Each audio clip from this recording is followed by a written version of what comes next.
It's the final day of action from here in Estonia. Both men and women's series are all in the balance. It's all to play for. Let's get things right underway. You're watching the European Cricket Internationals here in Estonia with me, Charlie Hunt, right here on the European Cricket Network.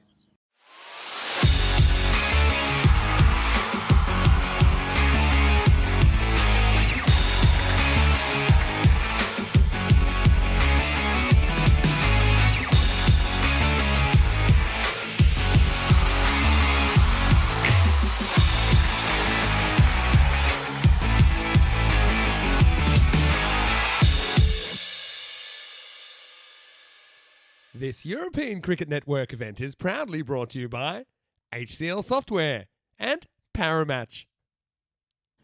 Good morning, everyone. Welcome to the rugby and cricket ground here in Tallinn, Estonia, of course. And we're set for an exciting last day of action, of course. It's 2 weeks that it all comes down to this then. And I like the fact that we're coming into today and it is all to play for both sides. Of course, it is 2-1 up for Malta men's, of course, in the men's series after their emphatic win yesterday evening. As for the women's, of course, that's how we're going to start today. It's currently 1 apiece. And I think yesterday they just showed us that these two very much on a level playing field. We know that Estonia came into it slightly the underdogs, but a couple of ins for them over the off-season has really helped them, and I think their bowling really has improved since they last saw it. Of course, they fell to a 4-0 defeat last time around against Malta, so they were looking to right some wrongs, and they certainly did that, didn't they? They got a big victory in their first game, and that just sort of set the tone for them. Of course, they lost in that second one in a very tight contest, didn't they? It came down to that last over, but what a game it was. So it does mean that Malta women and Estonia women both have 1 victory apiece. This is going to be an exciting one. It's the 3rd match of the European Cricket Internationals women's here, and let's go out to the middle where the 2 captains are with Charles Croucher for the coin toss. Welcome to ECI Estonia, match 3 with Estonia versus Malta. It will be Malta to call. Tails. Tails is the call, and it's a tail. All right, I think we'll bat first, please. Malta have won the toss and will bat first. News from the toss then. Jess Reimer, the skipper for Malta, she's going to have a bat first here, and I think that's the right choice. I think going back to yesterday, you sort of see that Estonia, when they're setting a total, they look a little bit more comfortable. The openers don't look too pressured at the top of the order, whereas when they were chasing, they just looked a little bit unnerved. Of course, we've got to go back to it yesterday in that second game. Lisa Barry, what a game it was for her, just finishing 1 short of that half century. And of course, the thing that will be most important for her is that she wasn't there to get her side over the line as Malta ended up taking that victory. So this game is so important, of course. 3 games here today for the women's side here. And I think it just shows you that their levels are really increasing in the women's game, and I think that's something that's really positive to take out of the last few months, especially here on the network. We're seeing that game for the women's side in all corners of the continent really grow and develop, which is always a positive thing to see. As for this one, then, it's going to be an interesting one. It's the last couple of games here in Estonia, 5 more games to come here on the network. I hope you're all looking forward to it. I certainly am. Let's go over to the commentary box and get ready for that first ball. Absolutely. A very good morning to everyone. And at the moment, we're all set and ready. Let's have a look, though. Of course, what we will do is have a look a little bit earlier on and see as to what happened yesterday. Of course, I did talk about that first game a little bit there in that introduction. Estonia, of course, taking on Malta in game 1, of course. And it was a 12-run victory for Estonia women. And it was the first one for them on the network, of course. Mediguch player of the match performance, top scoring, as it was a 12-1 victory for them. And this time around in match 2, of course, it was Malta women and were taking on Estonia. And this time around, Estonia, of course, they didn't quite get there. They lost by the 4 runs. It was a close one. But look at that, Lisa Bowering, 49 off 38. It was really sensational hitting, but just fell 1 short, didn't she? She'll be disappointed with that one. And that is how, of course, we we look here. So this one, this time around, you can see there, that's where we are. It's one apiece at the moment for these two sides as we look to go to battle here this morning. And this one is certainly going to be interesting, I think, at the moment. You kind of do feel that there is a bit of something around the air, isn't it? You can see there, boundaries have been, of course, moved in those 5 extra meters due to just due to the fact that, of course, we changed around, and that's just due to the women's playing here this morning. So 3 games for the women, 2 for the men. Looking forward to what is set up to be an exciting day in many ways, more than just one.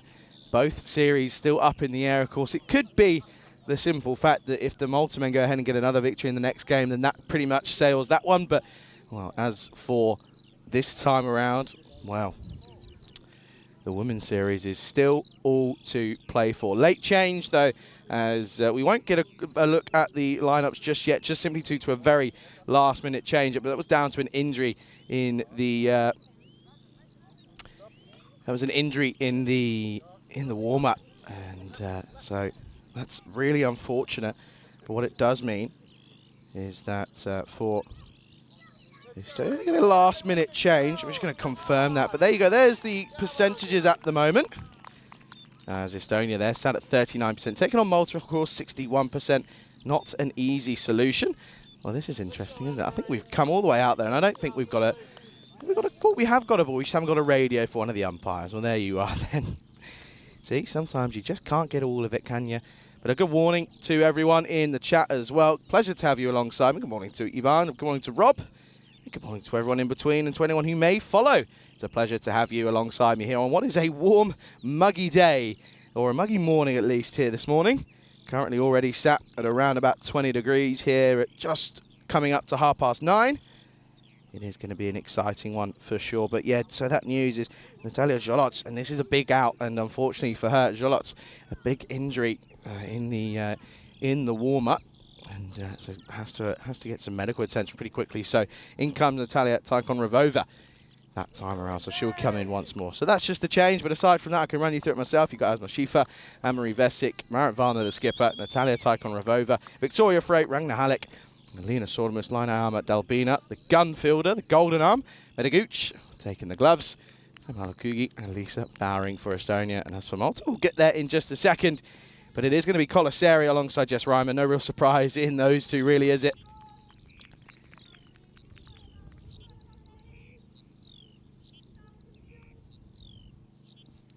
Anyway, we're almost set to get things going. Well, interesting enough, that win percentage has changed rather quickly. How big's the difference? Here we go then. Here's Vesic to start us underway.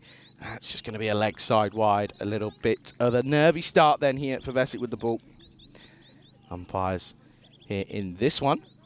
You can see there on your screen at the striker's end at the moment. You've got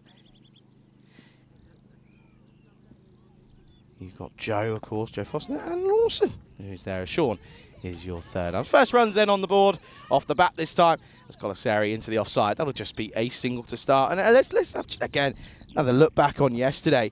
Just did feel that there were some major improvements being made and big steps in towards the right direction for Estonia and for Malta as well. But not much was expected Estonia after their last outing, of course, at the back end of last season. With that 4-0 defeat to Malta. Of course, revenge up for grabs, and well, boy, did they take it. That first victory in the first game was certainly how they were looking to start their day. They did exactly that, didn't they? A very good victory. And it also, they looked as if they were in the driver's seat for the majority of their second game, but just fell at the last hurdle. That could be a no-eat, and I think it will be. And Leslie just struggling a little bit here just to get her rhythm slightly here. Is Reimer, of course, the skipper for Malta. Yeah, definite no-ball. Watches it fly, but doesn't need to take it on, and that one is going to be a no-e to start then. So Vesic this time, this is going to be a free hit. Short pulled into the onside. Fielder out there should do the work. We'll do that. Excellent bit of work out there. That's Golden Arm herself. Lying around a Dalbina. Was it? I think it was 2 run-outs yesterday. 2 direct hits as well from fine leg. It was rather incredible. And I think that's just a prime example of how fielding has developed for Estonia. You know, maybe they weren't being taken in that last time we saw them, and now just switching on pretty much from the off, not letting too much get through them. Oh, this one could be a wicket here, and it will be. That's a great grab down the leg side for Medaguch. And well, she did struggle in terms of taking catches yesterday. She did put 1 or 2 down, but makes no mistake this time. What a start that is. A little strangle down the leg side for Colaseri, and she's gone. That's a big pickup to get in this first over. You can see it just off the glove. Good reaction catch down low to her left, and that is going to be the first wicket to fall. That's a great start here for Estonia. And with the first one to go, it is 5 for 1. Oh, there you go. I mention it, and I talk about it quite often, as it is something that I feel is quite important in the game. That's a huge tone setter, isn't it? That is a huge, huge way to start your morning. Of course, just if a catch goes down, you just sort of think, okay, that's going to be a tricky one to start your morning with, but not this time around. That is a great start for Estonia, and what a catch it was.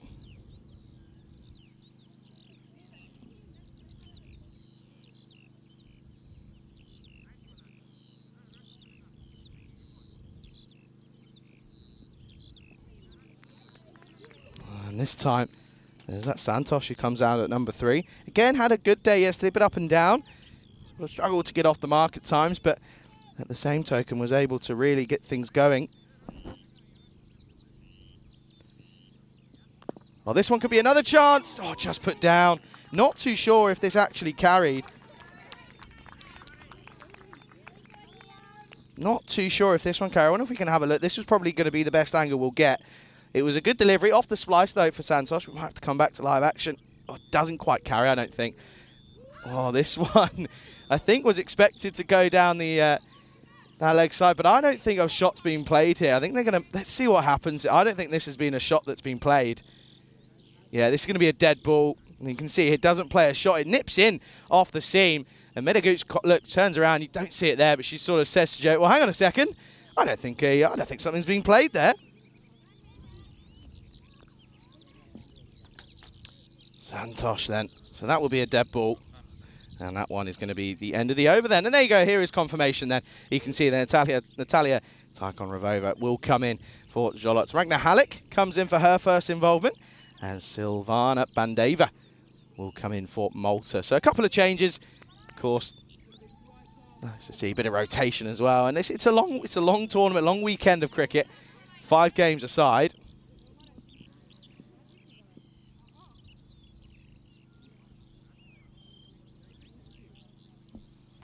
And looks as if Valna is going to come on. Valna was a little bit harsh on herself, I thought, yesterday. I thought she bowled really well and led the side very well as well. As this one into the onside.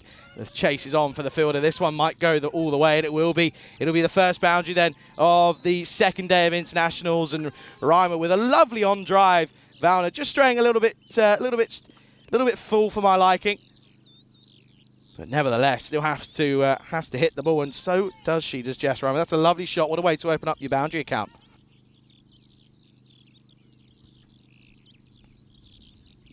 No, that's much better. That's where it needs to be. Just that slightly back of a length. That's really good comeback that from Valna. Yeah, she was a little bit harsh on herself, I thought. She captained really well. Of course, they had that issue with the 5 penalty runs, but at the same token, you know, it's, again, your first time probably playing outdoor cricket realistically this season because of the weather. It's never going to be a simple task. I thought she led brilliantly. On the sweep is Santos. Can't quite get that one away.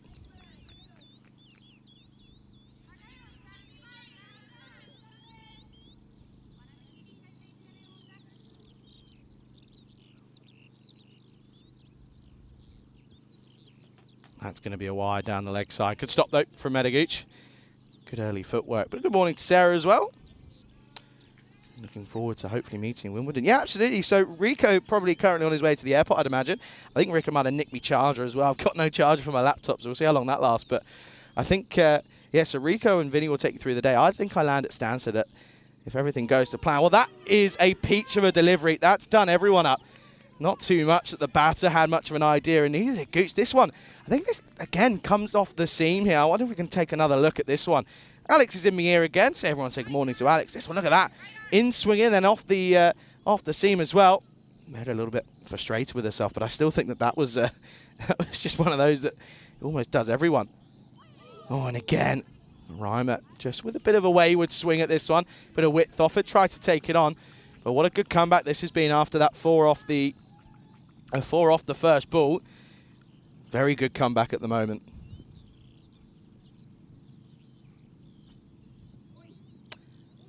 You can just hear it there, a little bit the old oi. And Fowler just getting the old heebie-jeebies out this morning. Blowing the old cobwebs off. And yeah, I'd imagine there'll be a few sore bodies this morning, of course.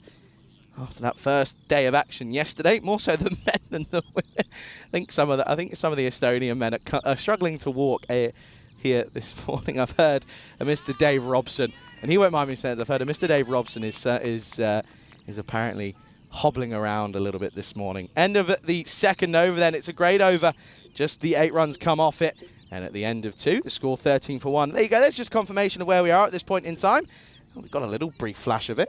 And, well, there you go. These are the confirmed lineups as well for you, just to get another look at that. So, yeah, Jess Reimer, the skipper and keeper for Malta. Medaguchi, of course, taking the gloves for Estonia. And, yeah, Marit Valner with the ball in hand. Of course, Victoria Frey, probably expect to see her come on in the next couple of overs or so and then come back in that last 2, I'd imagine.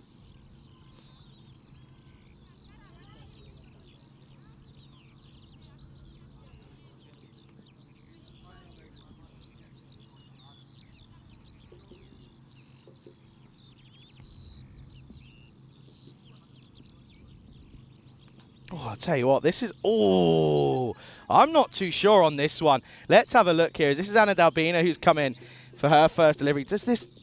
Good call, actually. No, fair enough. Pretty much just spot on. It wasn't far away from going over that leg stump, but just outside. Santos then, 5 deliveries, yet to get off the mark. Well, that one is definitely a wide. Dalbina just overcorrecting herself this time around.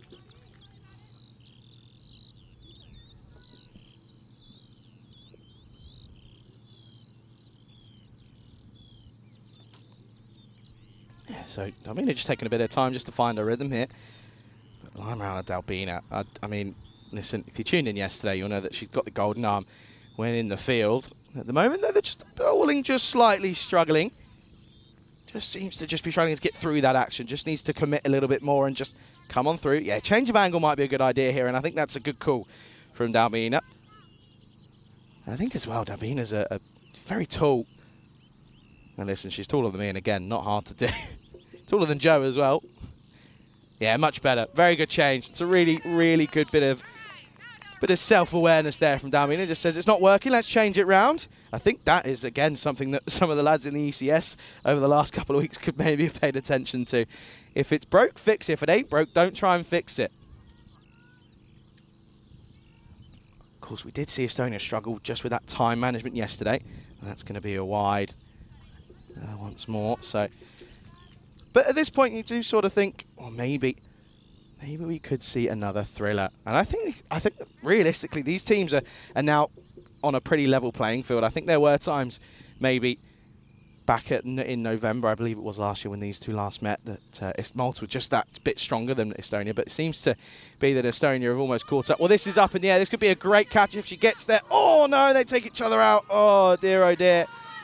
And I think they're both okay, which is good to see. And it's never nice to see a collision like that. But the catch will go down, which is a shame. But most importantly, it's good to see that they're both up and okay. A bit of a top edge for Anita Santos. You can just see there, just no communication. And, well, good to see that they're both up and about it.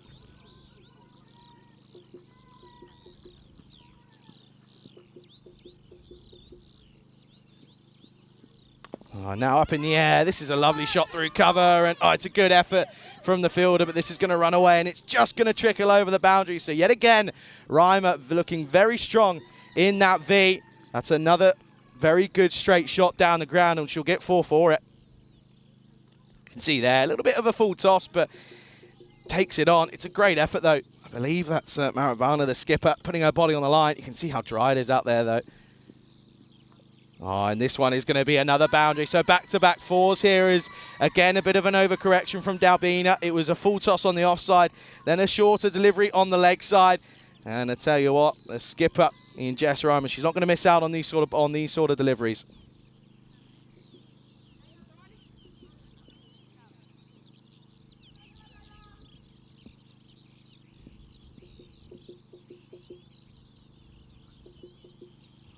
What's the response going to be? It's going to be a bit of a drag down. Dabina's getting a little bit frustrated now. And we saw this yesterday, didn't we, with Frey in a couple of those overs where she just sort of got a little bit of the yips. Someone just needs to just come up to maybe Valna, who's mid-off. Maybe just needs to come up and say, it's okay, keep on going, keep plugging away. It'll get there. Oh, I think that's going to be a noble. I think that might be a noble. Yeah, it is. There's Joe with the call. Yeah, big shout out to Joe and Nilkesh, by the way, just standing in for the first 2 games again here this morning. You can just see there's the double bounce off just before the crease. Just could do with maybe a skipper just coming up and just having a little conversation with her. Free hit to come. This is hit firmly down to mid-on, but that's really well watched. And, well, it could have been a run-out, a direct hit. She would have been gone for all money. Well, Estonia love a bit of a run-out, and especially a direct hit at that one as well. This one certainly would have been close. Let's look at this here. Oh, amples down, really. Oh, it would have been gone by a long old way. Oh, Reinbold will survive. Living life on the edge. Living dangerously at the moment. 16 off the over so far. Could we see a magical over? Oh, it's well watched, though, from it as that really dips away. Gets the pad out almost to have to stop this one. A mixture of pad and glove. But, again, Dalbina just has to keep positive here. She's bold deliveries that really could be wicket balls. It's just the fact of joining them up. That consistency. And I think Rico and I spoke about it to length yesterday. This is a better delivery. And this one could be a wicket up in the air. It's just going to fall between the two of them. It's a little bit frustrating. There's Lisa Bowering there. She'll probably be having a job to do with the bat, you'd expect. End of the over then, and it doesn't quite go magical, but it's a good one for Malta. As that'll be the end of the power play. Probably the best power play I think we've had yet between these two. That is going to be 31 for 1 after 3. Well, Sunday morning, the old graphics are a little bit shaky. They go 18 off that over. I think that might be the best overs we've seen from for a batter's side. Now, this doesn't surprise me. They're going to go, what I think and I believe, is Jamali Lokugi here. I think this is what we're going to see. Lokuge, as you think realistically, bowled superbly in that first game. Was probably the reason that they were able to defend that score.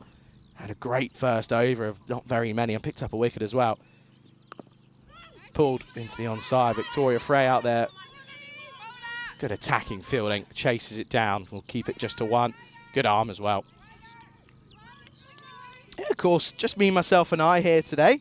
Rico, as I mentioned, on his way already out to the UK to get underway tomorrow. I know Vinny's probably travelling as well today, so that probably means that I think I'm going to hazard a guess that Corey is definitely going to be there in the Netherlands. I'm not sure if Lenny's with him as well.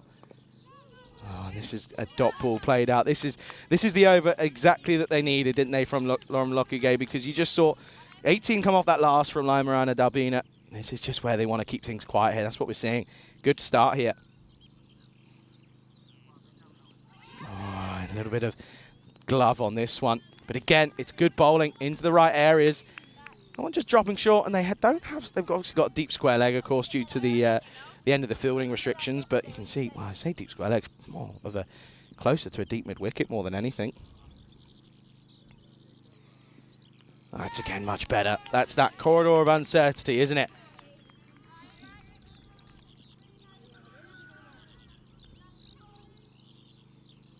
Corridor of uncertainty, and can't get her away at the moment. Once again, this has been a good over.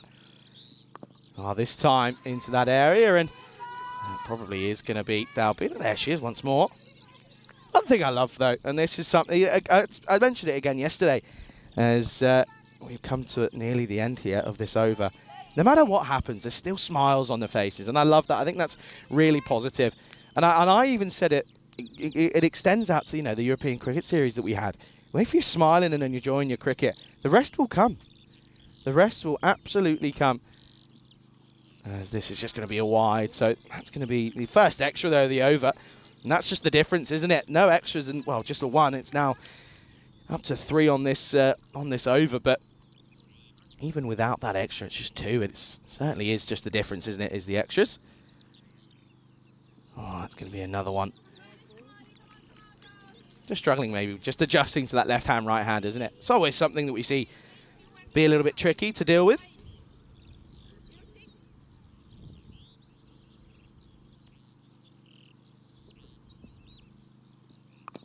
Oh, short, just over the top though.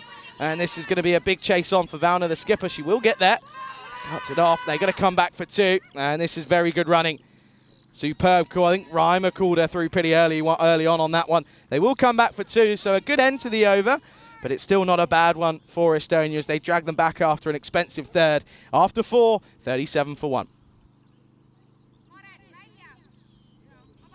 There you go. Look, you can see that's third over went for 18, but that fourth just dragging them back, only going for the 6 runs.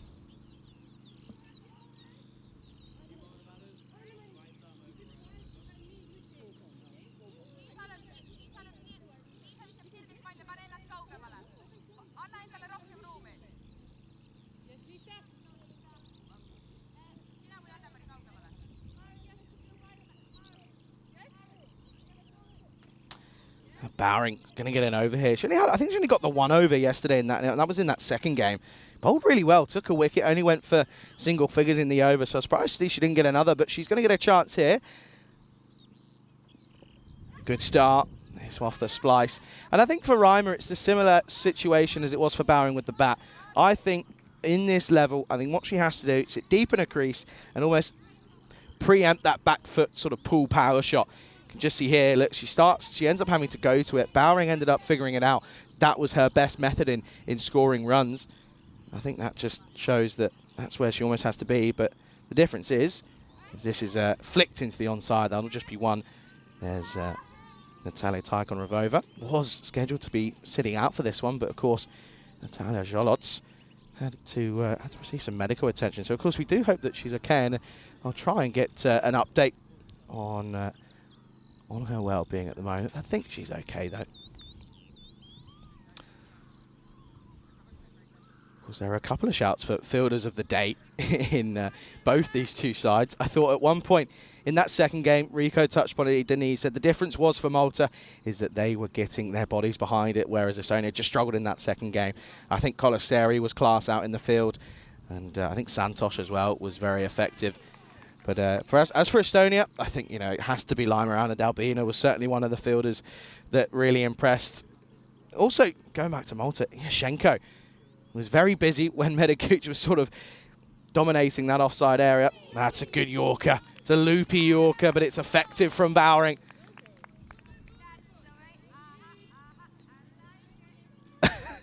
Please tell me that got picked up. That's a good bit of chat out there, giving it the old, that's the way, there you go. Oh, goes for it again, this time just 2-4, and this is probably, is it going to get cut off? It will, that's a good stop. Covers the ground, that'll just be 1. Reimer 17 or 16. We have seen, though, that most of the batters here just take a sort of, we'll go almost a runner ball to sort of up to 15, 20, and then we'll sort of kick on from there. So expect to see Reimer try and be the more aggressor of the two in the next couple of overs. Takes it on. This is flicked nicely around the corner, but that's good fielding.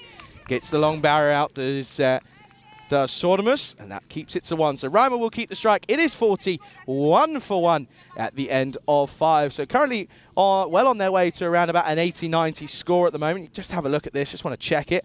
I thought it was okay. Let's see. Oh, no, maybe not. No, that's a no ball.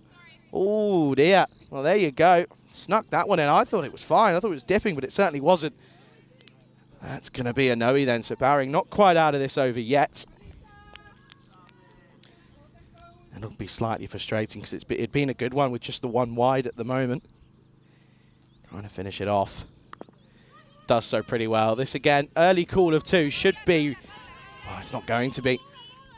Good arm though from Lucky Gay. That will be the end of the over then. So 43 for 1 after 5. And for the first time here today, riding solo. I can welcome you into the commentary box here. And yeah, at the moment, looking pretty even, isn't it? Of course, runs are starting to slowly flow. of course, with the help of that big over and that third going for 18. But a pleasure to be here riding solo here today. So if you do want to get involved, of course, in some live chat and sort of communicate with other viewers and alongside myself as well, go ahead and get involved in the YouTube live chat. It's a great place to be. And the good news is, of course, on the network that there's plenty of action coming up today. Now, in Romania, it is finals day. It's finals day in 2 locations out of 3. Good, or 4, I should say. Good going for us here. Romania versus Bulgaria in the bronze final. But listen, I want to know, did anyone pick up that last game between Romania and Gibraltar yesterday? I think it was, what was it, 4-6-6 from James Fitzgerald for Gibraltar to get them into that final. It was rather brilliant, and some great calling by Danny Hudacek. Shout out to him out there, of course. But yeah, finals day there, but finals day as well in the Netherlands, as it's the T20 national finals. And that one is the road to the European Cricket League, the Champions League of Cricket. And that is going to be the elite of the elite from the Netherlands. Of course, there'll be some missing names for the domestic sides, with the international men's team already. I'm pretty sure they must have landed at some point out in America as they set off for the World Cup, of course. Good luck to them. Here is Freight for this 6th over. Good start. Very good start. Tricky angle to get away that one.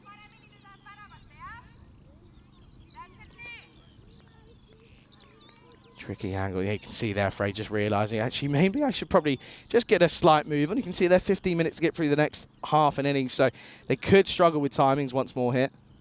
And these wides won't help. Well, it says they've got Barring, but it certainly isn't Barring. I'll tell you for free. There you go. See, it's a Sunday. Things just take a little bit extra on a Sunday. It's like being in Spain. If they say it'll be with you in a week, expect it in 3. Jammy's already, I like this, look, it's catching on. That's another wide, it's catching on. Jammy's already asking for the hunt the answer. You normally expect to see it in game 2. So that gives me a bit of time to have a look at it over the break. So I'll get one up for you. I got some good feedback on my question yesterday.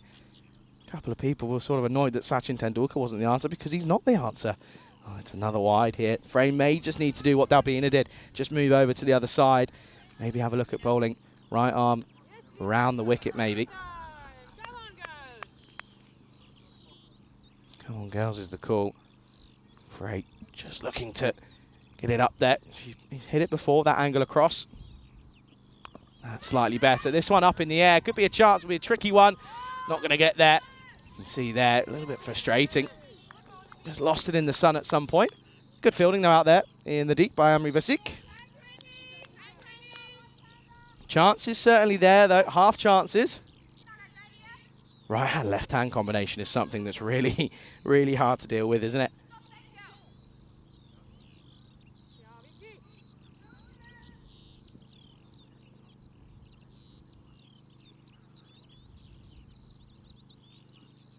That's well bowled. That's well bowled. Very comfortable against the right-hander, isn't she? Maybe just again, that maybe lack of game experience, not used to having to rotate pretty quickly between right hand, left hand, and the lines being completely different. So, again, this is something you've got to remember. Very early on in their careers are a lot of these players. That's one. That's probably going to be... It's going to be extras. And could it be a minimum? No, Somers will get there. Gets the foot out. They're only getting the 1 there, though. Probably should have been 2 extras for sure. I'm just going to check to see whether this is... you can see that. Wasn't too sure. Let's have a look as to where this is going to be. I'm pretty sure it's after the line. It's after that line, so what's going to be given here?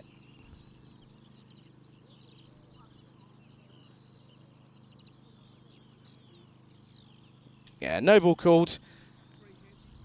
Free hit signalled then.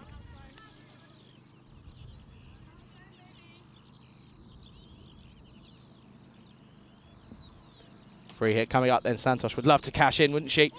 It's going to be bowled, but it's not going to matter. There was 1 cheer. 1 cheer, but I think that's more just the cheer of the fact that it's on the money and it's a dot ball off the free hit. Again, tell you what, you definitely would have seen a few teams in the ECS go up thinking that that's a wicket, but a dot ball off the no ball, so that's pretty good going. I hate that as well, by the way. No ball and the bye goes against Medigooch. How is that possible? That rule is something that's got to be changed in just the entire world of cricket. It's so unfair on a keeper. Could have left this one, but doesn't. Straight to the field. That's great work. Superb bit of fielding there at short fine leg. Look at this here. Comes to it pretty quickly. Does come out of the middle for Santosh. Look at that. Does well. Gets something behind it. Doesn't really matter if you take it cleanly. That's really good work from Ragnar Halleck. Of course, the right hand, left hand. So now back to the right-handed Reimer. They've got those the classic tactic of a short mid wicket and a short cover. It's going to be a wide. So yeah, I think just the tricky for Frey. It's not a bad over though. Still only at what's that, 7 at the moment. But I do think that just that lack of game time and game experience, just struggling to switch between the lines required for a righty and a lefty. Something that people do struggle sometimes with, even at the highest of levels.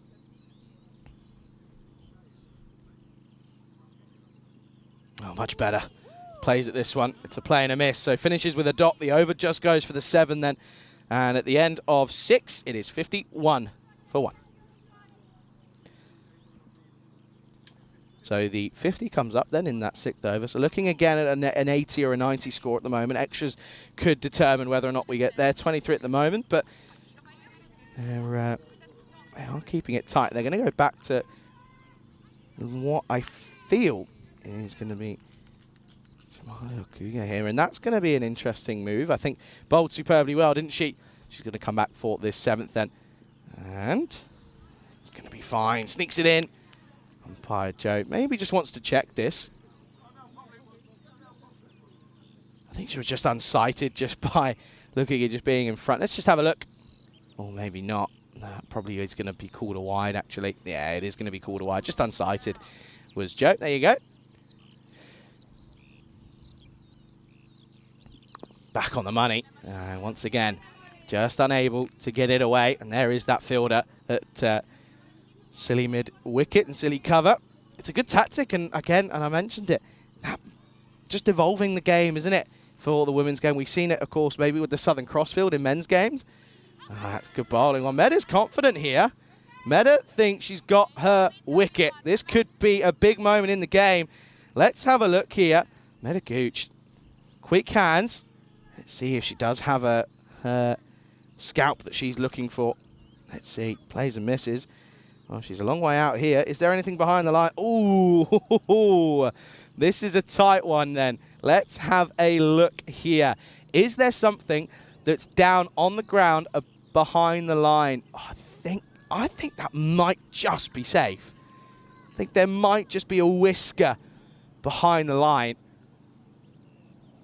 I think she might just get away with it. It's close though. Has to be a little bit more careful. She will just survive. You can see there just that sort of left middle last toe at the moment.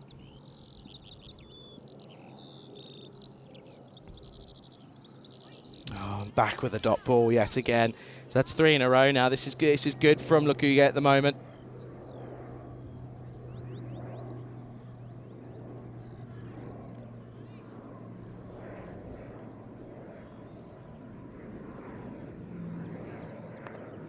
Oh, this is thumped into the onside. Frey out there should get down and does. Yeah, it's good work. I like that as well. Ragnar Halleck taking the old get down method. Doesn't want to get in the way. See, you might get a good view of it here. Look, there you go. Look, there you go. That's good. Evasive action. It's the old take shelter. To be fair, Frey's got a bullet of an arm, so it's probably not a bad idea. Don't want that coming at you. Comes at you pretty in quick time. Well, let's have a look then. Look, you can see Lukuge isn't too short. We're just going to have to see. Just going to have to see as to where this bounces. If that second bounces before that first crease line, it will be okay. I think she's just going to get away with it. Yeah, you can't really see that one being given as Reimer. Well, yeah, it's going to be a no-ball call. Just see here. Look. So this is the rule then, folks. If it bounces on the second time after that crease line, that white line by her back foot, then it would have been fine. But you can see Reimer was thinking, no, that can't be the way I go. Free hit then. Takes it on. Doesn't get there. Good comeback, though. Very good comeback, this. And these are big, big overs where you change it. But what a spell it is at the moment. Just 9 coming off of her. Almost 2 overs. Most of them probably being extra, so not many off the back. Struggling to get her away. Bringing themselves back into the game here are Estonia. And this will just be a single. Could be a run out. Oh, it isn't. Just gets fumbled at the last second by Taikon Ravova. Still, though, what a good over that is. Just 4 come off it. 2 off the bat. And at the end of the 7, it is 54 for 1. So here we are then, folks, the 2024 calendar. Of course, some of these subject to change, but I think they're all almost set in stone, really. England gets underway on Monday. By the way, some of the names in that those squads are crazy. There's going to be some serious talent. I know everyone's looking forward to that. Rico and Vinny will take you through that on Monday. Cyprus, then, we go there at the start of June, then to the Czech Republic. Then Romania gets underway. Of course, then we move to Hungary and then Bulgaria. Then we've got the big scorcher in Italy. That'll be a hot one. As Vesik's going to come back, took that first over, and what an over it was. 1 for 5 off it to start with. They've got to get a move on here, though. They're really struggling for time here. And I know that they were saying they need a little bit more information just to be told that when they're out there. So I'm sure they're getting it. Just need to try and keep things quiet. This one up over the top, or is it? No, great catch. Vesik picks up her second. This is a superb bit of bowling, this, from the top bowler. Off the splice of the bat for Reimer. Just couldn't get going. Just didn't quite look as comfortable as we maybe saw her yesterday. Didn't really find that flow that she was able to get. But this is a good bit of bowling. It's back of her length, trying to pull into the onside, but it's just off the splice. And it's a great bit of fielding off her own bowling for Vesik. And that is going to be the second wicket to fall. It's 55 for 2.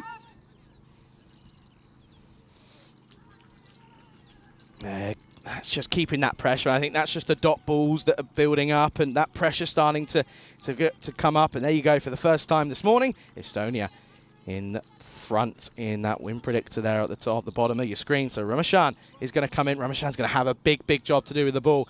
As it looks at the moment, they might not get to that 80 mark. Of course, that wicket as well does mean they get the extra minute. That's going to be a no, and that somehow... Let's have a look at this. This is the old back quadro. There you go. There's me. I can't go and get that, I'm afraid. There's no Rico to help me out. But how does this go there? This is unbelievable. Free hit, no ball because of that one. Let's see. Let's try and unpick this one then, shall we? What does this come off? Ah, it's the top edge. I wasn't sure if it was the back of the bat, but it goes for 4. So a bit of a loosener. Bit of a loose delivery from Vesik. Needs to get it back on the money. Free hit. What a start for Ramashan. Oh, this one is swatted into the onside. Fielder's got quite a lot of work to do, and she won't get there.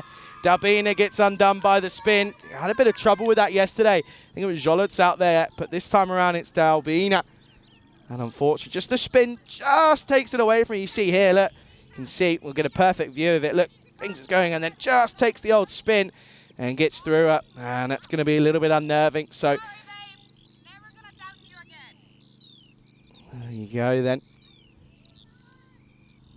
Good last couple of deliveries. 9 off the last legal one. And again into the onside. So more work for Dalbina. This time does play for the spin and gets down, gets the long barrel. They're going to come back for 2. That's good running. Excellent running. Good standards. They know they've got to push them here. And this is a great little innings this from Ramashan as she's come out at 4. She's moving along nicely.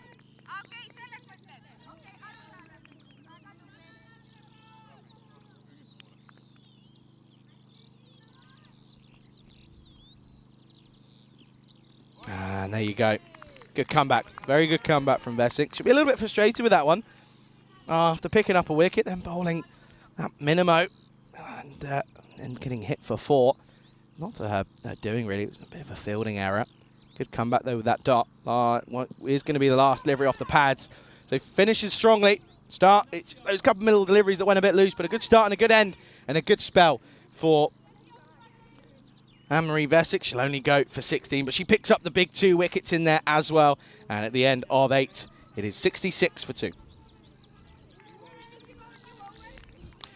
And you can see they had that big third over, didn't they, which went for 18. But since then, it's been relatively quiet. So at the moment, they need to get up to that 80. They need to hit 14 off the last 2. Maybe. Santos really just needs to get Ramachan on strike, doesn't she? And they're going to go with, what I believe is Bowering here. They are. I like this. Give her a second over. She deserves it. Into the onside. Chases on for Ragnar Halleck. Good work. That'll just be one.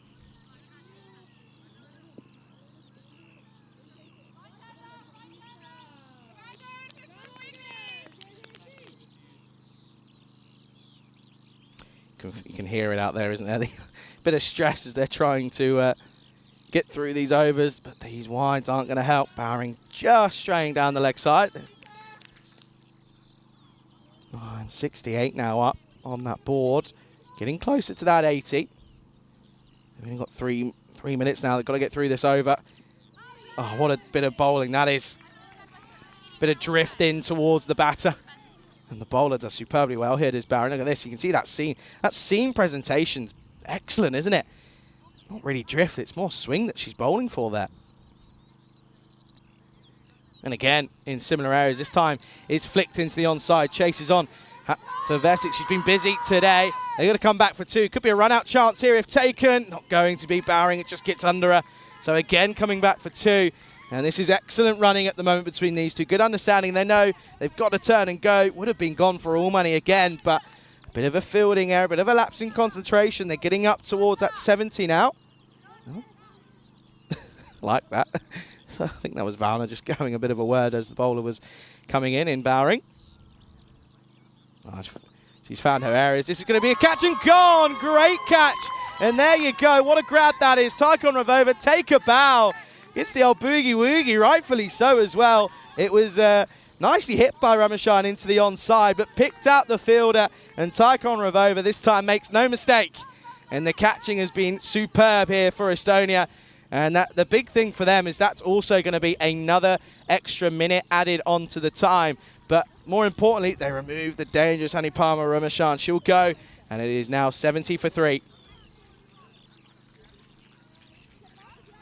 Yeah, so yet to be updated is that that scoreboard at the bottom there. It'll probably flick over. Look at that. There you go. 70 for 3. Great catch. And a wicket for Bowering. She's deserved it. She's found that area. And that's that constant. If she can find that consistently, very tricky to get away. You've almost got to come down and meet it, really. Pretty level playing field at the moment, though. You can see there they get that extra minute. So Shankavali, well, very strong through the onside. There you go, straight up. Oh, they're not going to take a single. They're not going to take a single. I don't think you can. I don't think you're really in the position to be turning down ones at the moment. And Cavalli clearly backing herself to hit boundaries potentially. I think you've got to take one. You're the new batter. I'm not sure if that's the play yet. Last delivery then. And now they will take one. And it will just be a single. Taikon Ravova there yet again, ever present. Very good standards here for Estonia. They won't have any penalty runs, so that's always a positive for them. It is 71 for 3 going into the last. Who's going to come on and take this last over then? Of course, they've got an over from Valna, Dalbina, and from Frey. I think Valna's going to take it herself here, and I think that's probably the best call. Frey has had the yips in that last over a couple of times so far. And, of course, Dalbina went for 18, struggled with extras. So, Valna, she's going to bowl herself, and that's probably the right call. Sometimes I feel like you don't need a comms. The support and the chat out there is so good. You just turn the effects mics up and let them do it. That's great. I love it. It's brilliant. 7 needed to get to that 80 then. Almost 50-50 at the moment. It's too hard to call. Could be another tricky chase for the Estonians. Here we go then. Last over time. I think just gets away with it. Just gets away with that one, so it's a dot to start. Yeah, I think it nips away, but I think that's slightly after the crease. So good start from Valna on the money to start. Probably just needs to bring it in slightly. She's probably pushing that line slightly too far. And does. Back of a length, though. But this is good bowling to your field. It'll be straight to Bowering down at long on.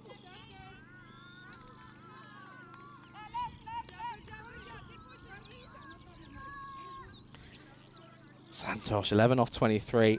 Had one good innings yesterday where she was able to keep that strike rate up, but unfortunately 11 off 23 is a little bit tricky, isn't it? I think you're almost sort of saying, well, maybe it's a chance to give someone else a bit of a chance, really. 50-50 at the moment, though. Left armour against left-hander. It's a good shot, nice sweep out to the onside. It'll just be a single though. Good shoes though, like them. I like the bright yellows. Yeah, so it looks as if they're just going to get maybe just short of that 80 at this point.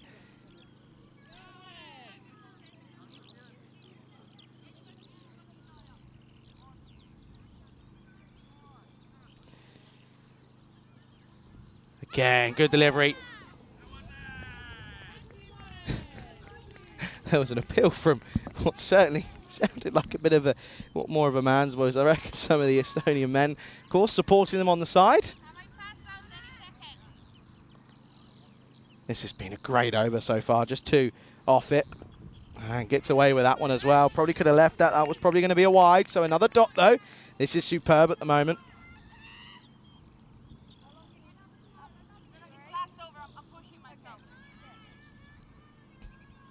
Last over Valna. She expects good things from herself. She's bowling well here, isn't she? That'll just be turned into the onside. They'll think of 2, but it's straight to the fielder in Sormus. There's not much you can do about that. That is a great last over, and the skipper providing the goods at the right time here. Are they asking for a run out here? I think they might be, but I'm not too sure. Let's have a look here. My eye switched off. Let's see. Oh, Halleck's in the way. She's fine. There's no movement. Okay, then there you go. And what a comeback that is from Estonia. That third over went for 18, and you thought, uh-oh, this could be tricky. But they restrict them to 74 for 3 off their 10. That is a superb bit of bowling in those middle overs. And you look at the bowlers that they use, I think they did well. That was something that they struggled with, was the timing of who they were going to use. I think they did it much better today. Valna with just a 10 off her too. But for me, once again, it is Emily Lokugate, who just goes for 10 as well. Lisa Bowering as well, 1 for 11. Let's have a look at these highlights then. This was a great start, wasn't it? Meneguch down the leg side. Little glove, little tickle from Shamla Colaseri. And that was the end of her day out in the middle this morning. And then this one was almost a chance. Only just fell short. Didn't carry. Valna came on for her first over again. That second over was superb once more. Did go for a boundary, but then really was able to keep it tight and on the money. This one, well, you thought, uh-oh, this could end horribly, but good to see that they both got back up. Meneguch, I like that. Just sort of more concerned, saying, what's going on here? And well, this one got through. It was a great attempt at stopping the ball, but yeah, it was a good innings at the top from Reimer again. She'll be a little bit frustrated at the rate that she scored. That one was a no ball. And Lokugate, I think she knew straight away that it wasn't going to count. Reimer was thinking, this can't be how I go. Not too long after that, though, that was how she would go. It was a great caught and bowled for Vesic. She bowled superbly well. 2 for 16 off her too is sensational. That was the very next ball, though. Bit of a Gundy ball, and it got the treatment. And, well, this, of course, brought out a little bit of a misfield that time around for Marana Dalbina. Again, still probably be slightly frustrated. But what a catch that was, though, by Natalia. I can't move over. Look at that. It's the old boogies out as well. Boogie Oogie. And that was, of course, all she wrote. And it will be 74 for 3 then, half of their 10 overs. So Estonian women probably just in the driver's seat, but I think Malta have got to keep in their minds that 1 or 2 wickets and they're right into them. We haven't seen too much of the middle to lower order of Estonia yet. There you can see there, Malta a little bit frustrating with the bat. The strike rate's a slight issue. As for the women, for Estonia, great figures for Marit Valna with the ball, none for 10. But the pick for me, it's between Vesic and Bowering. I think you'd probably go Vesic just bowling at the top of the innings, but Bowering as well, certainly a helpful hand. So it's going to be 75 runs for victory then off of their 10 overs for Estonia women, looking to get that advantage as they go into another set of games. 2 more games after this one for the women's sides here. It's going to be an interesting one. I hope you enjoyed those first 10 overs. There's plenty more action to come. We'll be back in 10 minutes' time. You're watching the European Cricket Internationals with Estonia and Malta. Here, of course, in Tallinn with me, Charlie Hunt, right here on the European Cricket Network.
This European Cricket Network event is proudly brought to you by HCL Software and Paramatch. Good morning, everyone. Welcome back to Tallinn, Estonia, of course, where we're ready for the second half of the first game of the day, of course, here at the Estonian National Cricket and Rugby Ground. And it's been the host to a great 2 weeks of cricket. It really has. We're on our last day here, and I have to say it's been thoroughly enjoyable. It really has. Not only the location, but also the volunteers from the Federation and everyone that's been helping out, and also the players as well. Players have all made us feel very welcome. So it's been a pleasure to come back here after a little hiatus, of course, after a few years of missing out.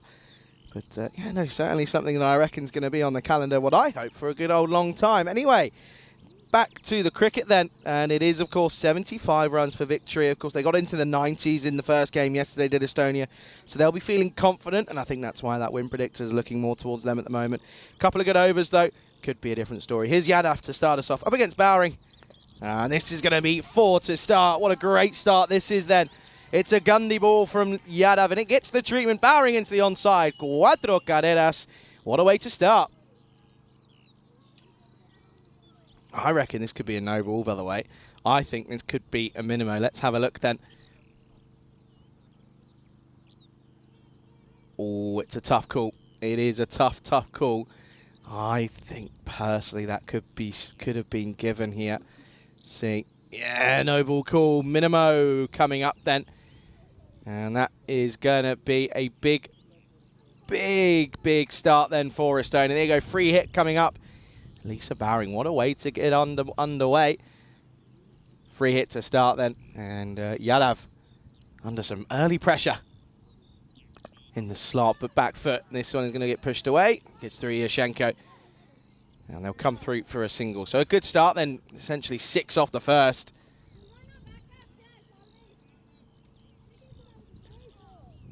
Medaguch, of course. These two have been in fine form, haven't they? Medaguch took these two have also done really well in different avenues, not just batting. Of course, Gooch has been impressive with the gloves. Bowring with the ball as well has been really good, and in the field. Of course, that catch that the Gooch took earlier. Taking a little bit of time. Funny that. Meda's speaking to me about that bat she owns. Apparently it almost could be an antique, I think is the way she worded it. On the sweep, a nice shot to start then. Bit of a nervy shot to play early on when you haven't quite got your eye, but plays it with confidence. Gets off the mark to start with. See that. Rotates the wrist around. It gets in the right position, hence why it was more of a successful attempt. You had to have 7 off her at the moment. This has not been the best of starts. This time, though, is nice and full. Bowring, though, gets down and just pushes into the onside, or into the offside, rather. Of course, yesterday was one of those, wasn't it? And I said on comms, I pretty much called it. I said Bowring just has to sit back and back herself with her power. That's what she did. She sat back and she got some runs for it. It did end up being a downfall. Oh, again, this time gets away with it. Does Gooch for missing out. It'll be a wide down the leg side. So Yadav just struggling a bit this morning. But a good morning to everyone tuning in. Of course, whether you're watching on Fancode out in the subcontinent India or on the ECI European Cricket Network YouTube channel, it's a pleasure to have you with me. As this is again just pushed in. Well, Bowring was thinking of a single. Meda not too dead set on it, and to be honest, you don't need to take many risks, do you? You only need to be going at under 7 now, so you've already got 9 on the board. No need to take any silly singles, and of course, a run out or an early wicket could be huge for Malta. Again, on the sweep, well played. This will be nicely hit out into the offside, into the onside, and again, just a single, but dealing in singles is enough at the moment. Of course, got that good start with the no ball 5, the minimo to start with, so the wides have certainly helped as well, but Lakita Yadav at the moment, good yesterday, maybe needs to blow a bit of the old cobwebs off this morning. Driven firmly, will just be 1. So Bowring will keep the strike, and at the end of the first, it's a good start for Estonia. It's 11 without loss.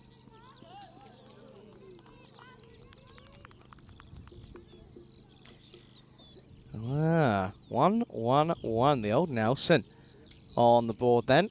Since that last golden ball, it's been a while. I said at the start of the week, I said it's going to be the internationals that bring us one. I think we had two maybe opportunities for one yesterday. One in the men's game, one in the women's games. I feel like it's coming. It has to. It has to come at some point. Or will it be? It would be pretty cool to have it in England, though, with some of the talent on show there. Ramachan is going to come on to bowl the second. This is off the pad. Going down the leg side, I'd imagine. Let's have another look at this one, though. Just trying to turn it into the onside was Bowering. Let's see. Yeah, definitely going down the leg side. Impact probably outside leg, to be honest.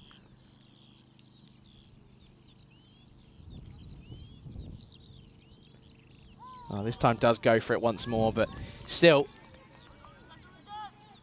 too far down that leg side is Ramachan. Just needs to drag it back to that offside slightly in that corridor. That's where players are more successful and bowlers seem to be having more success. If it's outside the off, here we go then. This time it's going to get carved away. Great bit of fielding by Yashenko.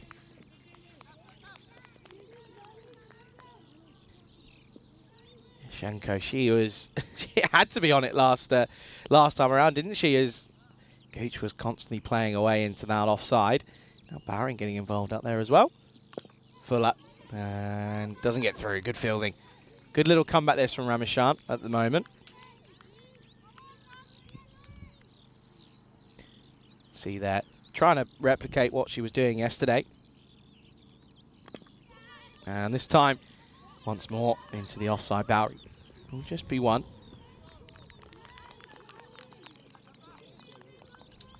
See that. Nice back foot punch. Very confident in her shot playing abilities, isn't she? And I got to back her as well. I think she certainly looks the part. And again, driven. Should be one. Will be. There's a slight hesitation. I think after what happened last time, there's a bit of a yes, no, maybe. But Gooch says, no, I'm going for it. Come on, Lisa, get down the other end. Calls her through. Bowering says, okay, come on then.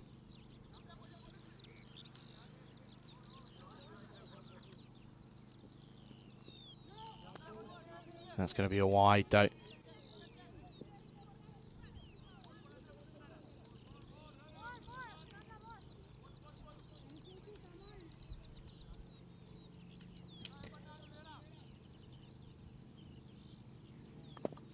Lofted over the top. Going to come through for one again. There is almost pretty much anywhere to a fielder that's sat on the ring. There's almost going to 100% be a single. They do come through for another, so better than the first. But extras already proving to be playing a pretty large part, as at the end of the over, they come for just 5. It is 16 for no loss after 2. In that last innings, and I'm not going to harp on it for too long, but Estonia bowled a total of 27 extras, which is something that they certainly will like to cut down on. Said it yesterday that's just, I think, the next development. I think the fielding and the batting is something that just takes time. Fielding can be practiced, of course, but batting is match practice for me. The longer you spend time out there, the easier it gets, and the more confident you become. Bowling, of course, that is training, and that is technique as well. So those extras will probably be, if for both sides, not just one. For both sides, that's the next development for me. Colaseri, no extras there. That's a good delivery, angling in. Just cramps her up for a bit of room.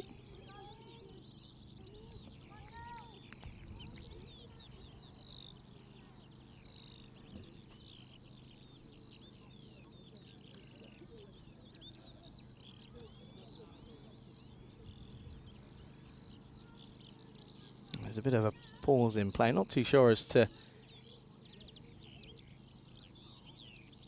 what the issue may be. Okay, it's a no ball due to having too many out in the field. That's a little bit frustrating then. So Estonia will get away with that one, as Malta just slightly slacking in the field. Free hit, and it's going to be another one. This will be a wide. So Colaseri, a little bit hard done by with that one. Not too much she could have done with that, but the fielders just weren't paying attention. Having a little conversation topic, of course, and oh, look at that. That's swung a long way in.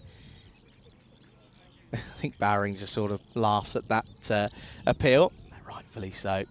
Wasn't never going to be anywhere near. Yeah, a little topic of conversation. Of course, there's a news story that broke towards the back end of last week. Maybe it was even this week. This is going to get through. This one will run away. This will be for Bowering. We saw very dominant through the leg side yesterday, but now showing her talents through the offside as it just gets through Yashenko. Not much she could have done about that one. It was a great effort. Just gets under it, and that's going to be cuatro carreras. Great effort, just out of reach, though. Bowering moves on to 13. Then this is a good opening partnership for these two once more. 22, all the twos. Yeah, that's Siva Brunt.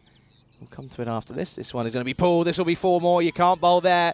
Well, it was offside. Now leg side for Bowering, showing she's a jack of all trades at the moment. That's a lovely shot once more. Yeah, Nat Siva Brunt missed it broke about 10 days ago now.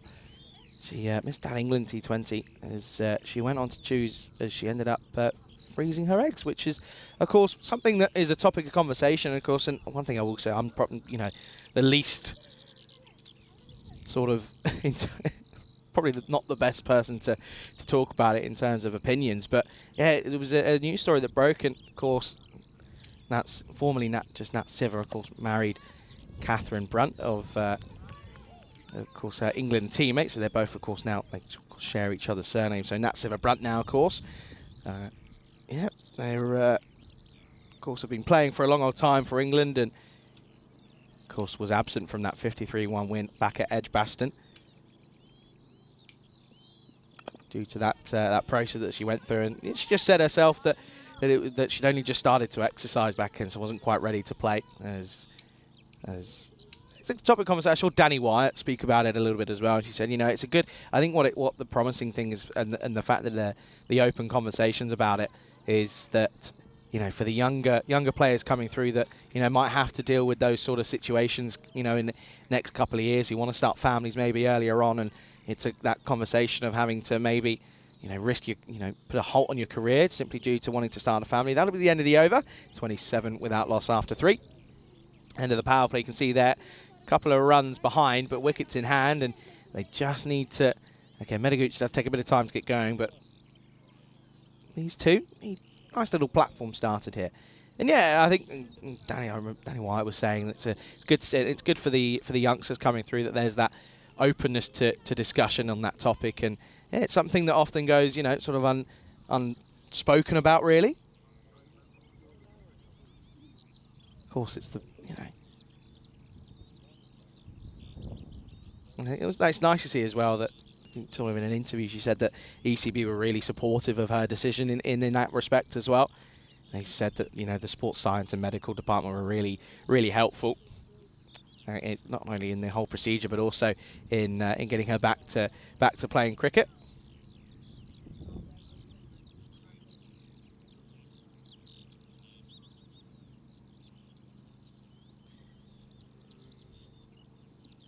Good delivery from Santosh, but a little bit short. It's going to get through the field. It's going to be 4 more. Bowering again, playing a strong hand here at the moment. Medaguch just sort of sat at the other end and says, you keep going. I'm more than happy to watch this from the best seat in the house. Too short, isn't it? And Bowering's not going to miss out on that one. That'll be 4 more yet again towards that deep backward square.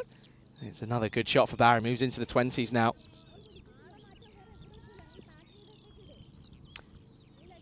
And yeah, of course,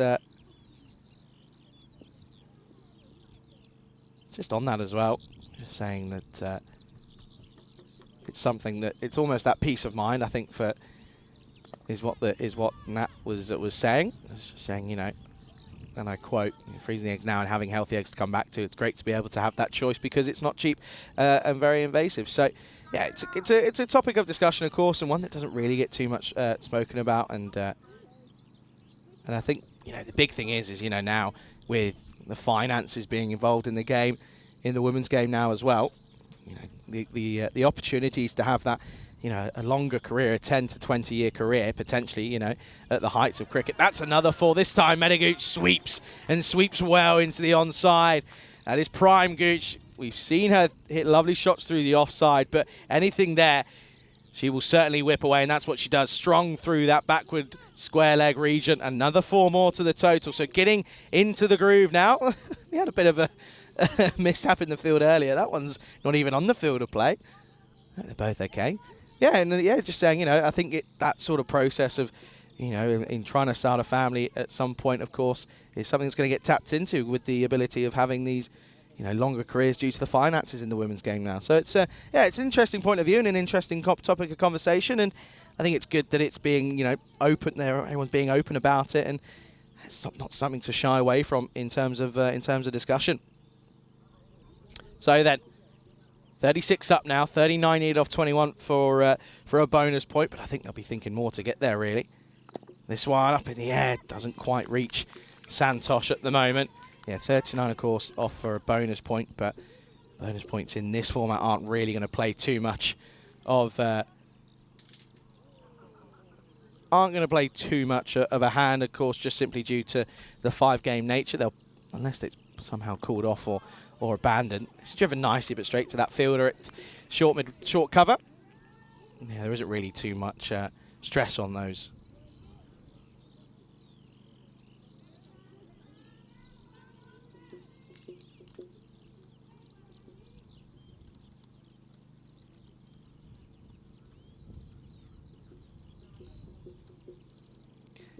Santosh trying to finish the over.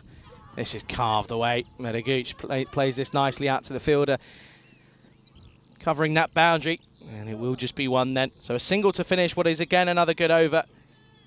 With 11 that end up, it'll be 10 that come off, and in fact 37 for no loss after 4. More than at the rate at the moment. It's now down to nearly a runnable, 38 needed off 36. So you can see that blue line is the bonus point equation. That red line is where they need to be to get the victory. So they're well above it at the moment, looking to chase this down, possibly within the 7 overs. It would be a big ask, but we've seen crazy things happen. Of course, no one has taken a bonus point yet. It's always been a 3.1 point equation. Could we see it for the first time? As this is going to be Bandari. Bowled well yesterday. That's not going to be a good start. That's going to be a wide down the leg side. Gooch 8 off 10. Did a couple of nice shots into the leg side.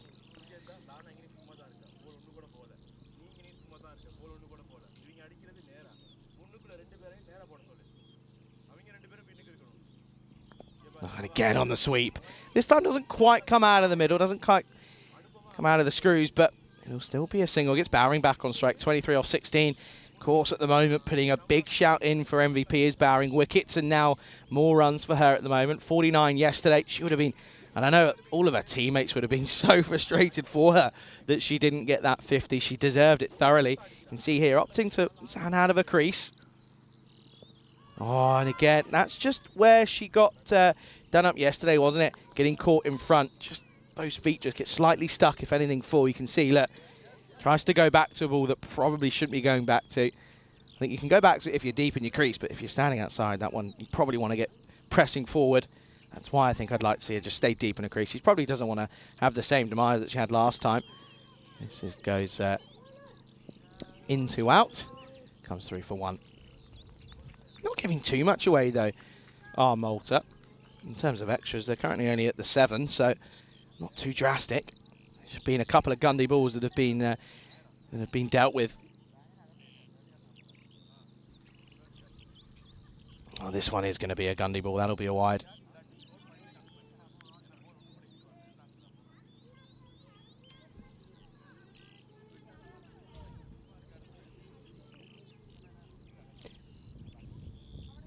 Gooch then 9 off 11 at this point.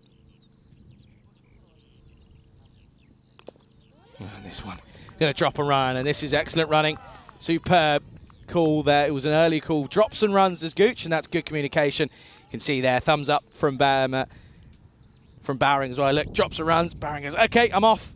You can see gets back comfortably. So good running between these two. And I think Gooch knows, don't want to have too many dot balls. That's when you start to find a few issues creep in. Gundy, and dealt with. This will be 4 more. 1 bounce. Cuatro carreras. Housey gets down. Does well. Housey struggling with his knee a little bit. But he does. He looks all right there, doesn't he? Good shot. This is a no-y, by the way. This is going to be a no ball. You can see here. There you go. Called on field straight away. So minimo time. Can't quite get out of this over. This is a big, big boundary that was. What's the response going to be? It's a free hit. Slapped through the offside. It's going to get through. Fielder is out there.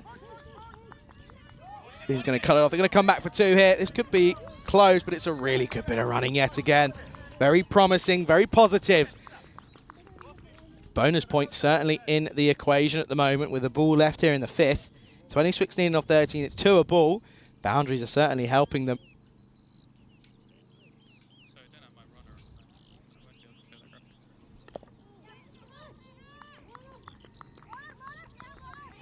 And then it's going to be a single to end the over then. It is 50 up then, exactly. Going at 10s, 50 for no loss after 5. And probably welcome you into the commentary box here. And a very good morning and a warm welcome to everybody tuning in, of course. And well, here at the moment, it's a glorious day. If I look down at my watch, it's currently sat at around about 22 degrees now. So stunning conditions. Gets a little bit warmer probably towards that midday mark. We're not far away from that now. And of course, those sort of early afternoon. And well, there you go. This is what's coming up today in the Netherlands, of course. It is Voorburg taking on VRA Amsterdam in that first semi-final. The second, HPS Kleinhout, they take on HCC. Of course, the winners of both of those will go into that final. And that will be, whoever wins that one, we will see them at the ECL. So I think that might be for the first time in a while that there won't be a VOC Rotterdam at the ECL, so that will be a big change for the Netherlands. But good luck to all those involved up there. I know that there's some big names though, even with the national team going away out for the World Cup. There is certainly scope for some talent out there, it has to be said. Of course, one thing we can mention though is it looks at the moment as if Estonia going to cruise to a good chase here, so this will do their confidence some good. They failed the chase yesterday, came down to the wire, but it looks as if they're going to be pretty successful at the moment here with 25 needed off 30, 25 needed off of 12 for the extra bonus point.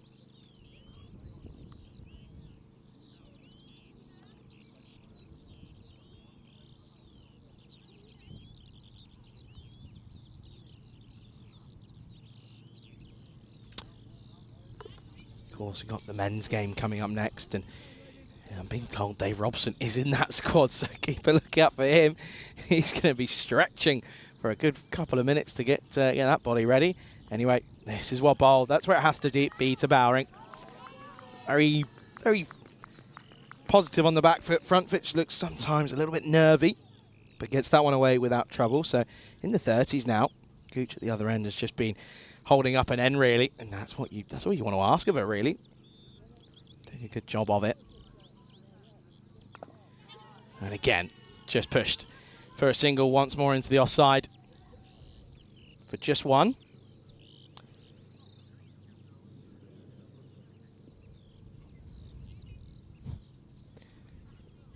See, they're just going at 52s now. So 52 up without loss. Good partnership yet again between these two. That's going to be a wide. Just drags that one down. What's that bird? That's a loud one, isn't it? Clearly wants to be involved. No other sports here today, no rugby, I don't believe. A lot of work went out onto that pitch just for one game. This is going to be down the leg side. So again, that's just where it just could probably do with sitting deep. There you can see. Sit deep, and that's going to be easy to rotate through. Not batting badly at all, though. She's 32 now off 23. Here's Bowring.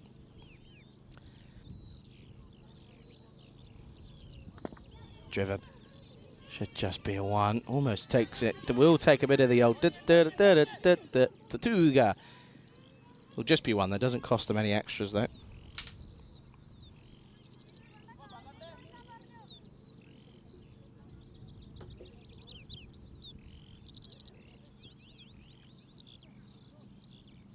Oh, I was thinking of going for the sweep. Lets it go. It was down the leg side, though, wasn't it? It was there. Good stop, though. Good take by Reimer. Again, one of those keepers that you don't really notice. Just sort of does what's asked of her. That's kind of all you want to expect, really. Again, cut away once more, but they plug that gap up. And again, all Gooch is doing is just getting Bowring on strike. That's all she has to. And that's, again, it's something we spoke about a little bit yesterday, where if you can get... Something I spoke about in T20s, really, as well. With the opening partnership, if you can getting understanding between the two of them, who does what. bottom edge. One hand, one bounce. Good stop, though. That's the end of the over, though, with just the 6 coming off it. No boundaries. That's helpful for Malta. But still, runs coming. And at the end of 6, Estonia, 56 without loss.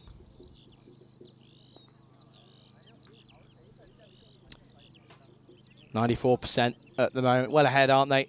Well ahead of where that rate is at the moment. 19 needed off this over, though, if they're going to get a bonus point. But I don't think they'll be too bothered about that, to be honest. And as I said, bonus points aren't really too crucial in this format of the internationals for the weekend. Medagooch then. Does he get one away? Hit a boundary or two, but mostly just been dealing in 1s and 2s. That's all she has to do, really. Well, this is a bit of a top edge. Not going to quite carry to anyone, but again, will just be 1. But no, it's a good understanding. It's a good bond between these two out there. You can see that they spend a bit of time together because they are, they just have a good understanding of how each other's games works and flows.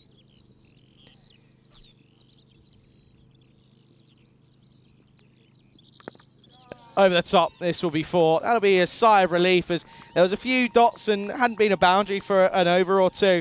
But that's a really nice shot over the offside. Over the top for Bowring. Moves on to 37 now. Nice bit of hitting, really. Just gave herself a bit of room. It was too short. And that one is going to be cuatro más. There you go. Look, I want to hear what's the football skills like. Oh, dear. But the old rondo here, I reckon. Not very impressive, is it? I've seen quite a lot better. Maybe stick to cricket, fellas, I reckon. Oh dear, just gets through. That's Silvana Bandeva there.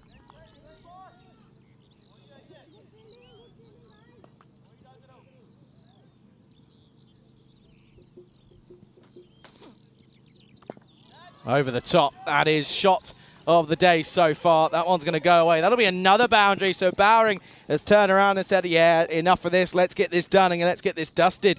Well, 6 and 4, they would get to that bonus point, wouldn't they? Of course, Bowring as well with just 10 to play for at the moment.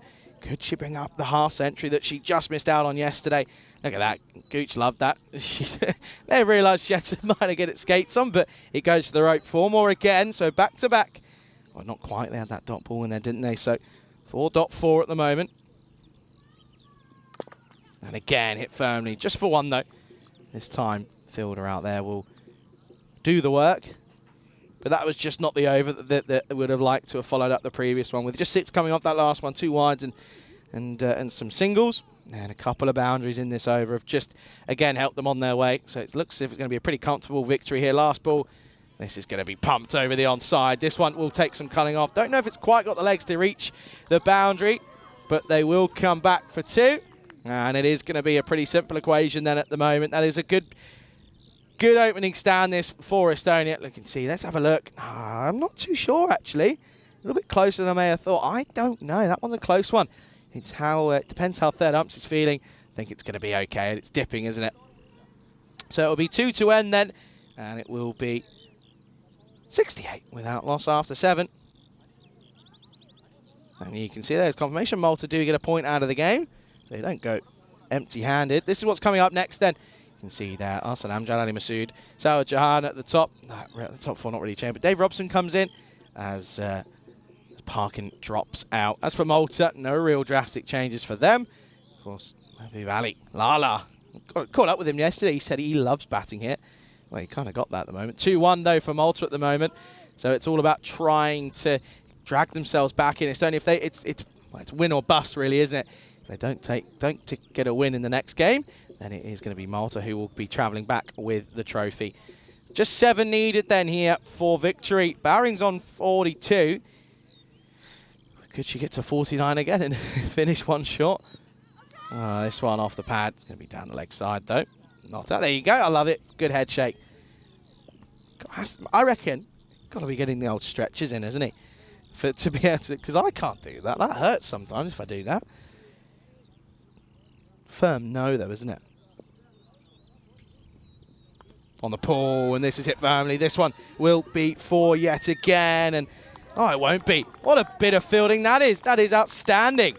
That's a great bit of work out there take a bow, look at the Yadav. I reckon we've got to have a look at this again. I thought this was 4 for all money. It was hit firmly, wasn't it, into the onside. Look at this. That's a superb stop. That is a great bit of fielding. I thought that had 4 written all over it. Come back to live action. Gooch will try again. She's busy out there as Yadav, isn't she? What a stop that is. That is excellent work out there. Might just be some of the best fielding that you'll see here at the moment. Just 5 needed then.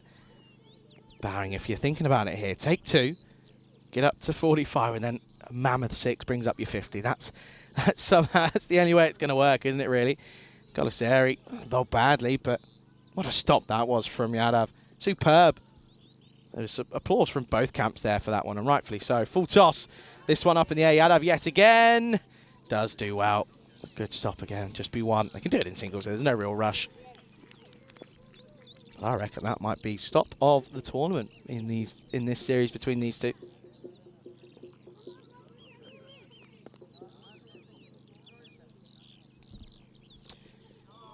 Gooch on strike then. 4 to win. Oh, she's trying to hit the big shot, isn't she? Trying to get it away. Trying to do it in style. You can see here, back lip, look at that. Good swing. Bottom edge though.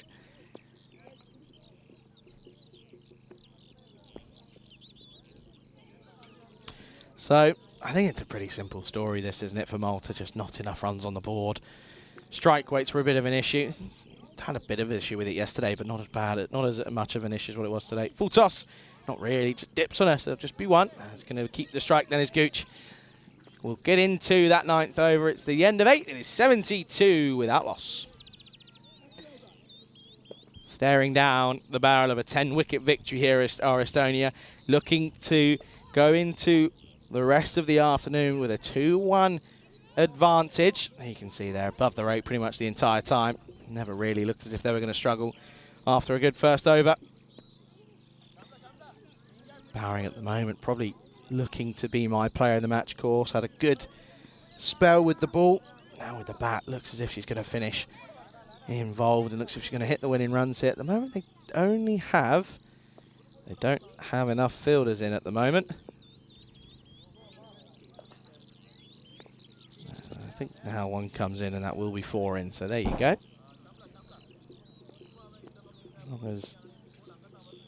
Country stays there. She does. Okay, there you go. They're all right. They get the 4 in. Okay. 3 runs needed for victory. Santosh looks as if she's going to come on and bowl this 9th over. What's going on here?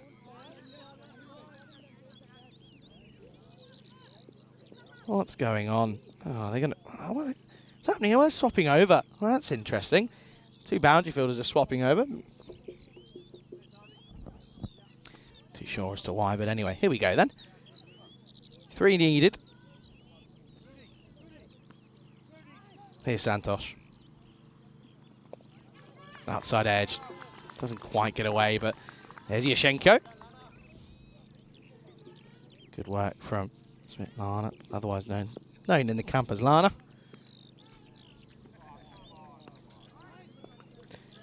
Yeah, good morning to Kroom, who says thought it was apartheid. I think a little bit below. I think 85, 90 is probably a par, I reckon. Just slightly below for me. That's, I think, what we're going to see here is they'll finish with a few deliveries to spare. Bowering on 44. Pulls into the onside. Will it split the gap? It could do, and it won't. Yadav's there all the time, isn't she?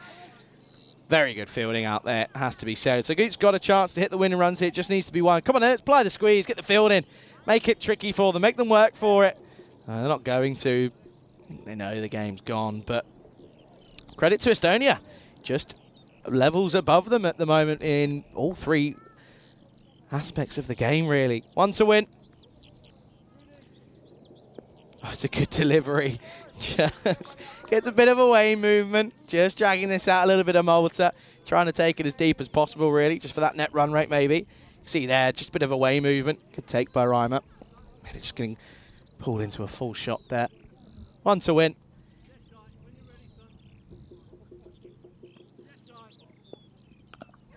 Carved away in classic Meadowgooch style. They will get a victory. She get 4 for it as well.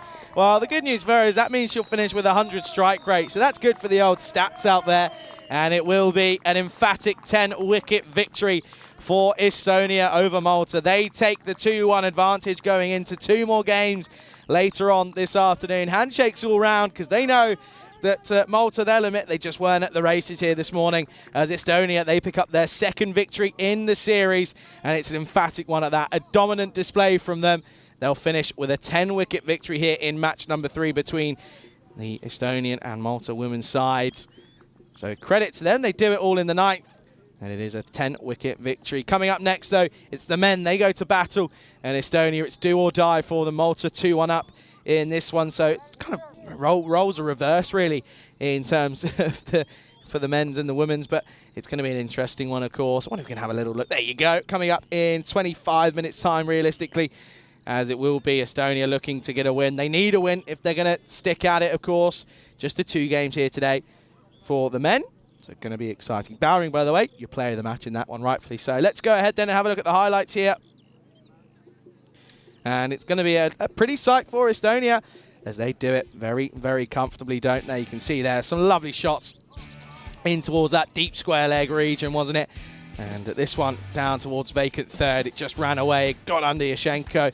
And when it goes on this outfit, it's just going to run away. If it gets through the infield, it's gone. Lovely shots, though, from Bowring, and rightfully so, does pick up the player of the match. And at the moment, she's putting a very good shout in for player of the series, isn't she? 45 off 33. Another score in the 40s, finishing not out as well. That'll please her as well. But, of course, well supported by Medaguch. Finishes 22, not out off of 22 deliveries. There's Housey. Did well, didn't he? Got down there. But not only was it leg side, but it was also through the offside. That one over the top was really nice this time from Bowring. And this one was probably the shot of the day. Got that front leg out of the way. Played it over the top, down straight. And that one went towards the boundary. And once more into the onside. It was just, again, elegant work, really. And this one was a lovely shot through the offside. It was a great way to finish the innings, wasn't it? Deserved a boundary, did Meta. And, yeah, very, very confident through that offside. So it will be a 10-wicket victory for Estonia. Malta, they're going to have to come back. It's an uphill climb for them as they look to try and take a trophy back to the Malta Islands. Lisa Bowring at the top there. 45 not out for her. Well supported by Medaguch on 22. So no need for Sormus or Tycon Ravova. They're going to be sat there thinking, that's fine. I don't mind not having to come out and do work. I'm happy to watch our 2 openers go at it. And yeah, you can see bowlers a little bit struggling at times, but I have to say I don't think they bowled too badly. It was just a couple of Gundy balls rather than the extras. You can see there, but it does mean it's going to be a big win, and that's going to do Estonia's confidence a wealth of good as they take the advantage going into the afternoon session later on. It will be 2-1 Estonia in the series. It's 2-1 for Malta in the men's, though, and they'll be up next. They're coming up in 25 minutes. Looking forward to that one. Pleasure to call you through the first game of the day. 4 more to go. You're watching it right here on the European Cricket Network.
This European Cricket Network event is proudly brought to you by HCL Software and Paramatch.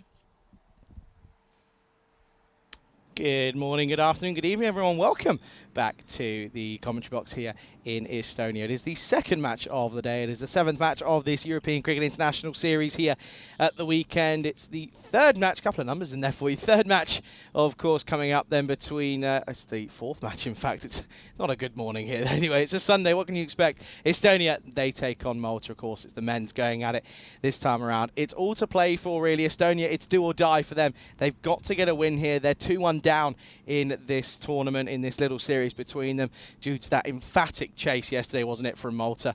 Lala Ali, what a player he is. He's a mammoth. He's a mountain of a man, but he's also pretty handy with the bat as well. So it's a bit of a tricky game, this one. It's going to be a nervy one for a couple of those out there. Just got to stick to the basics, see if they can keep things plugging away. Estonia, they're looking to make a game of it, of course, and if they win this one, it will come down to that last game, and that's going to be a big, big one, depending on the situation. And let's go a little bit earlier, as the two captains were out in the middle with Charles Croucher for the toss.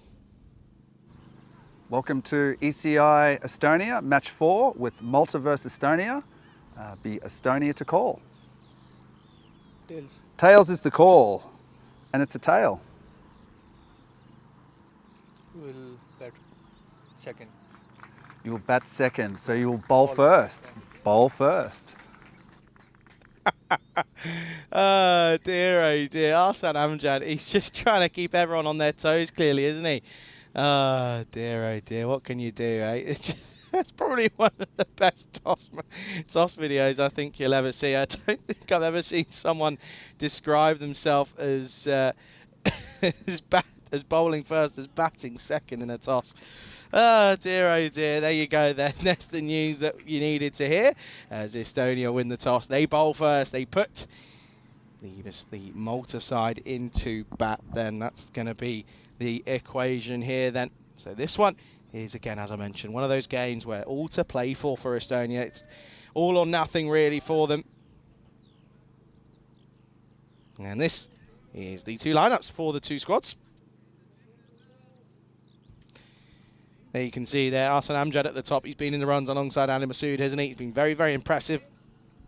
Sawit Jahan has been so good for them as well. Dave Robson comes back into the team after dropping out for that third game yesterday.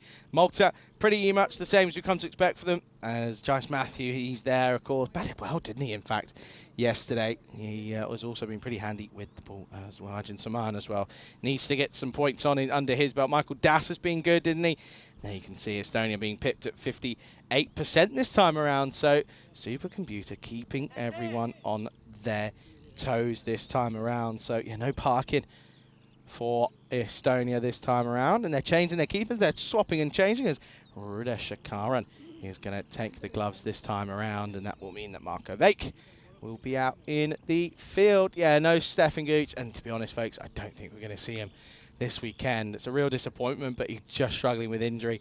He can't get that knee sorted. And, of course, with the big summer coming up, you've got to prioritise when you put your body through it.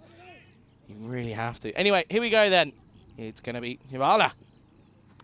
Good in swinging deliveries. Ishan Khan just plays this away into the offside. Start with a single.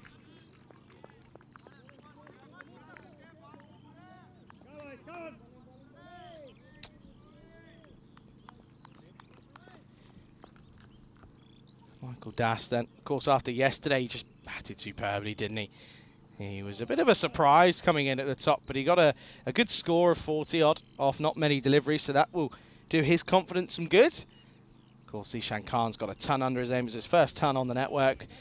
It's not his first ton ever in his career, I'm sure, but he got an international T20 century, but his first T10. Nice to see, and he just struggled since then, though. That's going to be, I think someone was having a bit of a quiet peep out there at one point.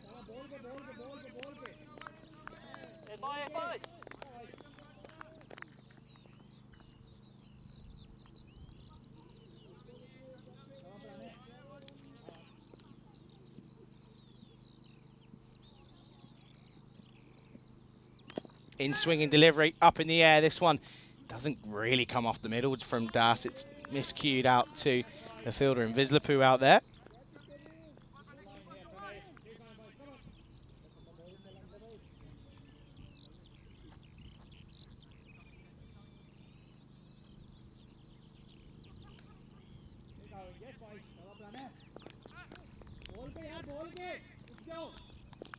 So then, once more, Guevara on the money pretty much early on here. Keeper now comes up to the stumps. I like this move. Put a bit of pressure on Zishan Khan. This is good good work. There's Dave Robson. I didn't get to speak to Dave himself, but spoke to Stefan Gooch. He said, yeah, Dave is struggling to walk. And it's never fun. Of course, it's always tricky with the amount of cricket that they've played over the last couple of weeks. Guevara once more just struggling with his rhythm, so hasn't quite found it yet.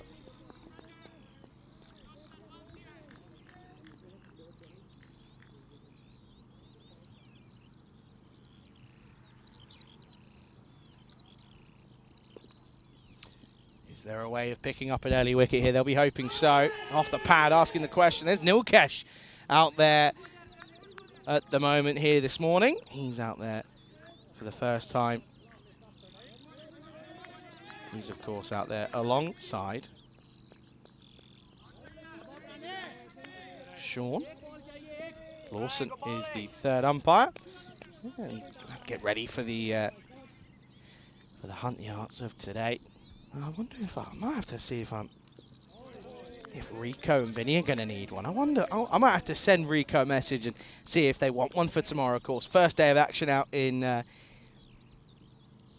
England tomorrow. That's going to be super exciting. I reckon we do have something that will tell us a little bit about what's to come with those fixtures. We can probably look at those maybe later on in the day. Wide and again, yet to get it away. This is a good start here from Estonia, on the money with the ball.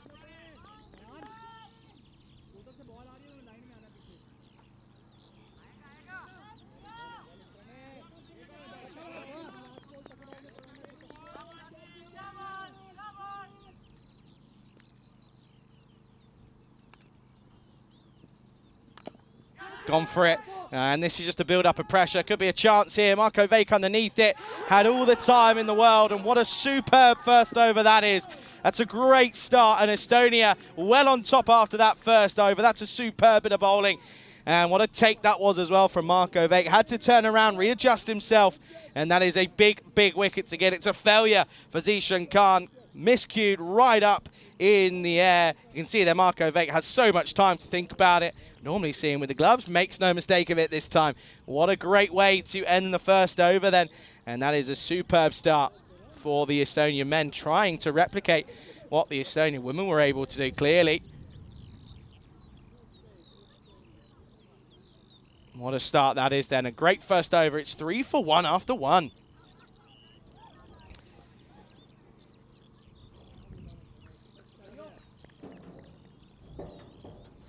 So in comes Varun Prasath then at the moment, coming in at 3. So a different bit of a swap here, I think. Maybe just due to the circumstances that they find themselves in at the moment. I don't mind the swap if I'm being honest. You kind of can really understand as to why. But good morning to everyone in the live chat, to Shahag, to everyone in between, to Kevin as well. Pleasure to have you, and to Steve as well. Very good morning to you. Of course, lots of cricket here on the network, it has to be said.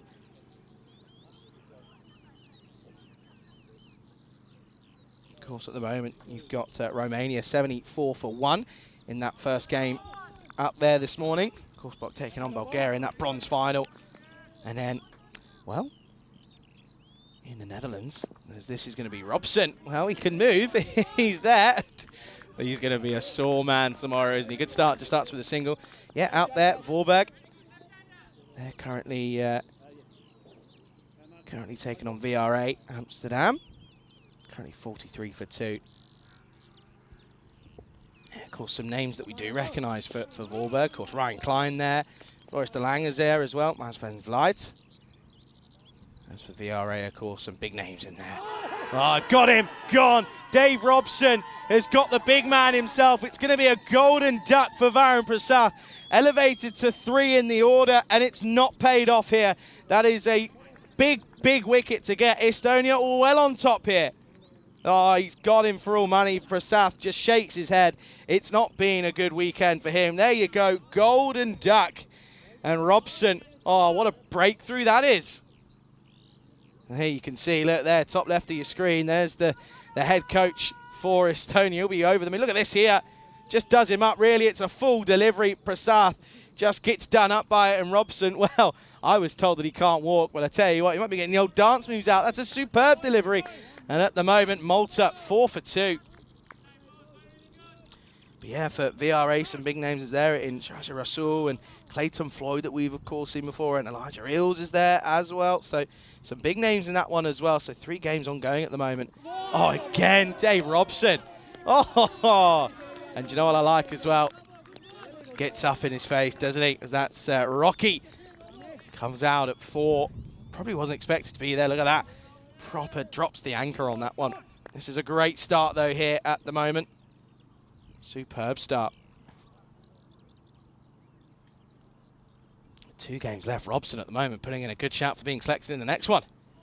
Goes wider this time, just changes it up. Can hear good change, Robbo. Absolutely. Doesn't go 3 in a row, changes it up.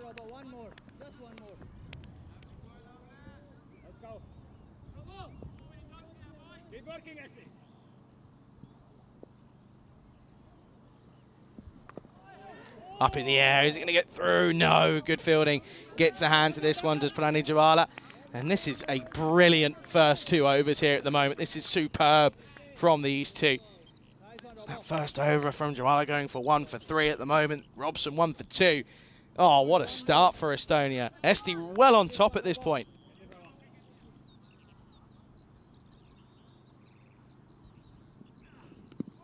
Off the pad, asking the question.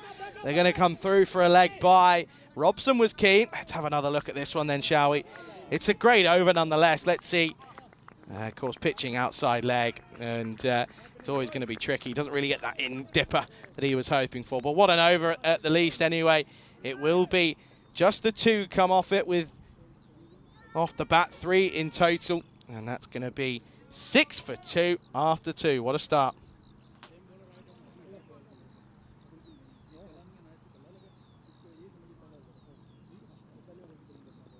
There you go. A bit of a rush one, but I think it's a good one. How many days was the longest ever test match? There's the hunt the answer for the day. Not only is how many... if you can give me who it was between as well, then you get a bonus point. Michael Das being at the other end as he's just watched it all unfold really at the moment. Yeah, keep you updated with some of the scores going on, of course, around the continent. Pretty impressive, isn't it? 3 games going on at once here at this point. Of course, you've got a 4th tournament coming up later in the night series. Good display for Irish. They had a good side.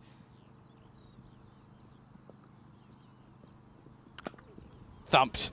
That's gone a long old way, and that's one way to turn around and just get the Malta squad cheering once more. That's going to be 6 into the onside as Javala just drops his length slightly, and he gets the treatment in the slot, in the arc, in the hitting zone of Michael Das, and that one has gone a long way.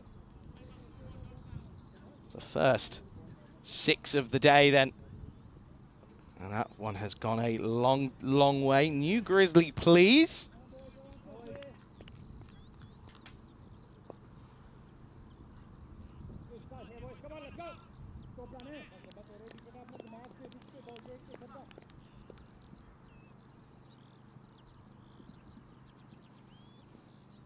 Now gets pushed and yeah, just gets disrupted off his rhythm here, doesn't he? You can just see now, just pushing into the offside, and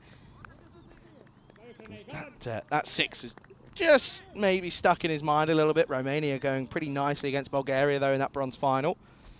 Yeah, because Voorberg and VRA, of course, out there in the Netherlands.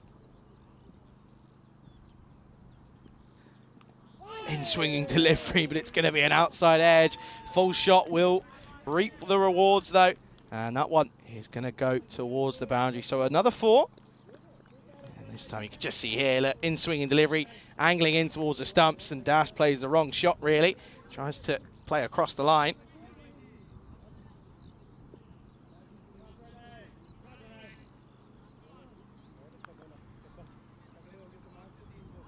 Well, Vinny must have a late old flight out there, because he is out there actually in Amsterdam covering the cricket. So thumped. There you go. You pull your length back slightly, you're going to get pumped down the ground. And that's exactly what happens there. Maximo yet again as it won. This one will it's just thumped, isn't it? Look at this, look, boom. Shagalagia. That's going to go all the way, 6 runs. So yes, look at that. So Vinny out there, actually be with Corey as well. So yeah, nice to see that Vinny's. That's going to be a late. That's going to be a late flight. It's only an hour, I guess, from Amsterdam Schiphol. I'm assuming is where he's flying from. So it's only an hour flight. Doesn't really need to be too much into London, does it? Change of angle. Oh, and that one's just over the top of the stumps, and that's a little bit of a sore one for Ali Masood. He's fielding almost as a backstop. This one is not far away. That's going to come through for a bye. Keeper not quite catching that one, but it's a little bit of a tricky one. He just moves a bit down the leg side a little bit too early. Doesn't really need to at the moment. Oh, conversation between Neil Kaush and Michael Das.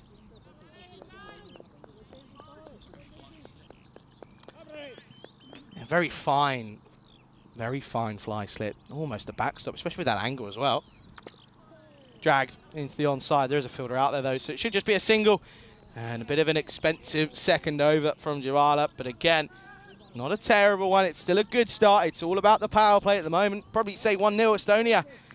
Malta at the end of 3, 25 for 2.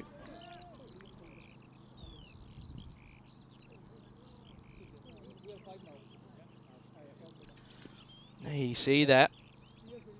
7 points to 5. It is 2 wins and a loss for Malta. It's 2 losses and a win for Estonia. So it shows you they have to win here, don't they? They have to get a victory here to Estonia if they're going to take this into that last game of the afternoon between these two.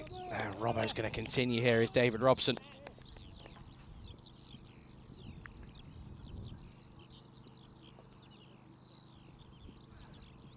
Trying to replicate that form to start with, but just angling down the leg side.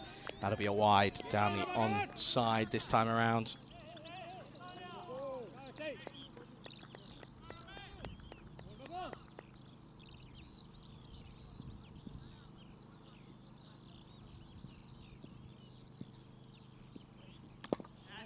Better areas, but it's a good shot. This one over the top, and I think this is going to be 1 bounce 4. And this time, Rocky gets involved. Yeah, good shot, though, this one, isn't it, from Rocky? Over the top, 1 bounce, cuatro carreras. Good shot, though, this time, isn't it? Just opens up the offside, leans on it nicely. So, a bit of a comeback here at the moment for these two. And once again, just drop some runs as this one is going to be a leg bite.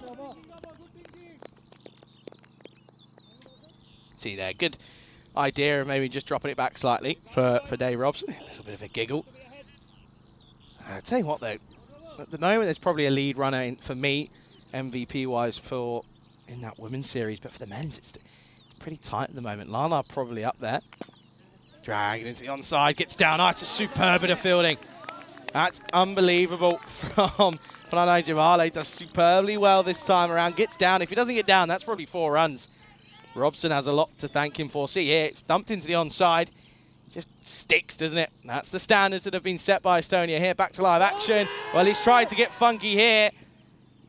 And he doesn't really get into the right spot. It's a bit of a nothing shot. There's a fielder out there. I don't really think this is a shot that you want to be going for. Don't know if we can go even further back with that one, but we'll see here. Look, he goes for this funky little reverse ramp, but there's got a filter at third man, which I don't understand. Oh, well bowled, Dave Robson.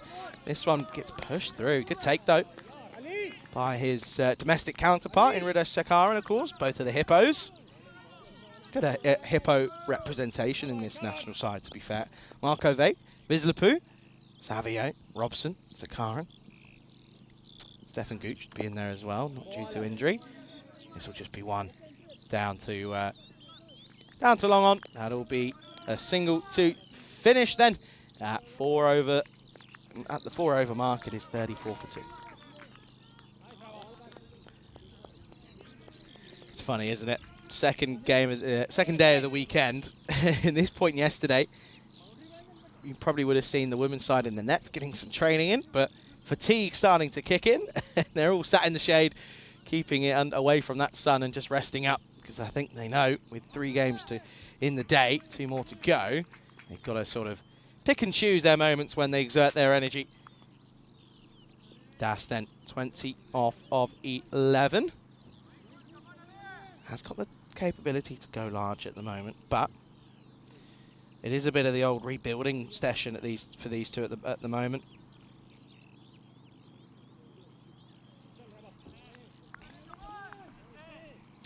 They're going to go to Ali Masood here.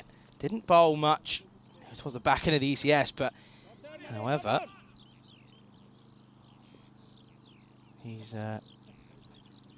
bowled well yesterday, picked up a couple.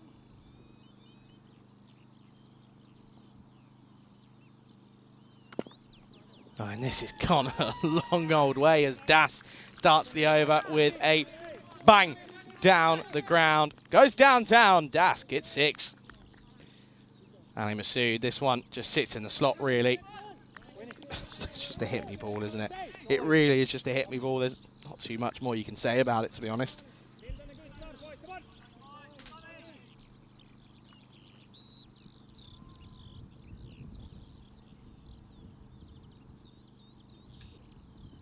Pushes it wider.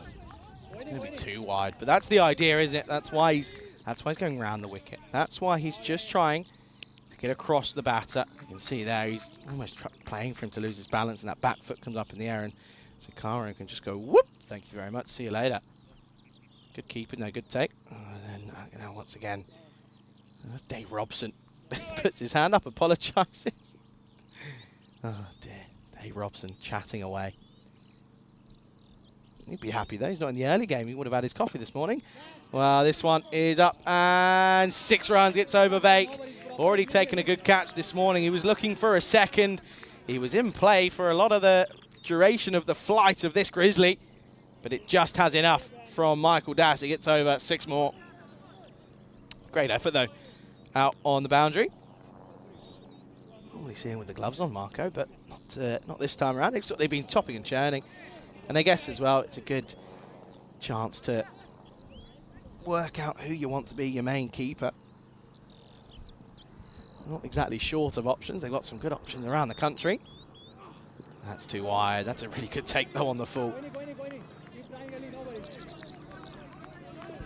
The private helicopter comes around. Maybe that's... I reckon, you know what, I reckon that's Daniel Weston.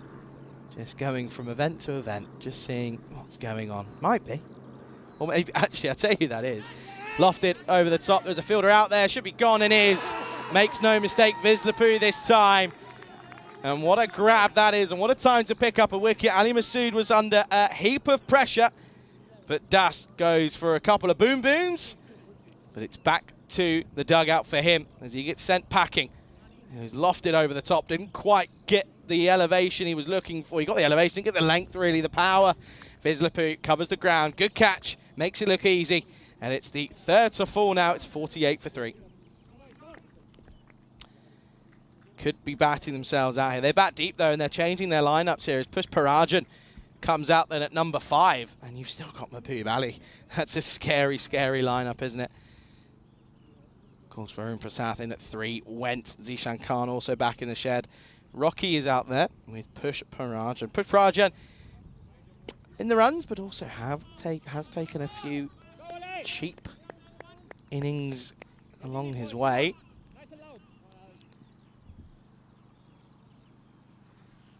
Here he is then. Driven confidently. Back out to Vislapu once more. Gets the old long barrier out, has to. You can see how dry this ground is starting to look. It's a bit... You can imagine that the earth is probably just trying to struggle with going from being under snow and icy cold conditions to 25-degree heat and being trampled upon. Shot. Classy. Classy from Rocky. There's not too much wrong with that one. Just uses the extra bit of pace that Masood has as a spinner. No one at 3rd man. That'll be 4.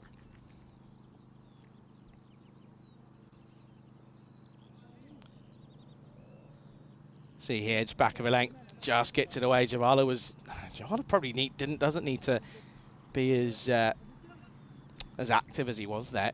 Could just stay there. He's now been swapped out. There's Masood running here.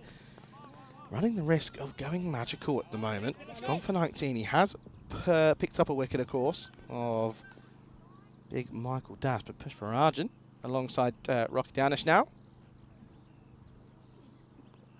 Oh, get down, does. That's Cheyenne Khan. I think he's carrying a bit of an injury on one of his hands. Went for it one-handed, keeps it down to a single. It'll be 54 for 3 after 5, and I can welcome you into the commentary box here today. And a very good morning, good evening, good afternoon to wherever you're tuning in from around the world. Pleasure to have you here in Estonia, of course. Not only happening here in Estonia at the moment, you've, of course, got games going on in the Netherlands. It's the T20 finals day, of course, the road to ECI-W going on out there at the moment. I believe Vinny and Corey taking you through that one. You've got Danny Hudacek out in Romania in the Continental Cup taking you through that one, of course. And if you didn't quite pick up some of the results yesterday out there, you should definitely go ahead and have a look at what happened in that last game between, I believe it was Romania and Gibraltar. It was essentially the winner goes on to take part in the final, and it came down to James Fitzgerald. The last 3 deliveries needed to go 4-6-6, and he did exactly that, and he got them over the line in just that last ball. It was a thriller. And yeah, I believe that's actually already out on our social. So go ahead and, of course, do check out our channels on social media, of course, at ECN European Cricket Network on all of them. And, of course, if you want any stats, and well, especially with the England series coming up, you can go ahead and have a look at the squads for all 6 sides taking part.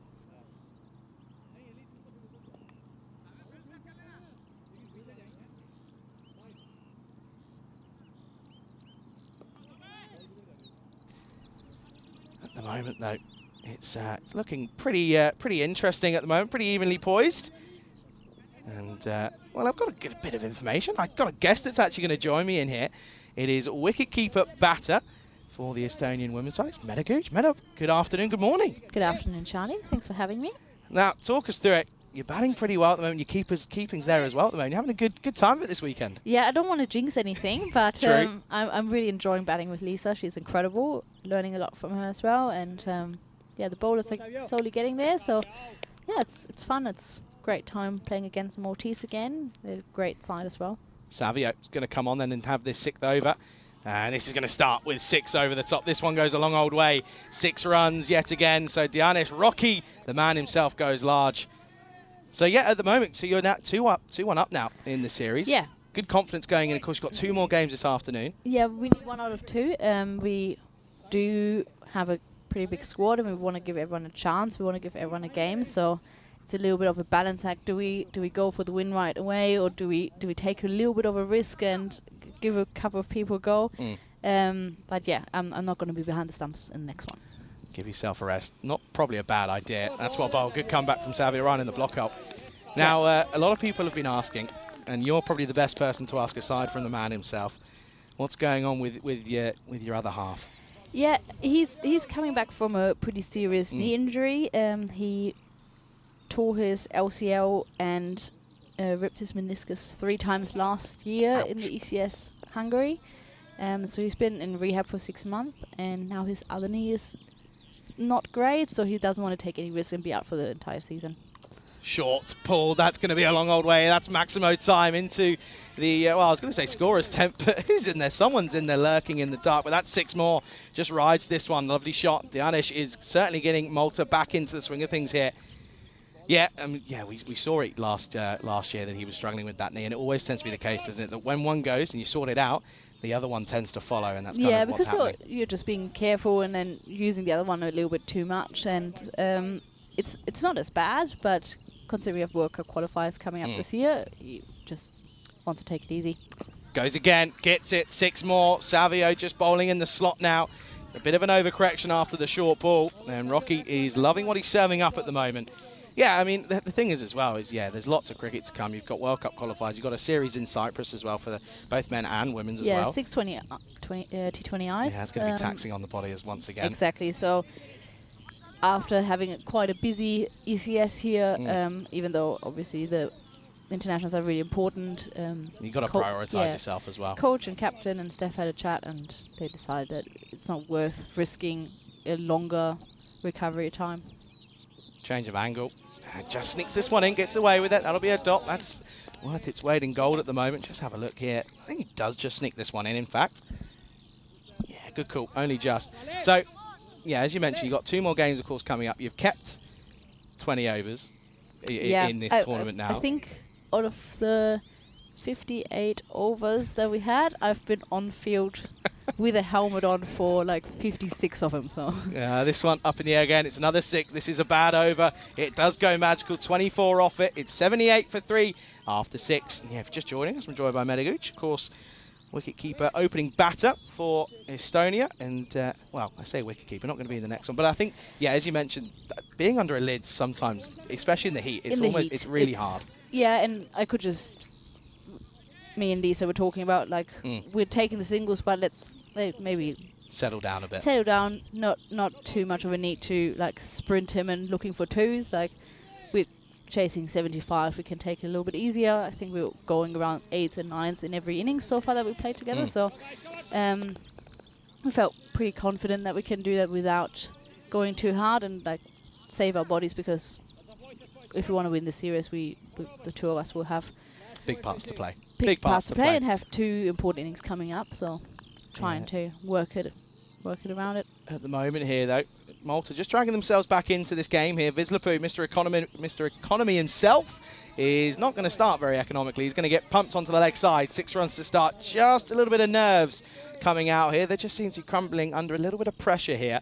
But yeah, I mean, we spoke about it sort of off, over the last couple of weeks that you mentioned over the off-season. You've had a good couple of ins for your side, especially with the ball. And it seems to be that that's really paying off and coming to fruition here. Yeah, especially like if you're bowling against somebody of the quality of Shamla Kolaseri, you need a great bowling attack, and getting Anna-Marie Bessick in is massive. Like, she's been part of the team for years, but she had a baby, so she was just sitting out for a while, and having her back with the ball paid out. Yeah, big time. Pitch wide and gets the old foot out on this one. That'll be a dot. But yeah, I think one thing that I think Rico and I picked up on yesterday. See here, look at this one. Don't rub that one. That's into the shin. That's not off the foot. Good bit of footwork. Yeah, got the soft part of the foot out there. Yeah, not bad. The fleshy part. Fishy is a strong man. Yeah, his nickname is Fishy because the English players can't pronounce colour, which is his first name, and say colour, and that means fish in Estonian. There you go, Fishy. Well, Fishy at the moment, he's getting put out to all parts of the ground because, when push comes to shove, Push Parajan likes the look of him at the moment. Oh, Push. Oh, I see what you did there. I don't mind it. Listen, I've been here for long enough now. I've worked it out. I'm getting there slowly but surely. But yeah, I mean, look, talking about it as well, Rico and I said that the big thing is the fielding is one of the biggest things, and I think that's what we've seen. I wasn't there obviously in person, but from hearing from what those different people have said, that time when you're out in Malta and you lost that series 4-0, I think the issue was in the field a little bit, just maybe not quite getting behind it enough and just sort of slipping through. Doesn't seem to be the case this time. Seems like you've worked a lot on that. Yeah, I mean, the girls come in with a lot of confidence. We know the field very well. It is a bit bumpy, and the girls take a lot of pride in defending their home ground. So, yeah, we've definitely worked on a lot. Well, Coach Terry O'Connor has been working with the squad. Oh, Fuller, it's in the slot yet again. It's going to go for another Maximo, and this is outrageous hitting. This is kind of what we've come to expect here on this ground. It was a good start from Estonia, but Malta fighting their way back at the moment. I like that he's trying to change it, coming around the wicket, but unfortunately hasn't really paid off. Yeah, just dropping a little bit at half volley, so yeah, a little bit of slot bowling. Priyan's quality is not going to miss out on those. No, absolutely. Again, they're changing things up here though, Malta, sort of going in and around those top 5, changing it up a little bit. Well, pulls his length back. It's an overcorrection from Vislipu, and he's getting the treatment at the moment. Yet again, goes large. Push Paraja moves into the 20s now. This is already a magical over. Could go supersonic. 24 already off it. But yeah, if you're just tuning in and you're wondering who's that voice you're listening to, it's Medaguch, of course, of Estonia. If you've got any questions, get them in. We'll get them over to it. And well, there's a plane. That's Lena flying. Is it? So I'm not sure if you know, but our player Lena Sermus is a pilot for airbortics. So well, there you go. She's not actually flying because she has to be playing the next one, but yeah, she has to tomorrow. A pilot. Okay, interesting. So the more you know. This one, and now just struggling here is Vislipu. Can't get that rhythm flowing here. But yeah, talk to me about a little bit about about a couple of those ins? Because there's not only, of course, you mentioned one there, but there's a couple of others that have been a big in and big help as well. Yeah, Chamali is back. Also, just had a baby. She's great with the ball and a great addition also with the bat. She has the quality of hitting boundaries, which is key. Speak about hitting boundaries, Mina. This one is one of the biggest of them all. The over does go supersonic, and at one point it was looking pretty rosy for Estonia, but Malta definitely back in the game now. Can't count them out. It's not over till the fat lady sings. End of the over. 7 down. 109 for 3 on the board. And yes, yeah, I mean, I think the last 2 games because she obviously didn't play the second game in Kalina, right? She sat out in. No, Lina has been playing all 3. Yeah, I mean she's batting at 3, but she has been quite happy not to have to go out. She is a great batter though. She was out there in the second game trying to hit those winning runs, but yeah, unfortunately how annoying was that? That she's was also frustrating, right? Yeah, and she hits them so great to the V, and then just the wind blasting in her face, so tough. she knows like, oh, I have to like hit it with double the power, double the timing. It's just, yeah, it was. She definitely has the quality to do that, but yeah, coming in and having to hit 6 off 1 basically is obviously a tough ask for anyone. And yeah, she was. How much have you batted with Lisa? Because it looks as if you two have got a really good understanding. Never. Really? It was our very first, like the first game was our very first time going onto the field together. That's it's actually crazy. the first time I've ever played on this pitch. Is it? Yeah. There you go, you see. Not a bad record at the moment, though. No, not too bad. Ali Masood went for 20 off his first. Going to start with a wide down the leg side. Good stop, though, from Rudesh Akaran. Okay, that's interesting. Rudesh's debut tour. It is, yes, yeah, it is. Very excited for him. I think he had a very good ECS. Yeah, he did. Yeah, they of course similar situation in both domestic and international. Oh, what a shot, by the way! That is rocketed off the bat of Rocky, and Janis now moves on to 39. That is a seriously good shot onto the onside. It was the quicker ball from Masood, but 2 full, 2 straight. Gets the old sweep on it. I feel like I need to leave this combox because they were at 17%, the Maltese, and now they're 53. They're back in the driver's seat. As a Estonian, I do not want Malta to do that. So maybe I'm just bad luck. It's all right. You're only down as a guest com, so you can be biased. You're allowed to be. It's fine. Yeah, right. I'm allowed to be. Yeah, I'm absolutely. allowed to be biased. Absolutely. Yeah. So our I mean, boys here. Sorry. It's our boys out there. Absolutely. Well, after this ball, we'll talk about your sort of journey because you've done sort of the rounds in Europe at the moment. Oh, that's well bowled, but equally well played. Just dabbed out to 3rd for 1. Yeah. So of course we saw you out in. We know that you've, of course, were out in Hungary for a while, of course, involved in the setup out there. But yeah, recently made the move to Estonia with, of course, Stefan. And yeah, it seems like you're both thriving out here at the moment. Yeah, it's a phenomenal community. They've been extremely welcoming, and yeah. Oh, this one into the onside, and well, yet again, 6 more. It's 2 full. It's two straight. Masood, this bowling not backing up what we saw in the first 4 overs here. Yeah, it's just a great community. They have an amazing setup, as you can also see on the ground. Like, the ground looks amazing. Stunning. The leagues are well organized, and yeah, it's a great place to go. And with Steph having the Estonian passport, it just seemed the right move. And so far, it's definitely paid off because everyone has been so kind and welcoming. I think it's a nice one as well. It always makes you feel better as well. Oh, this one is up, up and away. Marco Vake's interested at some point, but turns around and he's lost it. Oh dear, oh dear. Well, it says Maximo, but that's got caught up in the wind. It's only going to be 1 bounce 4. That's a drop, really. It's tough in that sun, as I'm sure you'll tell us, Mina, but yeah, that's probably a chance that goes. Marco's such a strong fielder. Husband of Anna-Marie.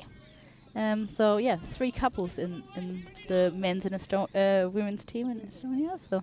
Yeah, I want to talk about it yesterday. You're involved in 2 of the big run-outs yesterday. Yeah. Of course, you were involved, but you weren't. But it was direct hits. But there were some good bits of fielding in there. I feel bad about getting any credit for that. Basically, I misfielded it and got credit because I got it was an assist. It was an assist. It's fine. Oh, well, gets the old effort ball out. But I think Dave Robson could be interesting. Gets the old loopy out. And, well, it was a bit of a half effort for Dave Robson. But another Maximo once more. And Pushparajan out of nowhere is near enough his half century here. Masood's gone for 22 now off the over. This is really not what Estonia were looking for. That first 4, it's a story of 2 halves, really, this innings at the moment. Last ball coming up. Just gets through him. There's a fielder out there, though. The Southern Cross fielding well in true effect. That'll be a single to end what's an already, again, expensive over. That is going to be the end of it. It is 1-3-2 for 3 at the end of 8.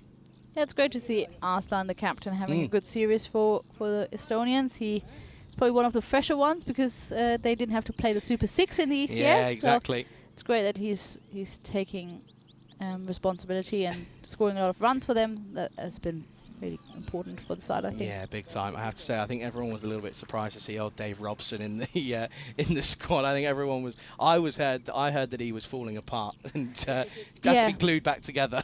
Yeah, he is. He's hurting, but he's definitely not one to give up easily. No, And 100%. he loves a win. So if he can push the Estonians to get there. This is interesting. Arslan Amjad's going to come on and have a bowl first here.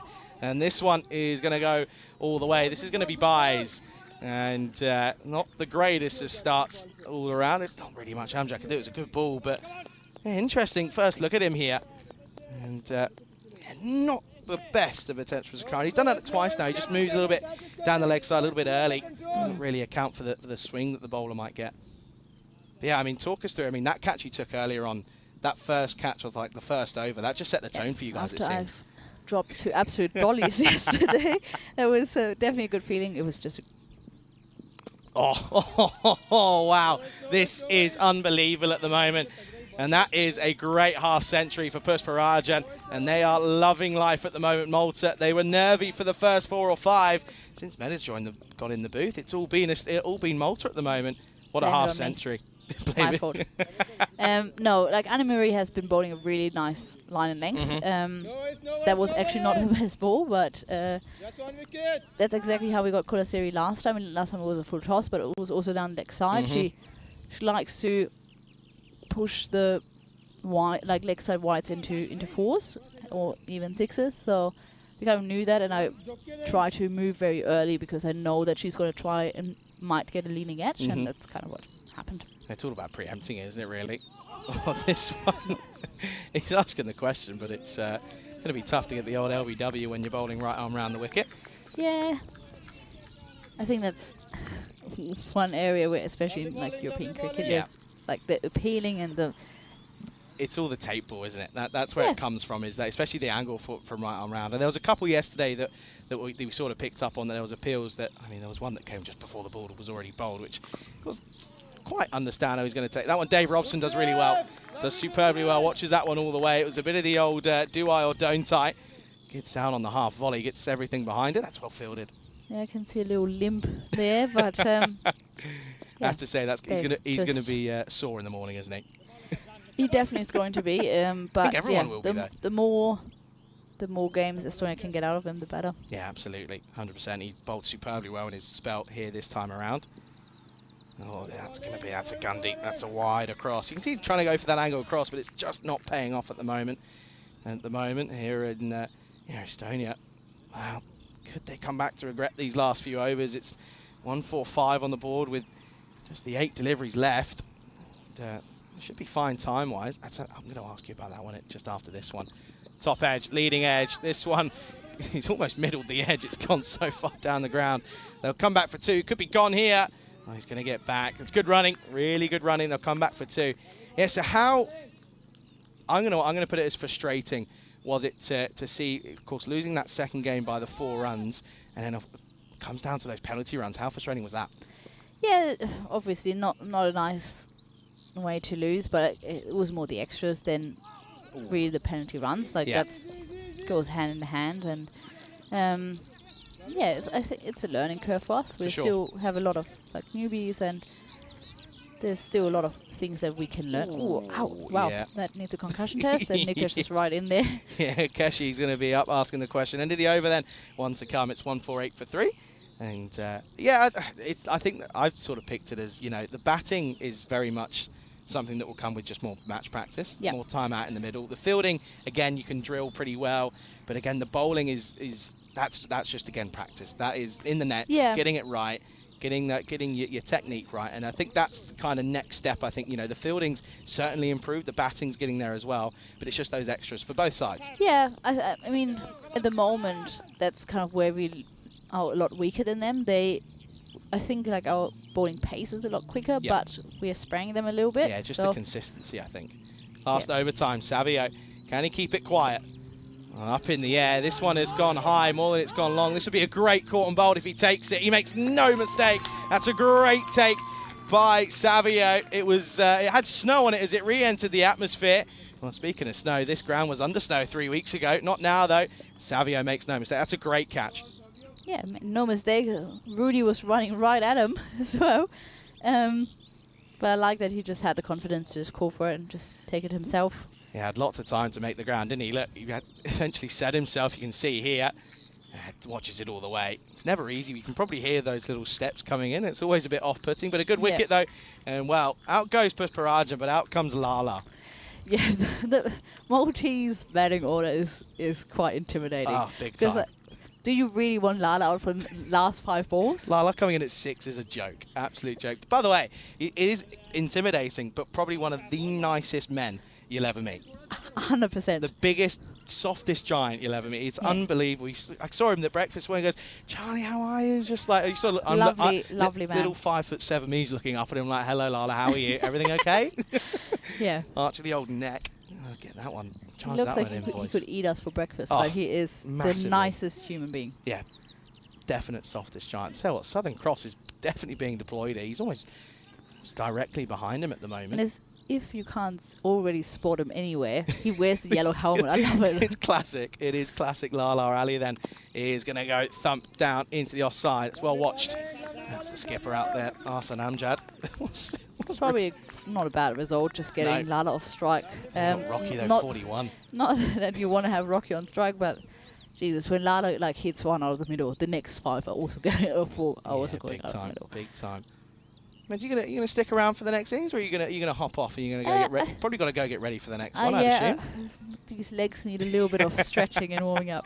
Oh no, listen, it's been we'll keep the course to the end, but yeah, huge thanks for coming on and just giving me a little insight into a couple of overs. I'm on my own. We've done a couple of these now where you're in these internationals. I enjoy your company. I enjoy it too. Yeah, they're having a little look there, really. Just keeping an eye on him. How close? I haven't watched it back. How close was my stumping attempt? Genuinely, so I'm gonna tell you, this is the line. Foot's just like it's like her left toe, her small toe's just over. It's a great attempt. Gone for it. That's going to be 6 runs. These are valuable runs coming at the back end of the innings here. 150 up, moves on to 156 now. You can see there is Sakaran just tells you how they're feeling at the moment. Yeah, it wasn't far away at all. It was a great little sneaky one. Yeah, I looked at it and I was like, is she still outside? Yeah. And I don't want to judge it, but it looked from up close. It looked like there was still nothing. But slightly something over. I'll trust you and Charles Croucher. Yeah, there was just slightly something over. Yeah, I thought at one point it was gone, but yeah, it was just got over. But yeah, I mean, look, one thing we've got to remember, of course, you've got that advantage going into the next game, and of course, you've got a game after that. But a victory would, of course, that would be the first ever series win for you guys. How crucial is that? That would be big. Massive. We haven't had the greatest run lately, so that would be just a big booster for all the girls. I think, listen, already, I mean, already the tournament's a success for you guys. Coming into it 4-0 after the last time we saw you, coming in and getting a victory on that first game. Again, I talk about it a lot, setting that tone. It's a great start. And, of course, losing the second one and frustrating the way you did it, but positive still to come out of it. The batting was good, bowling was good at times as well, just the fielding in that time. This time, it's got through everything. And this one is going to be through all the way to the cube. It's going to be frustrating. Sakaran just seems to almost sat on this one, just he sat there a little bit frustrating. And when you're trying to stop these slower runs, see here, it just gets through and just nips in. That is nearly impossible to, like, it's so hard. And he's not the tallest human being, so he's already very low, but these edges are just so hard. Yeah, it's a tough one. It is a tough one, but nevertheless, 4 more, 160 up now. 2 balls to go. If they get to that 170, they'd be laughing at it if they do. Estonia got it all to do, though, with this chase coming up, of course. Steps across and gets it and gets over the long on boundary. So 6 more yet again. 4 and 6 looking slick at the moment. Savio just bowling it in the slot, struggling with that length. Listen, with the ball to go, man, I'm just going to say huge thanks for popping on. Thank you very much. Good luck, of course, in the in that next game. And, of course, we'll be keeping an eye on it. And, hey, listen, keep out for those stumpings, though. I'll be watching. Well, I'm not keeping. Oh, of course you're not. Oh, well, hey, if you take a catch, run out, something. Yeah. Bowl? Oh, definitely not. Nobody wants to see that. Oh, dear, oh, dear. Okay, then. Last ball coming up, then. The boundary gets them to that 170. And that's a backstop, by the way. That's not a fly slip anymore. That's a genuine backstop. Yeah, I don't think that's where he's supposed to stand. Love this. You've got a backstop. You've got a southern cross, pretty much the man pretty much straight behind the bowler. Yep. Interesting field. Very interesting. Yeah. Okay, then. 167 on the board. Got to keep this down to a minimum here. Lala's only going to face one ball in an innings in where they still get up to nearly 170. It's pretty good going. You didn't see that, but Mehta just sort of put her hands up and prayed, said, thank the Lord. Okay, then what's the pause in play? There seems to be a pause going on here. Not too sure as to why. Okay, then. With a ball to go. 167 on the board. Savio, can he get it right? Full toss. The answer is probably going to be no. It's going to be 4 runs. They will get to that 170 then. Ah, there you go. Look at that. That's a nice little moment there. But 171 for 4 is what Malta will finish on.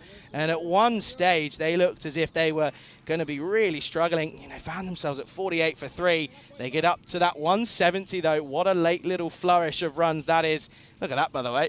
It's father and son out there. 171 for 4 is what they'll finish on. Yeah, thank you very much for having me. And pleasure. Go SD. Absolutely let's pleasure. Hope for good second innings here. Yeah, absolutely. Med, it's been a pleasure. Thank you ever so much for joining us. And yeah, we will hopefully, of course, see you in action in the next game, of course, coming up. But we've got an innings to go, though. And let's have a look then at these highlights. And well, you can see here, it was a great start, though, wasn't it, for Estonia? They were well on top. And this was a great catch from Vake. It really was, as he was able to make no mistake of this one. But they kept on picking up wickets, didn't they? Of course, I mentioned 48 for 3 is when they lost Das. This was how the skipper in Varun Prasath was gone, as Dave Robson was on fire. The man on a mission himself.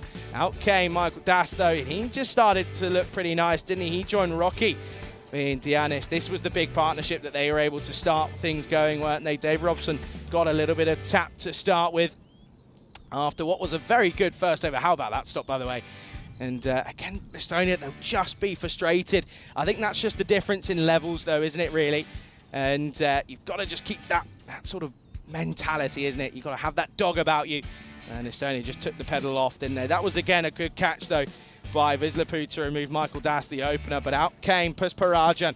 And what a little spell of batting this was. It was sixes galore. It doesn't matter where you bowled. It was going to go to the distance.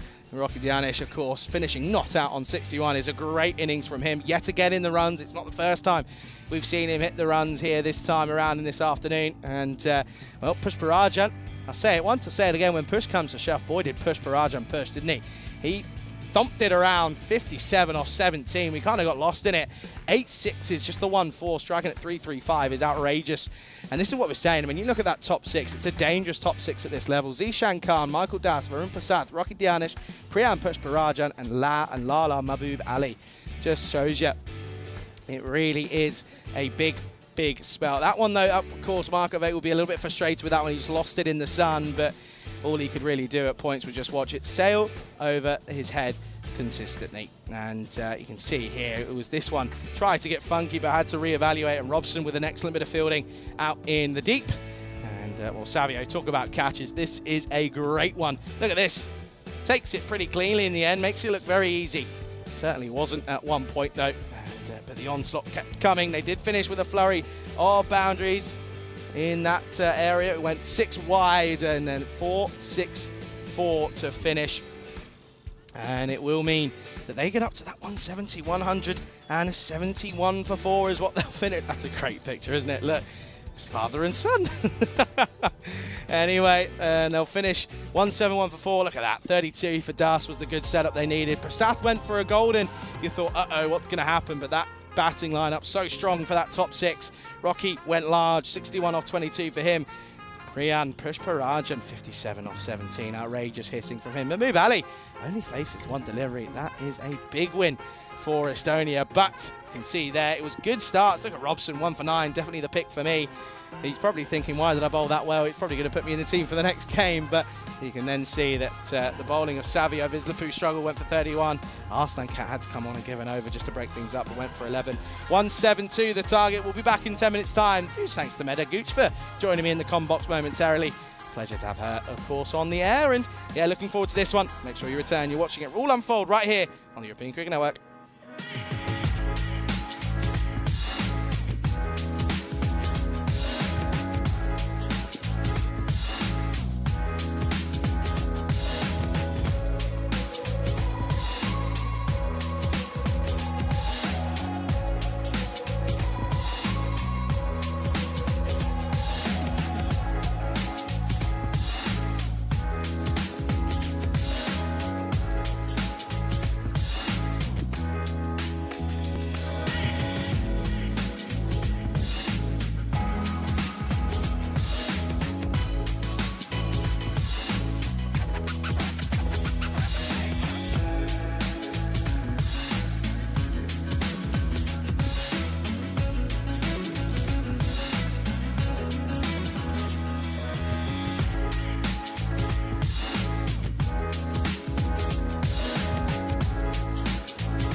This European Cricket Network event is proudly brought to you by HCL Software and Paramatch.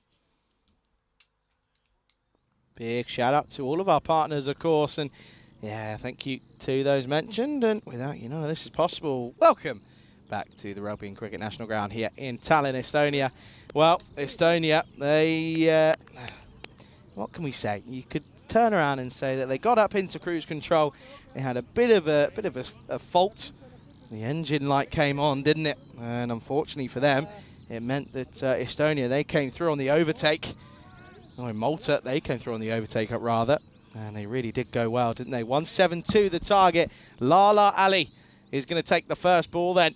It's Arslan Amjad on strike. Bottom edge. Out to the deep. That'll just be a single. Yeah, it was welcome back, everyone. Of course, here in Estonia, second game of the day. Second innings, of course, it's 172. Estonia, they need to win here to stay in the tournament. It would be a big win for Malta if they were to do so. They were struggling at 40-odd for 3. They got up to 171. They need a big start here to Estonia. They don't want to let this come down to the wire. I do have that feeling that maybe it could. As Ali Masood is going to take the second ball then. No changes for them in that order, of course. You can probably look at Sao Chahan at 3, Shahan Khan 4. He's been in the runs as well. In at 5, probably Robson. Need to go big to the openers. That's a wild swing. Appeals from some, but that's a good delivery. Keep it out there is what they'll be saying. They'll be saying if you can keep it out on the wide line, near enough on that wide line, Ali Masood will struggle to get your way on the pads. He will take you on and take you to the cleaners more than likely.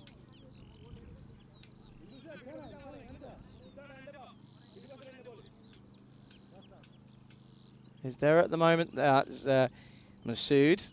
Of course, up against Ali once more then. And this one is again hit, but once more not hit firmly at all. Varun Prasad, the skipper, does the hard work out there. Gets the old long barrier out. That'll just be one. Yet again, dealing in singles then here at the moment. Just getting their eye in.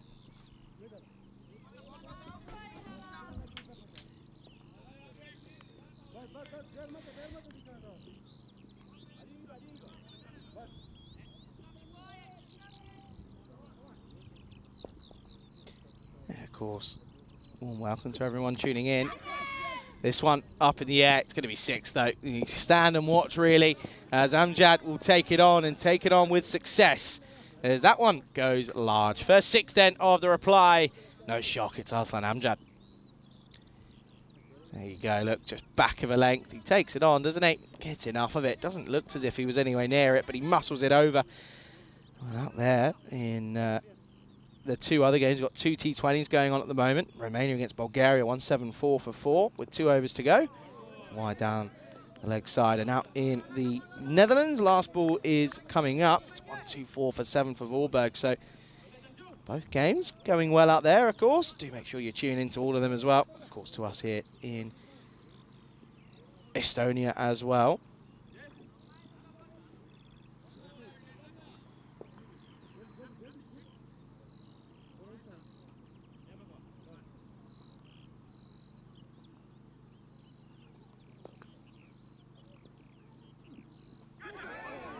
Wider.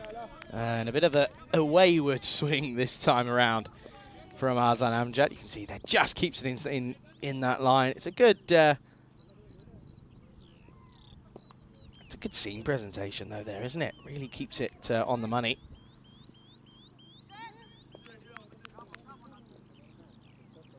Good celebrations around all, of course, for Estonia in that first win, of course. Oh, this is a lovely shot. Really nice pickup. Swivels it into the onside. Parkin, of course, got some energy maybe. Not playing this one. Good end to the over. They start with 13. 13 for no loss after 1. Yeah, today is, of course, International Redhead Day. And yeah, you just feel that at the same token, of course, shout out any gingers around, any redheads, of course, Ron Weasley. And, of course, Ed Sheeran. Many other famous ones as well. 1-1-2 matches now since a golden ball, of course. been a while. Back in Italy is where that last one was. I said that I thought we were going to have one here in these internationals. Hasn't quite happened yet. We've certainly come close, but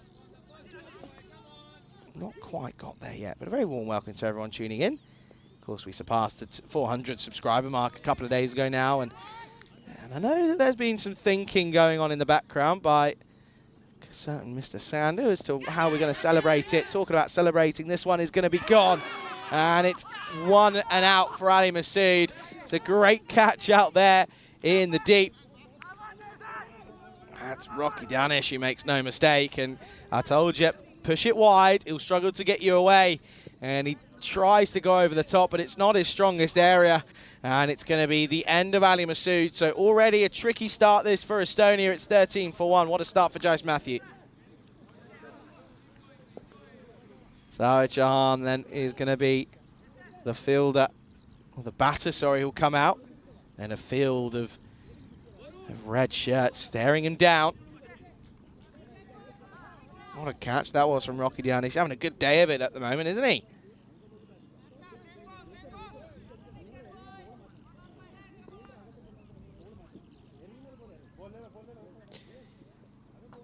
Oh. Well, he's at his mark, but there's no ball for him. It's in his way. Yeah, you can just see, though, by some of these shots that the ground just looking like it could do with a bit of a water. Maybe looking a bit dry. That sun's been on it, though, for the last 3 weeks consistently with one spout of rain. At the moment, though, Jahan in at 3. Drops, and Aslan doesn't think of taking it. Ali Masood's been the in batter, really, for Estonia. It's not really been Aslan Amjad. He has scored runs at times, but has just sort of halted at times. Moment. Bit of a nervy start this, of course. They have to win. Do Estonia to stay in it. A victory for Malta, and it'd be game over.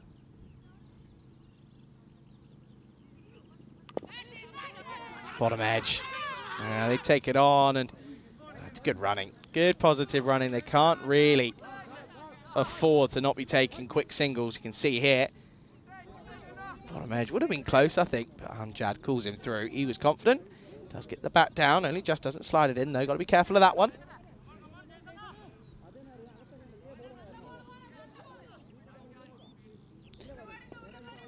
A lot of noise out there for Malta. Probably the case of there being maybe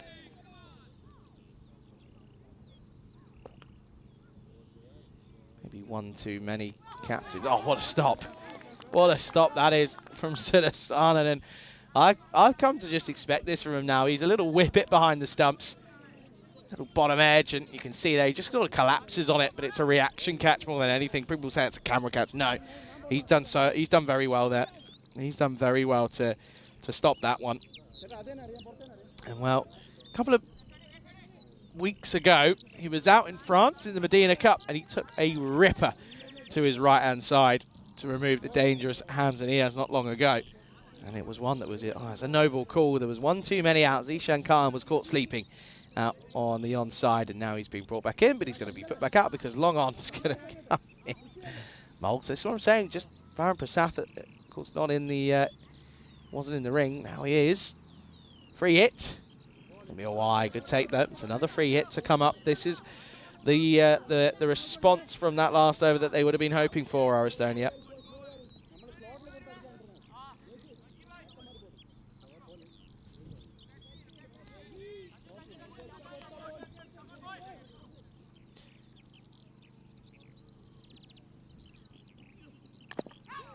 Oh, into the onside. Doesn't really pick it up, but it could go the distance. Well, look at that. That just goes and goes and goes, and not really much that the fielders could do. It was a great chase, but he won't get there. That'll be 4 more. Off the bottom edge, really. It's a thick inside edge. It runs away. Look at this. Just carries on going. There's no stopping it. See, there are patches of dry areas, but still. That's going to be a good couple of boundaries.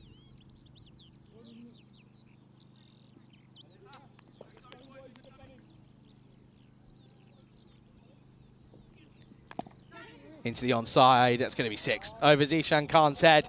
So Amjad, he certainly holds the key for Estonia, doesn't he? He's got to go large. If he doesn't, then they're going to be looking at tricky times ahead. But that's a lovely shot. Gets the old swivel, into the onside. Seismas. Gusmas is, of course, what it would be in Estonia.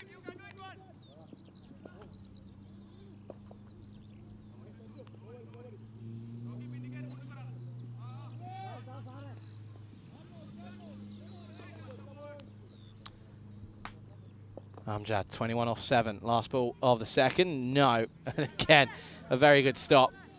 Sort of tips it around the corner. I think he's taking them quite low, though, isn't he? They're not carrying to him.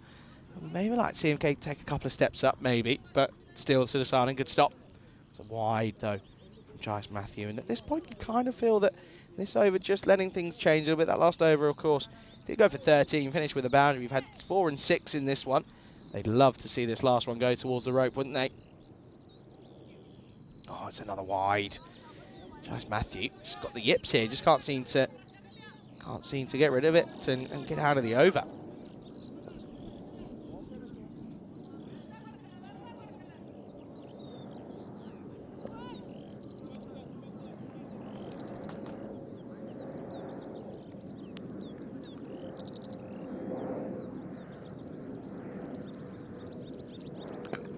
Thumps, but he hasn't got any of it. This is going to be up in the air. Lala. Oh, puts it down. Never look comfortable. Doesn't matter, though. It's a no ball. It's going to be a no-y, so it doesn't really end up being too much of an issue, but he still would have wished to have taken it. I mean, see here. There you go, off the splice, off the full toss, but that's going to be a warning for Giles Matthew. So free hit yet again.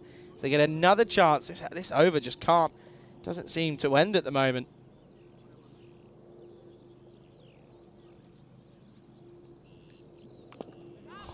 He misses out. He could have left it. Reaches for this one. Gets away with it, does Matthew. Still 17 come off it, though. And at the end of the second, it's 30 for 1.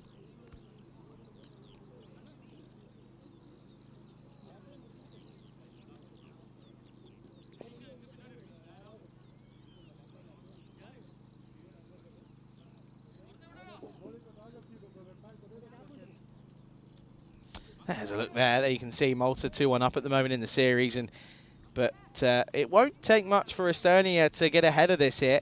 Couple of big overs and they're well into it. Of course, they've got the batter of Cheyenne Khan still to come at 4, and it's not like Sahil Jahan isn't exactly a capable hitter. He's just looking a little bit nervy at the moment, but looks like they're going to go with Justin Sharji, who struggled yesterday. Has to be said. He really did. Couldn't find the rhythm. Feel the rhythm, feel the ride. Heads up, folks, it's Sharju time. Oh, wow, how has this gone here? It's going to be a catch, it is. And that is a horrid way to go. It was a Gundy ball on his legs, and you would never expect Amjad to miss out on something like this, but he has. It's a leading edge. It flows down to Rocky Dianish at third man yet again. That's another catch for him.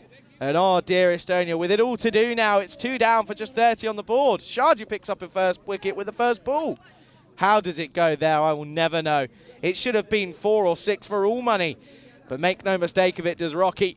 And Rocky Road's ahead for Estonia.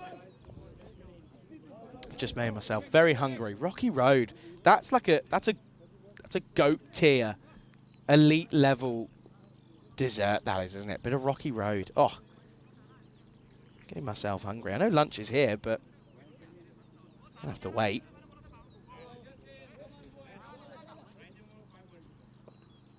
Right arm over. 5 balls to come then.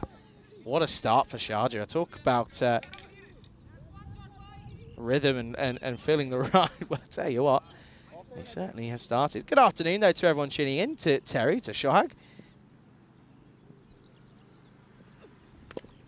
Well, this is clubbed. And, it didn't quite sound nice off the bat, but he got enough of it. He got all of it, in fact. Khan starts with a large one. Maximo. In the slot, isn't it? That's where Sharji struggled yesterday. He couldn't get the length right. He was dropping them short, dropping them in the slot. In the hitting arc, you don't want to be giving off too many options for Khan. He will certainly take it on, but he's got a lot of work to do here. 136 still needed. It would mean that the last game would be a dead rubber if Malta were to win this. It's a wild swing. Half of an appeal. Kesh Ilkesh not interested.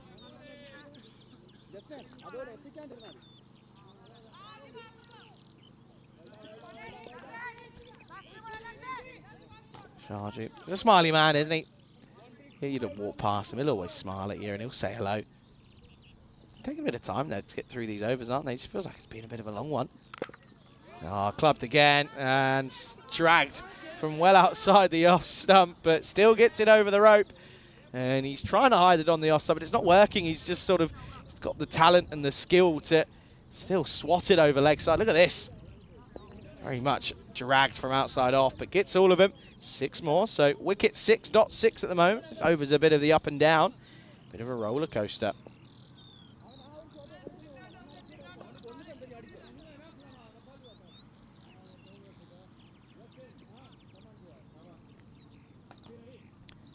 Khan then, 12 off 3. He's gone 6.6 at the moment.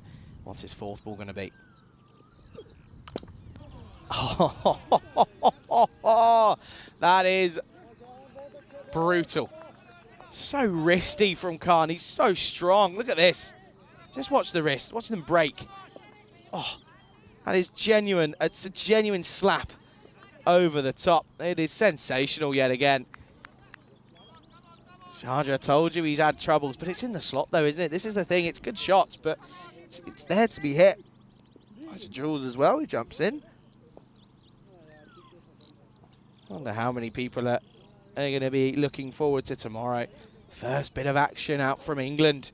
First ever series out there. Cannot wait. Pleasure to be involved in it as well. Can't wait to be there. Rico will call your first games out there with Vinny Sandhu.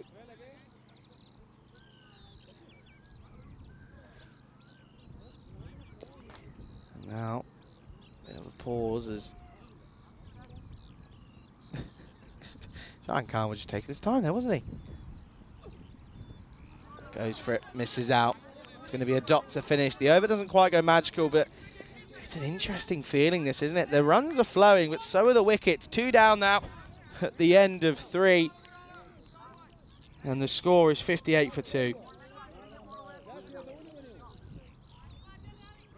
There's a comparison. Going at 16s at the moment. They need to be at 17s, don't they? So they're just slightly behind the rate. But look at that. I mean, it was 25 for 2, plays 48 for 2. Look at those overs. 20, 24, 31, and 20 is just outrageous. That was all happened. You know when that happened? When Meda came into the comms box. Blame Meda. That's what Estonia will be doing. 24 degrees now. It's got up to the height of probably what will be the hottest point. I reckon 25 might get reached at one point, but still 24. Very warm and stunning. Stunning day out here. It really is, yet again. We've been so lucky with the weather. We really have. Let's go back to England. That'll be always fun with that weather, won't it? Bottom edge. Can really not finding the middle so far. It's just the second run for him. He's faced 4 though. Just hasn't been able to get consistent hitting out of him at the moment.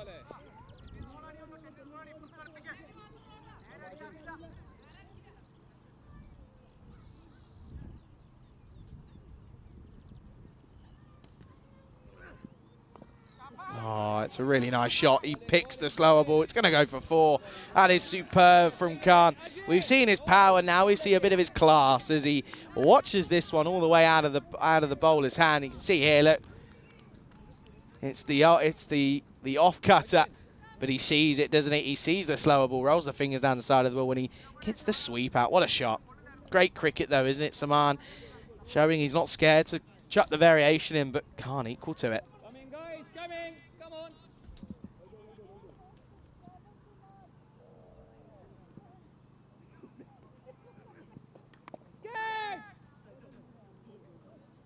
Into the onside and chases on again on the down. The Eva doesn't get there, gets the old footwork out, and we'll keep this one down to just a couple.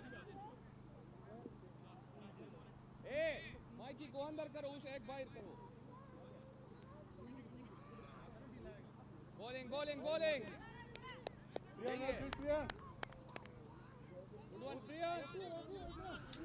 You can see a good bit of fielding out there, of course, but this bowling from Saman, not quite the of the highest caliber at the moment. He's just finding it tough at the moment.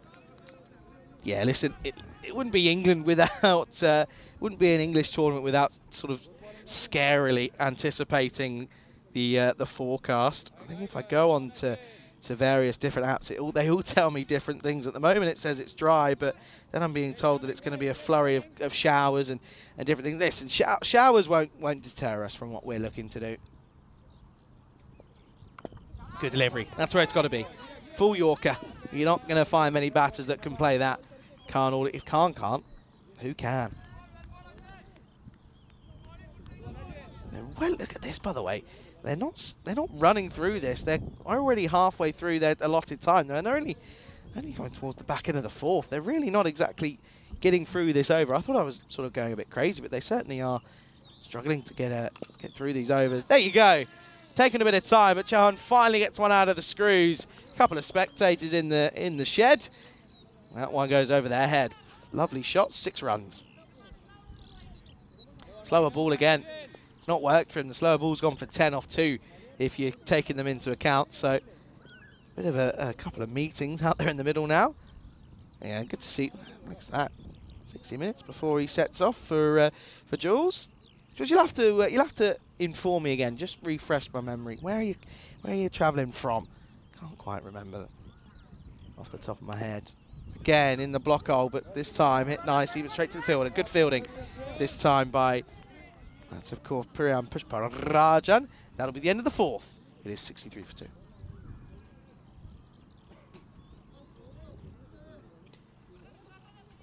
And I know a lot of people will be heading towards Rains Park and Wimbledon in the local area. So if you are in and around London, or even from further afar, if you are in and around the area, do go ahead and try and get down. Of course, bank holiday tomorrow out in the UK. Yeah, that's going to be fun to travel on. But it also means that throughout the week, a couple of people might be able to get down. So if you can, get yourself down. The easiest way to get there is probably to get to Rains Park train station. It's just a 10-minute walk from there on in. That's the walk that I'll be doing tomorrow, I'd imagine. Anyway, Sharjah's going to continue here. This is an interesting call. Don't know if I would have stuck with him. Maybe could have changed things up. Come on, just finish.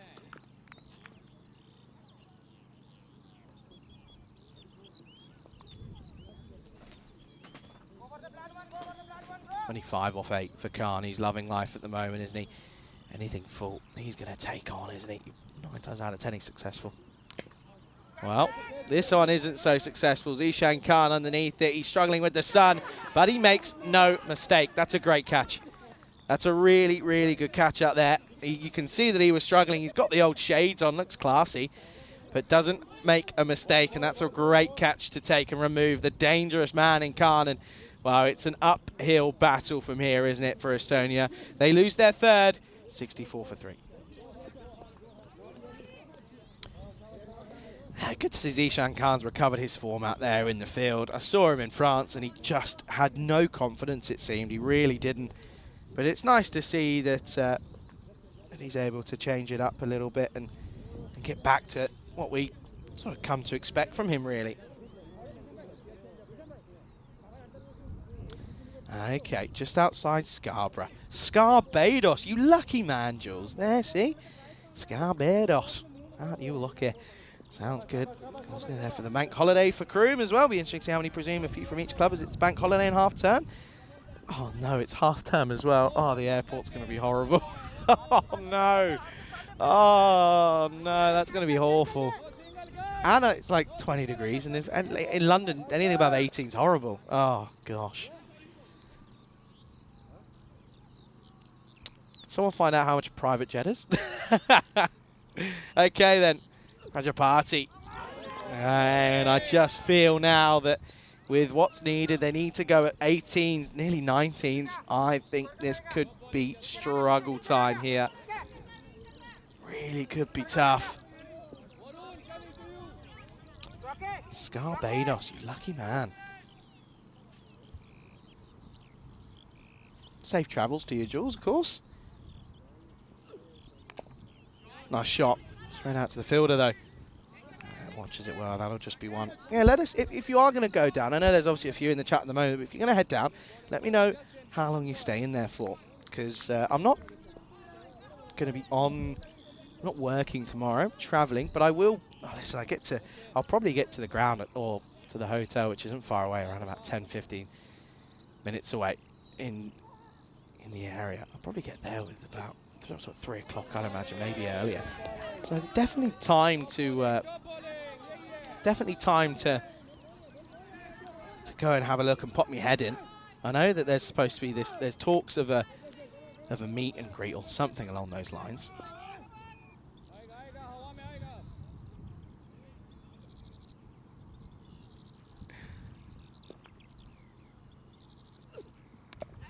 Again, nicely played, but they need boundaries at the moment. It's up to 20s and over now. They need boundaries, but the bowling is getting tighter. They're finding their marks now. Here's Sharju.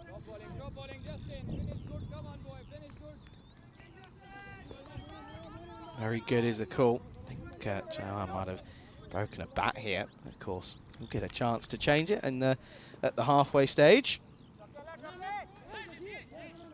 Field in the change in the field here as Matthew told to go somewhere else, then got told to go back. It's always sort of the worst equation, is it, for a fielder? You tell him to do one thing, then do another. Last ball potentially of the 5th. And it'll just be slapped. So Prajapati keeps the strike. It'll be a single to end it. It's 60. Oh dear. There you go. 67 for 3 at the end of 5. I can welcome you into the comms box here as well. Have a little drinks break out there. It's a scorcher. Need to get the fluids on. And yeah, just talking about England, of course, coming up tomorrow. This is where we'll start then. So it starts 8:45 GMT, 9:45 Central European time, and 2:15. Spencer, they take on Tunbridge Wells, of course. Then we'll see Twickenham take on Tunbridge Wells. Twickenham, they've got 3 games tomorrow. There's Spencer take on Wimbledon, of course. So we'll get 2 new teams that we've never seen on the network in the first 2 games. Spencer and Twickenham in matches 1 and 2 respectively. I'm looking forward to that one. Can't wait. Yeah, maybe I can pop down for that match 5 maybe for Spencer versus Twickenham. But that would be fun, wouldn't it? Of course, it'd be. They're all going to be fun. They're all going to be great games. Hornchurch, they take part in Tuesday. So looking forward to that. And yeah, keep an eye out. And yeah, listen, I'll say it again. If you want to go and have a look at, maybe I can run through some of the squads that we're seeing here.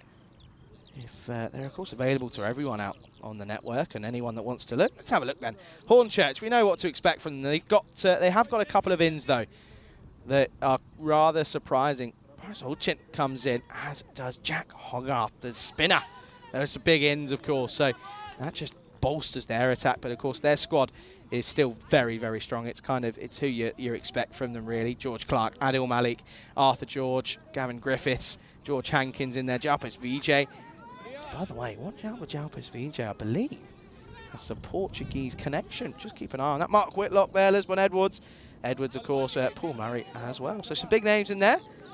Richard Birdie. Birdie, of course, frequents in the chat. He's in that squad as well. Tunbridge Wells, Alex Williams, Chris Williams, of course. They're going to be there. David Smith, who we've seen before as well. Oh, dear. It's gone right into cover. They won't get around. That's a great stop from Ajin Suman. Not that he had much of a clue of it. Yeah. And Michael Walter there as well, who we've seen back in the ECL. See this here, look, thumped at him. If we pick it up, he does well to stop it. Mark McLean as well. As for Wimbledon, of course, these are the 3 sides that we know that we've seen before. Well, this one, let's have a look at the side on here. I reckon this could be a close call. Let's have a look. Does move slightly. Oh, I think he's a... Let's have a look. Could be a no-y, I think. That might be a no. But yeah, no ball called. Good call. He's bowling quick here, isn't he? So you've got to keep him down. Yeah, as for Wimbledon, Charlie Whipple, Brandon Tatum, Jack Paulser, Jonathan Speller. Well, the free hit is going to get through cover, but there's Lala. That will just be a single. Good work. Matthew Benning, Oliver Pike, of course, Sam Baldwin, Tim Lloyd, Richie Lamb, who we've seen before. Then we move on to a bit of the unknowns for Spencer and Twickenham, really. Looking forward to seeing what they bring to the table, of course. Timothy Barker is playing for Spencer. So there's not so unknown about that one. Now this one, again, misses out here, and they're almost scrapping around for a point, but a point means nothing, really. It's win or nothing. As for the people are seeing the NCCA squad. Of course, they go through to finals day, and there are some huge names in there. Massive names. Got to go through it. Up and away. Well, that's a big 6 into the offside, but they need some more of them, really. Shahjahan has not gone well so far. That'll help, though. Moves on to 15. Good shot. Yeah, some big names in here. Andy Rishton, MVP a couple of years ago at the ECC. Cameron Hemp, Connor Haddo, Dan Lincoln, of course, David Scott, Freddie Fallows, Sam Young, Tommy Sturgis, Tom Hinley, Toby Greatwood as well, of course. Different representatives of the British and Irish Knights not too long ago as well. So, yeah, it's going to be a great tournament filled with great players. It really is. Certainly can't wait for that one. Need a miracle here. It's well bowled. Very well bowled from Pushparajan in the good areas. I think this is just the difference, is the bowling, isn't it? And they're just not really giving too many gundy balls, any hit-me balls, really. You can't get those away when they're on your toes.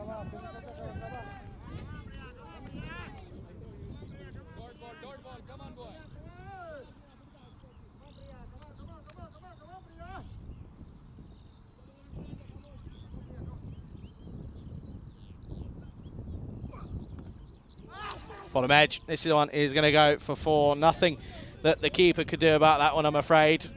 You need to swing hard, but you're asking Prajapati to go big in terms of the context of this one.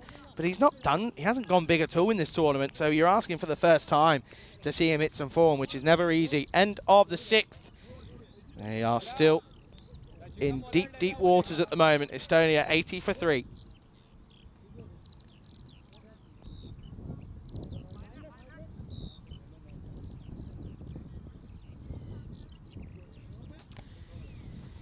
$120 to get a point, though. That's not even easy, is it? I mean, you've got 40 off 24. You need to go at 10 and over. And the way they're bowling, they're not doing that at the moment. 13 off that last one, but 4 off Justin Sharji's second over. The choice to stick with him certainly paid off, didn't it?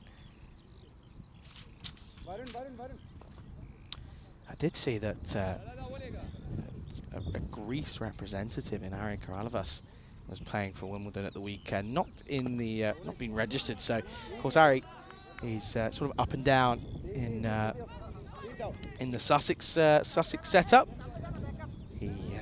He tends to be playing, but when Ollie Robinson of England comes back from international duty, it's a bit tough. You can't really sort of who do you drop, and unfortunately, it seems to be that Ari is the man that gets that call. But he's been playing out.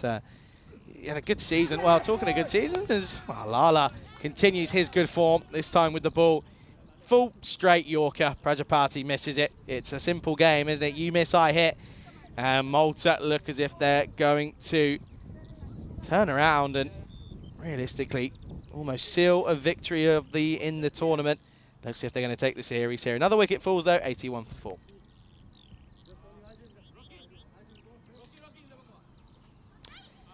Full straight, base of the stumps. And Prajapati just never looked comfortable, really. He goes for 7 off of 8.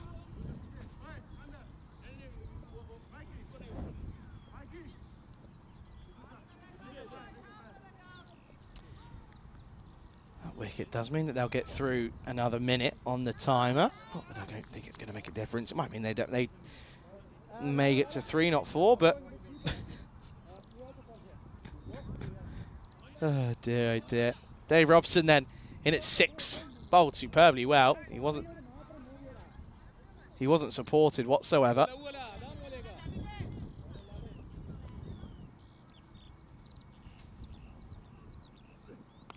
That's a nice shot over extra cover. Oh, it's well fielded. I think he's done really well here, in fact.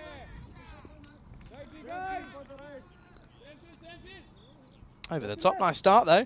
But I think the field is stopped a certain boundary. Look, yeah, he's fine, does very well. Keeps it down to just 1. So Robson gets off the mark with a single, but Chauhan, well, Chauhan needs to sort of find a gear here or two, doesn't he? Has to get things going, but he's certainly struggling.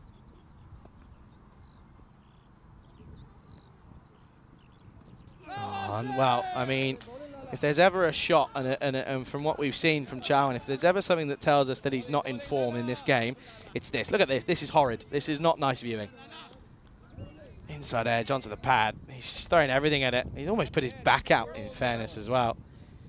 Just not good enough. 1% now for Estonia. That's a good shorter delivery. And, oh, I've been called a wide. Let's have a look at this one then. Let's see.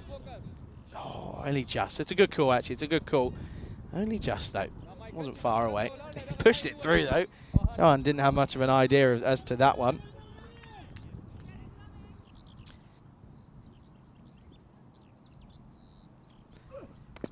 Driven. And Lala doesn't fancy getting down to this one.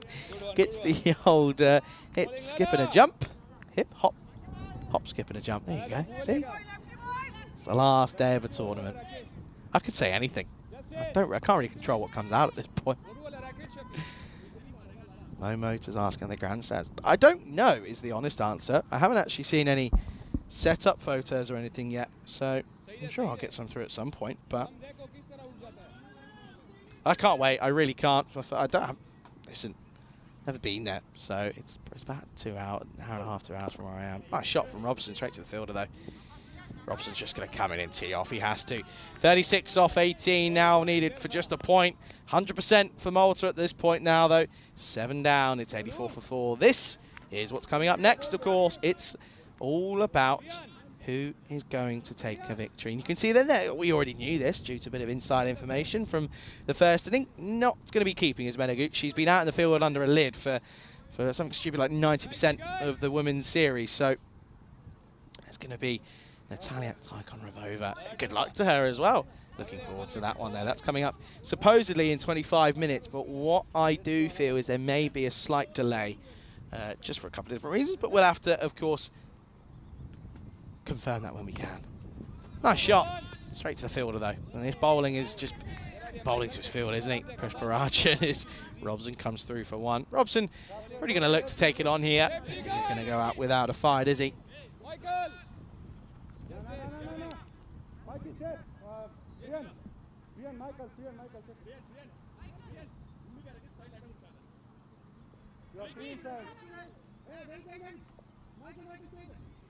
They've got to get through there. I reckon they're going to get 5 penalty runs here. Look at that. Just 5 minutes to get through the net. And they're not exactly rushing. This is poor. Malta have played so much T10 cricket. They're just not getting through them. It's not good enough. I'm sorry. It really isn't good enough, I'm afraid. Got to hold yourselves to high standards. Robson does go big into the offside. This is going to take some cutting off. Sharju does well. Just be 1.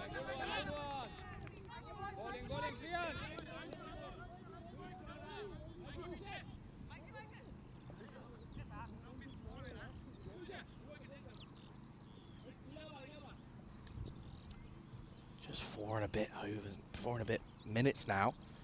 Not exactly easy. That's a nice shot. That will be 1 bounce for. He's out there. So I think that that's going to be. That's going to be Lisa Bowering who's out there. Look at this. She was thinking about it and then thought, it's got through actually. Oh dear. It's the old slump and the old hunchback. Oh dear, I can't get that. She's getting her stretches in, of course. Ready for the next one, as I mentioned, coming up probably in over half an hour. This one is a chance taken. Makes no mistake, there's Lala.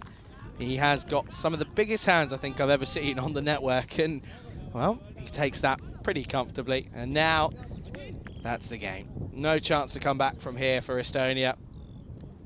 Another wicket to fall. It's 5 down now. They're supposedly in batters have not performed, I'm afraid. And it's going to be a disappointing way for Estonia to bow out of this series, really. 5 down now, 90 on the board, 90 for 5. Greetings to you, John, as well. You are, thanks for coming in. And, well, Jimana's going to come out then at 7. Of course, you probably still got the likes of Sakaran who can come out. You've got Savio to still come. Okay, this one is very well bowled. Stuart Hook saying, is Robbo hobbling? Robbo's been hobbling, I think, since Friday, to be honest. He won't mind me saying that. This is a nice shot. He's got this out of the screws. That'll go for 4. Nice shot from Javala. Just sits deep in the crease, in the slot, and he gets the treatment. That'll be Cuadro to end the over. It is 94 for 5 with 2 overs to go.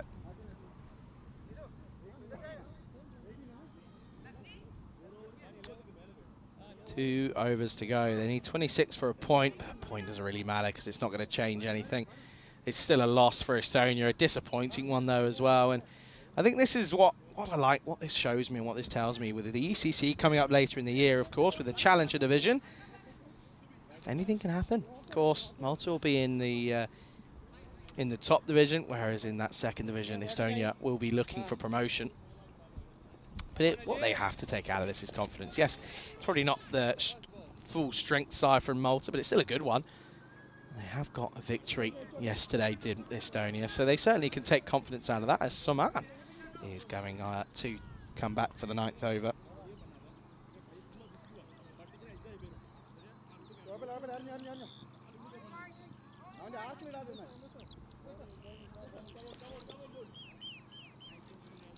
Yeah, to answer your question, Stuart, yes, he is. Is he hindered?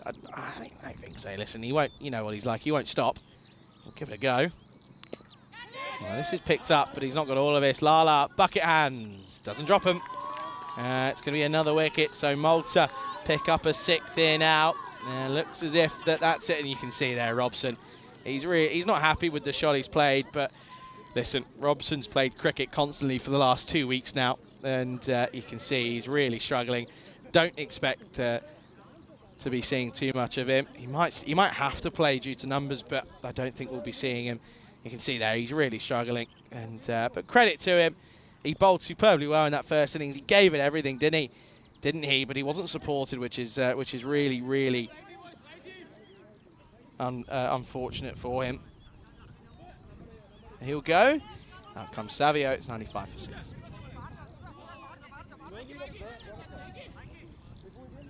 Oh, I tell you what, other cricket, of course, going on at the moment, and well, out in the bronze final, this is absurd. Bulgaria, 2 for 5 in the 3rd over. What is going on?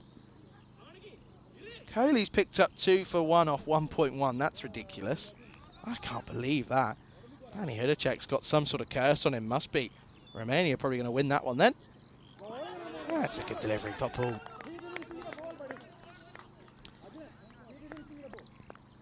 They're not exactly in any rush, are they? Which is probably going to mean that they'll get 5. I reckon they probably will get 5 extra runs here, but it's not going to make a difference, to be honest. No one in the shed that can really go here. This could be another one. Not going to happen. Good to see Malta women are really being vocal out there, which is nice. I can't believe that. Side Zilut's in at 7 in the 3rd over. That is outrageous. Frustratingly as well, though, there's wet weather out in the Netherlands, which is annoying. Oh, that's a wild swing. Wild swing from Jawala. I can't believe what I'm seeing out there. That's horrible. That's a horrid sight for Bulgaria. Looks as if they'll finish last in that tournament then. Of course, Gibraltar, they take on Hungary in the final. Congratulations to those two for getting out there. And again, screams of catch it straight away. They'll think of a second, but it'll just be one. It's good fielding. No one backing up though, so good to see that it was a good bit of a good arm, as that was Vidusha Rashmika. Not being used this time, is he? With the ball, doesn't really need to. Looks as if they're going to probably not get to this last over in time then. So 5 penalty runs, but probably won't be too much of an issue. Oh, this has got through everything. It's going to take some cutting off. It will get there, will Rocky. That is Rocky. I was correct. And that's going to be the end of the over then. Oh, they might have just done it, you know. They might have just snuck in. I'm looking at the... looking to see what we can see. I don't think they've just got there. Don't think it makes a difference, really, does it? Anyway, look at those, though. Just the 11 extras for the bowlers. They have struggled at times, but Valley picking up 2 for just 17. Last overtime then. And I think they're going to go to... they are, in fact, going to go to Vidusha Rashmika, who hadn't really had much doing here at the moment, but he's going to get some... going to get a chance here, isn't he, in this last over.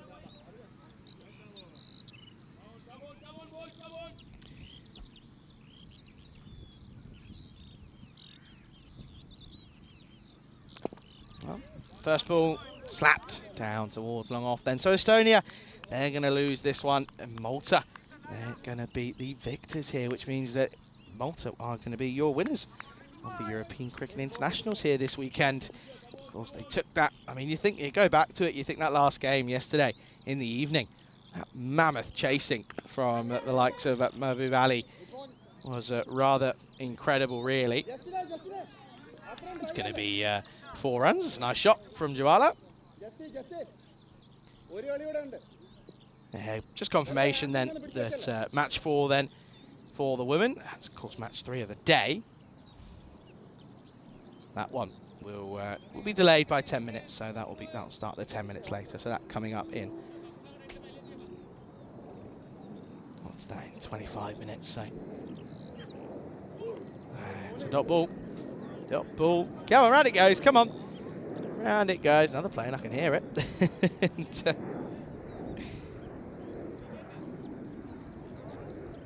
where's that one going? Should we find it? We find out, can't we? Might as well. Come from Amsterdam. Up in the air. Could be a chance. Is he going to get there? Oh, great catch. Superb catch out there. And that's going to be a wicket for Rashmika. And what a grab that is. Sensational work from Ajin Samar. And he covered what looked like about 50 metres or so. He's run all the way round and made no mistake of this. Well, look at this. Look. It's the old jump man, isn't it? Get that on a shoot. What a bit of fielding that is. 6 down then. 6 down becomes 7 down, in fact. 103 for 7 now.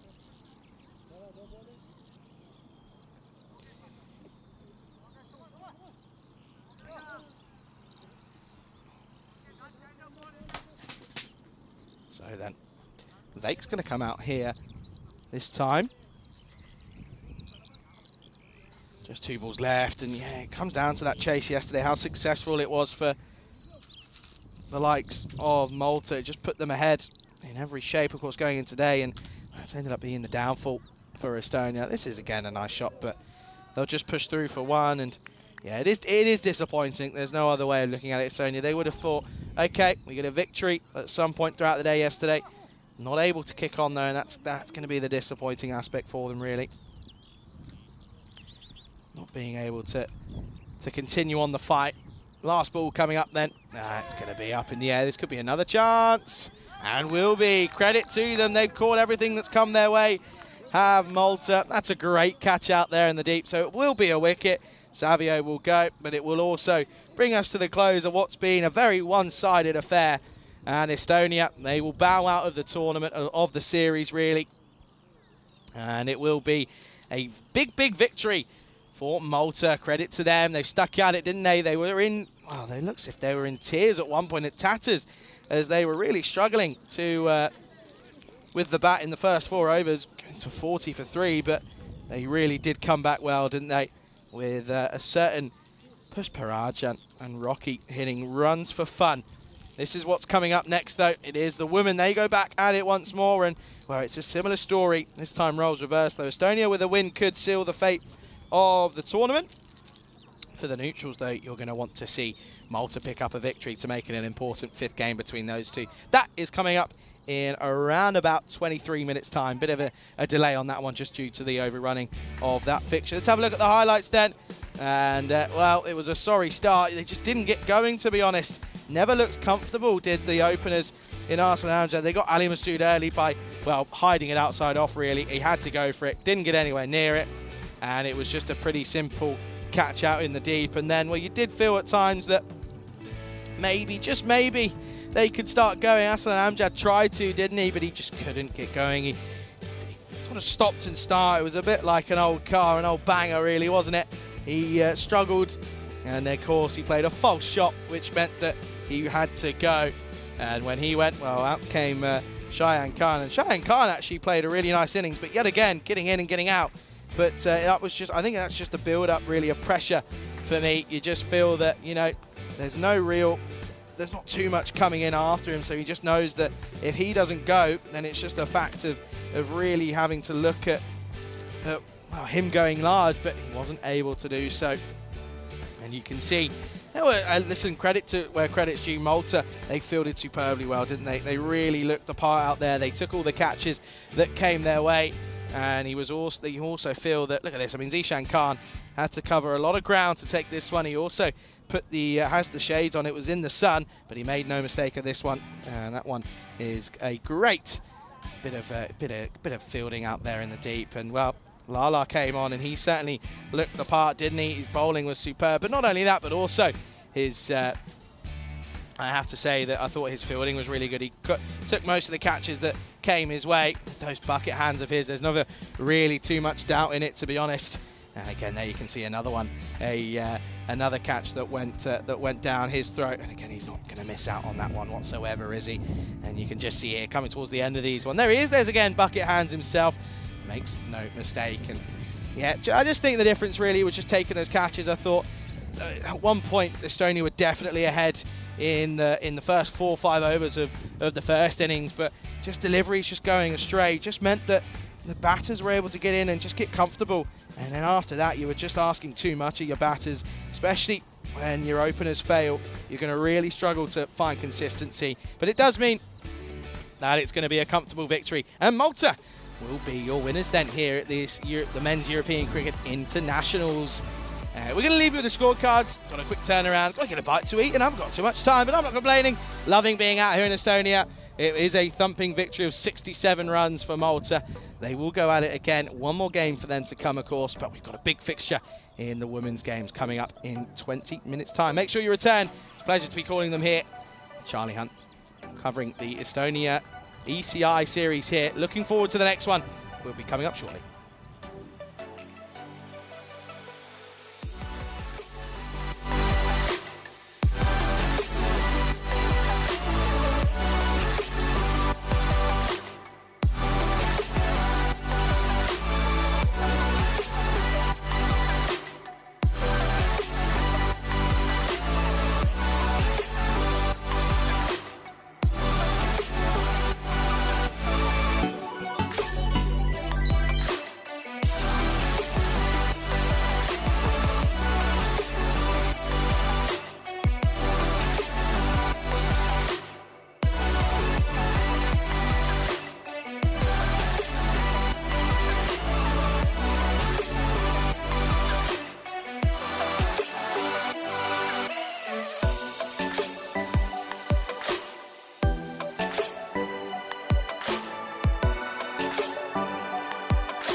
This European Cricket Network event is proudly brought to you by HCL Software and Paramatch. Good afternoon, everyone. Welcome back to sunny Estonia. And it is a pleasure to welcome you back here. And, of course, we're getting things underway for the third match of our last day here in Estonia. It is, of course, the fourth game between Estonia and Malta in the Women's International Series. It's an interesting one. Estonia pipped Malta to the victory earlier on here this morning, so it means they go into this 2-1 up. Does mean they can afford to just slightly change a couple of things. I think Medaguch is going to look to have a bit of a rest. She's actually been under a helmet, I think, for like 94% of this tournament so far, so that's something that they're looking at. Want to give her a bit of a rest. Don't want to sort of gas out one of your best players, in fact. And yeah, we'll see that change coming on here. And looking forward to this one, though. I think it's going to be an even contest. Of course, we know a score about 80-90 is where it needs to be. Let's go and have a look at the coin toss they got up to a little bit earlier. Welcome to ECI match 4 with Malta versus Estonia. It will be Estonia to call. Tails. Tails is the call, and it's a head. Okay, I think we'll have the bat first, please. Malta have won the toss and will bat first. Well, it's good goings with the tosses today for Jess Reimer. That's 2-2. However, with the cricket on the field, it's not the best. Her side currently looking down the barrel of a defeat at the moment, but they need to get something here if they're able to change things up, of course, and they need to see if they can get something out of this game. That's where we are, though, here at the moment. It is a beautiful location here in Tallinn. It's one of the best I think I've been to. It has to be up there for certain. Looking forward to this one, though, of course, and in moments to come we'll be able to have a look at the lineups, of course. Couple of interesting looks at it, though. There certainly are a couple of things to look at in terms of changes. There we go. Medaguch and Lisa Bowering at the top. Very, very important for them, of course. Lena Sormus, the pilot, of course, and then you got good to see that Natalia Zolots is back in the lineup. Good to see that she's recovered after a bit of an injury this morning. Natalia Tykhon-Revova then will take the gloves, as Medaguch is going to have a rest in that respect. Maren Valner with the ball was very good in the last time we saw her. As for Malta, Colaseri, so crucial at the top with Jess Reimer, of course, and yeah, just has to show that realistically it is going to be an interesting one, because there you go, you can see there the win percentage is sat at 50%.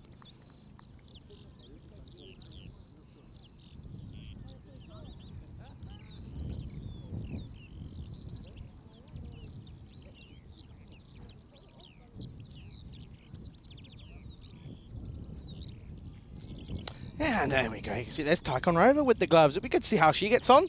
Oh, she's got a big boots to fill, isn't she, of course, and you can see having a little stretch there, getting things ready. They're, of course, going to stick with Anne-Marie Vesic at the top. She was so good in that last game, weren't they? As for Malta, they've got to look to be positive with the bat. They're going to put themselves in. They've got to then go ahead and make sure that they get a positive start. They've got to be on it with the bat. Colaseri alongside Reimer at the top, of course. So looking forward to this one. It's going to be a thriller, you feel. It's a game that could go either way. If it's a win for Estonia, it will be jubilation as they'll confirm the victory. You can see Mark's out there with Joe in terms of the umpires out on the pitch this time around. We're almost ready to get things underway. I appreciate everyone's patience for that 1 minute or 10 minute delay, I should say, but we are ready to get things going then. It is Vesic up against Colaseri. Good take for our own Tykhon-Revova, involved in the game from the off. Yeah, of course, maybe take a moment and talk a little bit about a couple of individuals here, of course. I mean, you sort of start off with this one. It's nicely played from Colaseri. Vesic, of course, has done so well here, isn't it, of course, and of course has got a cricketing goal, and I know that there's one thing that she's working towards, and she'd love to pick up a 5-wicket haul. That's something that she really wants to be able to pick up and sort of add to her scalp. And she certainly has loved her time, and yeah, a little comment from Terry O'Connor about her was, of course, she was the former captain for over a decade, and she's also been the president of the federation. And of course, this tournament, her first outdoor games since 2022, after taking time off to have her second child. So it's been good stuff considering it's her first outdoor game in a while, first outdoor tournament. That's a bit of a misfield as Hedda Gooch just maybe just brushing off the cobwebs in terms of fielding. That one gets through. It'll be the first runs off the bat. We can take another look at this one, I think, and just see what went wrong here. Got down and did a long barrier, but just managed to get through, didn't it?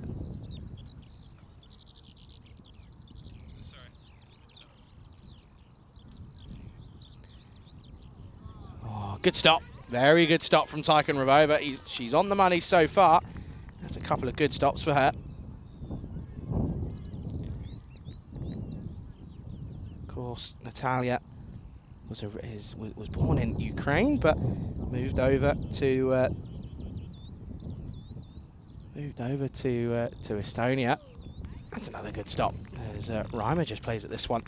But yeah, she moved over. She's a quality assurance team leader, and she only started playing in 2022 though.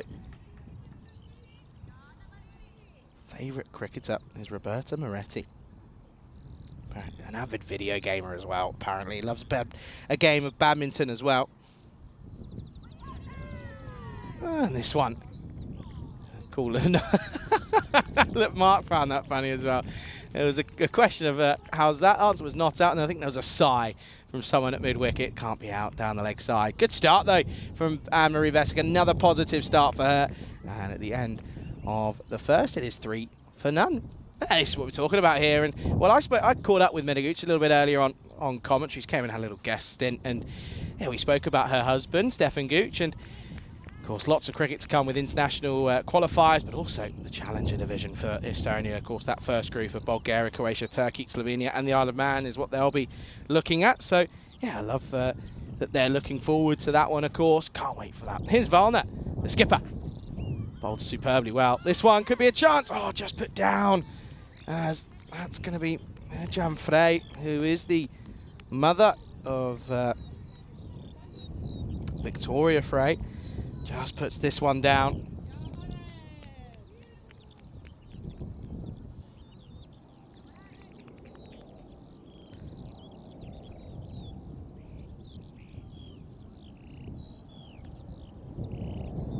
Oh, it's well bowled. Very well bowled from Valna.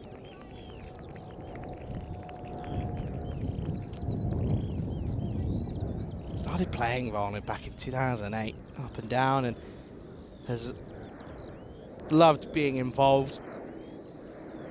She's a big fan of the complexity of the game, and loves the fact that you know there's so many areas that you can excel in and work on. He loves playing it, and he loves the challenge of it as well.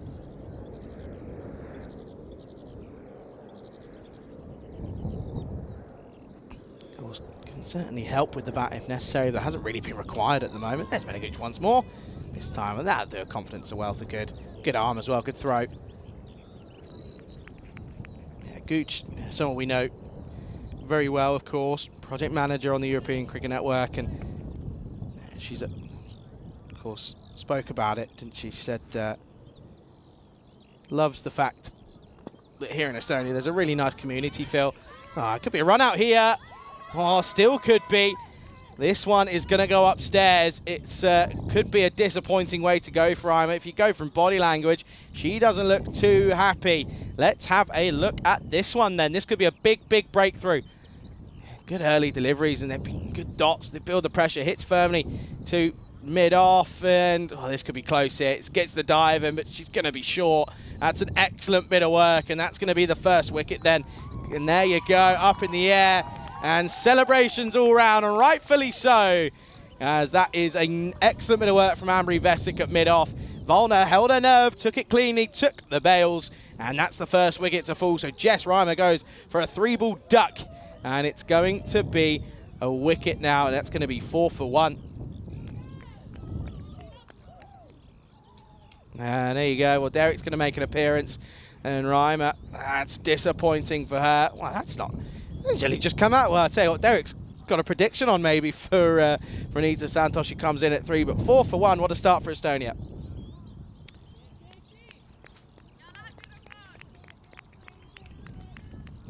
Good to speak about, of course. A lot of these individuals, especially for Estonia, of course, lots of different occupations, and that's one thing you've got to remember is that there isn't, none of these are professional. They have day-to-day jobs as well. This is a good start again, down to Frey, Frey, by the way. Agent Frey is a sworn advocate barrister in the law courts. End of the second. It is 4 for 1. I like this. Favourite cricketer? It's a daughter, Victoria Frey. It's a good answer, isn't it? I like that. Shout out to Terry O'Connor for providing some of these lovely insights he gave to me. I like that as well. Someone's put as your hobby. Ragnar Halleck has put, what's my hobby? Scrolling through TikTok. Well, we've all been there, haven't we? This is where we are at the moment then. At this point, it's 2-1 to Estonia, but a victory here would seal their fate here. And it would mean that they take a victory out of the series, and that would be a great start for them. As we're going to come... There you go, that's going to start with a bit of a wide, as this one is, of course, Ali Lukuge, and... this time back on the money though, and Santos, all she can do is just fend this away, and that'll just be a dot. So starting well here.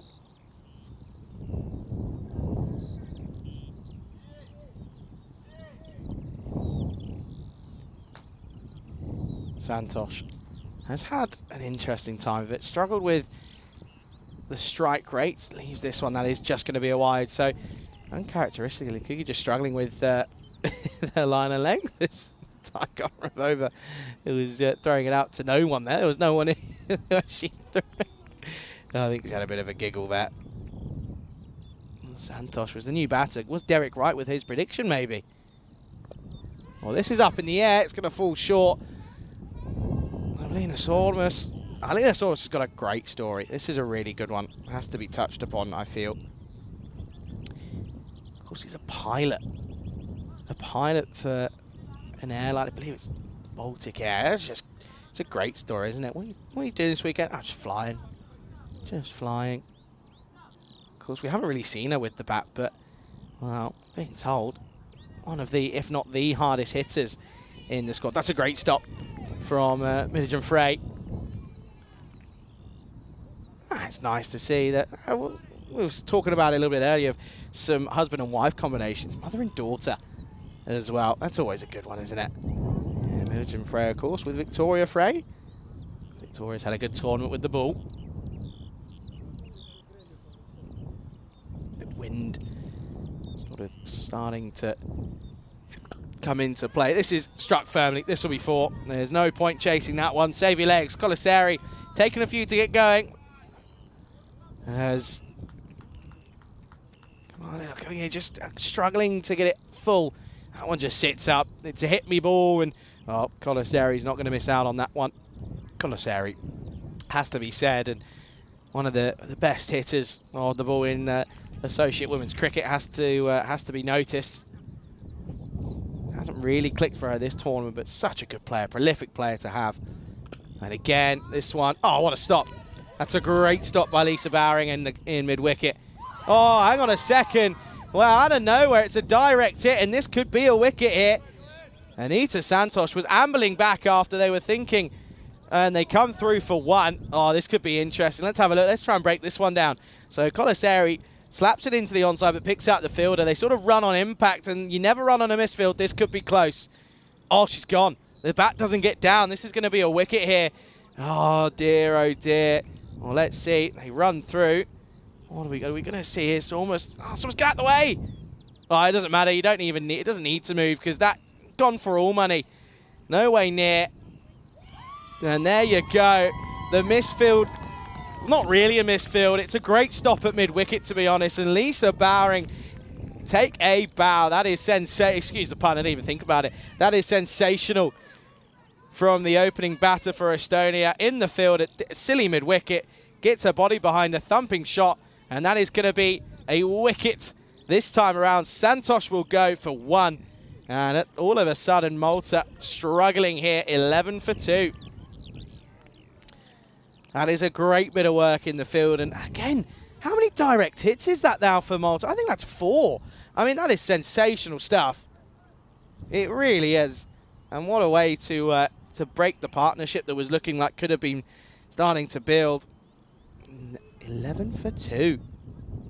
Yeah, it's a shame to see that that first semi-final's been rained off out in the Netherlands. So we'll have to keep an eye on that one. But that's really, really upsetting. Of course, Corey was on comms. He was saying, you know, Netherlands have sort of had that luck with rain on cricket matches, and it seems as if it's happening out there at the moment. Speaking of luck, Bulgaria 2 for 5 at one point. Oh, this is going to be a wide. Yeah, Bulgaria 2 for 5 at one point. Now 59 for 5. So a good little comeback here, but I need 130 off of 40. Isa Zaru and Zaid Salatin at the moment.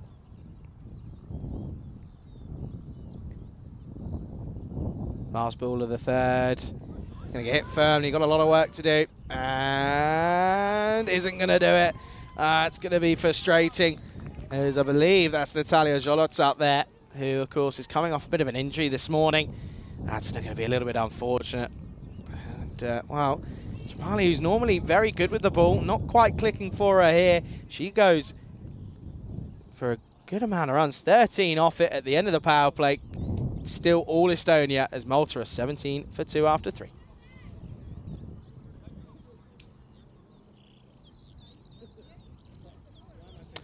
There you can see Joe there, just giving us a wave. End of the power play, so fielding restrictions ease, of course.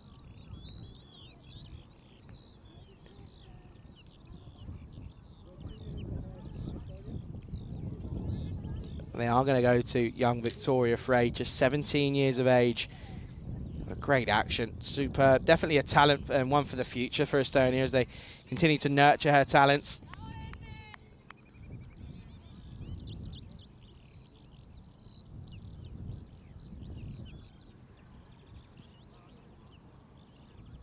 That's going to be a bit of a wide, a bit of a loosener to start then.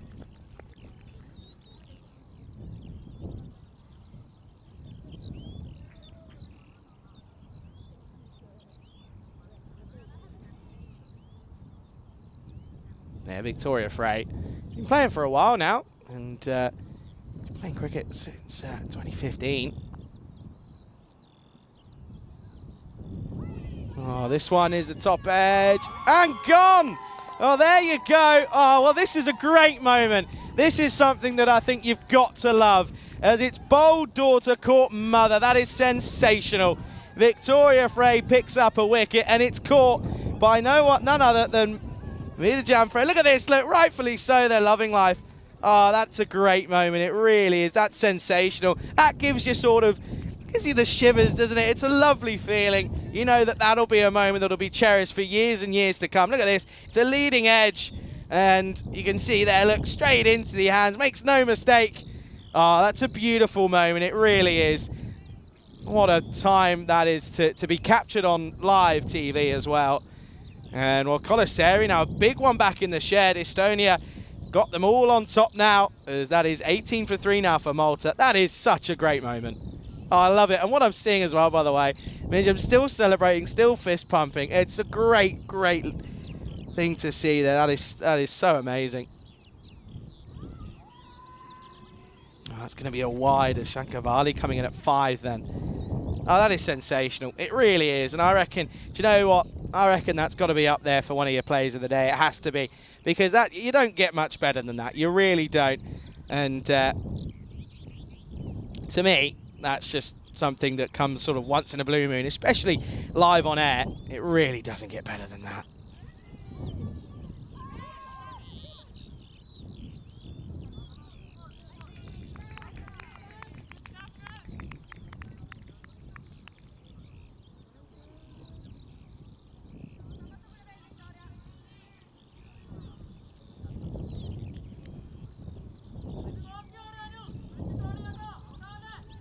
I had to make note of it. I said, look, that's got to be on the socials. Has to be. And again, back of a length.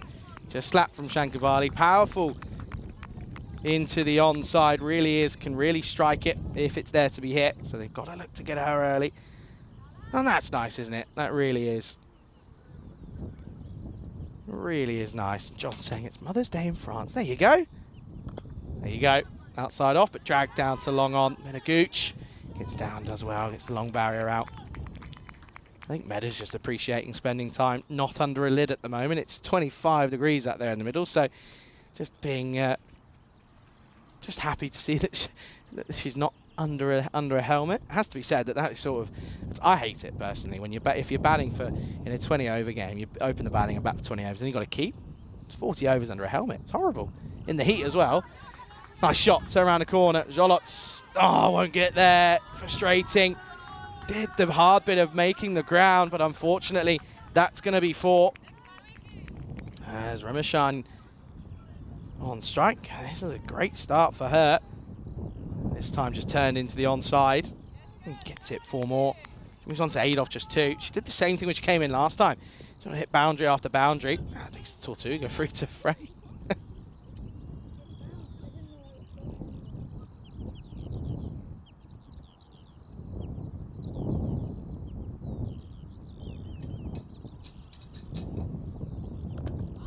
Again, firmly struck. Menegooch needs to get down, does well. Does superbly well, saves 4. And it's a great arm as well. It's a direct hit. No need to... What do they put in their breakfast? Non-stop direct hits. That's the end of the over. It's 25 for 3 after 4. Look, this is such a good moment. I reckon we should rewind it back and roll it once more. Let's see if we can. Come on, Alex is up there. Oh, mate, Alex, get rid of that. Here we go then. Daughter into bowl. Where's it fall to? Falls to the mother. There you go. That is stunning. Victoria Frey and Mirjam Frey take a bow. That is superb. Look at that. I think that they realise it. The whole Estonian team then notice. They go, oh, we know what's happened. Then there you go. End of the over then. 4 overs down, 25 for 3.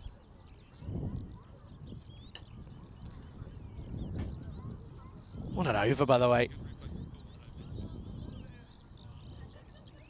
What an over for young Victoria.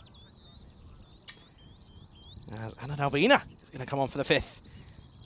Oh, going to get away with this. And well, I say she was. The chase is on the Eva, not going to get there. 4 runs. That will be a big sigh of relief for Malta as boundary's starting to flow, but the wickets are still tumbling as well. It's a wider ball. She chases it. It's an outside edge, but it runs to the rope. 4 more. You can see there just practicing where it's got to be. That's how you have to look at it. At the moment, 68 for 6 now as Azuru is gone, so Prakash Mishra comes out. Well, this one is going to be buys, I think. It gets through Tycon Ravova. Wait for Mark. There you go, signal. Hands up. Playing my song, partying away. That'll be a buy. What an innings this is from Ramachan. They're 13 or 5 at the start of this at the moment.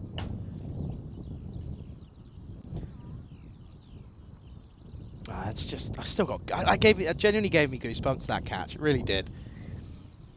Oh, it's going to be is it going to be a wide? It is going to be a wide. I wasn't sure if there was something on it. You kind of have to just wait slightly.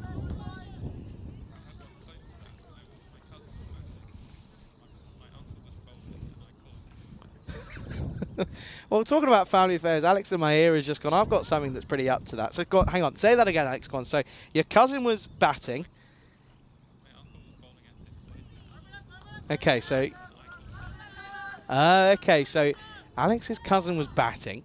Alex's uncle was bowling, which is, of course, his cousin's dad, and Alex caught it in the field. There you go. I'm pretty sure I played probably 100 games with my dad, and I don't think we ever combined for anything. Well, that being said, my dad was an interesting bowler. Onside, doesn't get down. Now, once more, Jolot's has got a lot of work to do. She's not going to get there. And again, now Shankavali, we said that's where she's powerful, in that slot, in that arc. And just a couple of boundaries starting to flow. That's 3 now in the last few deliveries. This is a good little spell for Malta. Could it be a bit of a replica of what we saw earlier with the men's side, with Malta struggling and then sort of picking up the pace? Oh, that's a no ball. That's going to be a no. Just struggling with that one this time. Being a golden arm. I say her. The whole team's blooming golden arm. It's ridiculous. Can't stop. I'll tell you what, if it goes to them, you're not taking a one. Why would you? The fielding has been outstanding. Free hit. It's going to bowl her, but it's not going to matter. Well, they think of coming for a run, but it could still be run out, of course. Good bowling, though, from Nubby. Now, that's where it has to be. That's where it's got to be, isn't it? Nice and full. Plays around it. A little bit unlucky that it hits the stumps, really. Look, I like that. Shankavale just sort of goes, doesn't matter, though, does it? I'm not out. Oh, dear. 50-50, pretty much. Neck and neck. It's a tough one to call at the moment. These boundaries are certainly helping. Flat batted. Needs to get down. Does the skipper? Does well. Again, get the throw in. Shankavale's got to get the skates on to get down the other end. Last ball to come then here in this 5th over, potentially with a ball to go, looking to get up to that 40 mark. 70 for 7 now, as that's both in batters out in Romania gone for Bulgaria. That's a wide.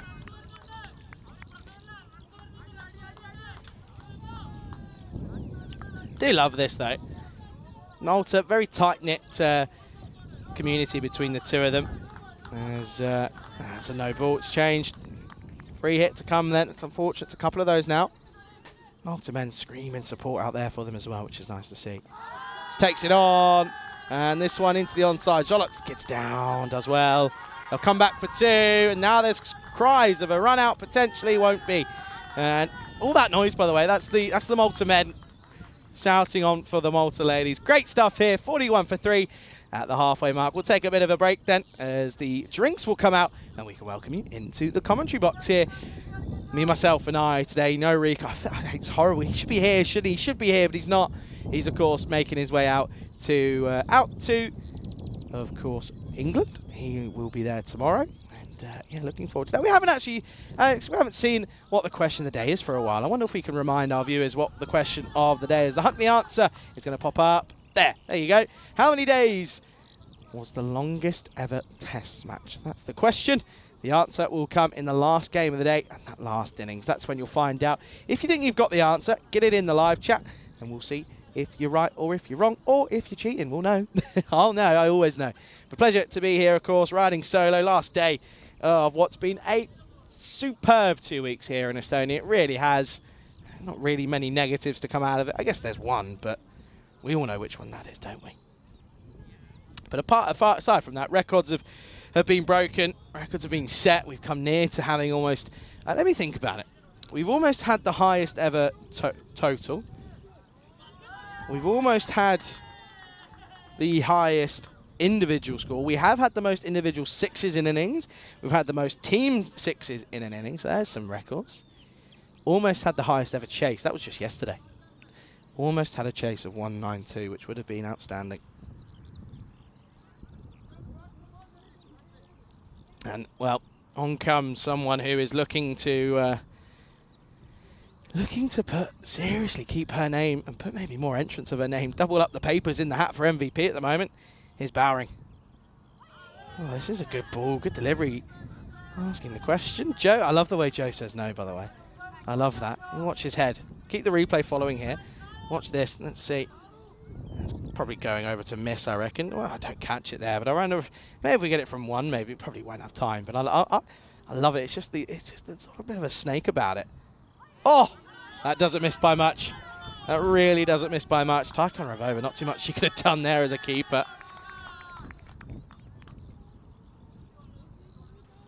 See that? Goes the other way. Look, Bowering thought she had the wicket that she was hoping for, but not to be. Yeah, Joe, when he sort of gives it the old S with his head, it's quite funny. Sort of keeps everyone on their toes. Oh, it's not far away again. It is a bit of it's very loopy, but in that time in the air, it gives it time to drift, comes in and then nips away with a sort of leg cutter vibe about it. Very good bowling.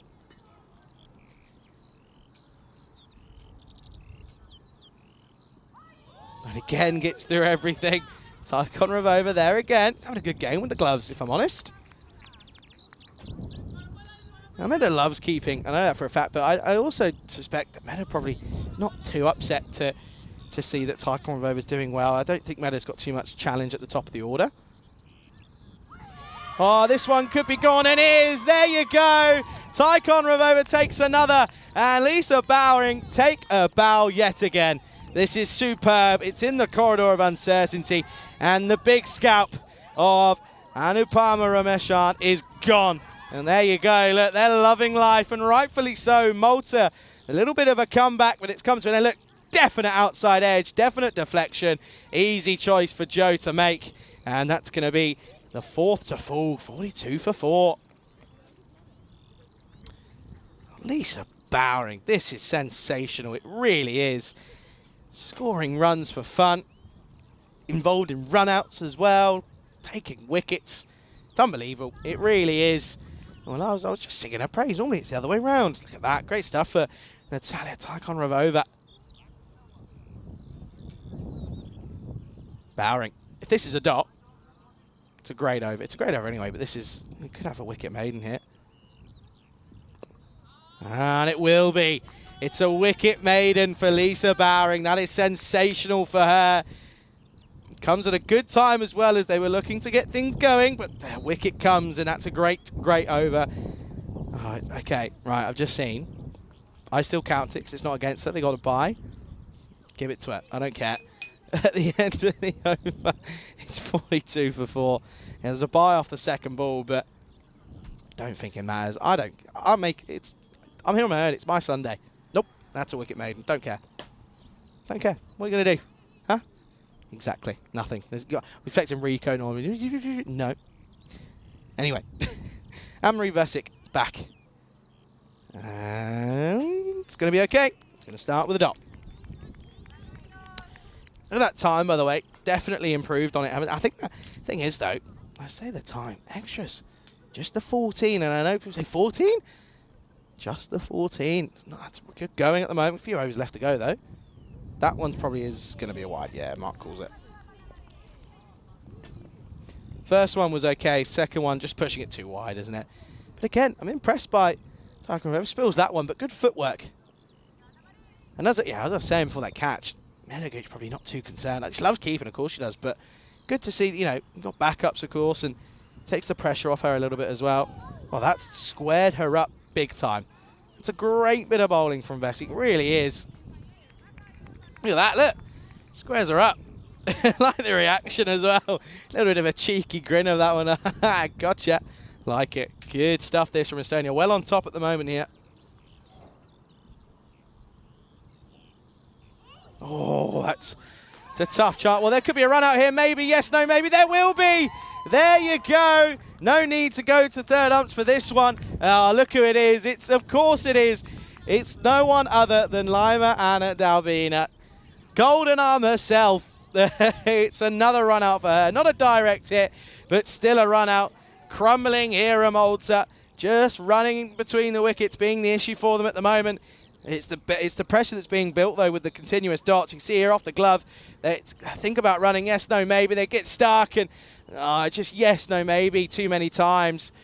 And you can see, no mistake. Great stop, great take by Taikon Revova. Doesn't take much of a deviation. And it's another one to go then. So that will be 43 for 5 with that wicket. Out comes Svetlana Iashenko.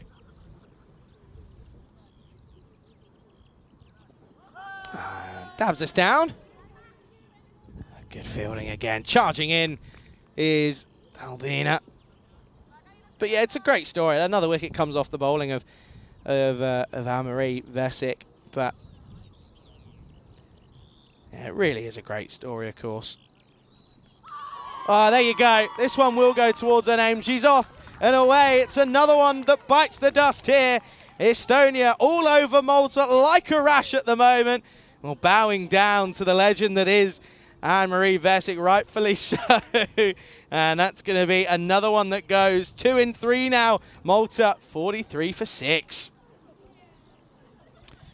Ah, dear. That's going to be unfortunate. Vyashenko. She goes for a 2-ball duck, just playing across the line here. And yeah, it's a full delivery.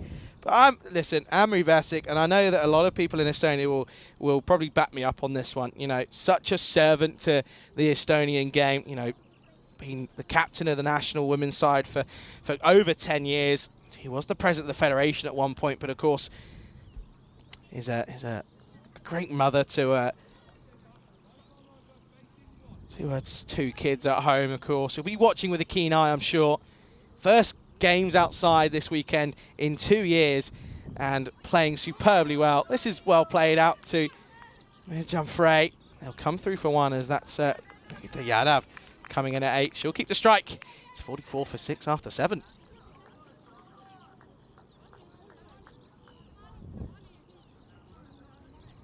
Well, this is the situation out in the Netherlands. Voorburg, in a rain-affected game, were able to get through, of course, due to that rain, and they're finishing in the top areas. They go through to the final, of course, take the second semi-final. HPS Kleinhardt taking on HCC. That one coming up in around about 15, 16 minutes time, depending on weather, of course. As we're going to go back to Kuga. And what's happened here? Good delivery first up. You see there, could have... I wonder if he had a side on. He might have been gone there. Might have just sort of stopped herself. It's just fended away. Yeah, a little bit on Lukuge as well. Of course, originally Sri Lankan. Of course, moved over to Estonia. Loves to travel. She's an accountant by trade. And this one, again, very tidy at the moment with the ball, isn't she?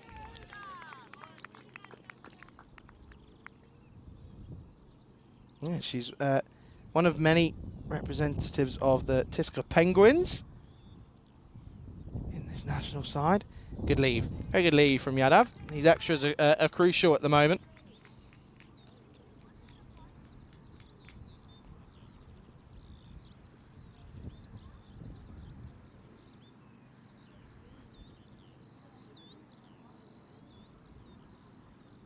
Bit of a wait here. They check in here. Let's have a look. Is this definitely a wide? Does it touch anything on the way through? Oh, hello. No, that's fine. It's definitely a wide down the leg, so I'm not too sure what they're checking there.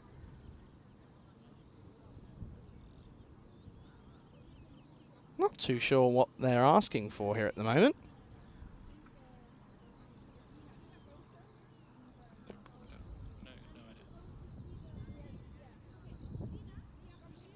Just trying to see as to what's going on here. Not sure what the pause in play is at the moment.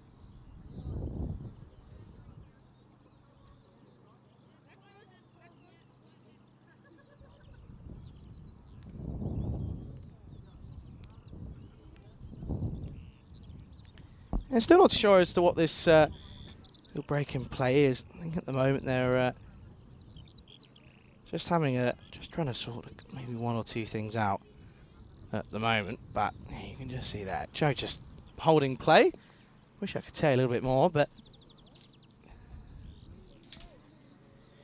just waiting to maybe sort something out at this point, but maybe I can go back and run through a little bit more of these little facts that I've got for you for the Estonian women's team. Let's pick out a name, shall we? Let's go with Geetha Madanaike. Again, plays for the Penguins. She is a customer support agent in fintech.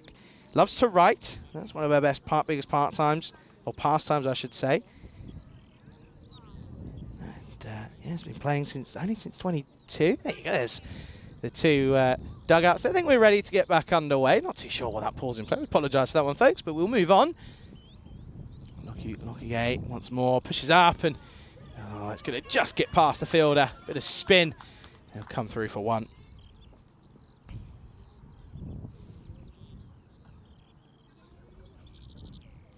Well, here you go. Look, I've got a bit of confirmation. Now, Dalbina, of course, when she played yesterday, Alex was in my ear, and apparently those back in Spring Media HQ were saying that surname sounds very Latvian, as Zolots does the fielding out there. And can confirm she is Originally was born in Latvia, but of course represents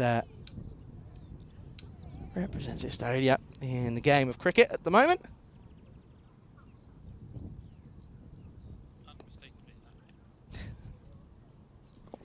Up in the air, doesn't carry, but it's still quality over. Superb. Once again, just 2 come off it. And at the end of the over, at the end of 8, Malta struggling here, 47 for 6.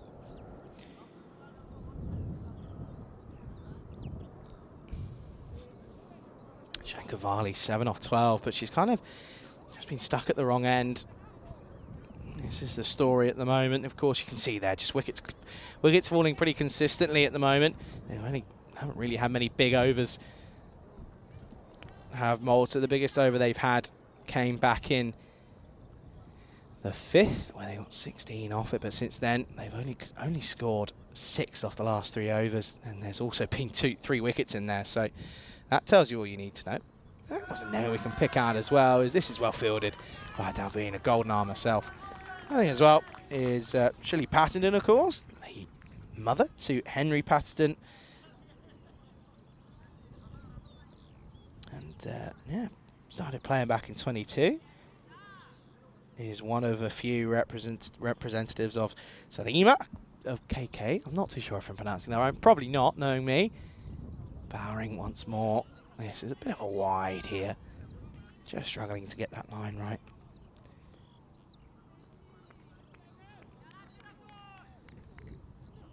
Yeah, I know a lot of players do appreciate the work of Anne-Marie Vesic. She puts a lot of work in behind the scenes. This one up in the air and decides to leave it. There's Yadav.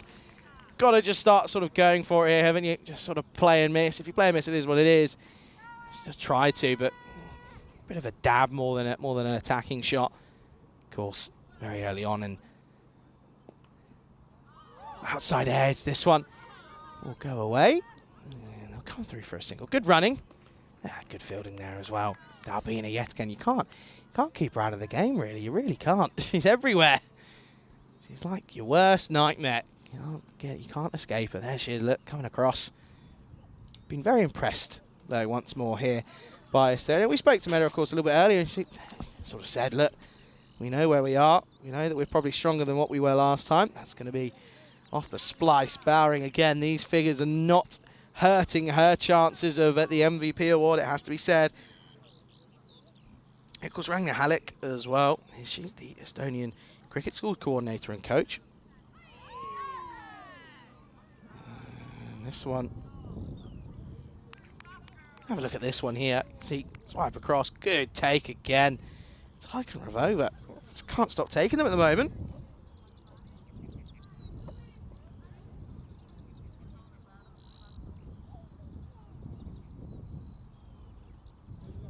Oh, this is nice. There you go. Do me shoelaces up, please. Yeah, of course I can. I want to shout out to Samarth Bodder as well. Picked up his first international fifer just yesterday. Huge shout out to him. He's a lovely lad. Does a lot of work. He's still young himself, but he does a lot of work for the youngsters out in Gibraltar. He took a fifer. I think it was against Romania yesterday. So huge shout out to him. He's been working on his game. He struggled with a bit of injury, but he's coming good now. Up in the air, Bowering just can't get there. I think at that point Yadav was, she couldn't push Yadav out of the way. You'll see here, look, she has to almost come round her. You see here, look, get out of the way, I'm trying to get there. Doesn't get there at the moment. This is still very good from Estonia. End of the over, 1 to go. They do get into the 50s. It is 50 for 6. You can see there though, you just saw it at the bottom of your screens. I love this, by the way. And I'm not the only plane geek out there. Of course, you've got Sormus. You can hear that plane flying over. Sormus at backward point was just looking up, and he was trying to see what flight that was. And she goes, one of my planes. It's an Air Baltic coming from Nice. There you go. See, I'm not the only fan. I know Mahal. Mahal's out in the UK now. Mahal will be the chief out in England over the next week. Here's Valnat to bowl the last. This is a nice shot out to the onside. Charlotte does the work. Again, much better. A bit more confidence now in her game after a couple that got through her. Let's have a little check-in around the world. And Oh, Bulgaria have somehow seen out, probably will see out their 20 overs. Don't understand how. They were 2 for 5. Got her!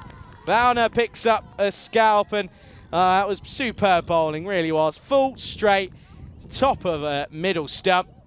Plays all round it, does Shankavali, and that's going to be another one that falls then. So wickets continuously falling here at 7 down. Now look at this. The in-swinging delivery from the left hander, the left armour, sorry. That's going to be the big wicket of Shankavali. She'll go 51 for 7.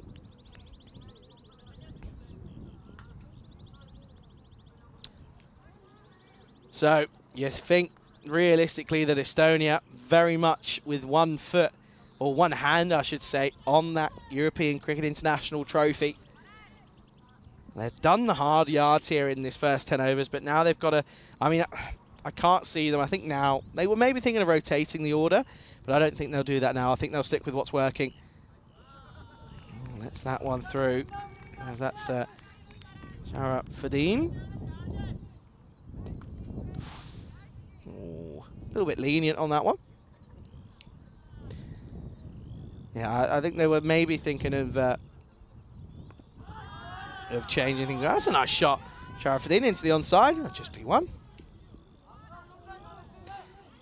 Yeah, they were maybe thinking of resting Mida potentially. I don't think Bowering was going to change. I think it was just if Mida wanted to just change things up and maybe give someone else a go. But I think what they'll do is they'll look to chase this down and then confirm the tournament win and then maybe change things in that last game of the day.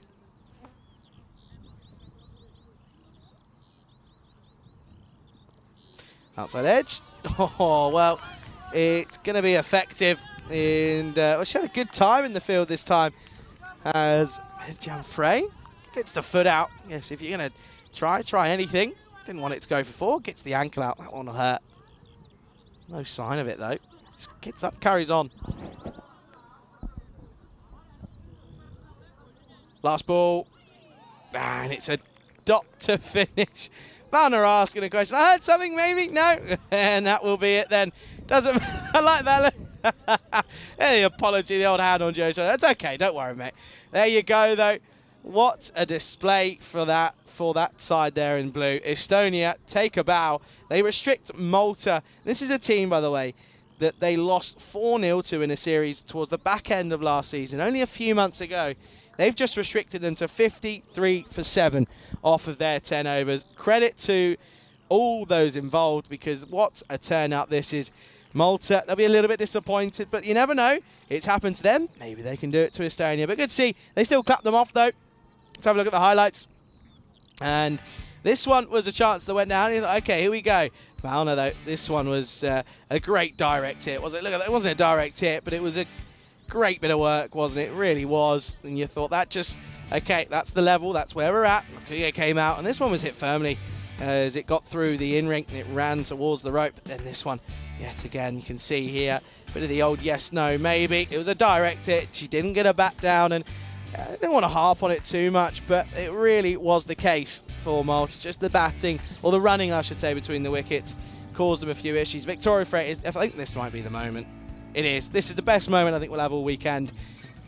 Victoria Frey caught Mirjam Frey, mother-daughter combination. Look, there you go. She realises it, and it's off me. It's off me daughter's bowling. Oh, go on, that's lovely. There you go. Victoria was happy as well. International partnerships, mother and daughter. How beautiful and how stunning that is, of course. And yeah, looking forward to seeing that and watching that time and time again. Nice couple of shots. This one was an outside edge that ran towards the rope. It was a great chase, though, for Mirjam Frey. She was very present out there, wasn't she? Marana Dalbina was superb as well. He bowled superbly. Bowering, though, again, just so good. Teacher by trade, wicket taker and run scorer by night. And, yeah, absolutely loving life out there. Look at this here, though. It was a chance. Yes, no, look. When you got two batters meeting in the middle, you know something's gone wrong. And just the communication wasn't great. That was a bit of a rash shot from Yashenko, but she had to try and get on with things, did Lana. There you go, look. And wicket for a legend of the sport in Amri Vesk. And that was a good one for Valmont in that last over. That was the second ball of the over, picking up a wicket. Nearly had another one. This one, though, good bit of fielding. Get something behind it rather than anything. And it will mean that they finish 53 for 7. So 54 is the target for Estonia as they look to pick up their first ever European Cricket International trophy. Let's have a quick look at the scorecards. Maybe, if they come up in the next 5 seconds, potentially, maybe. Here we go. Or maybe put 50p in the meter. 50p in the meter. Well, we might leave you with the aerial shots and the scorecards will come momentarily. But yeah, great stuff for Vellner and for Bowring. One for 4, 1 for 3 respectively is pretty sensational. So we'll leave you with 10-minute break. We'll be back. Estonia looking to win the series. What a way to do it would be here as they look to do it here out in the middle. We'll be back in 10 minutes time. You're watching European Cricket International's Women's Edition with me, Charlie Hunt, right here on the European Cricket Network.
This European Cricket Network event is proudly brought to you by HCL Software and Paramatch.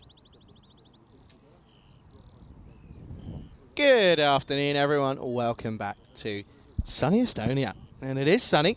Not too much of a breeze, but just a light one that keeps everyone comfortable. You join me, Charlie Hunt, here for the resumption of match number 4 between of course, Estonia women and Malta women, of course, here.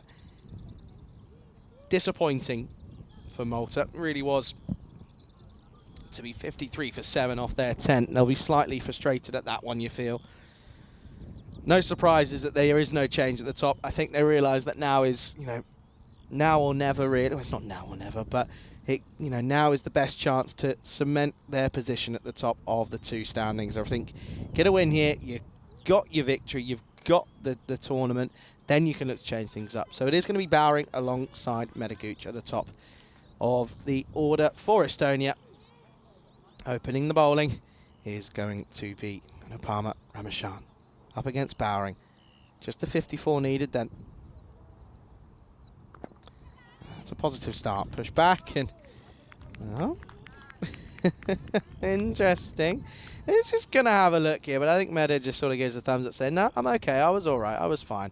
I'm going to check here, just make sure. Let's see. Yeah, she's back, she's fine, she's okay.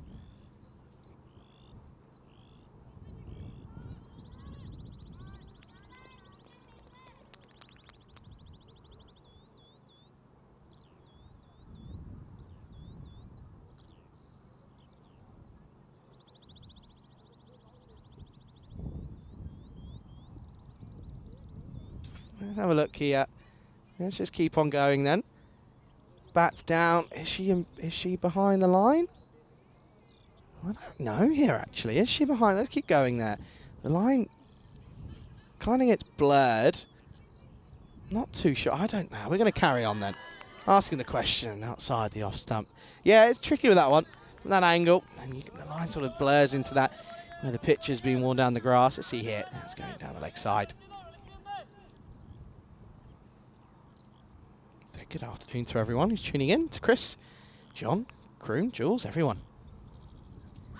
Got it. Gone. What a start this is. And, well, I always say the low totals cause the biggest of issues. And, well, constant run scorer in Lisa Bowering is gone for a 3-ball duck. And Ramachan gets the breakthrough.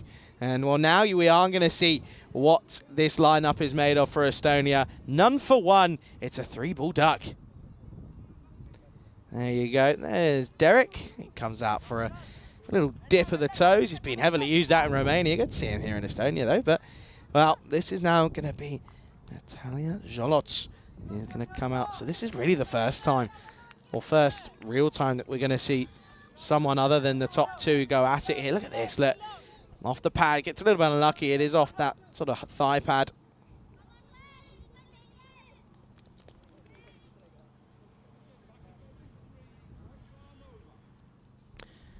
Okay, here is Jolots then, in at 3. It's going to get through everything. Reimer just doesn't quite pick this up. This will be a Minimo into... down to the short vacant fine leg. That'll be a Minimo. So, Ranger doesn't quite move over quick enough. Let's see there. Just gets away from it. That's going to be a Minimo. So, well, for Ryman, struggled with the bat. 3-ball duck now. Just lets one go through. This time, makes no mistake. We'll get to this one. That's going to be a wide down the onside.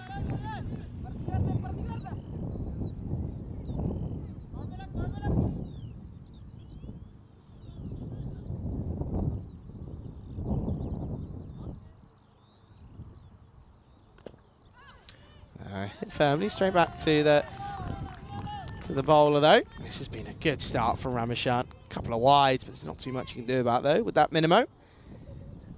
Has to just get it right. That's back on the money. This is a good little hope. They need a good start though, don't they? Firmly hit, but it's going to be another dot. Got to feel that Medicuc is going to be feeling the pressure now, isn't she? Banner's just got to give himself a bit of time here. The longer you're out there, the easier it gets into the pad, down leg side. And that's going to be the end of the over. Good first over then for Malta. Could we have a potential tight finish here? It certainly could do. End of the over, first one down. It's 6 for 1 after the first over, and 1-1-3. Since a golden ball, it's been a while. Do you feel we might get one here? Maybe. Meda needs to just keep calm here. Just keep her cool. Don't need to take any silly risks. It's still at less than a runner ball here. So, you know, boundary here and there and singles will be enough. You will get the delivery here and there that's not going to quite be too troublesome.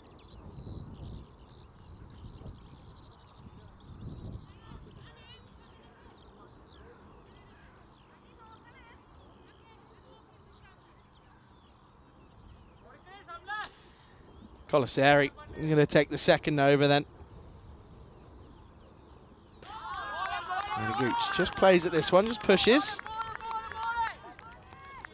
Support coming from those sidelines. This just has a feeling, doesn't it? Just has a feeling. I like that. That's really funny in the chat, by the way. I'll come back to it. Leg side. This is a great shot. This is the chase is on. Oh, just gets through. She was so good in that last game yesterday where they got the victory, Anita Santos, but wasn't quite able to cut this off. And Meniguch gets off the mark with a lovely shot into the onside. 4 carreras.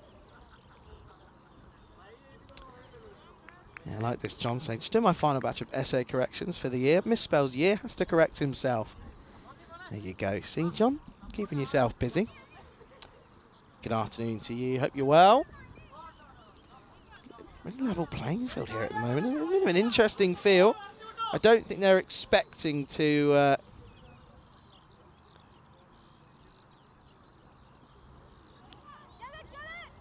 this one, they're not going to take a single.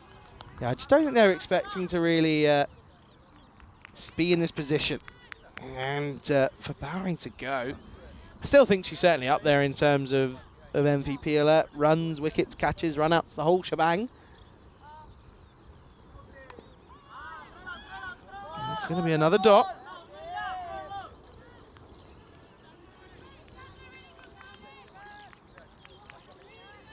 Going to be a dot into the onside. Again, Mida just taking a bit of time here. Trying to wait for the Gundy ball. The Gundy ball will come. It's just about making sure you dispatch of it through the offside. She won't miss out. And this one will just be a single. I'll think of 2, but probably won't take it. I think this is the way it's going to be. Now, I think Meda's going to look to dominate and sort of manipulate the strike here. I think she's going to hope that what she can do is maybe take the 3 or 4 deliveries, and then it just gives Charlotte the license. Not going to take a single. 2 or nothing.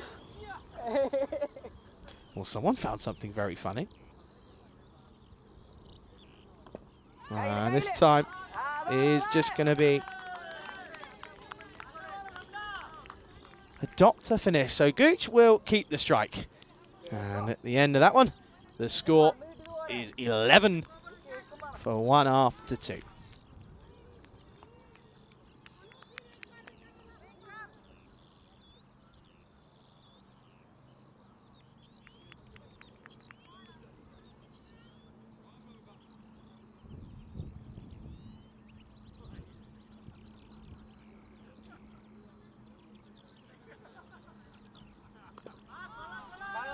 Now, this is going to be a good start once again for Amishan. So, yeah, going to bowl out her 2 overs early here, and I think it's kind of the correct idea. I think if you can pick up Meda's wicket, oh, that's going to be down the leg side.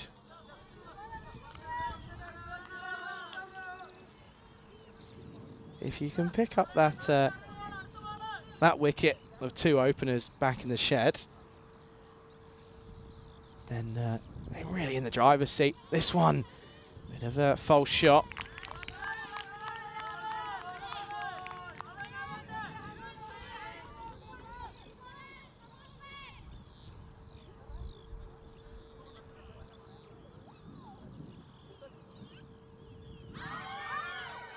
Well, asking the question, certainly going down the leg side this time around. But again, good areas. Gooch just can't get it away at the moment.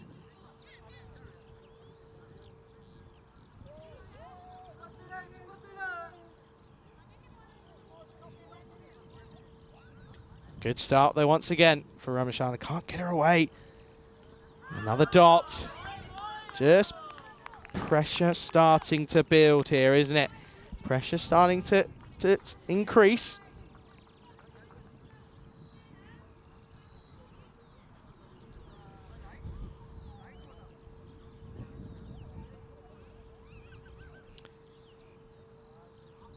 Fuller ball, driven. Straight back to the bowler though.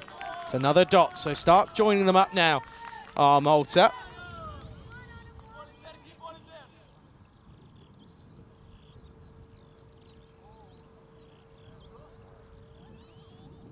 Now tries the sweep, but luckily for Gooch, misses out and it will be a wide, so gets the extra ball anyway.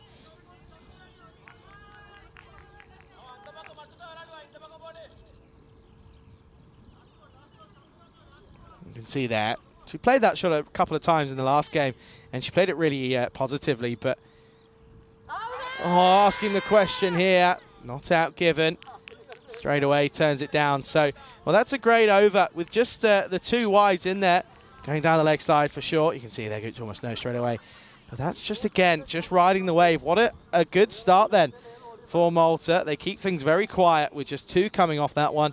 And at the end of the over, the end of the power play, 13 for 1. Now this is a real test as to where they can find a bit of form at the moment.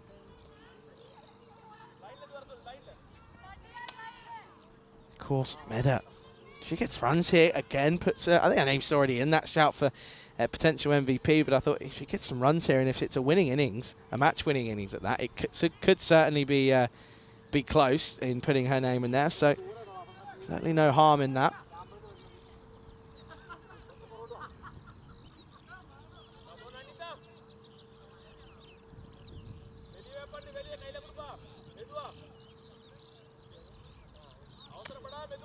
Okay, Santosh is going to come on then for this fourth. And again, just flat batted back.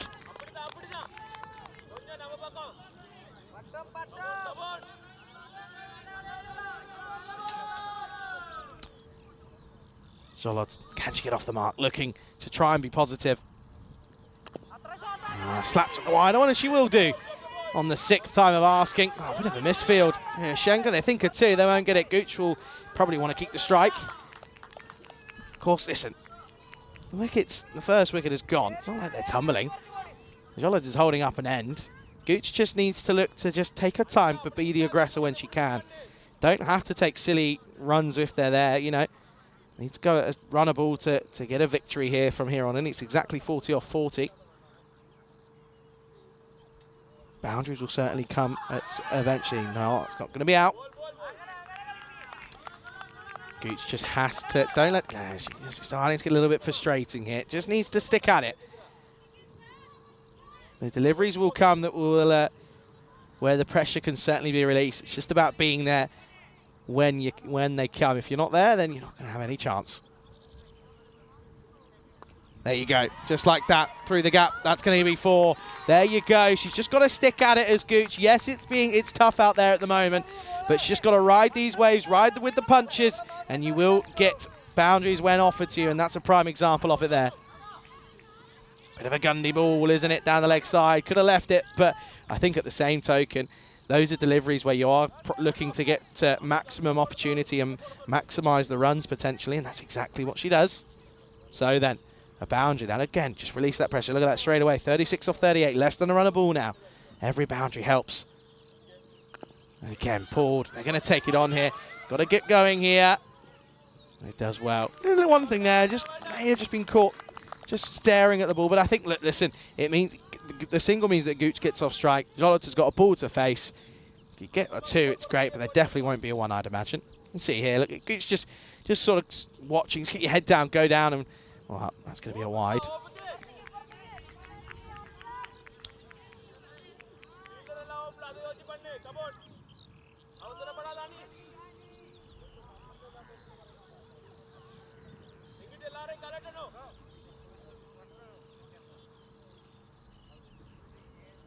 trying to finish off the over is Santos. Gone for 7 so far. And this one will be the end of it. Just a dot. Again, Jolo just doing the job there. Gooch then will keep the strike. And at the end of 4, it is 20 for 1. How many days was the longest ever test match? It's the question of the day. It's the last one here in Estonia. I think what we might do is we might have a break. We might let Enrique do their thing tomorrow, and then I don't know. We'll see. We'll find out. But anyway, get your answer in. We haven't had too many answers for this one today.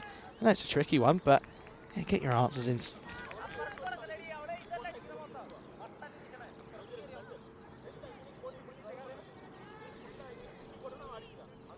So,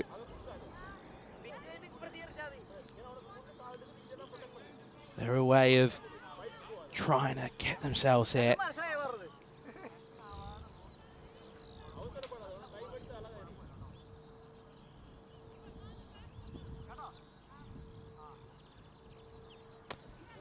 Well, this is the only thing that I have to say is the field setting is a little bit slower, of course, than normal, and it just does chew into. Just chews into their time. Here's Yadav through the legs. That's okay, and Yadav also is a good bowler. Yadav is a very, very. She's the wicket taker really for Malta. She's been so good.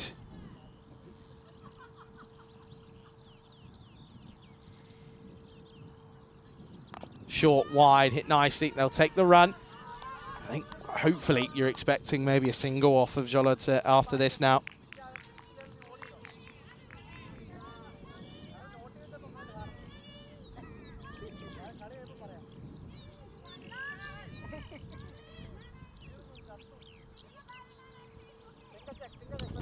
You can see 33 off 60 for a bonus point, but not too worried about that really at the moment.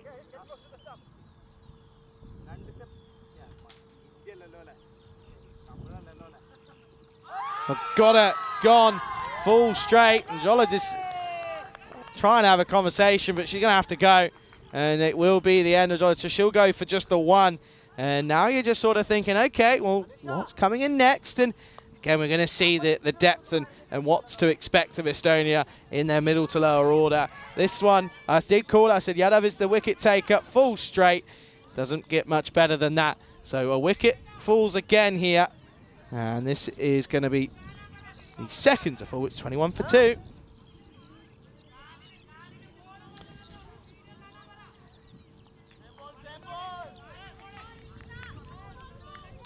So it's going to be Sormus who comes out. Now Sormus, what I'm being told, is probably the hardest hitter of the team in terms of power.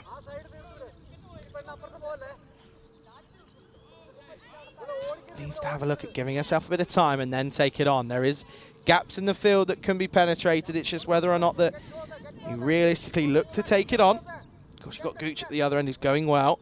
But 33 off 33 again, so they're still sticking at that rate of a runner ball. Here is Sormus. Inside edge. Just straight away, just with that one, just he's looking to defend it. Just get that front pad maybe closer to the bat. You want your bat and pad being as close together, really.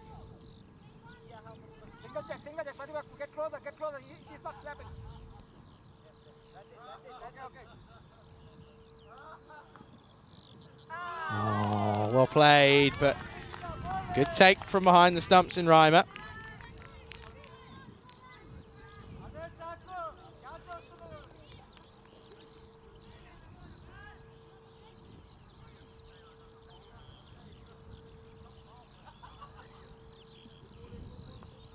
Into the onside. This is a nice shot. Interesting that they take the run. They could potentially think of 2, but they don't think about it early enough. Well, they probably could have with a couple of missed fields, but they will just be a single then. And that's going to be the end of the over. It's 22 for 2 after 5. Welcome you into the commentary box. Just in front of me at the moment. I think it might have been a bit of an injury there. It looked as if that's Shankar. She's up at okay now. I think she's just stretching out the calf slightly, but they're just having a look, and just literally right in front of me. She's just getting old jumps on it. I think she'll be okay. But yeah, welcome to the commentary box here at the moment. Interesting, isn't it? Really is interesting out there at the minute. Estonia, they would have been well on top going into this second innings, restricted them to just the not very many. In fact, I can tell you 53, of course, and at the moment 22 for 2. It's not looking very good at the moment, with not too much coming in, and just a bit of the old freeze spray. Everyone's coming in, and they're all just a bit of a team meeting, but I think she'll be okay. And all, of course, taking on some water, but there you can see. I wonder what that conversation is. Meadows probably sort of leading the charge. Yeah. There you can see that there's just sorting her out and just looking at that injury. And there you go. Fine. I'm okay. I'm all good. She'll be fine. See there, coach just sort of saying, yep, just settle down, calm down. Long way to go in this one. 32. It's now at 32 needed off of 30. So this one could have that feeling of a bit of the old ECN Classic maybe here at the moment. So halfway down. They're not quite halfway into the chase though, are they? So do just need to find a couple of boundaries. This is the thing though with these low totals. All it is 3 boundaries on the spin, and the game just becomes almost a simple outcome. You can see a couple of answers coming in now. Steve's on there as well. Hey Steve, how are you? Hope you're well. Will you be coming down to Wimbledon? You have to let me know. I'd be surprised if you weren't.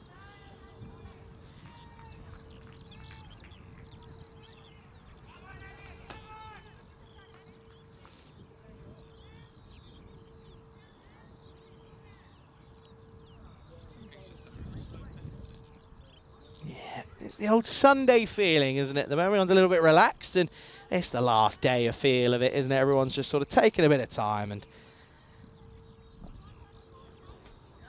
I'll tell you what, though, even though it's a little bit of a slower day, the cricket is still there, isn't it? This is not over yet, you feel. Here's Santosh. Oh, misses out, but it's going to be a wide anyway, so extras, of course, helping.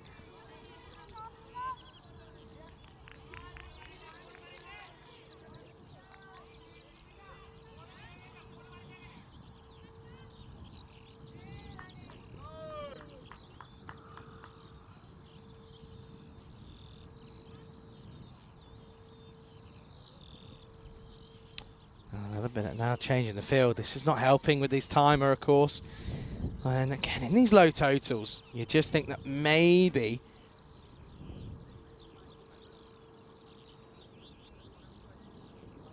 maybe 5 penalty runs would come into it. Oh, bit of a loss of that one there from Ryan. You see here, just dives on her, doesn't she? You can see that, just goes in front of her. You can hear it. There's another plane. Should we see where it's going? One of those days, isn't it? Flight radar. Let's have a look. That's come from Copenhagen. There you go. Struck firmly, and this one's going to get through. And, well, I was told that Swordmus is the power hitter of the side, and that's a big, big boundary. Look at that. Smile. Big fist pump. They know that's a huge, huge boundary in the context of this game.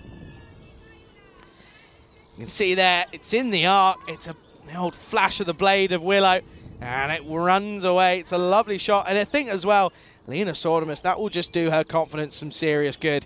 Moves on to 5, just 26 needed off 29. Ooh, ooh, hello. Oh dear. Just a little warning to Gooch there, just saying, just careful where you're going. Oh, you can't leave those. You can't leave those. That's a good ball. That's a dot. You can't leave those. That's fine. Steve saying, yeah, any night on the Wednesday, hoping for better weather than today. Abandon plans to go watch live today. Yeah, I think, listen, Ivan seems to be pretty obviously dead set on the forecast on an app, but hey, listen, it's England. It all changes. We all know that. And again, firmly struck. It is going to get through. There should be a single there. There will be. Brings Gooch on strike. Ryan watching from a misty Scotland. Oh, Ryan, where I was just bad to do my Scottish accent there, and I know if I did that, I'd probably upset you. Where are you watching from? In and around Scotland, Ryan, let us know. Pleasure to have you with us. A couple of Scots in the England series over the next couple of days. On the pull, and this one into the onside should just be a single. They can do it in singles though, can't they? Don't need to stress at the moment. They will get the ball that goes to the rope, and the extras will certainly keep going as well. You can see here, into the onside.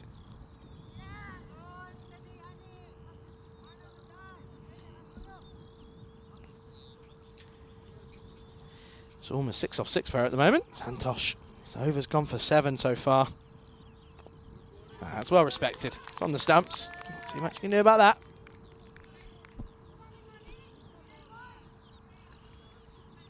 Good technique there from side on, isn't it? High elbow. Waiting, no run. Thank you very much. That's all that one had about it, didn't it?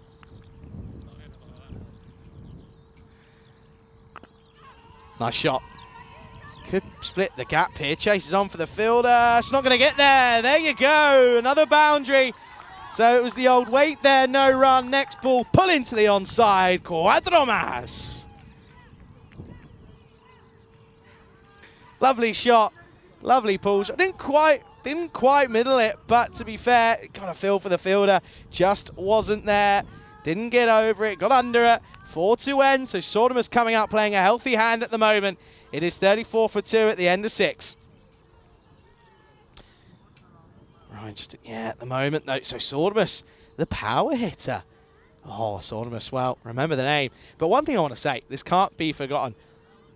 If Metagooch was got out in the first couple of overs alongside Bowering, then the sort of panic comes in. But I think having Meta there just settles any incoming batter's nerves. I think you just sort of know, okay, I'm just going to listen to Meta, probably one of the more experienced members of this side. Just listen to her, let her coach you through it almost. Sortimus doing exactly that. Gooch 12 off 17. Context of this game is more than enough. Fraserburgh in Aberdeenshire. Aberdeenshire. Nice. Right, I recognise your name. It's a pleasure to have you alongside us. Here's Bandari. Oh, what a shot this is. Cut away nicely. And the thing is now as well, Metagooch can also have that confidence that she can take these singles early on in the over. Sormus is going up more than a runner ball. Listen, what is it now? 19 needed. You get another 2 4s here. And then all of a sudden, it's it's going to come down to almost less than 10. Again, can't believe in them. Can't believe in those in T10, I'm afraid. That's 2 now that she's left. That one again, exact same area. Just needs to have a look at those. Yeah, good afternoon, good morning to Jeff. Jeffrey, of course. One of the busiest days ever. Yeah, 4. What have we got going? How have we got? We got Romania, us, Netherlands, Portugal. 4 going. Same as Friday. That's a wide. You can leave that. That's a no ball, in fact. Yeah, so plenty going on. And the thing is as well, Rico and Vinny flying today. You've got myself flying tomorrow. Everyone's flying everywhere. Danny, of course, finishing up with finals going on in Romania. And, well, that one I can give you a bit of an update. Free hit then. Does take it on. And it'll just be a single. That's good running, though. And Gibraltar changing their opening partnerships. They've rotated through in this final. They've gone with Chris Pyle and Andrew Reyes at the top.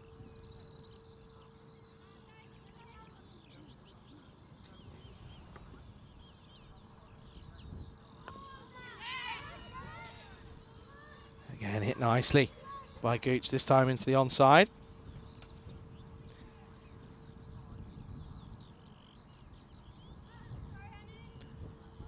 This is a good little partnership now, isn't it? That's it's proving to be a good one, isn't it, at the moment?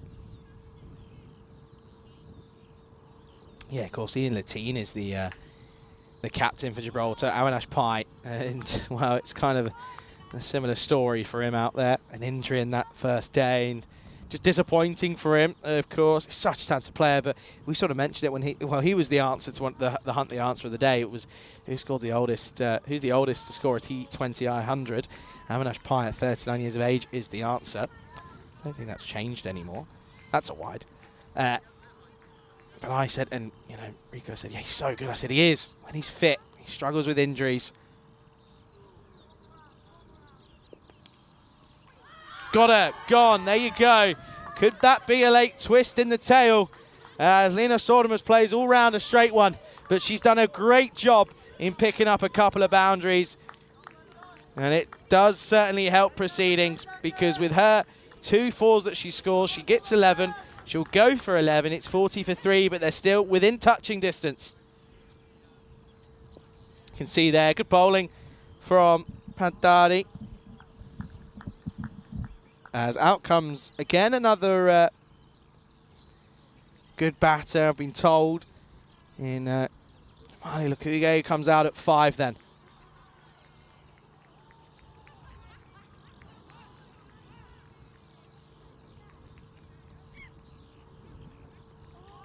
So she'll come out then at 5.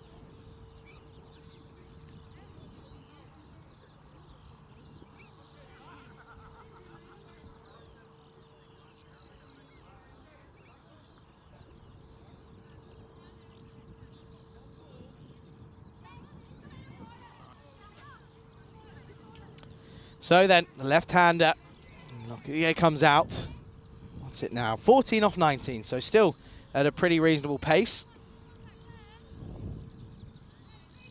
Yeah, it's a shame to see that not much cricket being played out in the Netherlands. It really is. It was set up to be such an exciting day. The winner would go on to... The winner would, of course, go on to eat the ECL in 2025. But the good news is the final is underway out in Romania between Hungary and Gibraltar. Here at the moment, though, it's all a little bit nervy at the moment. And again, just this, again, there's no rush in the setting in the field, is it? And they've got to rush with the time. Just got to keep on going. I know it takes a bit of time, but something that needs to be worked. Look, there's 4 different people giving orders here. Oh, that's a really nice shot. Could have let it go for 4, but takes it on, and listen to the roar as they realise they're getting closer and closer here to what would be an outstanding tournament victory. Look at that. Could have left it, but I think she knew there was no one there.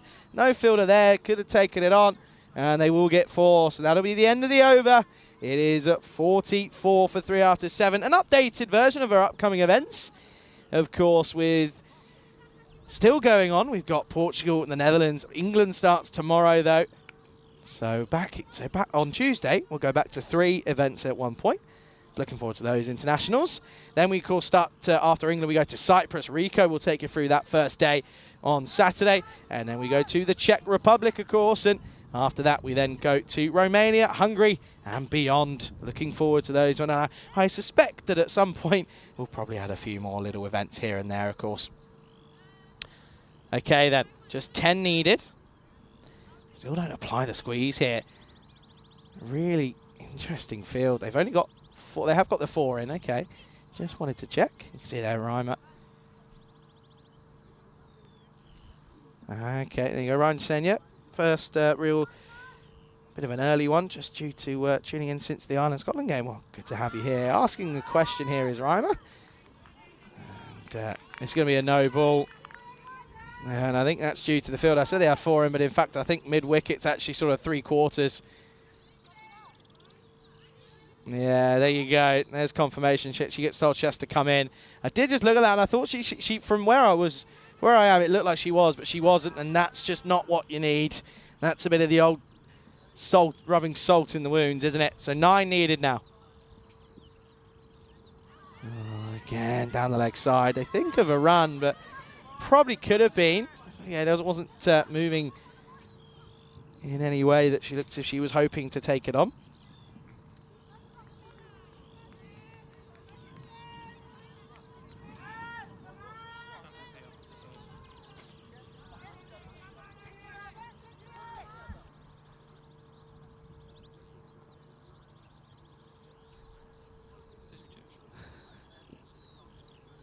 Well, this one, asking the question.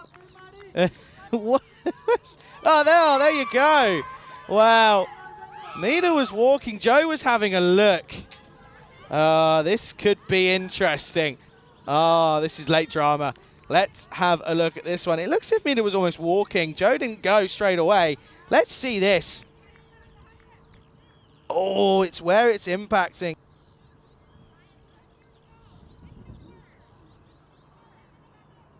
This could be, let's a lot on pause as Yanav will pick up the wicket. Let's have a look here then. So I reckon we freeze frame on here and then maybe look at the sign on for the height here.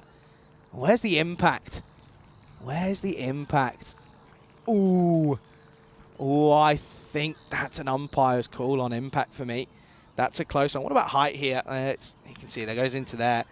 So there's not an issue in terms of that. But well, now it's nervy times. Nervy. No, look, she was walking off was Meta. And then Joe just didn't give it. And then just Joe put the hand up. So Ty Conrave in at 6 then. Now we're getting to the nervy points. I always say the lowest totals cause the biggest problems. Still 9 needed as the score is now 45 for 4.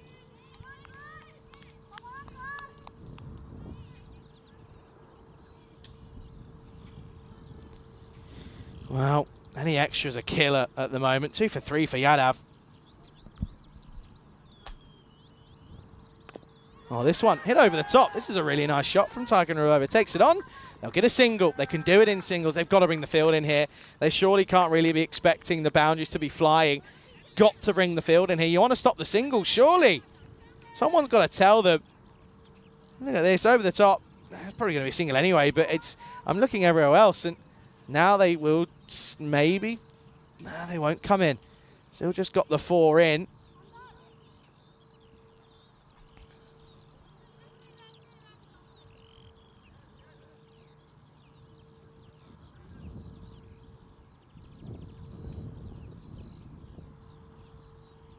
Down the leg side, and this is going to probably, they could, should, and they could, would, and should. Oh no, what's going on? Oh, they got there in the middle and then just turned around and said, actually, no, I don't fancy it. There was a misfield anyway. Oh dear, it's a wide. Okay, I mean, let's unpick. I reckon we just do it all from one camera. Here we go. Look at this here. Definitely a wide. Oh no, it's off the pad.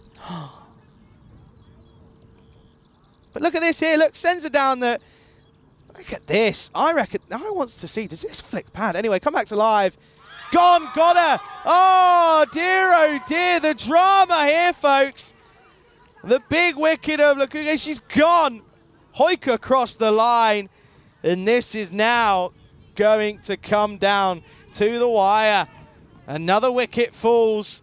What a comeback this is from Malta. This is the delivery, I think. It's the same sort of area, but it's a rash shot. Way too early on it, I'm afraid. And she'll go for 4. And it's now 47 for 5. Well, I mean, what this does at the moment, if Malta somehow get through this and pick up a victory, it sets up for a thrilling last game. It really does. No one can really sit still in the dugouts at the moment as oh, well. The legend of Estonian cricket in Amari Vasik will come out. It's 47 for 5.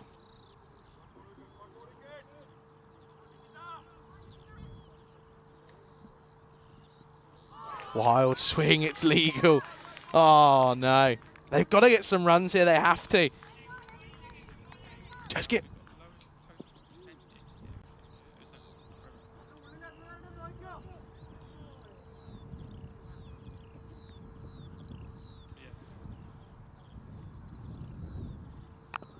Oh, this is a no ball.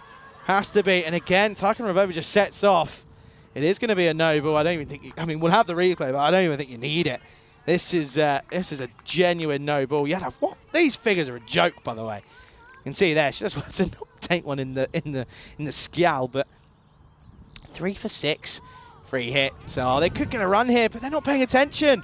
Oh, this is just a lack of application. Oh dear, 2 overs to go.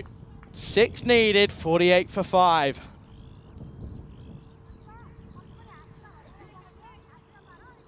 Wow. Look at this though.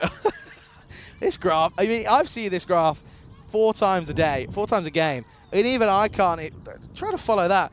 They're up at the rate, they're below the rate, they're below the rate, below the rate, up above the rate, and then they're below it, and now they're pretty much at it. But, oh dear, folks. Well, that wide was given. It was actually off the pad, of course. Still was given as a wide. Then they picked up a wicket off the... I mean, that last over, by the way. Right. No ball. Dot. Wide. Wicket. 1 wide. Wicket. Dot. No ball. Dot. Oh, dear. Okay. Colasari. This is a big over. 6 off 12. Up in the air. Could be a chance. Taken. What a catch that is. That's an absolute ripper. That's a great catch. Of course it is. It's her. Who else would it be? Anupama Ramashan makes no mistake of this one. And oh dear, folks. This is what you call a classic. And Taikon Ravova looking to get on with it. Credit to her for trying to do it. But she just gets too much elevation. It just comes up. You can see there, she's going for it. It's just the bottom hand comes into play. But what a catch that is. Makes no mistake about that. That is not a simple catch. The wind's blowing, running round to her side. And that's a great catch. 48 for 6 now. Oh, my word. Youngster, 17 years of age, Victoria Frey, comes out. Okay. Bat on ball and just run. That's all you got to do. Oh, dear. Oh, this could be out as well. It is. Up it goes. 2 in 2. She's off, up and away. Colasari with, and this could be a match-changing couple of deliveries here. It was plumb in front, and all she had to do was get bat on ball, but plays around it, does Victoria Frey. By the way, seam presentation on that is immaculate, by the way. So a golden duck for Victoria Frey. And this is big moments here in this game. Oh, by the way, this is a great shout. We haven't had one of these in a while. Last one was back in Portugal in the night series, of course. Could be a hat-trick. Could be a hat-trick here. This would be some display. Colasari. Who's come out here then? Is this? It's the skipper. The skipper comes out. Next game delayed, by the way. That's a long way away.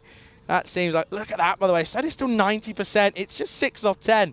Bat on ball and just bolt it. That's all you got to do. Here we go. Skipper on strike. It's a hat-trick ball, by the way. No run. No run. A dot. We're going to go down to the last here. Oh, I can't believe this. I cannot believe this, folks. If you're new around here, subscribe. There's plenty more where this comes from. Valna just has to nurdle it. You don't need to whack it. You just need singles. Field is on the ring, though.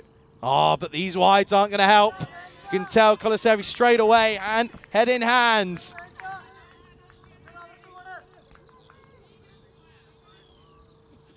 Yeah, that next game is going to be delayed, by the way, folks. Just to let you know. As to how much it's been delayed, we will confirm. Up in the air, could be a chance. Oh, it doesn't. They've got to run, surely they do. And they're going to come through for one. It was a great shot at the stumps. They check it, Mark. Everyone okay? Everyone all right, Mark? Everyone okay? He's got to do it, rightfully so, leading edge. But look at this. I love this. Look, they bit of a clash on. Look at that. They almost take each other out. But they, just knowing Mark. Everyone okay? Is everyone all right? Everyone okay? Everyone okay? Okay, fine. Okay. 4 needed off 8. Oh, wow. What a game. What a display here. Oh, how's that missed? Oh, how has that missed? What a delivery. Nips away over the top of off. That is, I tell you what, that's a perler. 4 off 7. Hits it. Got to run, they do. And they'll get home. Just 3 then will be required off the last. Oh dear. 51 for 7. The target of 54. It's in sight. It's in touching distance. But it's going to come down to the last. Oh, what am I seeing here? I knew you were going to do this, Alex. Golden ball tiebreaker rules. In the event of a tie, the match will be decided by a golden ball. The batting team needs to win by 2. Otherwise, it's the bowling side. This is the story so far. 10, of course. That last one was in a 5-over thriller. Vicenza taking on the Friends 11. Since then, we didn't have one throughout the entirety of the ECS in Estonia. I said, by the way, I said the internationals would bring one. I did say the international would bring one. Oh, my word. This is ridiculous. It really is ridiculous. Okay. Well, everyone's popping in now. 3 needed off of the last over. I'm just thankful that there were no penalty runs. It would have ruined it. Who are they going to go to here? They're going to go to Sharafuddin. Oh, wow. Sharafuddin, of course, has not bowled yet. This is interesting. Here we go then. 3 needed. The field's in, by the way. Asking the question. Joe turns it down. Oh, no. Oh, no. You've got to just run. Valda has to be backing up here. She's almost got to be halfway down the track. She's just got to go for it here. 3 needed off 5. Oh, no. Oh, I think that's going to be a no ball. Let's just check where this bounces. I think keep this going here. Keep on going. Keep on going.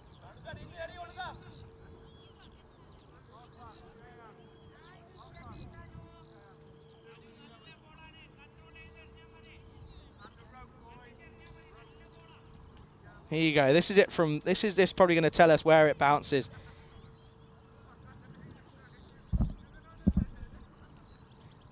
Let's have a look here. Where does it bounce? Oh, this is close. Oh, I think that's fine. Oh, no, sorry. What am I talking about? I think that's a no-e. I think that's a no ball.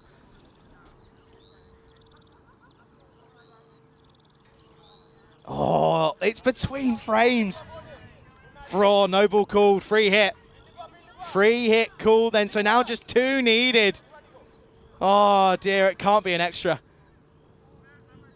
Got to go. Got to run. Surely have to. They're going to run. They take it on. They'll get there. The scores are tied. Oh, dear. Oh, dear. They need 1 off 4. By the way, I'm still not counting out a golden ball. You can't count it out here. Surely everyone in the field's got to be in tight here. There you go. I think Reimer's just saying, get as close as you feel comfortable. Okay, then. 1 needed off 4. 4 dot balls, by the way. I wouldn't count it out. Varner on strike. The skipper. Up in the air. They're going to run here, but she's probably going to be gone, or will she? Oh, no, they meet in the middle. It's an absolute... Oh, no, it's... Oh, dear. It's an absolute disaster. They meet in the middle. And after all that, it's a dot ball. This is unbelievable. Well, let's try and break this down. Look, they meet in the middle. Yes, no, maybe. Yes, no. Oh, my word. The throw is not there. 1 off 3. Oh, there it is. There's the game. And you've got to feel for Sharafuddin. But she gave it a good old go. But that does confirm Estonia are your European Cricket International winners here on home soil. It's their first ever trophy on the network. But boy, did they do it the hard way. Oh, dear, that is just unbelievable, folks. I can't believe it. But I love this, though. Everything being, everyone shaking hands. And, well, look at that. Credit where credit's due. They did it the hard way, but we got there in the end. Estonia beat Malta by just 3 wickets. Oh, dear. Handshakes all round. Of course, these two will go at it again in the last game of the day. But what a bit of entertainment we've just had there, folks. Oh, my word. Unbelievable. The next game will definitely be delayed. It's just a matter of how long. And, oh, my word. Well, there you go. Estonia take on Malta. Oh, dear. And this one, you can see, is scheduled to happen in 7 minutes' time. But I don't think it will. We'll find out momentarily. Only the 10-minute delay. So that's going to be coming up in 15. And well, let's go ahead and have a look at these highlights, because this is these are going to be entertaining. They're going to try and run us through what's going to be an interesting way of events. If we put 50p in the meter, maybe we might get. There we go. We're off and away. Let's have a look. It was a great start because they got the big wicket of Lisa Bowering. She went without scoring. Medaguch had all the weight of the world on her shoulders, but she was able to stick around for as much as possible. Good scenes here, by the way, as Estonia just clapping the Estonian counterparts. Sorry, Estonia clapping the Malta counterparts. That was a big wicket. Zolod struggled at the top 3, didn't she? Couldn't quite get it away. She would go. That was a good delivery, though, from Nikita Yadav. I think for me, the big question is, would you have gone with Sharafadine for that last over? I think that one really wasn't where you kind of were expecting to see a new bowler being used. But oh wow, incredible! Someone just asked, "Is that all the game's done today?" Absolutely not. We've still got 2 more to go. Of course, it does seal the fate of the way of the trophies, but there's still pride to play for. That was a big moment there. I think that one is something that you've got to remember, is that that one was could have been left for 1, but it ended up being hit for 4, and that was a big moment. Now this is again a dramatic moment. Mina was almost walking, then waited because Joe didn't put his finger up, and eventually the finger went up, and she had to go. He sort of looks at Mark and says, "What's all that about?" Joe took his time, and eventually Meda was sent back packing. And that was when you thought, uh-oh. Soon as they got Meda out, you thought or felt, well, this is going to be interesting. That was a wide. It was off her leg, though. Don't tell anyone. And that's a huge back point moment in the game, isn't it? And then the very next ball, got it right. Look again, just playing across the line. And these highlights are just just back and forth. This was Tychon Ravova. I can't even get my words out. Tychon Ravova went for it over the top. Didn't get enough of it, though. Great catch by Rameshan, but it was not enough. This one was, of course, 2 in 2, as Victoria Frey would get back involved in the action, unfortunately, on the worst side of things. And this one was just, so many bodies going on. I just can't believe it. They meet in the middle. They turn around and say, "No, we won't take it. Thank you very much." And that was how it ended. It was a wide down the leg side. Cricket's a cruel game. Someone has to win, someone has to lose, but it is Estonia that take a victory just by 3 wickets this time around. And credit to both sides, though. Credit to Malta after a disappointing time with the bat. They come out, pick up 2 huge wickets in the first few overs, and they make a game of it. We came down to the last over, but you can see there, bit disappointed. Look at those extras, 20 extras. Of course, extras ended up being the downfall for Malta. But credit to Estonia. They come back after a 4-0 loss in their previous time about it. They come back and they will win the tournament this time around. There you go. You can see the bowling figures. I don't understand why you go to Sharafadine. Why would you not go back to Bandari? She took a wicket in her over. I think that's where the game may have gone. You did so well to get out into that last over, but you just at the last hurdle. It's Estonia who get through. Well, it's a very quick turnaround, folks. We'll be back in probably about 6 or 7 minutes, as we've got another men's game to get through. But the women of Estonia, they beat Malta by just 3 wickets. We'll be back. You're watching it all unfold right here on the European Cricket Network.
This European Cricket Network event is proudly brought to you by HCL Software and Paramatch.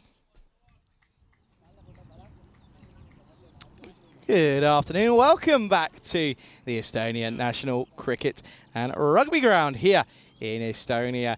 And you join us after a manic 5 minutes. So we lost a bit of power, but we're back and we're ready to get things underway for the penultimate match of our time here in Estonia. It is, of course, Estonia men taking on Malta men in this one.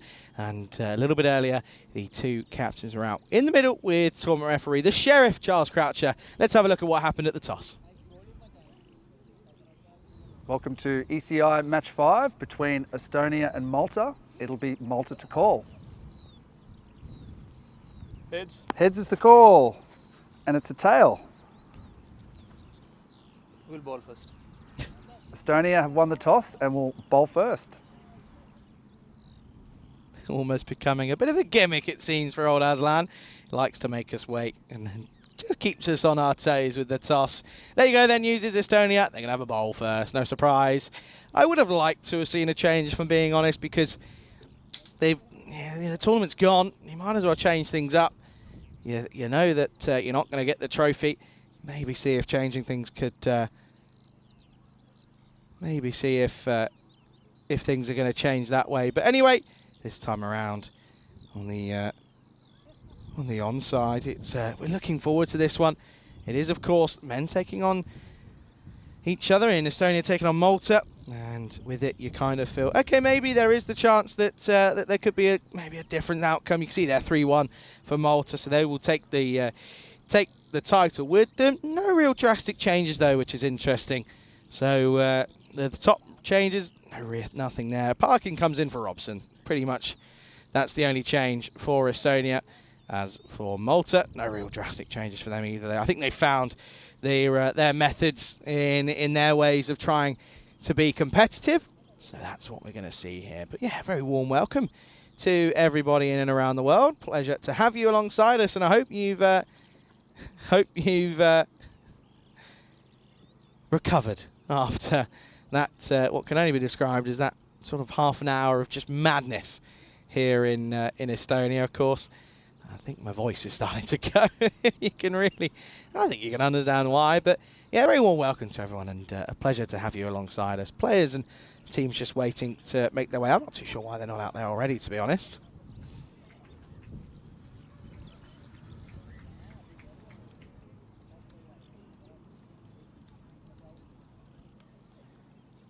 Anyway. There you go. Teams are making their way out. It's just a matter of time, really, wasn't it? But yeah, out in Romania, of course, cricket going on out there as well. Something to remind you of. Gibraltar taking on Hungary out there at the moment. And realistically, Gibraltar currently 43 for 2. 47 for 2 after that boundary. But yeah, good to see there's a tight-knit contest out there at the moment. Of course, pretty close between the two of them last time around. So it'll be interesting to see what happens this time. Of course, Danny Hidacek doing a wonderful job out there. And speaking of cricket, of course, there is stuff going on in the Netherlands, but it looks like we might have a game on our hands here. I'm just tuning in, and well, Corey Rutgers is on my screen, and there's a picture of a middle. So maybe, just maybe, there may be some cricket playing out in the Netherlands, which is good to see. So cricket from 3 locations then at the moment. You've got us in Estonia, Vinny and Corey out in the Netherlands, Danny Hidacek in Romania. Later on tonight, you'll have Phil G walking you through some Group B action. And yeah, that means that there'll probably be a restricted meeting between HBS Klagenhut, and it's 13 overs a side, 4 over power play, 3 bowlers for 3 overs, 2 bowlers will bowl 2. There you go. Good to see that they've got a match out there. Yes, shortened, but still good to see that they're getting cricket on out there in the middle in the Netherlands. Of course, looking for the winner, because they will go on to represent the Netherlands in the ECL 2025. Looking forward to seeing what happens in that one. That's going to be a nice afternoon of cricket. Speaking of cricket, though, here at the moment, pretty much know what's going to happen with these two games. They're both, I don't want to use the word dead rubber, it's a bit of a negative connotation, but you know who's going to be taking the trophy back. Oh, now a bit of a pause. Michael Dash just isn't sure on his helmet.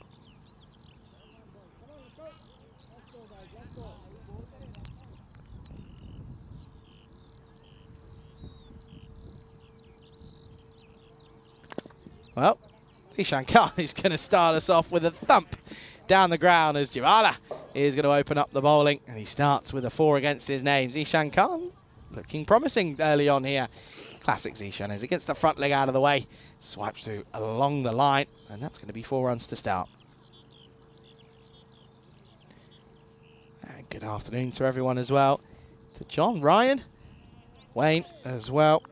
Steve is there. Skeleton as well. Skeleton, cricket you beauty. Absolutely. It was a great game, that last one, wasn't it?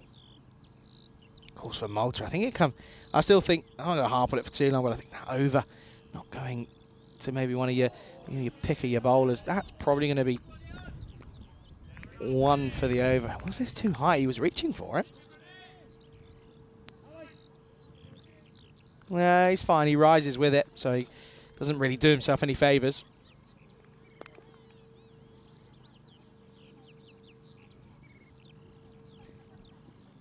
Moving, doing a lot of moving, and well, so is the Grizzly. That's sailing over, long on, and 6 more. Maximo. It's in the slot though, isn't it? I'm sorry. This is. Did the ECS not teach you anything? Bowl in the slot, you're going to get whacked away. Got to change it up. You can't just bowl in the slot, I'm afraid. Not at this level.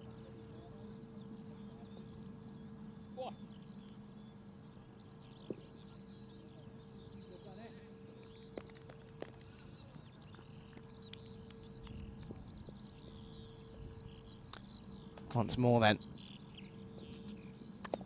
This time goes shorter. It's a good stop. Parkin. And they're going to come through. Zishan Khan was caught. I think he was expecting that to get through. Parkin does very well to stop that. So, certainly saves an almost dead certain boundary. You can see here, look, Zishan Khan, a bit of the old yes, no, maybe. Then realise he probably could do with getting the skates on a little bit. Umpire unmove though. Anyway. Look at Arslan, by the way. Very straight, isn't he? It's going to be swatted into the leg side. That'll just be 1.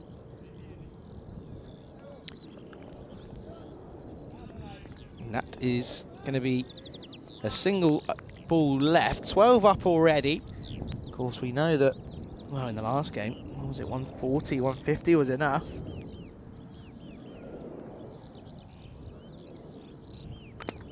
Slapped through cover. It's a back foot slap more than anything. And watch out, there's a Grizzly about. Good way to end the over. Malta well on top already. Good start for them. 16 without loss after 1.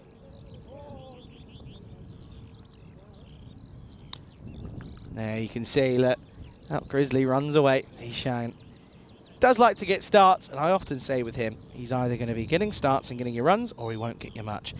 This is today's Hunt the Answer. The question is, how many days was the longest ever test match? If you can get your answers in, do. No cheating, of course.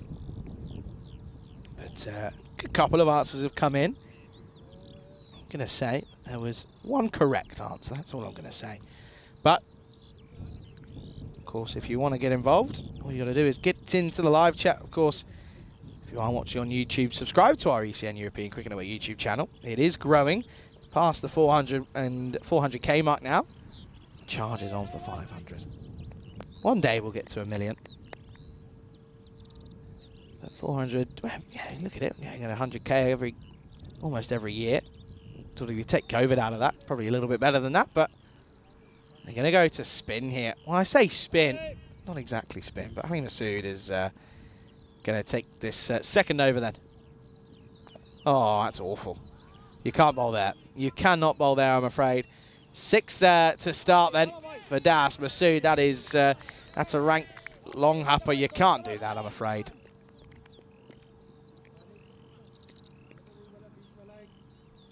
Straight into the dugouts.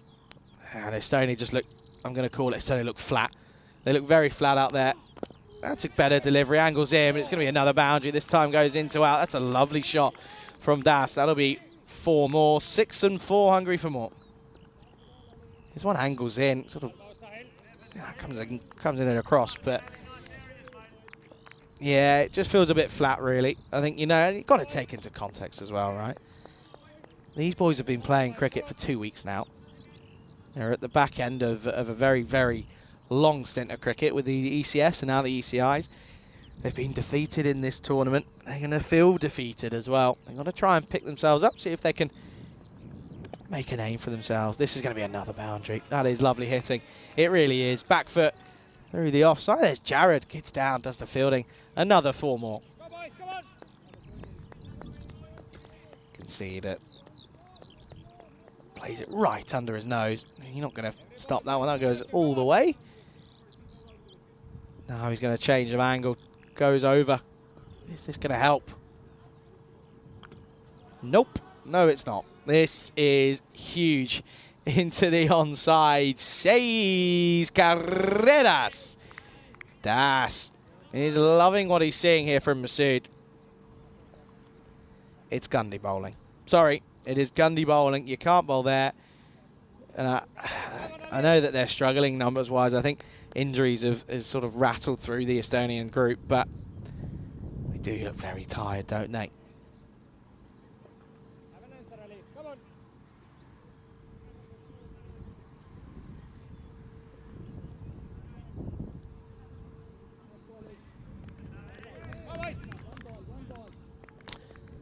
You can call, you can see it, you can hear it. They just need a 1 ball to take a wicket. Need a 1 good un. That's better. Nice and full on the toes. Can't get underneath it. Good fielding by Marco Beck. That'll be 1.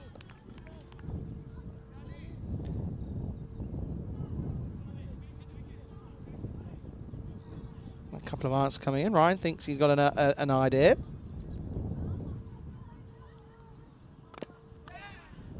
Shot. Nice shot from Zishan Khan again. He's out there and he's enjoying it at the moment. Batting with freedom. They know they've already done the job. Now it's just about making it a thrashing. And at the end of the over, with 25 coming off it, it's a magical one. 41 without loss. Yeah. This is not a pretty sight. You can see their dominance from Malta here, realistically, between these two. I just feel that yeah, Estonia, it is just down to fatigue, really. You have to think about it. 10 games in 2 days. Then you add the back of 2 weeks of European Cricket Series action. It's so taxing on the body. Really is. So credit to them for still being out there, but yeah, this looks as if Malta just pipping them in the energy respects at the moment.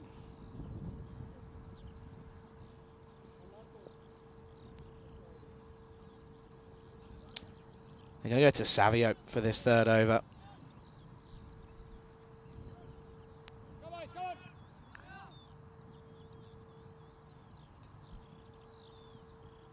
Here he is then. Savio, not yet. He didn't like that. I could see that. He really was not a fan of what he ended up going over there. What's going on in Romania at the moment? 62 for 3 off of, or in the 9th. Oh, Latine's gone. It looks as if Matthew Whelan has gone out there, I think. Oh, this one. It's always good when you get a reaction to the, oh, there you go. What's this here? Gets through everything as well.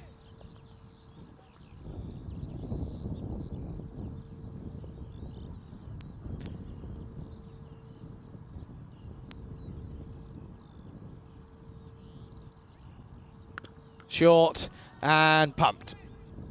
That has gone a long old way. Still going. That's gone for 6. That's a lovely shot from Michael Daz. What a pickup that is. You can see here, look.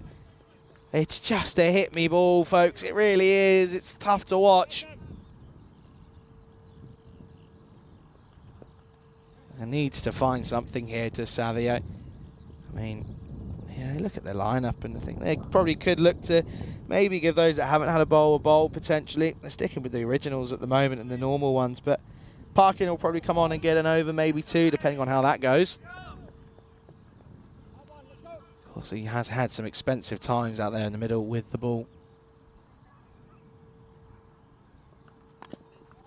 That's better. Nice and full. In the block out, you're not going to get underneath that. That'll just be a single. That's a huge sigh of relief for Savio, you can imagine.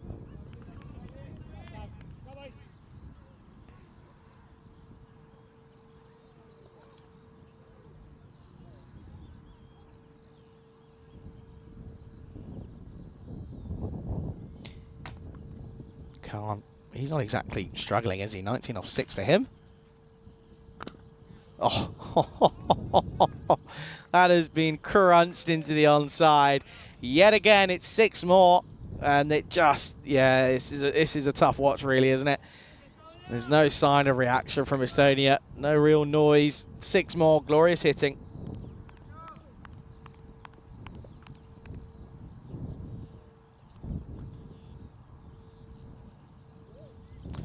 Ah, well, listen, we've got a bit of time here, haven't we? So let's see what we can do. Today, there's quite a few. Now, this is a good one. Now, this one is something that I think Rico would be all over. I reckon this is up his alley. I'm going to come after this one. There's Khan. He's going to just punch this down for one. Today, on May 26th, 2 of the calendar's favourite foods come together. It's National Blueberry Cheesecake Day. Scattered blueberries, cheesecakes throughout. And, yeah, there's a time where people only gathered blueberries from the wild, of course. It wasn't until those early 1900s, sorry. And, of course, some research from Dr. Frederick Coville that was successful in transplanting, at the transplanting and domestication of the blueberry, where it became possible. Good delivery. That's where it has to be. It's a good little comeback, to be honest. Oh, it could be a... Oh, no. Well, he's... Oh, dear. Oh, dear. It's all happening. It's all happening. Oh, no.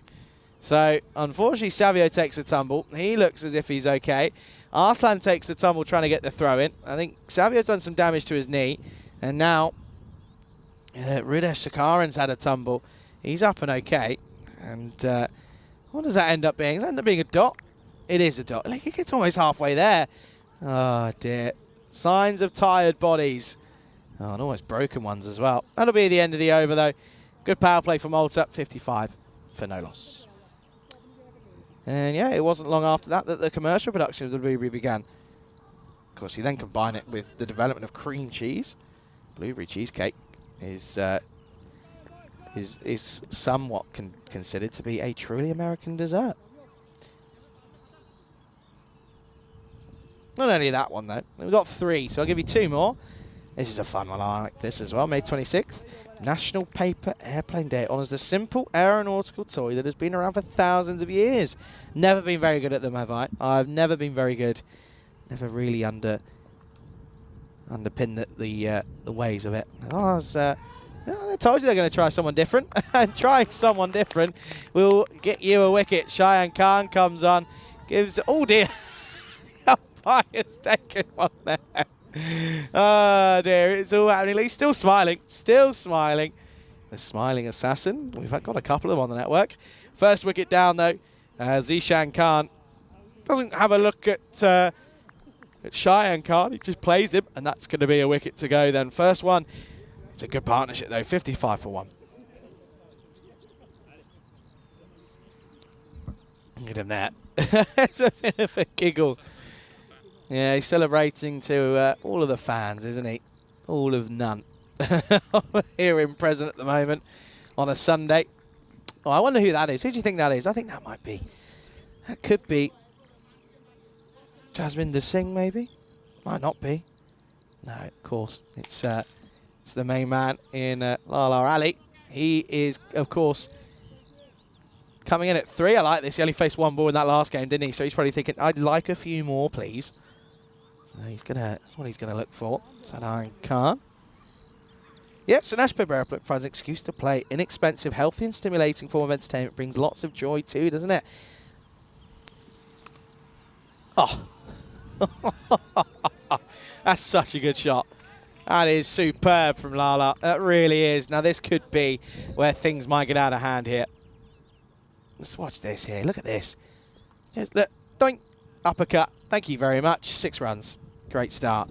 Did you know that many believe that the use of the paper airplane originated some 2,000 years ago back in China? But the earliest known date of creation of the modern plane, paper plane, was said to have been in 1909. And this is nuts. I mean, I used to see videos of this on social media. Not out. And this is the largest one, was at a wingspan of, look at this, 59.74 feet. Students and employees from Germany created it back in 2013. Pretty sensational stuff, really.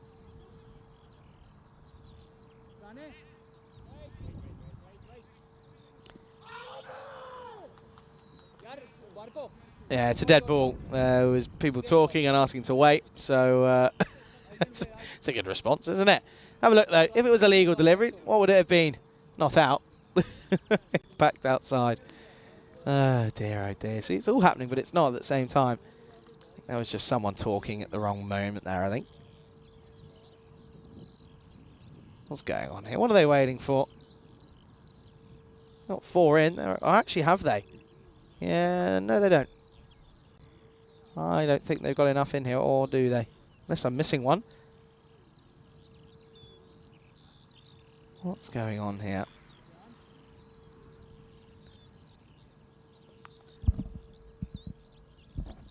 Not too sure what this pause in play is really, folks, but, well, unless anything's after me, I'm just going to continue on here and, well, I can talk to you about the other one that we've got today. As, this is the best one till last here. What's going on here?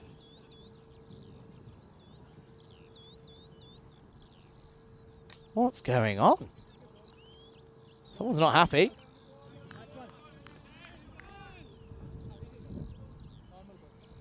Huh? Okay.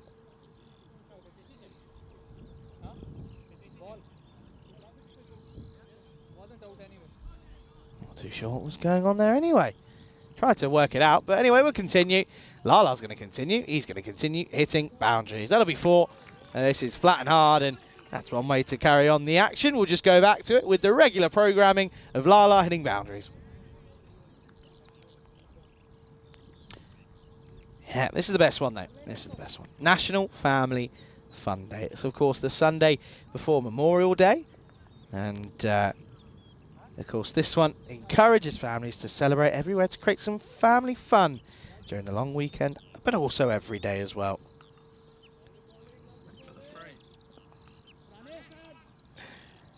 And, yeah, of course, good to see that. Hey, bit of a hey, listen, talking of which, by the way, how coincidental is that Family Fun Day? We had that that bold daughter caught mother, didn't we? Not too long ago. There you go. See, it all adds up. Oh, speaking of adding up, that is out of this world. Crunched over the top. Just punches this one. Does Lala, and that's going to be 6 to finish. Look at this. Oof. That's just filth. End of the over. It is 71 for 1 after 4.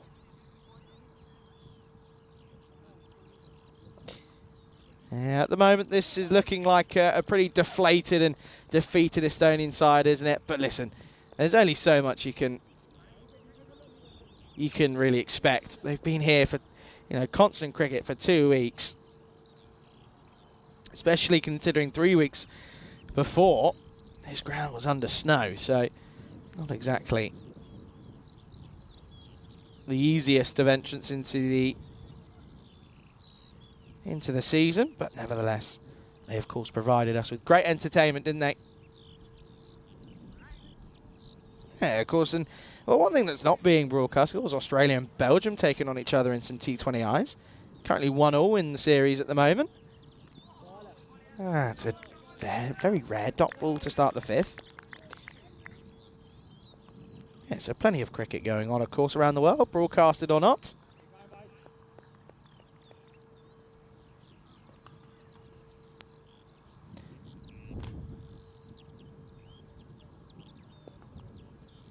Yeah, good to see that they're out there in the middle, though. And, well, we're out here in the middle. And this is going to be 6 runs yet again. There's a surprise.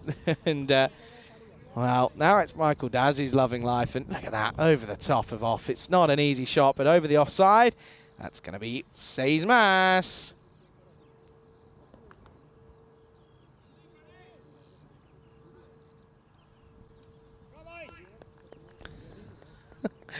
There he is, Damala, at the moment then. He's just probably thinking, just get out of this over and you're done. That's all he's got to be wondering about at the moment. Jerry Marple's just been dismissed out in Romania.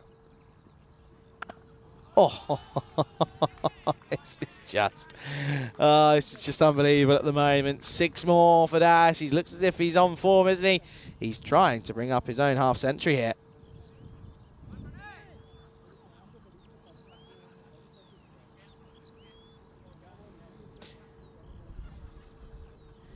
Oh dear, it's just an onslaught really, isn't it? There's just not too much. They just look tired. I keep harping on about it, but they do just look slightly tired, don't they? And, well, you see that, but at the same token, you just feel that the batting's effortless. Don't need too much energy. Look, and again, it's going to be 6 more. There you go. There you are. Thanks, Vic. Yeah, appreciate it. Thanks for letting us know. That's going to be another 6. So Das now moves on to 47.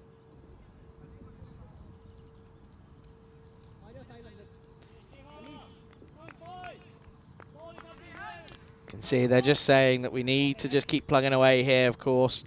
Yeah, Michael Das, of course, has scored plenty of runs on the network. Before today, he was on 642. And he's going to bring up another half century. It's his 4th here on the European Cricket Network, and what a way to do so as well. It's a glorious 6 over long on, and it's 53 off 15. Outrageous hitting. Malta well on their way to getting to the halfway mark.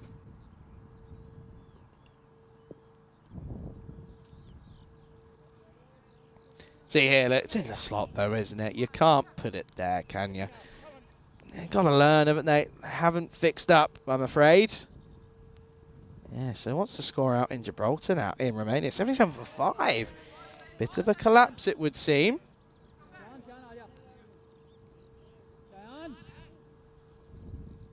That's going to be the end of the over. 5 down score here in Estonia. For Malta, 95 for 1.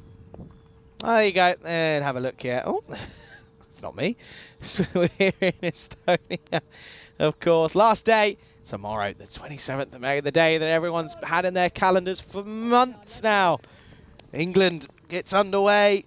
All this talk, it's time to walk the walk, isn't it? Cyprus, though, that's where we'll go after that. And then from there on in, we'll move to the Czech Republic. Bit of a mainland European adventure, isn't it, during the summer? Czech Republic, Romania, Hungary, Bulgaria. Out to Italy, Austria, Croatia. And then the ECC, of course, for just shy of a month. Malta, back to Spain yet again. And then we finish off with 2 weeks of the European Cricket Championship Women's Edition. So plenty of cricket, of course, still to come throughout the year.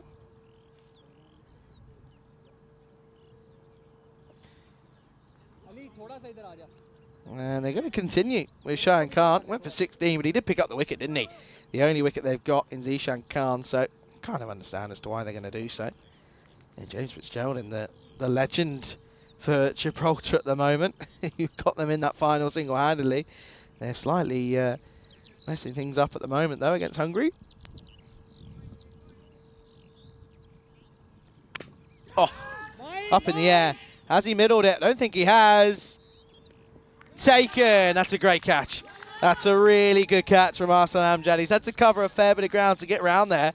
And, well, once again, in the wicket is Shahan Khan. He takes another one as Lala will go. You can see here, coming across him. Miscues, sort of bat twists in the hands of Lala.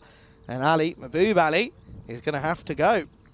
He went for a pretty quick fire, 16 off 6, 95 for 2.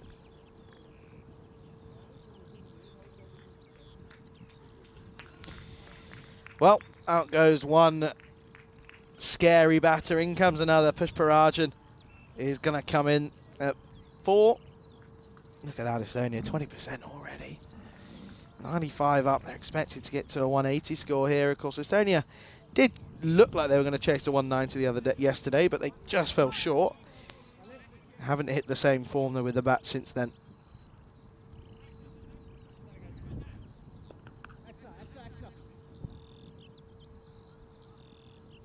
Oh, wow.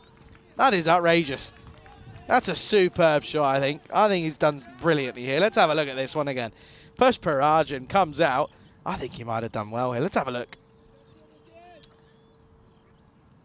Oh, that's superb. That's a really nice shot. Just uses the extra bit of pace and gets it all the way. That's going to go towards the rope. So 4 more.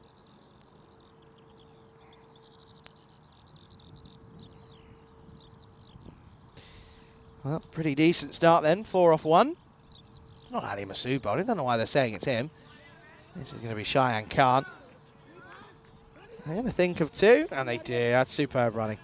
It really is. No one home, so they'll get back for 2. Even in a game that doesn't mean too much, they still take it on. And this batting at the moment is just unbelievable, really. The bowling, though, it's in the slot, isn't it? 9 times out of 10.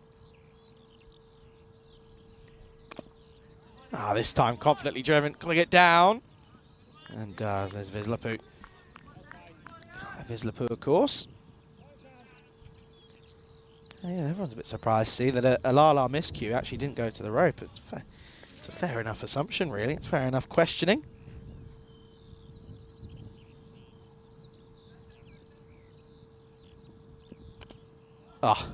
Bit of an outside edge, but still was looking to open up the offside, wasn't he? Another set of runs yet again. And that is some of the best. Look at this here. He's using the angle, isn't he? It's coming across his body, so he opens up the offside even more. And that one is going to be another set of runs. 6 more. Michael Das moves on to 59.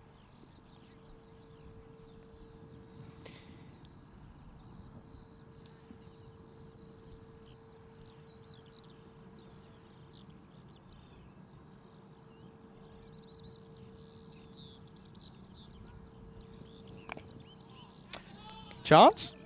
Oh, almost. Almost. It would have been a great catch out there by Savio. You kind of felt that it's going to need to be something sort of nothing short of a miracle to remove Das in the mood he's in at the moment. But he's going to get a little bit of a life. It's a half chance. It's a quarter chance. Can't even call it a half chance, really. And that one is going to bring us to the end of the over. Then 6 overs down. Malta 114 for 2. There you go. The story so far. Zishan Khan, 26 off just the 9. He was gone though. It says Ali Masood, but it's not. It's Cheyenne Khan. He's picked up 2 wickets. And he picked up 2 wickets. He bowled okay for them as well, to be honest with you. I'll have to look at what he got, but went for 16, so he goes for 35, I believe, is what it should be. After that one, goes for just 20. Well, they are going to change it up. Sarah Chauhan's going to come on. He's going to get a bowl here, and that's going to be a nice start this time. As there's no surprise they're going to change it up here. Parkin will probably be hoping to get at least an over, maybe. Up in the air. This could be another chance, maybe. No, 6 more. Das just gets it over the top. And it will go for 6 yet again. So he moves into the 70s now. And you have to feel that you might just be on the old century watch here. In the slot, though, isn't it? From Sarah Chauhan. You do have to feel for Estonia, though. Those bodies are going to be aching. 2 weeks of pretty much consistent cricket. In a game that doesn't really mean too much now. Oh, he's going to go for it again. Got to be on century watch now because this is just ridiculous. It's just crazy hitting. 20 deliveries he's faced. He's hit 77 runs. It's another 6 now. That's the 11th 6 of his innings. It's just ridiculous. 77 runs, 66 of them coming in the form of maximums it's rather ridiculous hitting at the moment.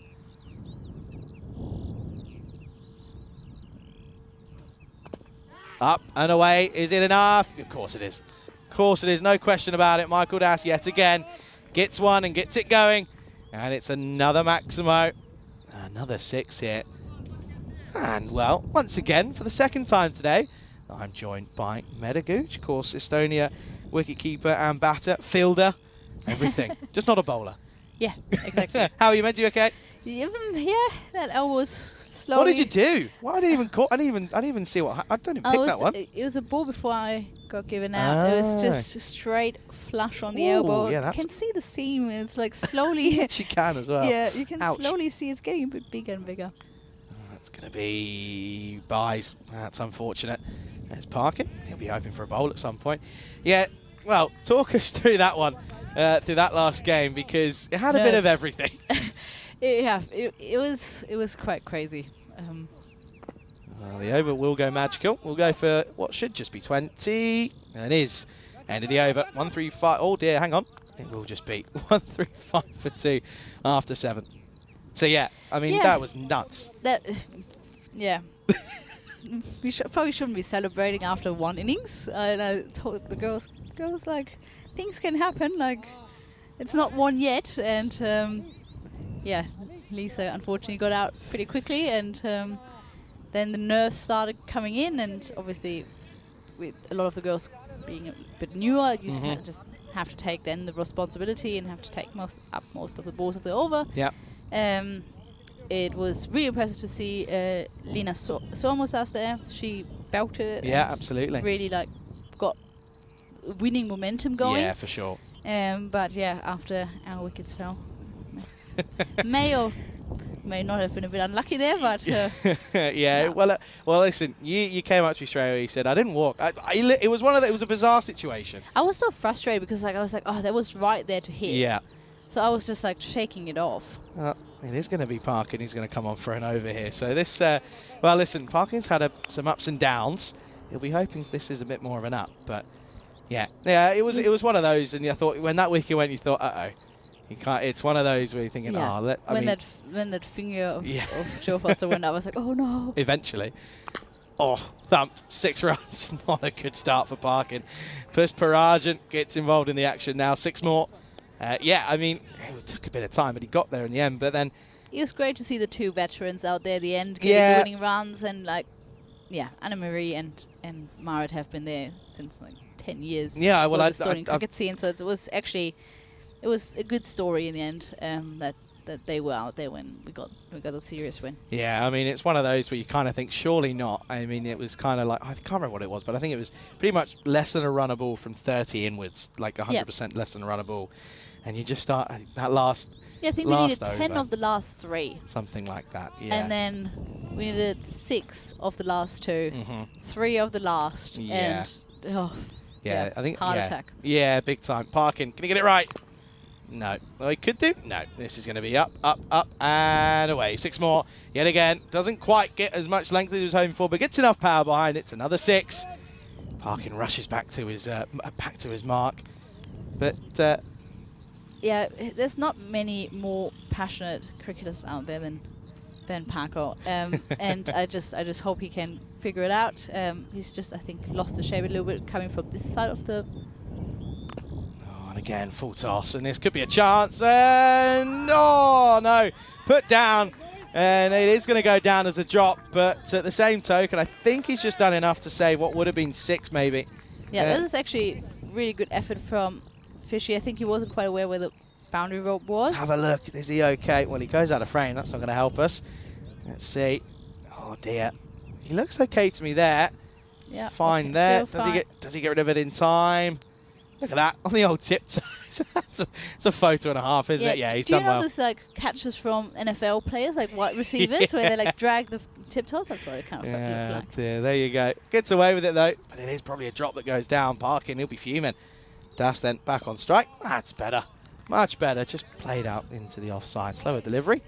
Just B1. Lovely, lovely man. And yeah, I think he bowled really well from the other end the first week of the ECS. And he said like, oh, you run a bit uphill on the other side. And he's like, I'm struggling a little bit with that. And never really bowled from that end before in like his years of Estonian cricket. So I hope he can figure it out. This one is up, and away. 6 more. Pushparaj, and again, he is certainly enjoying his time up there at the moment, and the over already goes magical. Still with a ball to go. 150 up now with that 6 as well. And I think you'll probably, listen, you're in and around the community, as he said. Just looks like some Thai players out there. Yeah, they are. They are definitely tired. But just watch Paco's run up and tell me what it reminds you of. Oh, I don't know. This one into the onside. Doesn't quite middle it. Should be stopped. I mean this in the most loving way. Did you watch Friends? I did. Yeah. Oh. Do you know the episode where Phoebe runs? That's really good. Yeah, that's a really good shout. It's limbs everywhere, isn't it? Because he's such a tall man with such long limbs. It's just like everything is moving and working, and it's phenomenal. It makes me happy. Over 156 for 2 after 8. Parkin does get a bolt. Goes for 21. I guess not too bad, to be I've honest. seen worse. I've seen worse in the last couple of weeks, but yeah, I mean, listen, last day, of course, here in Estonia, and you know, for the men's national team, they're going to come to a loss. But hey, credit where 1-1 credit's in due. total. 1-1, but Exactly. what a comeback! 4-0 is what you lost last time around. To come back and with a game in hand, you're going to get the win. Yeah, and that was really important to us that we win the series before the last game. So we have the opportunity to give everyone a go now. So everyone gets a game. In the last, we won the series. It doesn't really matter so much if we get the next win. So we really want to give the girls a go they haven't yet. Yeah, exactly. Savio going to come on and bowl the ninth. It all happens in the ninth. This is going to be gone. Good catch. That's the second then for Azan Amjad. And makes no mistake of this one. And Pushparaj, a little bit disappointed with this one. Picks out the fielder. The Southern Cross field comes into play. And that's going to be a wicket. Savio picks up one. He deserved one after that good attempt out in the field. This one flat and hard straight at Amjad. Makes no mistake. And the first wicket, or the first ball, sorry, picks up a wicket. That's the 3 down now. 156 on the board. Yeah, I think the one thing as well, there were a couple of comments in there were saying where, okay, good, so you obviously didn't take the gloves, and I'm thinking, well, maybe they might drop her down the order a bit, maybe give someone else. But I turned around and said, look, realistically, with what was a relatively smaller total, just want to get the runs done, get them done, and then you could maybe do it in the last game. Of course, Exactly, it didn't happen that way, but it is obviously important giving people a go, but you also don't want to drop them in, like just go out there and do it and leave them out to dry. Like you want to give everyone the go, and it was important to us that it didn't quite go that well, but we wanted to knock off at least half of that before others have to do it. Yeah, exactly. As Prasad comes in at 5, and he's going to go for, put down, parking. It was a tough chance. It made so much ground there. It was very impressive that he even got to that. Yeah, those long limbs coming into full effect maybe. Let's have a look at this one here. It was hit pretty firmly. It was a full toss. Doesn't get the elevation. Straight to him. No, it's not straight to him, is it? What am I talking about? But his laces have come undone. Maybe that's the problem. Anyway, it goes down. And, Aaron Prasad, not really a man you want to drop very often. At the moment, though, for Malta, this is looking like a really good score. Oh, papa. that was the replay. Look at Prasad saying, "Oh, we're still going to run in here." Anyway, back to live pictures. Xavier, he picked up one. Probably should have had another. And well, he could do here maybe. This could be a great over. Oh, shells it, and he almost tips it towards the rope.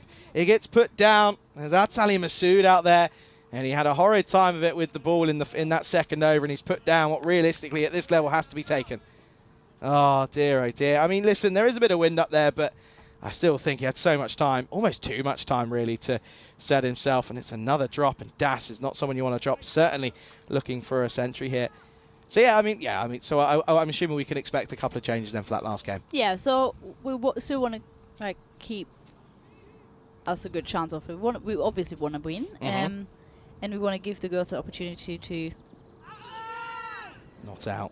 Can't believe we're even appealing for that. That's pretty bad. I'm sorry. That's going to go. Oh, that's a good stop.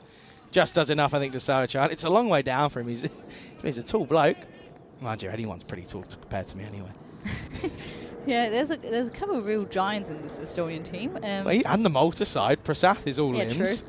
Look at Lala. Lala. That's actually a really good effort there. Yeah, it's a great stop. Does superbly well. Yeah, so I think we're gonna have me or Lisa back with some of the other girls and give them a go, but try to give them a bit of experience. And the thing is as well, as this one is going to get launched into the onside. That's a lovely shot. Gets underneath it. That'll be 6 more. So 166 now on the board.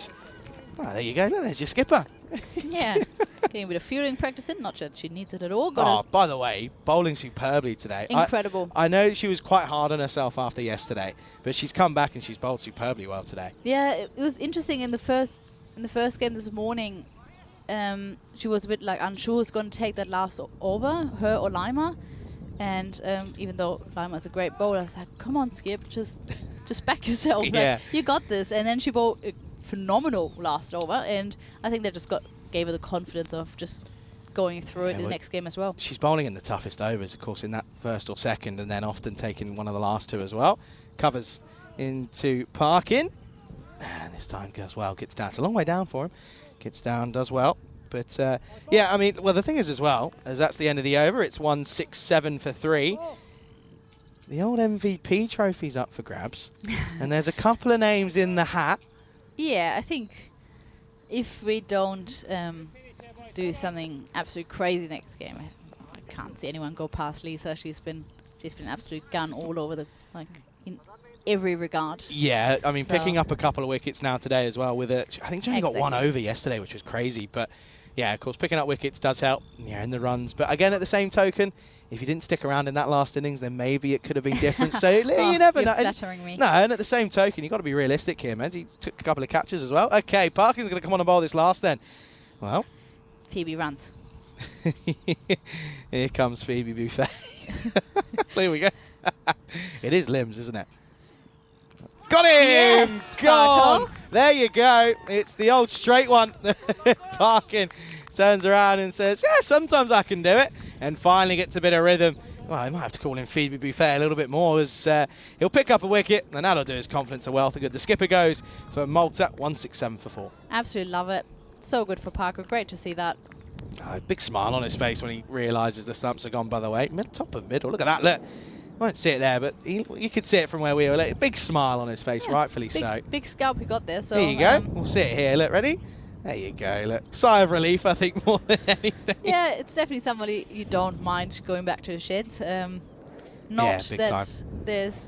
it's getting much better when you look at that Malta lineup, but Yeah, that top 6 pretty scary, isn't it? yeah, You kind definitely.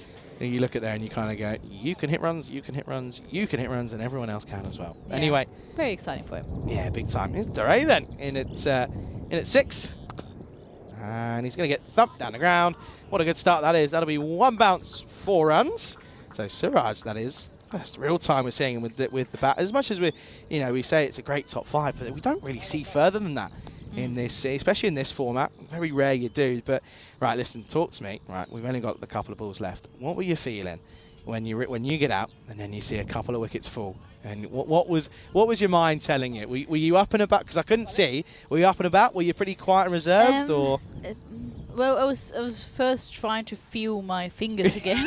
Brilliant. So I was just looking for ice packs, but no, I was really excited to cheer the girls on. I knew they have it in them. It's a great shot, by the way. Nicely carved away for 4. So Suraj goes back to back, 4-4, and Parkin, after getting a wicket, get brought right back down to earth. Yeah, they made it look a bit more complicated than it needed to be, obviously, but I knew the girls have the skill set to get those runs. I think it was just the case of losing, obviously, both Lisa and yourself. Then you're just sort of saying, okay, that game experience might just not be there. But I think, as you mentioned, at the same token, having 2 veterans of the game here in Estonia, this one is not going to be a catch. You'll just stop it, and it'll just be 1. But yeah, I think, as you said, plenty of experience. I mean, you go back to it, of course, and Anne-Marie Vasek, captain for over a decade of the women's national side. I think it's more that none of the girls really got a bat in the series. Yeah, no, and, exactly. That's as nice as it is that me and Lisa got a lot of the runs. It's also crucial that people get a. Oh yes, Parko. It's the second for Parkin then. Phoebe Buffet himself. Look at that. And puts the hands up, acknowledges the crowd. Says, thank you very much. And this is a good little comeback. This gets both in batters back in the shed then. So just dragging themselves back here. And hey, you never know. Listen, we've had some crazy things here in Estonia. Could they do the unthinkable here after what was a horrible start? They're dragging themselves back, and these wickets could be crucial as it's another one that falls. It's 176 for 5. I really like that he's coming left arm over here. He was bowling a lot around, and I think it's good that he's backing himself, and he's bowling a much better pace and much better rhythm, and awesome. Great to see. Great innings though, 85 off 25, 12 sixes in there is ridiculous, realistically. 2 4s, striking just the 340, as you do. Last ball coming up. Oh, that's off the... Did him? That's off... I think that's off the shoulder. I think he was too early on it, and he's just turned around on it. And they're just going to be the one leg. Here we go. Off the shoulder. Is it? Yeah, it's off the shoulder. 100%. Come on then. Alex, play it one more time. Come on. Come on, let's see who's right. Come on, one more time. Here we go. We're going to slow it down. All right. Well, you're building suspense here, Alex. You really are. Here we go then. Well, we're speeding it up. Now slow it down. Off the shoulder. Yeah. Thank you very much. Anyway. Okay. I thought it hit the back of the, back of the neck. Well, I think Thank goodness that it didn't happen, because that would have been ugly. But it will finish on 177 for 5. Meta, thanks again for joining me. Are you going to stick around for another bit of the next innings? Awesome. Love that. Brilliant. So then, let's go ahead and have a look at these highlights then. And, well, we started with Ishan Khan, and, well, these two openers just settled in here, didn't they? And, well, this time around, they were really able to just kick on. And you can see there at times, that's a good effort though out there, to be fair, but there were just some effortless hitting really from the two openers. You can see there a bit of the old yes, no, maybe. Probably should have been gone, but Hassan Amjad took a tumble. Well, talking of tumbles, Udesh Shakara gets wiped out. This one was a good take by Ali Masood. He probably should have had another one later on in the innings, but it didn't end up happening. Nice to see this in the chat, by the way. Nice support for Parkin, which is good to see. But there you can see in this little highlights package, it's just going to be an onslaught of boundaries. And realistically, Lala came out. That's the shot. That's the shot for me. Little cover punch over extra cover is one of the best you'll see all day. But the onslaught didn't stop there, did it? They carried on going, but to me, the bowling just wasn't good enough, I'm afraid. But again, I think one thing that has to be said, I've said it 100 times in the last probably 40 minutes, though, fatigue. Fatigue just coming into play here, both mental and physical. You know, cricket's a taxing game on the best of us, but when you play 2 weeks of consistent cricket and then have to play 10 games in 2 days, it's going to be hard on anyone.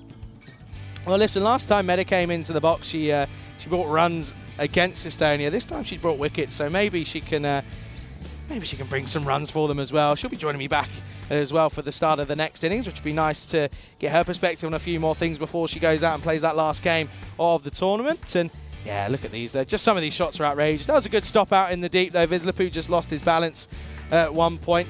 He ends up saving the 6, but the onslaught was just continuous from, well, mostly Priya Pushpajaran again. He had a nice little flurry of runs, 29 off 11. He was eventually gone, flat batted down to Arsan Amjad at long on. I say long on, it's more the Southern Cross straight one, isn't it?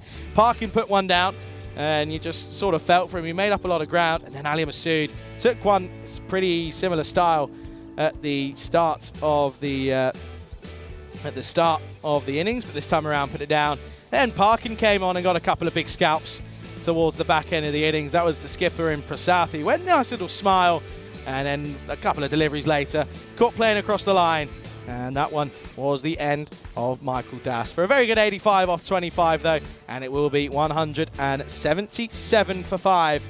And well, Estonia, they need a big old chase here if they look to pick up some pride points, I think, more than anything, as they need 178. There's a story for the batters. Ishan Khan got Malta off to a great start, but he was gone as he was eventually caught by Ali Masood. Shahan Khan, though, 2 wickets for him. Pretty impressive. Parkin, though, in the wickets, a.k.a. Phoebe Buffet. That's a great one. And, yeah, you can see there, Parajan going well, but the pick of the batter, Michael Das, 85 off 25 for him. Superb stuff. As for the bowlers, yeah, a bit of a top-turning style for them, really. 40 runs off of Dewala's opening spell, which isn't great. Parkin, 2 for 31, pretty good, as is Shahan Khan. But yeah, pick for me, probably Savio, 1 for 23. Good bowling for him. Shahan went for 20. 178 then is the required total. We'll be back in not very short amount of time, until 6 minutes exactly. You're watching the European Cricket Internationals with me, Charlie Hunt, and Meta Gooch is here as well. We'll be back in 6 minutes' time. You're watching it right here on the European Cricket Network.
This European Cricket Network event is proudly brought to you by HCL Software and Paramatch.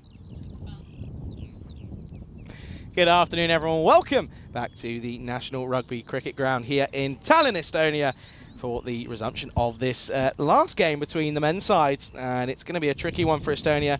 They need 178 runs for victory. You join me, Charlie Hunt, here. Oh, I've got a guest commentator, probably for the first 4 or 5 overs. So Medaguch is going to continue out here with me. Meda, welcome again. And this one looking like an interesting one. Estonia probably going to maybe try and chase it down. Of course, they're going to, but it's going to be tricky. They need these two to go big, don't they?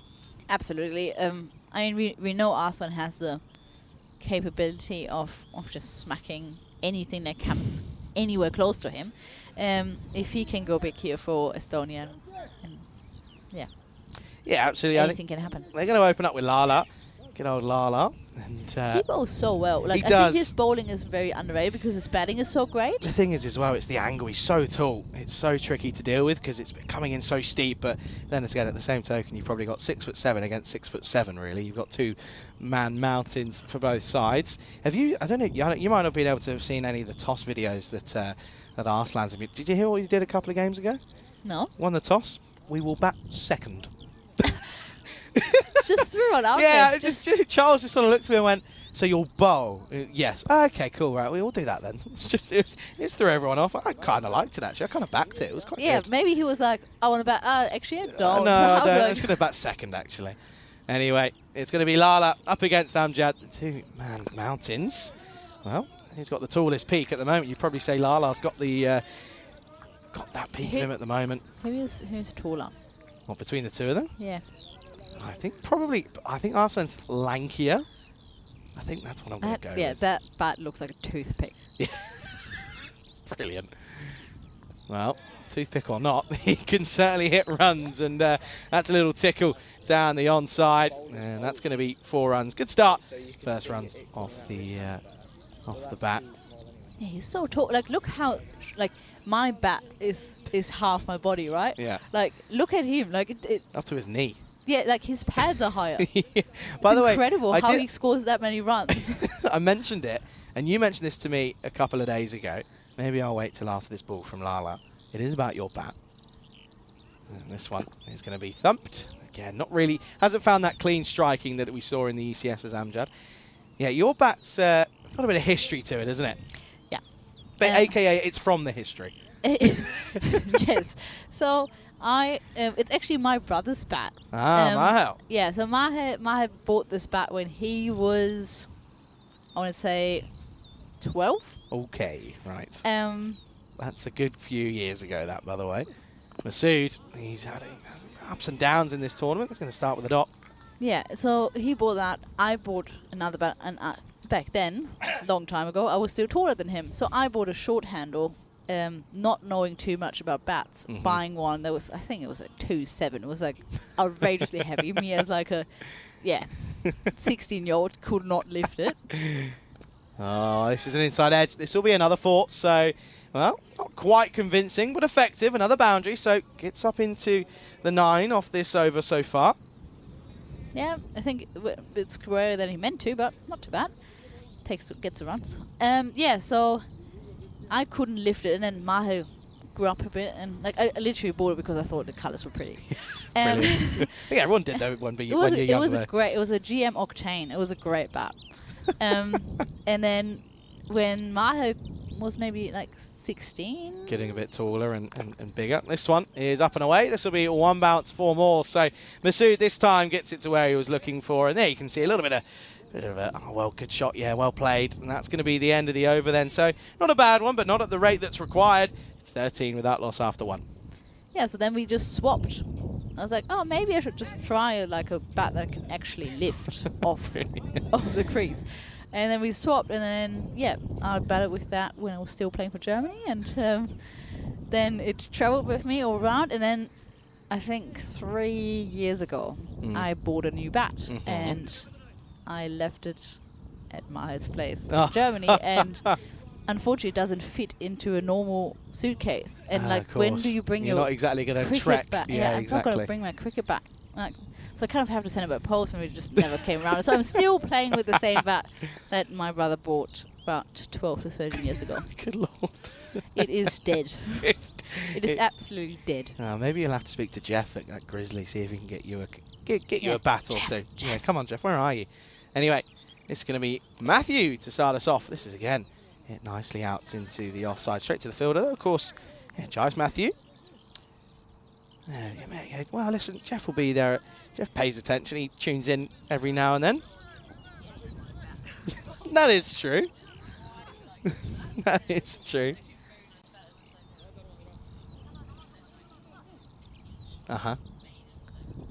Okay. Purposely made. Yeah. Just money sat there at the moment.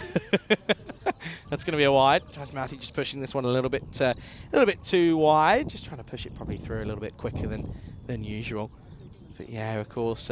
Listen, you might be able to talk us through a little bit more. Of course, a lot of cricket coming up here domestically, but also internationally for men. What about the women's side?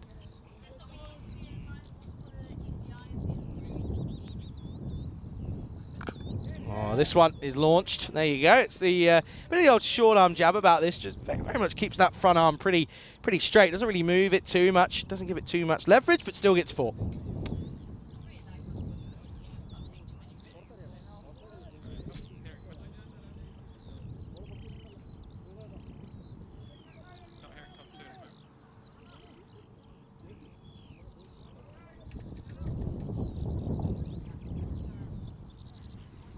Going to be an interesting chase. Let's see if they can make any runs.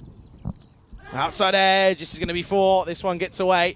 This one goes towards the rope. And, well, if you're going to swing hard. Joyce Matthew feels as if he might be a little bit hard done by at the moment. Yeah, I like the little jump that Rocky just did there. Woo! It's the classic Kiefer's like, I'm going to go. Oh, I'm not going to get there. I'm not going to try and flail my arms at this one. So yeah, so you're out to Cyprus in a few weeks. Yeah, so we're playing 5 T10s, ECIs. They're first, and then we have you're making 6. you're making a tour of it. Yeah, exactly. So we have a 6-match series, T20I. So it's going to be 11 games on the trot. It's going to be an interesting one. Have you got anything planned for the week after? Because I wouldn't. Well, recovery. Goes for it once more, but this could be another wicket here. Zishan Khan doesn't make a mistake. That's a great catch. Those shades coming in handy, especially with the late afternoon sun. And that's going to be the end of a disappointing weekend for Ali Masood. Hit runs for fun towards the back end of the European Cricket Series, but in the internationals, didn't find it as easy. He will go, and it will be 23 for 1. Yeah, Syed Chauhan coming in. Definitely very handy with the bat as well. So let's see if the 2 Estonian giants can make something happen. Yeah, absolutely. So yeah, it's good to make a tour out of it, of course, get as much cricket in as possible, but and at the same token. Yeah, thank you to Estonian Cricket. They organised a physio for the men's and for the women's. No, so yeah, nice. I think he or she will be very busy. They'll earn their money no matter what. Yeah, I'm actually quite happy I'm not eligible to play T20 yet. I'm quite happy to just I do the 5. Do the T10s and then just scurry on out. So see you later, guys. I'll see you back there. I'll see you back at base. Yeah, but still, yeah, it's good to see, though. I'll cheer you though. on from outside, ladies. We'll get in the YouTube chat. There you can do that. I have to work, actually. There you go, then. There you go, then. Okay, then. Here is Syed Chauhan. This is a lovely shot over the top of off and opens up the offside. We'll start with a 6. Last time we saw him really struggled to find some free-flowing runs. This time around, looks pretty confident first up. Nice shot, this, isn't it? It's a bit wide, but he throws everything at it, doesn't he? Yeah, I mean, with the pace that they're bowling, you just have to get a bit of bat on that. It just flies away. Yeah, especially with these shorter boundaries, of course, just the 50 metres here. Regular on the network. Plenty of cricket going on around the world at the moment. And right, the Netherlands at the moment, we could say that they are, of course, out on the park, getting a game in. So 13 overs, sorry. HCC finishing on 95 off their 13. Not too bad going. Kleinhardt will be looking to chase that one down. Well, this one is up in the air. This should be gone. And is eventually. Matthew will take it. So it's 6 and out for Syed Chauhan. And this is not a great start, I'm afraid, for Estonia. Looking as if they're going to come to, well, it's going to be a tricky uphill battle at the moment. Second goes. And at the end of the second, it is 29 for 2. I always thought only Rico stands while commentating. I'm sorry, but my legs. You go for it. You've been playing cricket all weekend. That's absolutely fine. Can't take it. It's funny actually. Rico and I talked about this, and I said I used to sit down a lot, but then I found I'd get tired more, which is really because I think my body just sort of switches off. Where I'm standing, everything's kind of up and going anyway. I want my body to switch off. Yeah, that's fair enough. This is the equation. Then it's one of those games. Doesn't really mean too much. Of course, Malta. They'll be your European Cricket International winners here in this one. Only the men's one, though, because Estonia, they get the women's trophy. And, yeah, what a comeback that was, though, coming back from a 4-0 defeat last time around. Was it back in November in Malta? Yeah, November. It was. Okay. Yeah, coming back a few months. And the thing is, as well, I think what makes it even more impressive, and you'll be able to tell us, how much training was done before the series? No, I mean, yeah, outdoor training, not much. Exactly. We had a couple of fielding sessions, and I think that is somewhere we improved a lot. Massively. And then we have the amazing opportunity to have one, maybe even 2 one-on-one sessions per week in the nets. And I know a lot of girls were able to do that, but yeah, it's not much. Yeah, it's going to be a dot to start this third over. Someone comes in to take it on. But yeah, I mean, I think that's what I mean is that taking a team that hasn't really done much outdoor training, it's never easy just to come straight in cold turkey. But you guys have done really well. You've got credit where credit's due. Malta, no small feat, and you've done very well. But yeah, I'm very happy to see that in the last game the bowls were coming right. We reduced our rate off. That's a beautiful shot. Yeah, it's going to be one bounce forward. I'm not too sure. It might have had the legs to go the whole way. Let's see if we can have a look at this one. Alex, come on, let's earn your money. Let's see what we can have a look here. This one has gone 4-6. That's gone flat and hard over the top of the offside. That goes the way. By the way, I normally do this with Rico, but Rico's not here. Do you know what time it is? Be real time. Ah, Be real's yes. gone off. Okay, come on.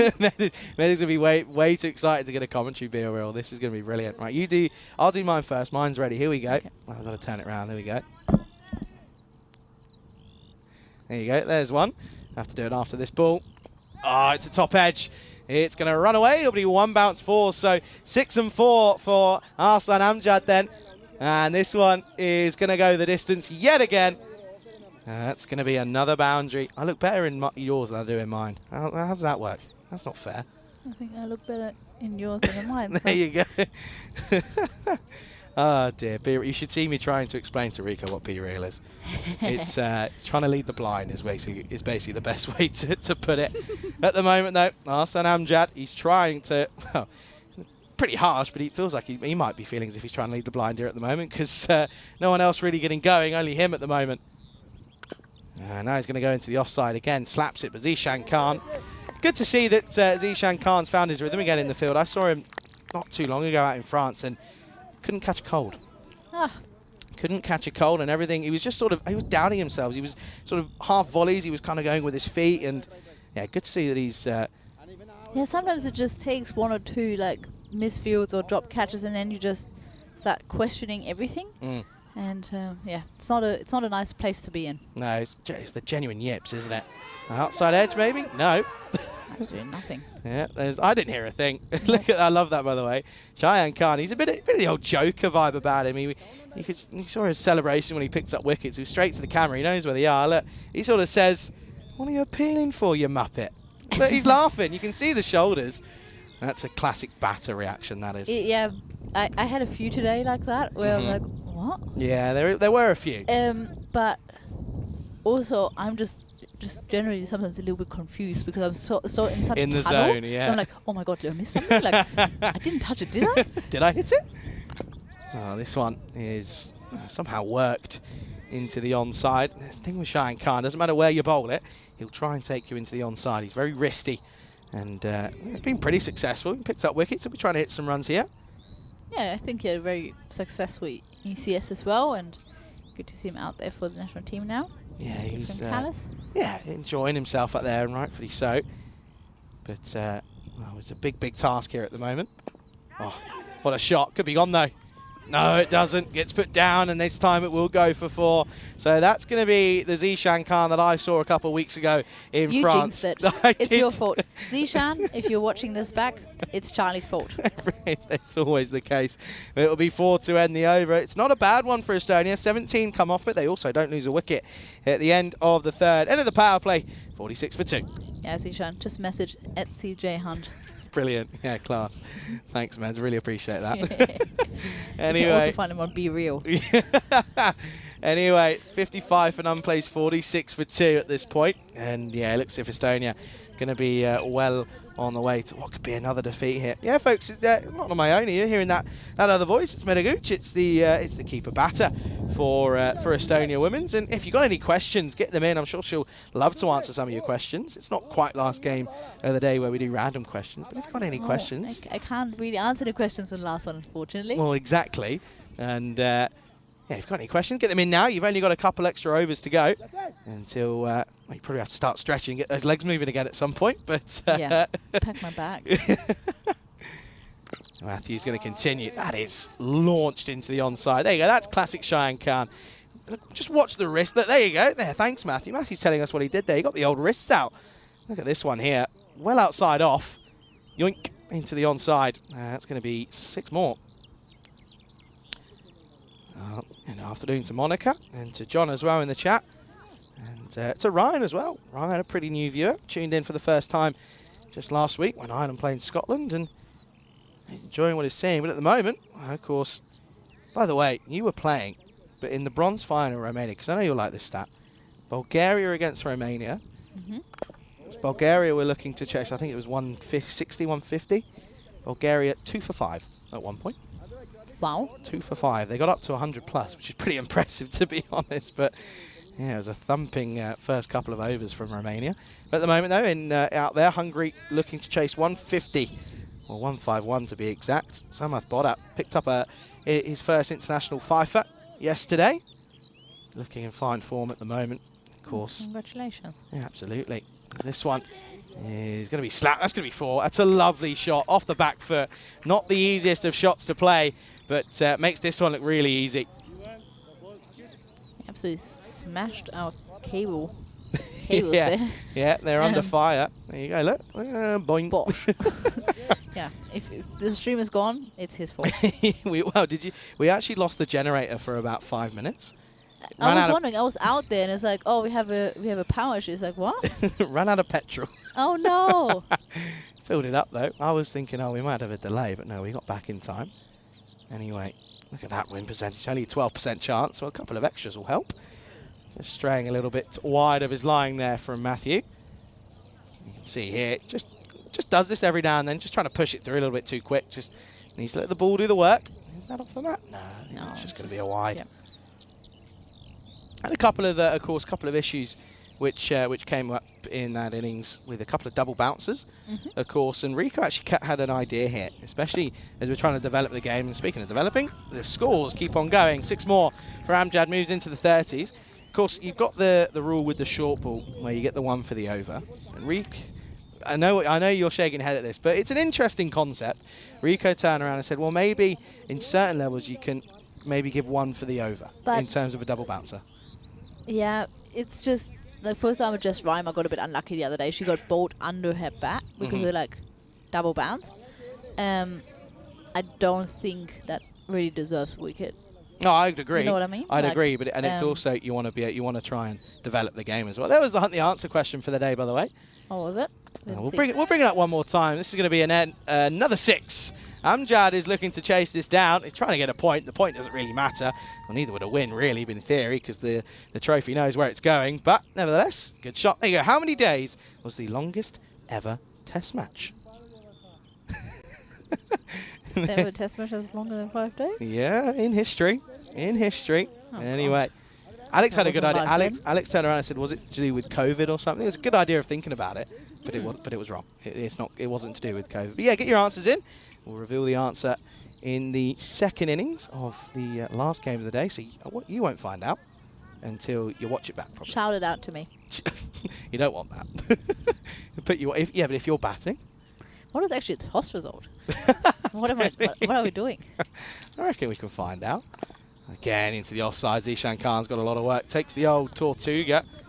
But that one is just going to be one. I can tell you. You are going to be fielding first. Great. End of the over. 71 for 2 after 4. Yeah, yep. You haven't been too lucky with Jess tosses has done rolls. really well with tosses, actually. I think that's 100. Is that almost 100%? No. So I think she lost the first or second one, but since then, pretty much every single time. I think the second one. The second one's the only one we won. Really? Oh, no, I don't think we won any, actually. I reckon. I don't know. I don't think we won. Because we wanted to bat, and we wanted to bat first from the second game. Uh-huh. We wanted to field first in the egg. And we've always done the opposite. We've been chasing since then. Maybe I'll have to have a look. I wonder. I think she's done 5 out of 5. It's pretty impressive. Did you hear what happened in Italy? No. Tell me. The Spanish Oh, men no, I and women did. Yes. won all of the tosses until they changed the captain in the last men's game and he lost it. Was that Oase? Yep. Oase lost the toss. Brilliant. Won the game though. Ah, there you go. Was that the... how many games did Spain win in that series? Men's? 1, 2? I think 2. 2. 2 because Yep. they made a tournament of it and then they lost the next one. Okay. This is the start of the fifth as Push Parajan. Push Barajan. It's a tough name. There's a few toughies this weekend. Yeah, he has been having a very busy weekend, considering that he is not only playing, but he's also coaching the women. So he's just been running back and forth and back and forth. Non-stop. Non-stop, really, at the moment. And yeah, credit to him. But yeah, Malta women, probably a little bit disappointed. I think there may have been times where they could have maybe changed the outcome of a game. I think in that last one especially, I think going to a bowler in Tanuda Sharafuddin was really an interesting one where he hadn't bowled an over in the game at all. I don't think she'd even bowled in the tournament. He still had an over from a bowler that was pretty confident in Bandari, but she changed it. And of course, ended up losing in that last over. So this is going to be up in the air. And Varun Prasath almost kicks it over. That's just going to be the single. Yeah, but that last over was actually really impressive. Apart from that wide, like she kept it so absolutely. tight, and with the pressure of just having 3 runs to defend, I think we almost had a run out with the most amount of bodies on a camera I think I've ever seen. There was like within 10 meters of the pitch. I think there was about 8 people trying to run around and do something. And I think it wasn't even a run scored in the end. No, it was a dot ball. I think they shook hands in the middle and went back. Yeah, they had enough time to have a little picnic and maybe have a bottle of rosé and then get back in time. But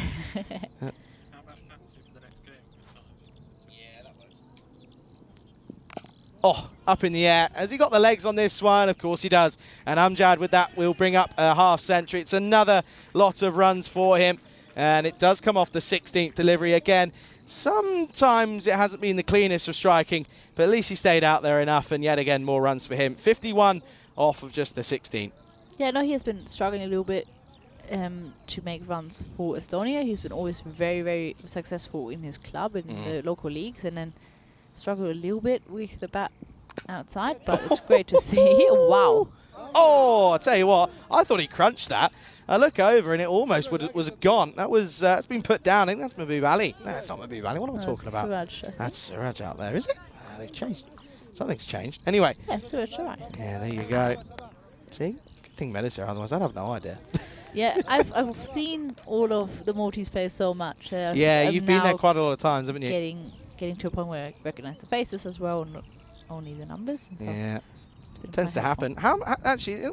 Talk about. I mean, you might have to go after this one, but this is going to be. I think I might just want to check this one just for height here, but I'll have to have a look.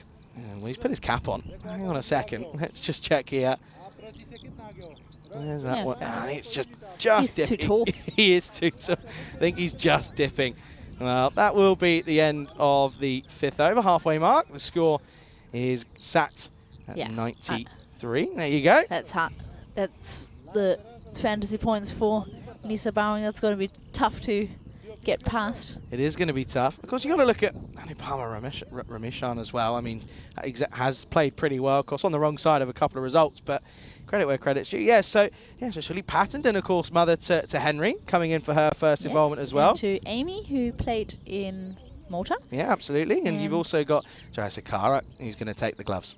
Yep, I'm really excited to see her. And also Helena Kerge is getting a goal, which is really great to see. And Geithma's back in the side. So, yeah, we'll get a few by the way opportunities. So, so today, Rico obviously not here, so we don't have what national day it is, but it's National Family Fun Day. Family Fun Day. Bold daughter, court mother. Yeah. How cool was that? That was, and it was a really weird feeling, right? It happened, and because that's going to be watched back time and time again for years to come. Going to be shown at family events, whatever. I had like weird goosebumps. It was a really nice, it's a warm, fuzzy feeling. It was just like, oh, that's nice. That was really that's lovely. Nice. And I think there was also a moment of realization. I think when Victoria realized it was her mum that took, she went, oh, that's quite cool. That's quite good. So yeah, so that's of course coming up in supposedly half an hour's time, but do suspect that just due to the couple of delays we've had, that it might be another one just for that last game. It's the last game of our time here in Estonia. It's going to be a sad one. This one is up, up and away. Zishan is underneath it. He's not going to get there. That's going to be another sixer. And Amjad just continues the onslaught. And how much longer have we got you for? I think it's time. You think it's time? Oh, that's time to say goodbye. All right, well, Minna, you're going to go out, and it's been a pleasure to. Well, thanks for coming and joining me and keeping me a bit of company as well. It's well appreciated. Good luck in the next game. You're welcome. Thank you very much. Just remember, I reckon if you get runs, you're in for the MVP award. Oh. Maybe. I mean, anyway, this one is up and away. That'll be 6. Anything you want to say? Well, you called it with Steph, so I take it as as good luck charm. Absolutely. Med, it's been an absolute pleasure. And, yeah, of course, good luck going into that last game. And we'll continue here. And this one is going to be 6 runs. Amjad 70, not out, off 20 at the moment.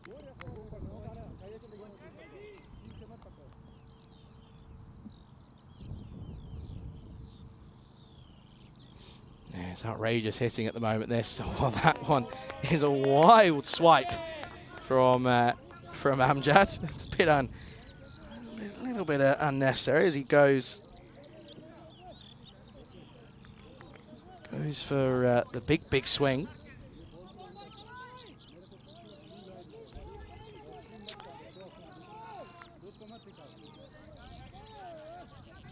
Yeah. Okay then. So what's this equation? 73 off 27 at the moment. Oh, goes for it, gets it. 6 more. Ah, put down. Who's that? Who is? I think that's Shard. Is it Shard? It's not. I don't think that is. Anyway, all I know is that the Drinks boy has put it down. That's unfortunate, but yeah, this is Jasvinder Singh. He's getting a bit of tap at the moment. He's gone for 18. Also, keep an update on the other games. Hungary, 33 without loss at the moment. And in the Netherlands,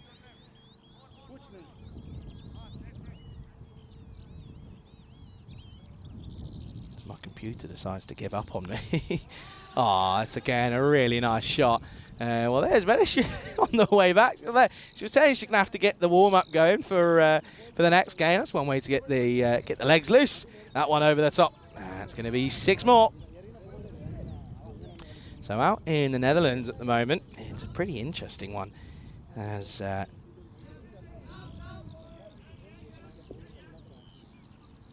looking at this, it's kind of coming down pretty closely. So 117 on the board. 7 looks as if they are going to get a point. Not that it really matters too much.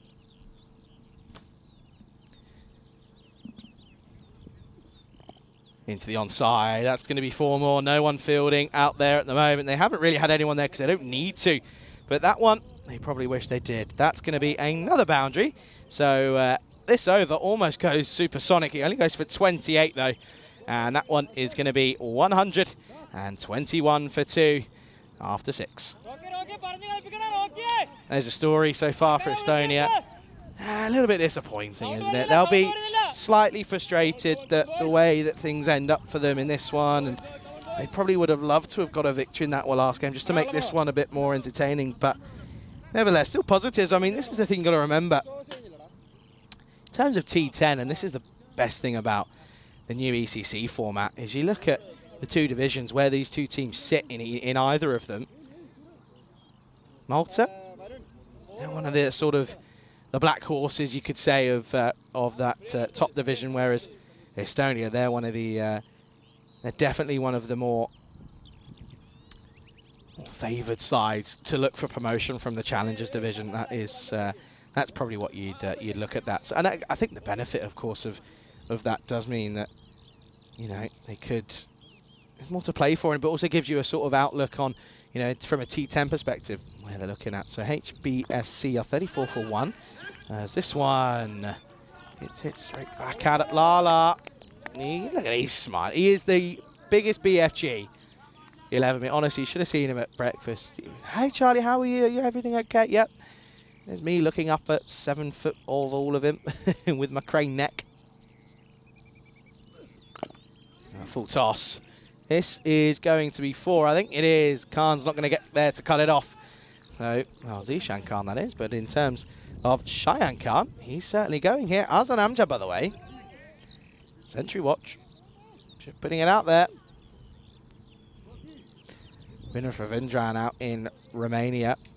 Brought up his first international T20 100 yesterday. He's going well at the moment.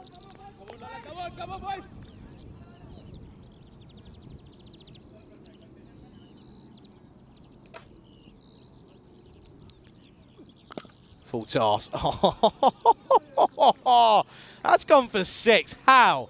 How has that gone for 6? It barely got 10 foot off the air. No way. This is ridiculous.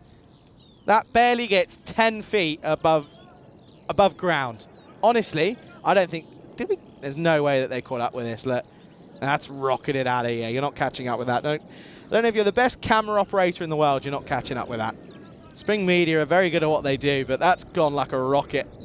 Cheyenne Khan moves into 19.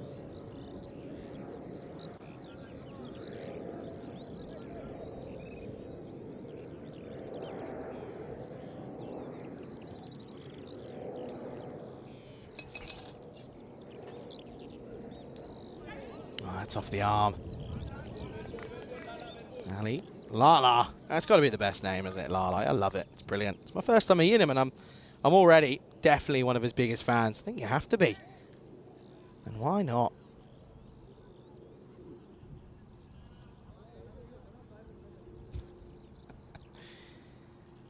Partnership worth 100. Outside edge, and oh, he's taken it. That's a great catch. Well, the 100 partnership, look at this. It's a bit of a giggle from Cheyenne Khan, and that's why. And that's because you can't dislike Lala. You can't. And he picks up a wicket, and well, that's a good catch. No Sudasanan, and this time as Rocky Dianish is the man behind the stumps. Look at this here. Palms it up, and on the second time of asking, it's a great catch. The outstretched left hand will remove Cheyenne Khan. He'll go for 19 off 9. And Estonia now 131 for 3.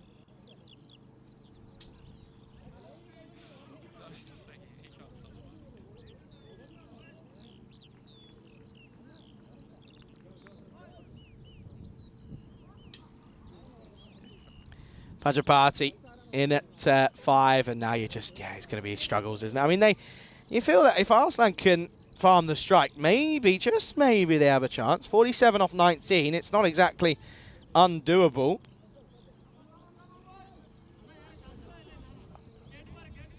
Not exactly impossible, is it?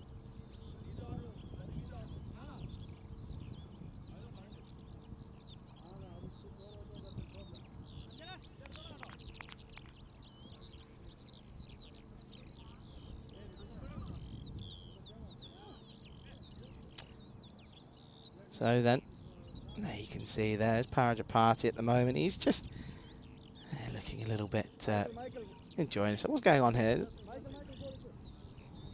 What's happened here? What's going on?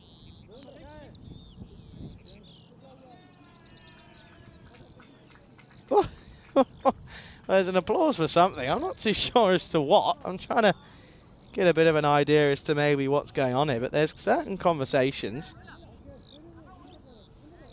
Ah, is it for... I wonder what this is for. Oh, we're seeing another fielding error. What's happened here? Here we go. I'm not too sure what's going on here. Anyway. Prajapati.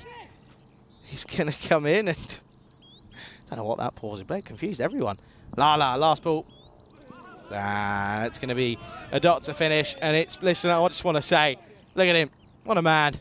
Lala will finish with 1 for 23. That'll be the end of his involvement, of course, and yeah, wish him well. 1 for 3 after 7. Maybe we're looking down the barrel of our last couple of, what is it, last probably couple of hours or so here in Estonia. Of course, we'll probably have a bit of a little trophy ceremony towards the back end of the day. We'll bring you some more information on that once we know it, but at the moment. You can see there, though. Maybe if we can just go back to that very quickly. You can see that one, but look at that. The amount of barren areas on the field now, especially at that sort of, for a right-hander, long off and mid-deep cover area. I'd love to see, again, Alex, I'm not telling you to do this because this is ridiculous, but if a fan fancies going back and going to a stream of day one and looking at the outfield, comparing it to that one, I'd love to see the difference. This could be a chance here. Oh, what a catch. That's outrageous. Justin Sargi. That is superb. The 12th man, the fielder, comes on, and it's the old Ricky Ponting-esque, isn't it? Because Amjad was looking for a ton, but he will have to go, and with that, you feel the game is probably gone as well. Off the toe, didn't get anywhere near it, and he will have to be sent packing as he'll go for 86. It's 131 for 4 now. That's a great catch from Justin Sharji, by the way. The fielder, he was on for Michael Das, who had just come off just to see, but that's unbelievable, isn't it? What a catch. 54 for 1 then at the moment.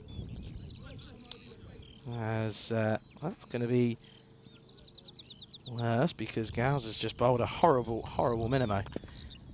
Oh, that's a nice shot. Zishan Ali. He's getting a good tan today, isn't he? Look, just out in the sun. No wonder he's got the arms all sleeved up. He doesn't want dodgy tan lines, but he's going to get them if he's got those sweatbands on, isn't he? That's going to leave some horrible, horrible, horrible tan lines. 46 off 16. Need a miracle.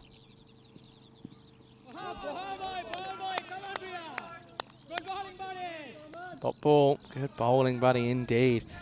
I feel awful for whoever was the company that was hired to come and put all of that scaffolding and those stands up for that rugby game. And all the advertising, the cameras and everything for one game. It's still there. It's still standing, but it's not small. It took a good couple of days to put up. They need to be used for about 3 hours. Oh, and I hope they're happy with their payday. I don't know who it was.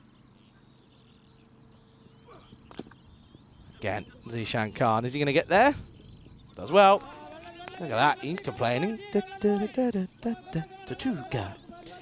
Oh, dear. Can't wait to hear that when I'm sat in the airport tomorrow. Yeah, I mean, I wonder if anyone... Chris, I know you're here, Chris. I wonder if you'll know. Maybe Dave. Dave might probably flying at the moment, but... Do we know what this situation with this meet and greet is? Because I've not been told. And if I'm in and around Wimbledon when I land and get there, of course I'll come. I've got to be there if I'm there, haven't I, at the end of the day? 8 overs down then. Last 2 of this game. It's 133 for 4.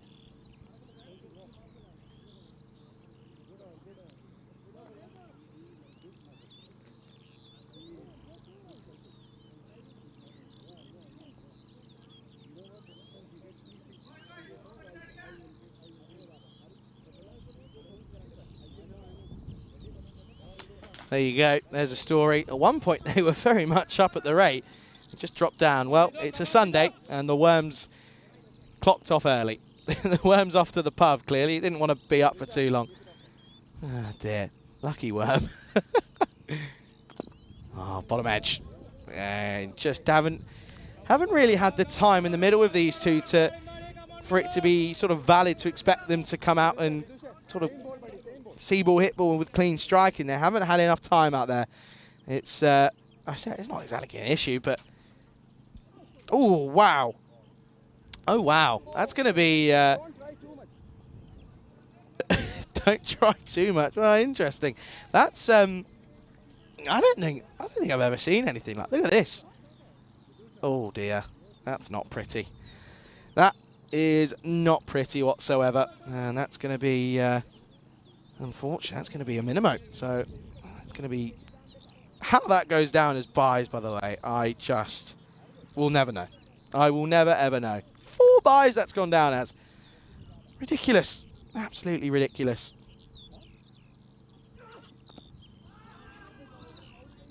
This one into the onside. That's going to be 4 more off the free here. Yeah, I can't believe that. I can't believe that off the or even, you know, it's more than a wide, really. But it goes down as an oval because it's off the pitch and then it's buys. Who'd be a keeper, hey? Who would be a keeper? Hey, Alex, I don't know if you've seen these yet. Look at these trophies. How good are they? They're good. They're stunning. Local Lifestyle doing a good job with them.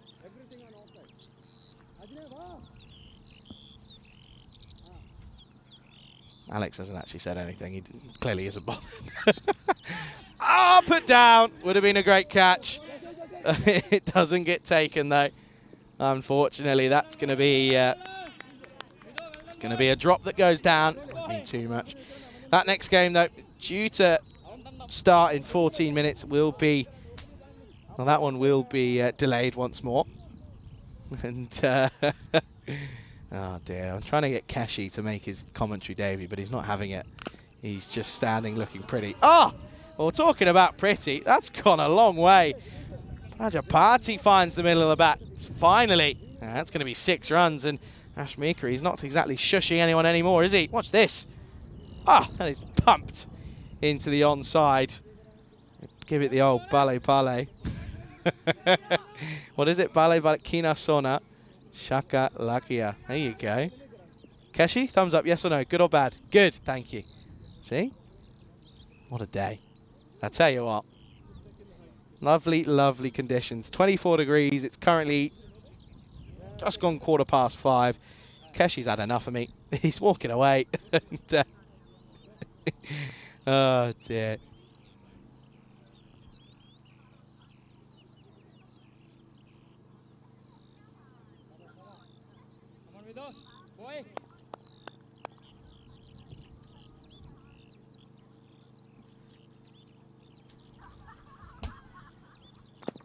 Now he's going to go for it. And that's 2 now. I'll give it the proper one. Balle, balle, balle.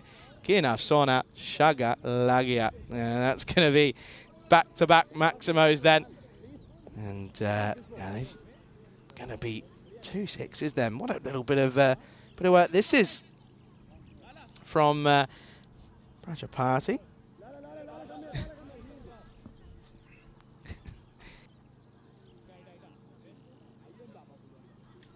Oh dear. Folks in the chat, you're going to have to everyone get in there and show Neil Kesh some love. He doesn't want to come behind the desk because he thinks he's going to go on camera or something. But I'm telling him he's not. But he's just standing beside. Last ball of the over. Oh, it's a hat-trick. It's a hat-tricko. Varajapati. That's a nice little bit of hitting. By the way, they're now in with a chance. All of a sudden, it's 16 needed off the last. And that one is going to be... What an over. 29 come off it. This game, all of a sudden, very much alive.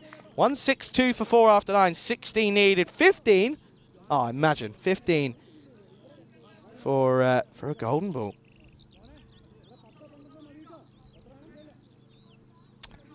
So, at the moment, for Estonia, 16 needed. Keshi.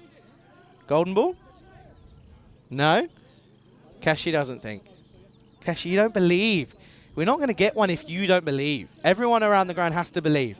It's called manifestation. You've got to manifest it. You've got to believe in it. Come on, Keshi. You're better than that. Okay. Let's see what's going to happen. Look, now there's a few panic stations because they've got to get it right here. 16 needed. Look at that. At one point, like 3%. 51 now to Estonia. This could be incredible.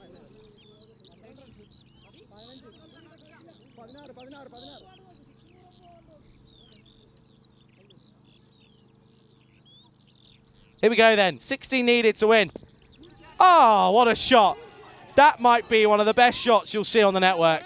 Steps away, opens up the offside. Balance is perfect. Through the line, 6 runs. What a start. Look at that. Oh. Hang it in the Louvre. That is ridiculous. 10 off 5, and Estonia now all of a sudden in the driver's seat. Well, this would be a nice little way to end an interesting tournament, wouldn't it? 10 off 5. Oh, he's gone for it again, but he could be gone. And he is. It's a great catch out in the deep, and that's going to be a good one for Jaswinder Singh. Makes no mistake, he tried to go 2 in 2, did Juala, but he couldn't pick it up. And it's going to be 6 and out for him. So that's a good way to get yourself back in it, but still not out of the woods yet are Malta. 10 needed off 4 as that's going to be the 5th to full. The score is 168 for 5. There you go, look. It would be up there, by the way. It would certainly be up there. It'd be in the top 4. Maybe it... What would it be? So it'd be 178 chase. It would go 3rd if they chase this down. Well, we've kind of had a few records being touched upon over the last couple of days, but well, now you've got Savio in, and realistically, you've just got to get a single here. Have to get a single. Parajapati's on 20 off just 8. God, now they're sending the field back. No, just got to get 1, surely.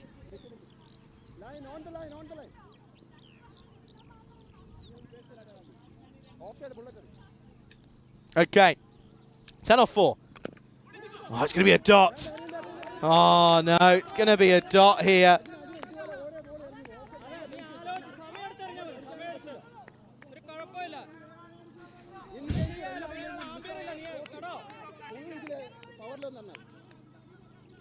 Okay, 10 off 3. Wow, you can still afford just to go for 1s here, but if I'm him, you just got to swing and hope you get an edge or something. But you don't want it to be him. It's got to just be, and it is going to just be 1. Can't be 2. You're not going to take it on. So it comes down here. By the way, 2 4s and we have a golden ball. I'm just saying. 2 4s and we have a golden ball. Parajapati, though, probably doesn't really like to deal with 4s. He likes to deal in 6s and maximos, doesn't he? Oh, surely not, folks. Surely not. Well, again, these two, in what have been close record chases, we had a 190 almost chased, now had a 178 almost chased. Oh, dear. Both of them have had big tingles here. 9 needed off 2. How has this come to this? It was a dead rubber. Nothing was happening not too long ago. 9 needed. Oh, no. Do they take the run? Surely you've got to push for 2 here. They have to. Savio's got to be almost the old sacrificial lamb. That's sensible cricket. They will come back. It will be a no ball, though.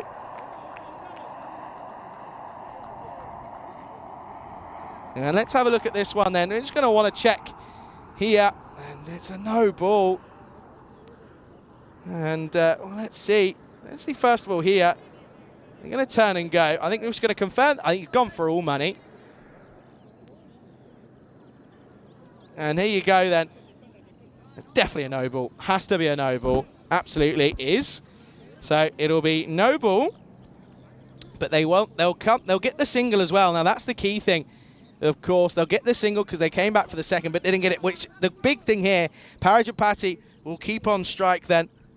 And who's that's gone out there? That's Marco Vake who's gone out there then. And here we go then. So it's a free hit. They get the no ball, they get 2. So it's just 7 needed off of 2 now. If I'm right, I think my maths is correct. That's not quite updated. Come on, put 50p in the meter. Is the generator still on or have we lost it again? Okay, well, what I think it is...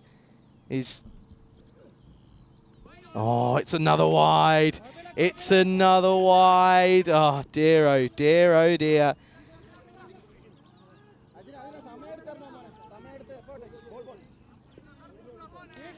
Golden ball rules, folks. Well, Alex has got a tingle. There you go. And...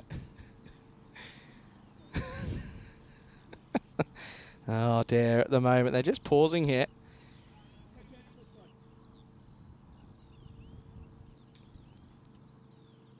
Okay, 7 off 2, which is 6 off 2 in this one.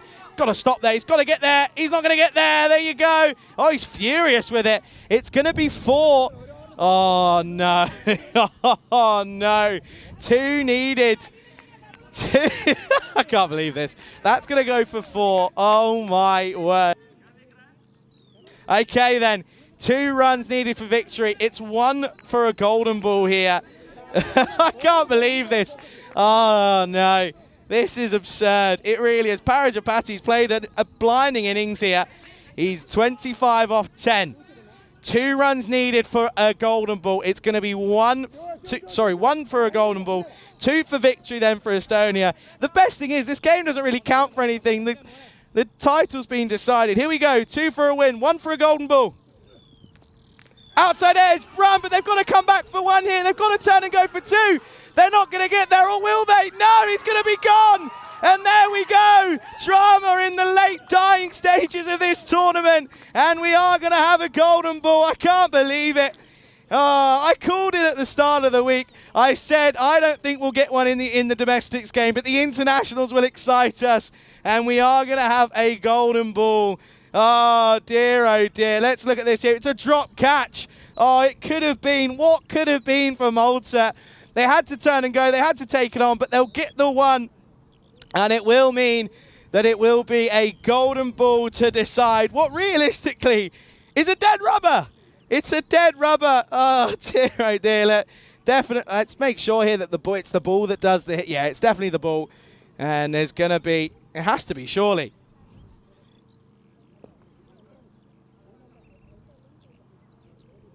I think they just want to see here. I'm not too sure what the pause is here. Look at this. There you go. Look, definitely the ball into the stumps. Definitely has to be. Well, and the thing is as well, that's Parajapati out, by the way. That's gonna be incredible.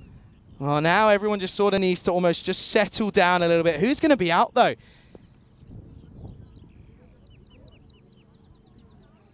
I think that's Parajapati out. They tried to come back for the two.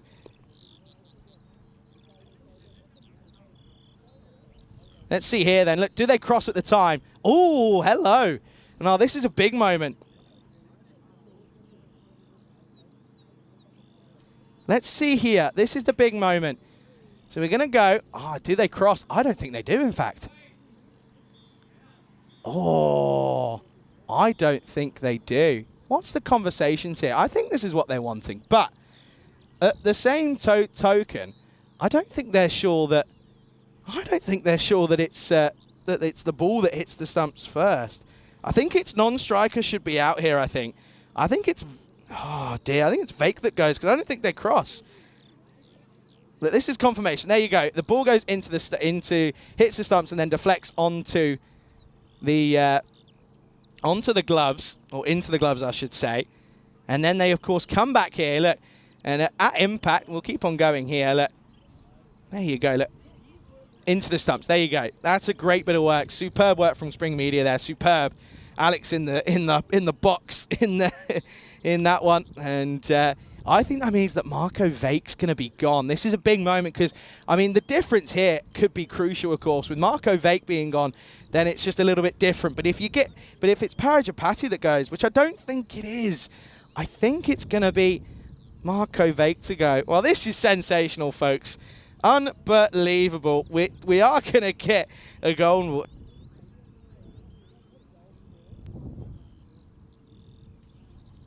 And look, they're just talking about when they cross. That's what the sheriff is conversing with here.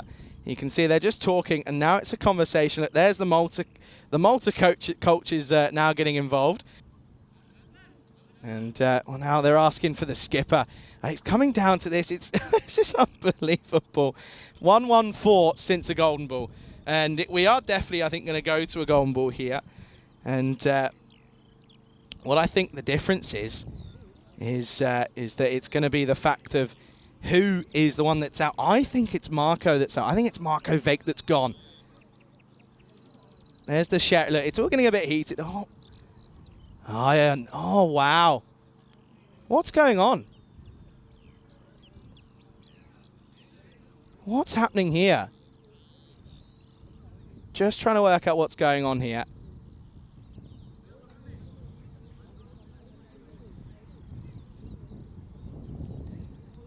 I'm trying to get a conversation. I'm trying to... Listen, I'm not getting much information going on here. I'm trying to work out because I don't think there's an issue in terms of...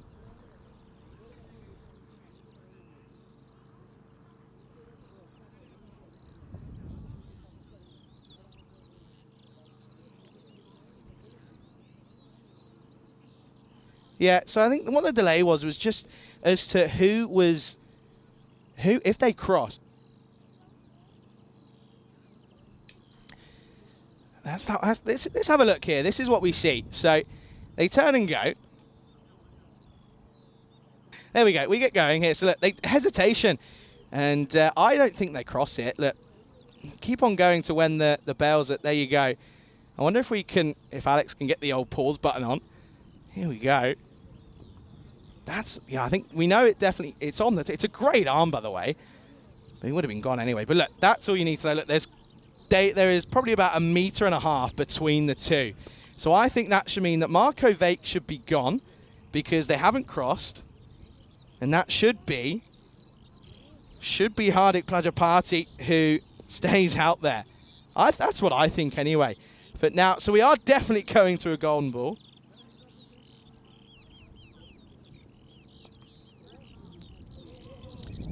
And we're just trying to get confirmation here as to, I think Marco Vake's going to be got. Yeah, it is. Yeah, that's the right. There you go then, folks. 0 matches. It took 114, but we're going to get one here. And I told you, I called it. I said we're not going to get one in the domestics, but the internationals will certainly give us one. And I was right. It's a dead rubber. By the way, we should have already started the next game. That's going to be delayed by a fair few. Oh, look at this, by the way. What's the conversation? Oh, my word. I mean, the question, of course, who's going to bowl it? Has to be one of the last 2 overs. And, well, the last 2 overs have not been good. Ajin Soman and Vidusha Rashmika. Here we go. Look, golden ball rules. 1 extra league ball is bowled by the team that fielded in the second innings. The batting team requires 2 to win. Otherwise, the fielding side wins. The batting team has the 1 wicket in hand. Any batter that's not dismissed can face the golden ball. So, you've got the likes of who goes in here. Parkin's going to go in. I think they're going in just for the limbs, and it will Phoebe Buffet. And he's going to go out there to join Hardik Prajapati. Okay, then here we go. There's a lot of support around the grounds in what is essentially a game that doesn't mean too much. It's going to come down to this. It's a golden ball. We've waited so long.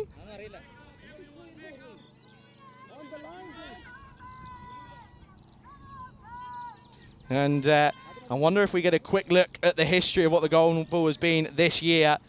And I don't think we're going to have time. There we go. Look, golden ball 60 was back on the 7th of May. We've had to wait 114 games. But we've got one here in a game that doesn't actually mean too much. But it's going to be a golden ball anyway. We're here for the cricket-tainment. Look, well, they should be on the field right now, but it doesn't matter. And, well, here we go then. 177 meets 177 in what has been an electric game. It's a golden ball. 2 to win for Estonia. Oh, and they're not going to do so, are they? It's just going to be 1.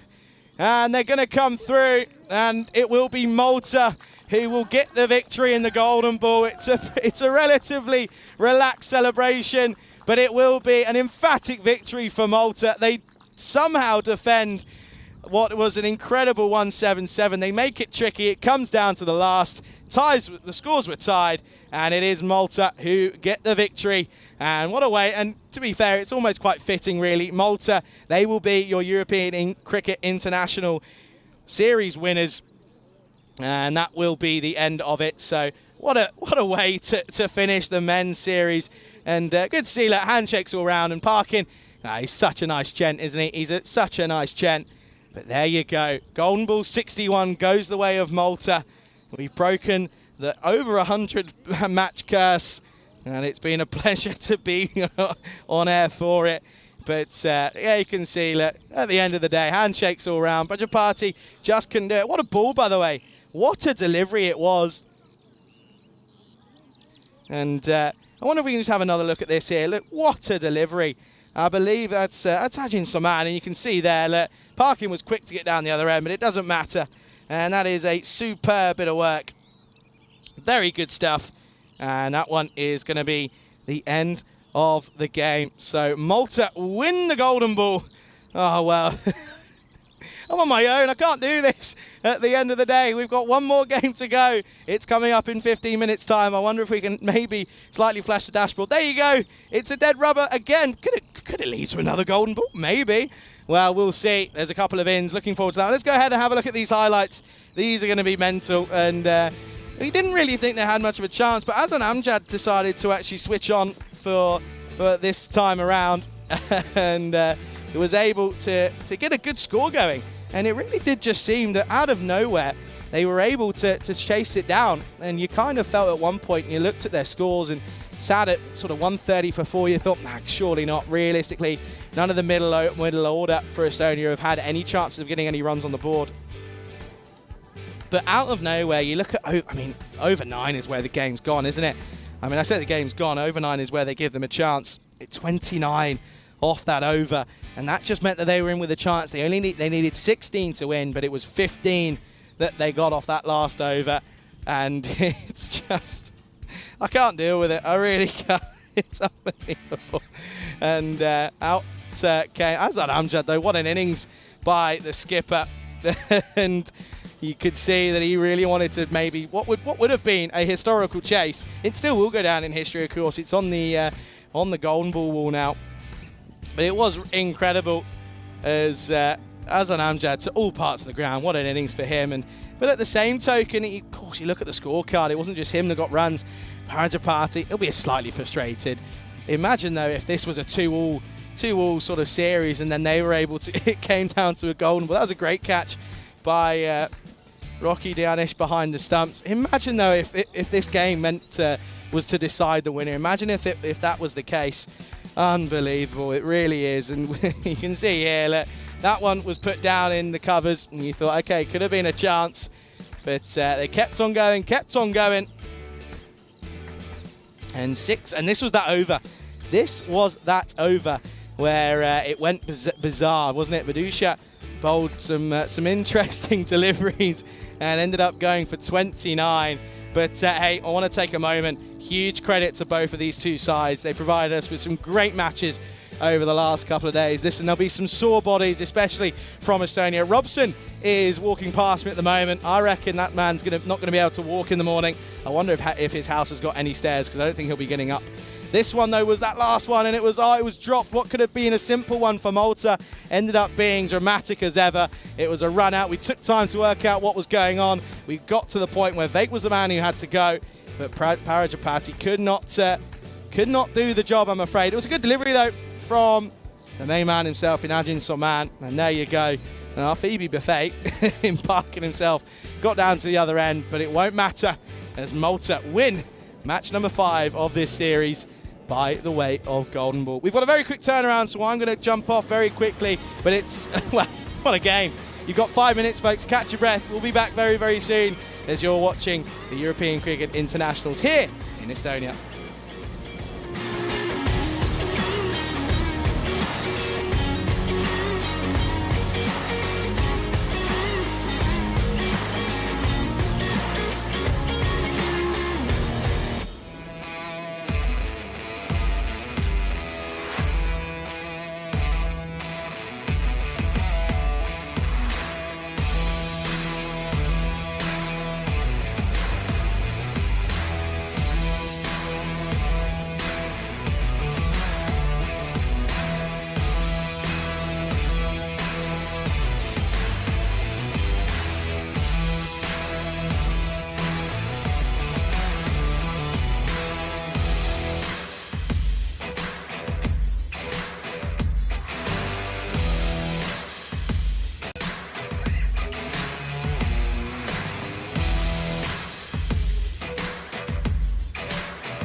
This European Cricket Network event is proudly brought to you by HCL Software and Paramatch.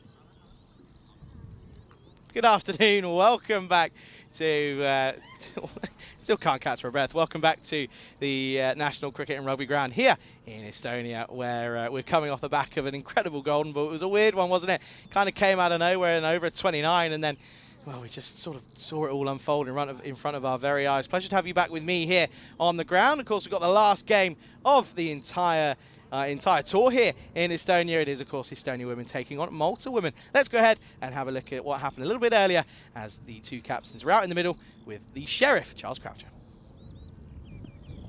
Welcome to ECI Match 5, Estonia versus Malta. Thank you. I will explain it later. Okay, it will be Malta to call.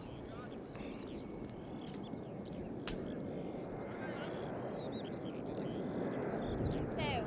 Tails is the call, and it's a tail. Right, I think we'll have a bat first. Malta have won the toss and will bat first. There you go, then news from the toss. Malta, yet again, having a bat first here.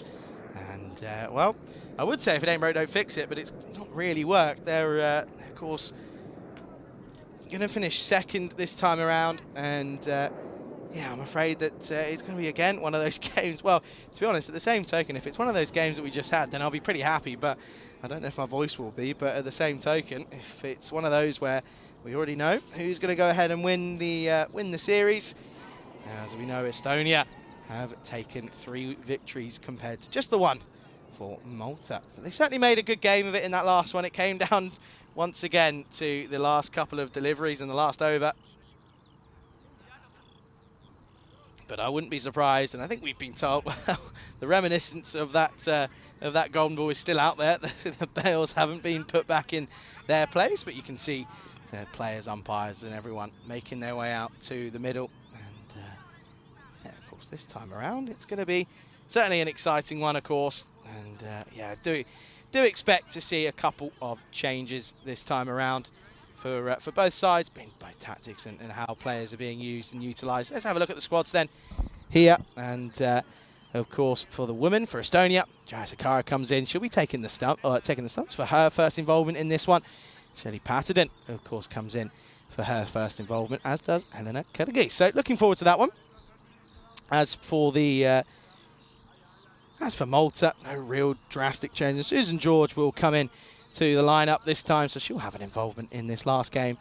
But yeah, once again, it's one of those where not too much happening realistically. But yeah, Kadagi, of course, at the bottom there, you can see there her first time here this weekend. So looking forward to this one.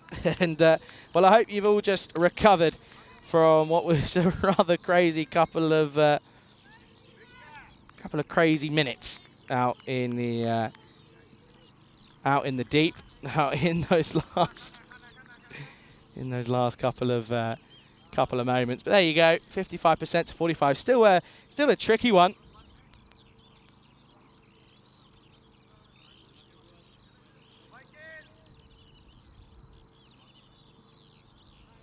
Anyway, we're getting things ready to go then, and this is going to be a bit of a wide start for Vesic, who just loses a bit of shape this time around. And yeah, once again, as that's going to be just a wide to start.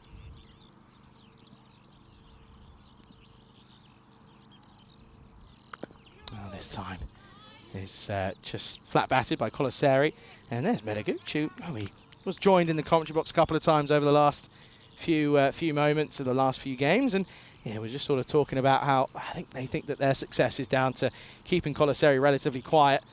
That's going to be a bit of a wide delivery. Good effort from the keeper this time around.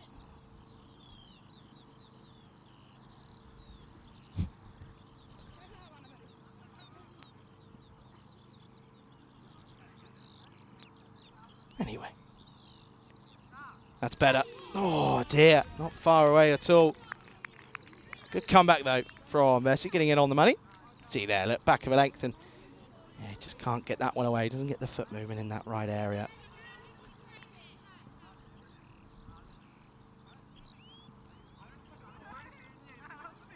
Oh no, this time just get it slightly wrong. You can just see just struggling. I think one thing got to remember is fatigue's going to come into it at some point. We mentioned it for the men. We can certainly mention it for the women as well. That you can just see that this one down the leg side, just losing a bit of her shape.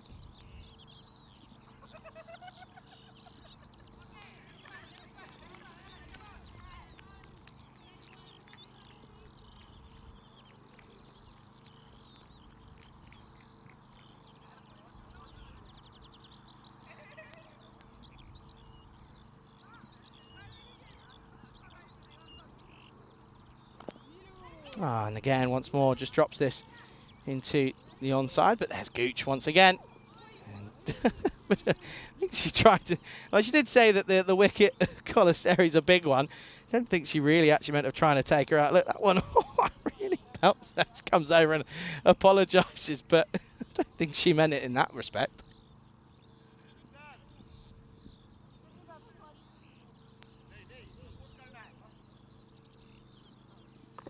And again, Reimer, that's her first delivery. Looks to play it into the onside, doesn't quite pick it up.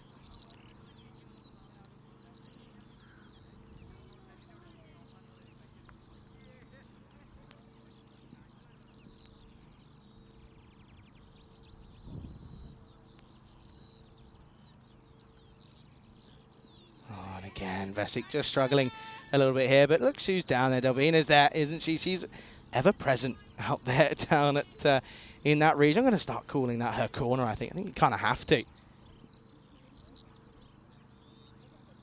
Kind of have to start calling that corner hers because she's just forever present down there, isn't she?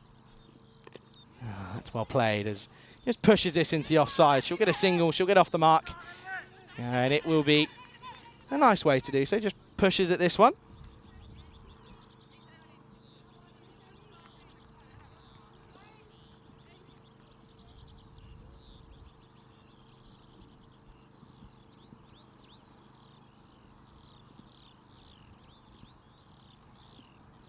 Oh, now pulled into the onside yet again. Doesn't quite find the middle, does Colaseri. And then this time is just going to be a single. So she'll keep the strike. It's a good start, though, for Malta. 8 come off it. Go at this rate. They'll get up to 80, and they'll be happy with that. It is 80 for no loss after 1. And, well, what a day. What a day. I did say it, didn't I? I have to say, I called it at the top pretty much as I landed, and I came on air. I was with Rika, and I said, no, Rika, I'm telling you now, there will certainly be a golden ball, but I just don't think it will be in the domestics. I think we'll have to wait, be patient, and do it and get one in the internationals. And we have had chances, but we finally got one, didn't we? And that one is going to be, of course, the 61 in history, the 61st in history. Here's the skipper in Volna. Starts well on the money straight away. Colaseri, all she can do is push that one away.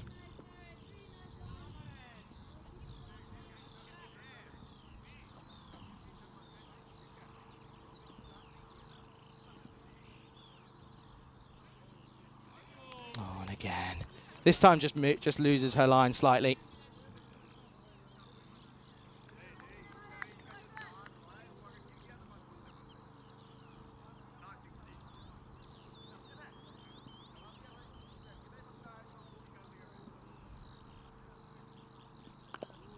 Oh, this is hit firmly through the covers. Foul again, this time back on the money. And of course, listen, I'm not going to take credit. Vinny, he's messaging me and he's telling me that 177 is the highest scoring golden ball ever now. It eclipses the 4th ever golden ball, as that was back in Cyprus, where Rian and the Cyprus Eagles were neck and neck on 167. So there you go. See, another moment in history, another record broken. Estonia, what a place. I can't wait to come back. I really can't. Well, that one.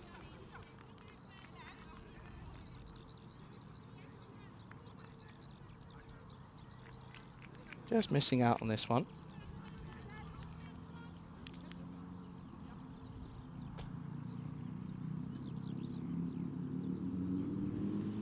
And again, just struggling a little bit here as well. I just can't quite find the rhythm that I think she was able to find in that earlier game.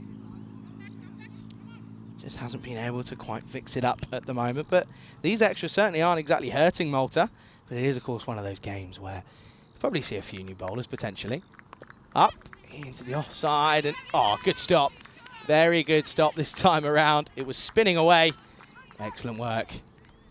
And hey, watch this here. It really does spin away.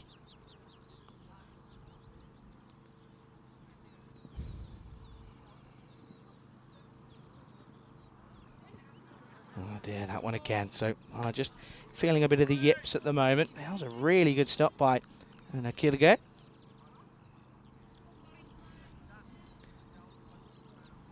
Having a few connection problems, it would seem. So just apologies, I'm not sticking up to date with the chat. I'm trying my best. I think everything's overheated and sort of just turned around and left after that golden ball. That's better from Varna. Finds the mark.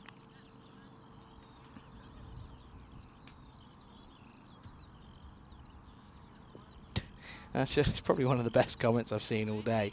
Tim Harmer says the sheriff looks like Eric Ten Hag. He certainly does, actually. He definitely does. Oh, a little bit of that. Just loses a rhythm now, Varna. I think just in her own head slightly maybe now after those wides. Just has to get it proven to be effective. She bowled so well earlier. Oh, and does get it right. And that one is going to be the end of the over. And just gets through. And eventually we will get to it. And it's a tidy one, realistically, aside from those wides.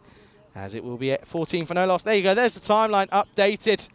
As it will be another one for the ball. So yeah, bowlers proving to be the favours side when it comes to a golden ball.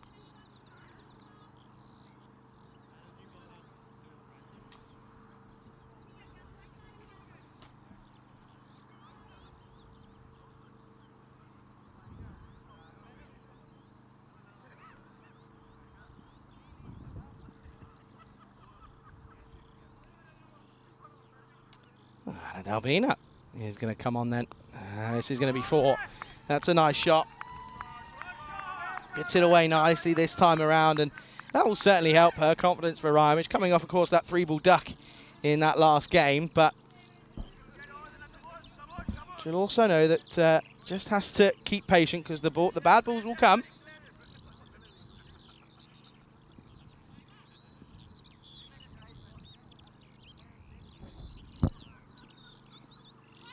Oh, and that's a good bit of good keeping, well watched. Good comeback as well from Anna Dalbina. Watches it all the way. That one, you can see there. That's a good bit of keeping, though, this time around for Tinkshani Sakara. At the moment, though. Oh, this one, again, probably could have been pulled. I think maybe just needs to look to try and pull a bit more. I think that's where a lot of runs will come, especially at this level. There is certainly scope for chances where you can look to pull onto the onside. But Dalbino certainly finding a bit of the mark here now, isn't she?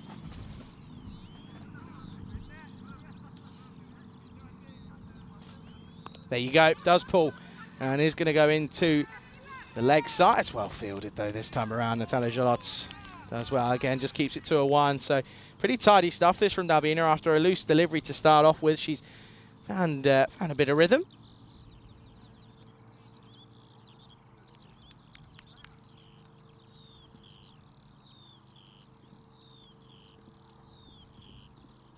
And now, this time it is a little bit too short, pulled into the onside. Gooch does well, it comes around and cuts this one off. And again, just a single. Yeah, Colaseri maybe has slightly underperformed, you feel, potentially with the bat. You know, if you've got one of the better players in the Estonian side in Gooch coming here and saying, you know, that's down to our success, is Colaseri not being successful. That's going to be a wide. You know, if that's the case, then you maybe just feel that realistically, yeah, it's definitely a wide.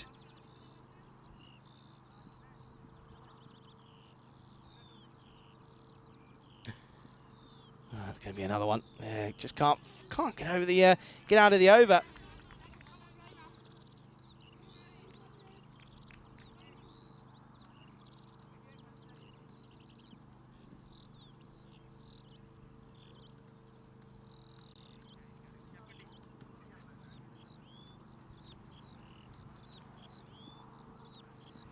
And now Whirlpool yet again. It's a little bit unfortunate. That's Amri Vasik just trying to get a foot to that one.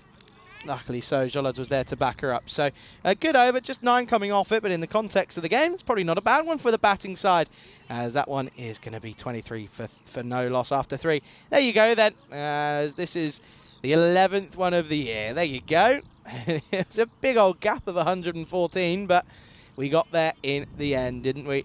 As Estonia, that's actually the wrong way round, isn't it?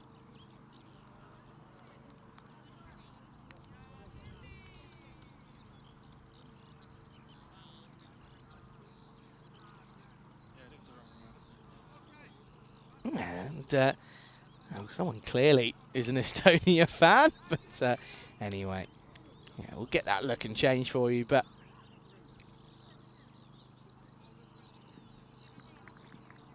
at the moment, though, this is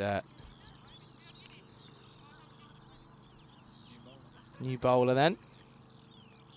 So here you go, Pattenden. That's going to be a wide start. Getting a bit loose. Surly, of course, is the mother to Henry, and I believe it was Amy, if I remember correctly. Amy played for Estonia back in Malta.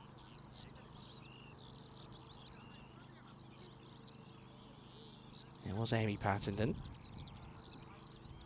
Oh, it's got through everything. It probably should be a run here. Oh, they really should be. Colaseri just was wanting it, wasn't she? Saying, and Reimer was, I'm not too sure. Reimer maybe just saying, maybe didn't hear you, or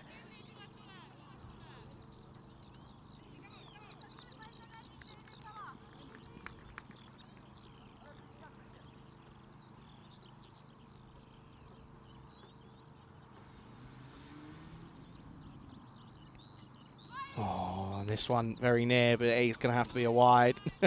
Like that, I think Patterson was just sort of saying, oh, come on, give it to me. But no, it is on the leg side, isn't it? Down there. Okay, there you go. Hungary have beaten Gibraltar, so there you go. Congratulations to Hungary. They take the win, and they are the Continental Cup champions. Credit to Gibraltar, though. That's going to be a no ball. Credit to Gibraltar, though, getting into the final. And I see that they're setting up for a bit of a presentation there, but yeah, good to see out there for them. And of course, in the Netherlands, it is Voorburg taking on HBS Kleinhout in that final. So it would either be Voorburg or Kleinhout in the ECL 2025, as they'll battle it out there. That one was a little bit loose. One more free hit to come then.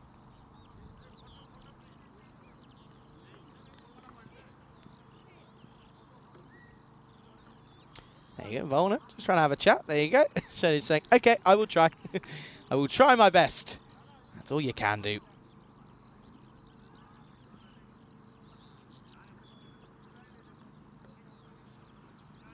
Oh, unlucky. Comes off that edge of the mat. As soon as you get anywhere near it, it will just veer off to more towards it. It was pitching in line with that blue line, but it just goes away, especially with the angle as well. Come on, Shirley. It's not far away. There we go. It's going to be into the onside. Chases on for Vesic. Will she get down? She gets the foot down as well. Keeps it down to just one as well. There you go.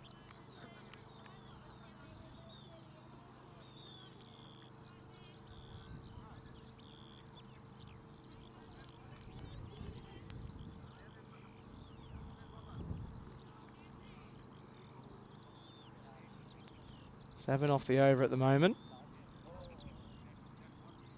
It's the 30 up as well. That's well bowled, but it's going to get hit nicely. That'll be 4 runs. Save your legs. Don't need to run for those. That's hit firmly by Colaseri, and I think this is what we're starting to see, that Colaseri that we know, don't we? That, you know, very powerful hitter of the ball. He's a very talented player. That's a nice shot through mid wicket for 4.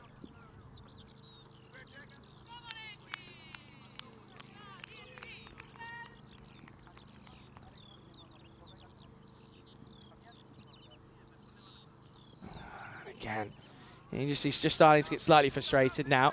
Just need to keep her cool. There you go, getting it up there. Another no ball, though. This will be another free hit.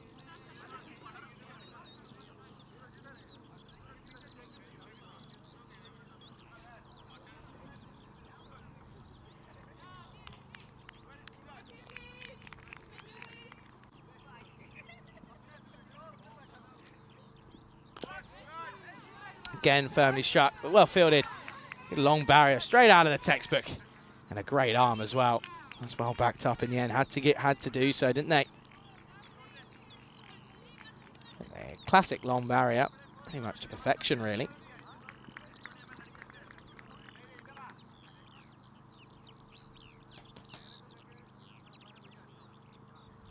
That's going to be another extra. Of course, a gentle reminder that we do have the Hunt the Answer for the day, of course. And it is the question is, how many days was the longest ever test match? Well, I reckon we'll get you the answer maybe at some point in the next innings. But yeah, if you think you know it, then, well, do let me know in the chat. We've had a couple of good answers, a couple of correct ones, a couple of not so correct. Yeah, do get your answers in as to what you feel that answer could be. This one into the onside. And this is just going to be a single.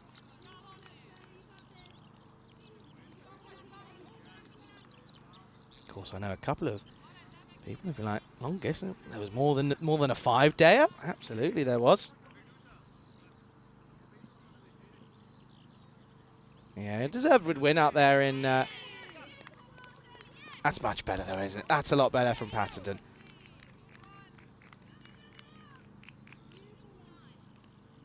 Much better.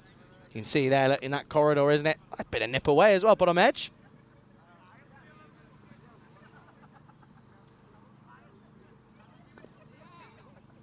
And again into the onside. So you get to the end of the over then. And it is... eventually just going to be the single. So 16 come off it. Still not the worst over, especially in context of runs, and that will be 39 without loss after 4. Yeah, going to come to expect to see a few different bowlers being used. I don't mind it at the moment. They're going at 9.75. It's decent. It's a decent rate at the moment.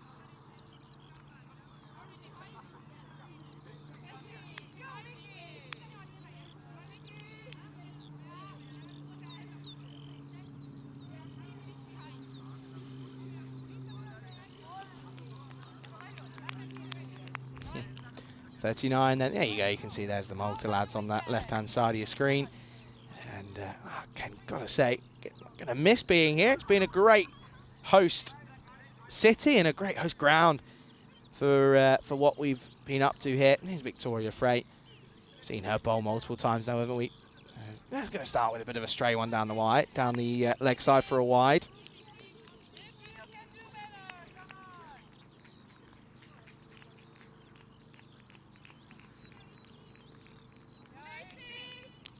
Go. That's what she wants. That's where she's hoping to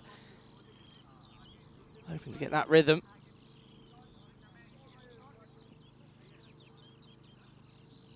Much better, and it gets to the keeper, but bounces off to Patterson down at a very short gully.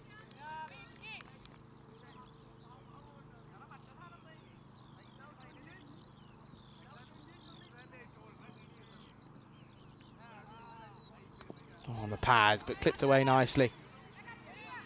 And a bit of work to do for Charlotte out there. Does well there, doesn't she? She was very good in the first game yesterday. Had a couple of issues at times, but aside from being pretty good though.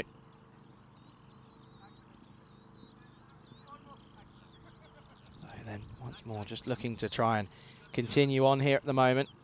It's going to be a wide down the leg side. Of course, yeah, go back to what we spoke about with Meda, of course, when she joined me here in the box. She just did say, you know, at times that they know that the extras is where they need to Need to check. Okay, well, the cap's gone. Well, maybe that'll make a difference. Here we go. Oh, what a delivery that is, right on the off stump. Straight to the fielder. Oh, keep the hat off, Frank, because that's worked a treat.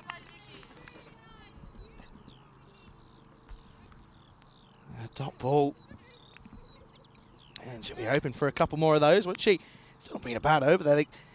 When she gets it on the money, she's very tricky to get away. Just keeping that consistency. Oh, this one is flat batted. That's well fielded though by Lisa out in mid wicket, of course supported by Medaguch. And yeah, interesting, isn't it? You thought that they batted loads before, but they've actually not. That could be a no ball, I think. You know, I really do.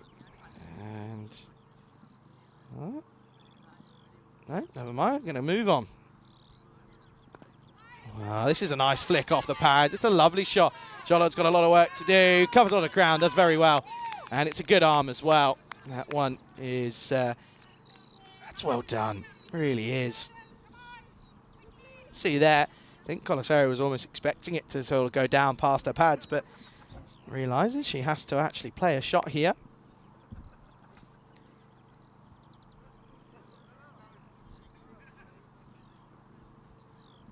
Last delivery of the over, outside the off, can't get it away, end of the over, only goes for 5, it's a good one from the youngster Victoria Frey. It is 44 for no loss at the end. And I can welcome you then here into the commentary box here, and well, it's all been a little bit up and down. No one really is too sure as to what's going on after that last game, but yeah, incredible to have your company here on the network. Of course, we've still got more cricket going on out in the Netherlands. I know, I know Corey's definitely there. I haven't actually listened in. I'm not sure if Vinny's still there or not. He might be on his way over to London, of course. It's only a short flight, I'd imagine, just an hour or so. But yeah, pleasure to have you here. Last game of the day, last game here in Estonia. And I know someone asked me, said, what was your favourite moment? Of course, we've been here for 2 weeks. To be perfectly honest with you, the best sort of wholesome moment, this game a little bit earlier on this morning between these two. That mother-daughter catch bowling, so good. Just gave me that weird, fuzzy feeling. And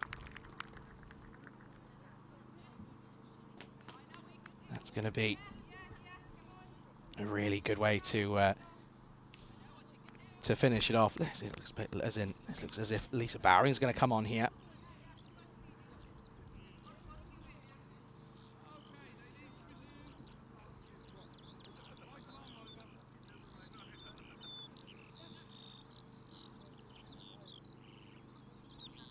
Here is Bowring then. And to be honest, you don't really see anyone that's able to sort of pepper for that MVP for me at the moment. Player of the series is something you have to talk about. Don't really see anyone that's had much more of an impact. And often people think it comes down to a couple of an individual performance, just one, but it's the consistency for me. I think that's something that you have to look at realistically.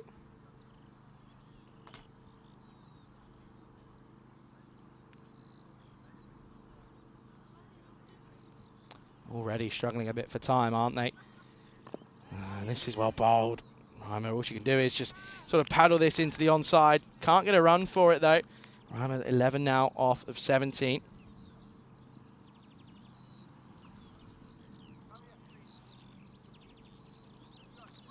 Got her! Gone! There you go. And full and straight, and it's sometimes a simple game is cricket. You miss, I hit, and Bowring. And, well, there you go. Bowring picks up another. It's another wicket for her in the tournament. It's a good one as well. Angling in. That's going to be a disappointing way for Jess Reimer to go. Had a good start in the tournament. It's just sort of the runs haven't as flowed as freely. But she will go. And the first wicket falls then. It's 45 for 1.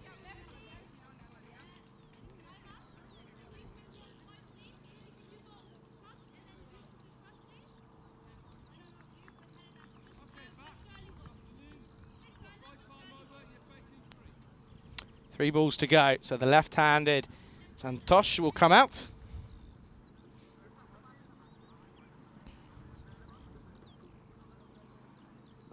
Oh, and this is just pushed out.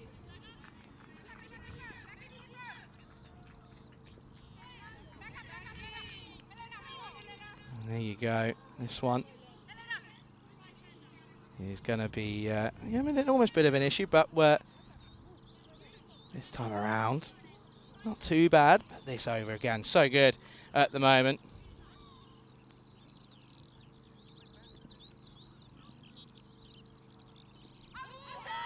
Onto the pads. Well, I guess if you don't ask, you don't get, but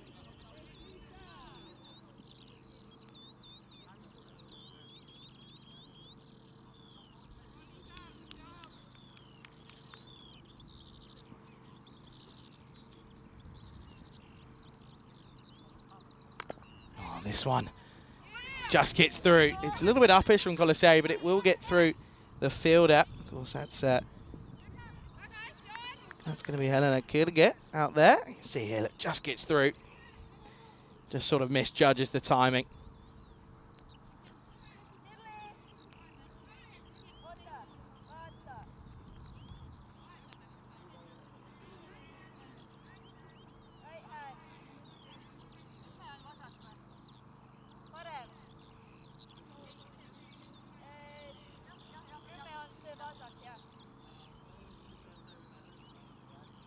End of the over then, it is 47 for 1 then. As going to go back to Vesic. This is thumped down the ground, but again, Redeguch at mid on. You don't want to take on her arm if you're running a quick single. Well, I tell you what, saying that, you don't want to take on any of Estonians' arm because they're all bullet arms. Just gets home. Direct hit would have been close.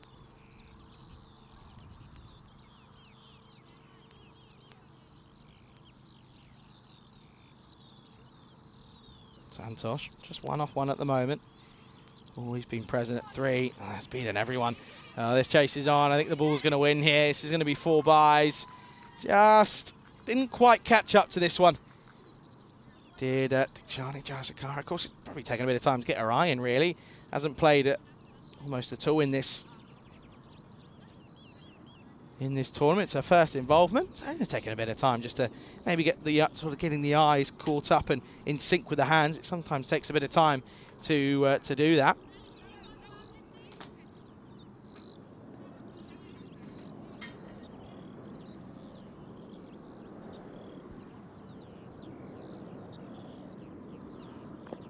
Just drops the bat at this one, respects it. Got to respect anything that's fallen on the stumps, you can see. Again, well played though, isn't it? Just check a look here. Bit of a full toss, but just pushes at this one. Another plane. There you go. Oh, that's a new one. We haven't had one of those since I've been here. Oh, Turkish Airways. Where's that come from? Istanbul. There's a surprise. Bit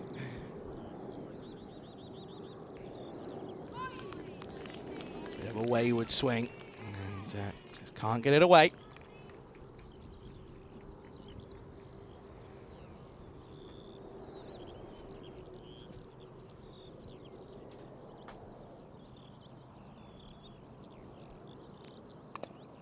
Oh, this is a nice shot over the top of just a backward a point. And again, Charlotte's ever present. Well, they take on the arm, but that's good running.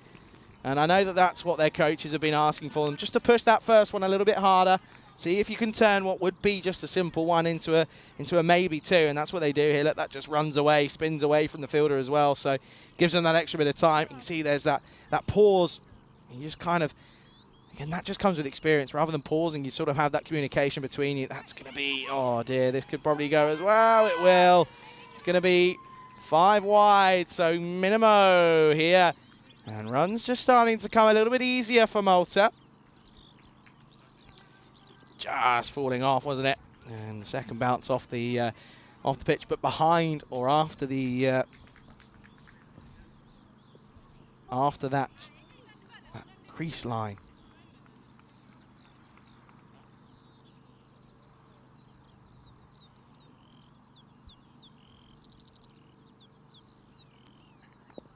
And again, just dropped and ran.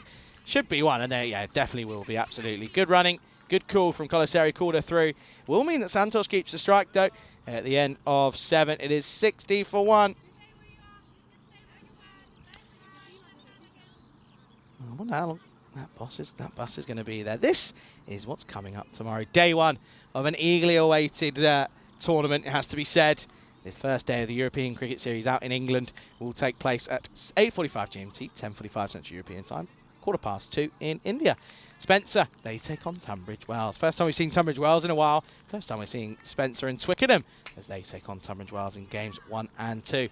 Hornchurch, they won't be on your screens till day 2, so I'll be there to cover the afternoon games of that one. Can't wait for that. And, wow, okay. Riveting. Riveting camera work from Spring Media. There it really is. Oh, this is a lovely shot into the onside, but Victoria has to deal with the sun. There's got to be 2 there. Has to be 2.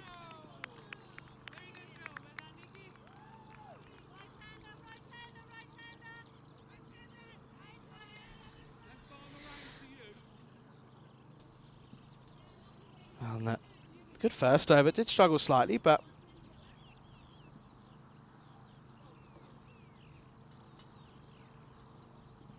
this has been a good start. Nope. That's down the leg side.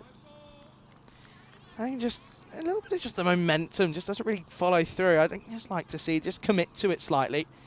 And again, that's kind of just the nerves that come into it of maybe just that slight level of uncertainty, I think, really.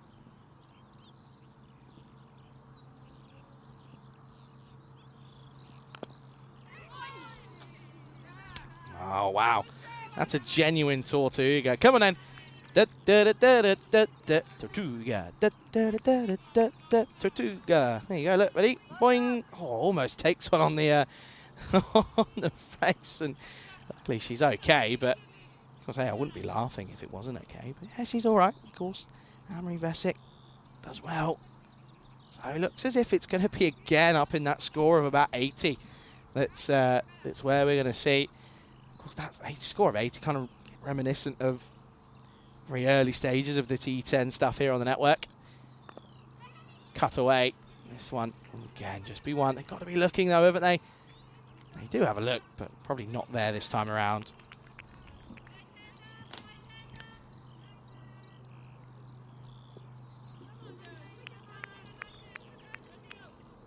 At the moment, though, getting up towards that 65 now, which is key.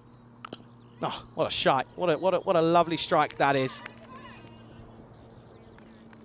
Oh, that one. Direct hit yet again.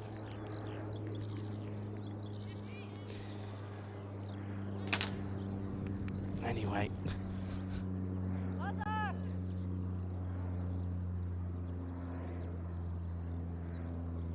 Oh, another one. It's a propeller plane. That's a PJ.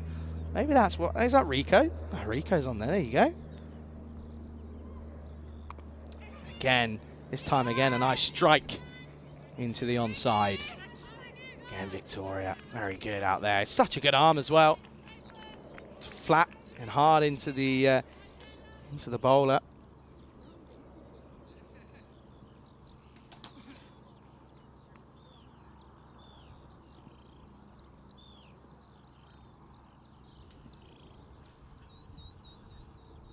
Almost very, very, very near for Valna. Close but no cigar. She will go wicketless in this time around. A bit of a swipe across the line from Colaseri at the end of 8 then. It is 66 for 1. And this is the story so far. That big over in 4, of course. Got a good few out of them, didn't they? Going at 8 though, so they will get up probably to that 80, you'd imagine. And well, this is a nice round of applause as well, because Lisa Bowering going to come back on.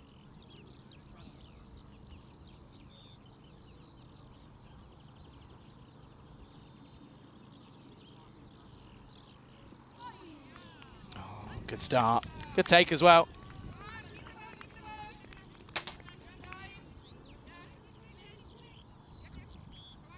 Yeah, of course. We did speak about it earlier, but some big names, of course, on show. And someone asked me my favourite. I think it's a tough one to choose out there. Oh, this one, bottom edge.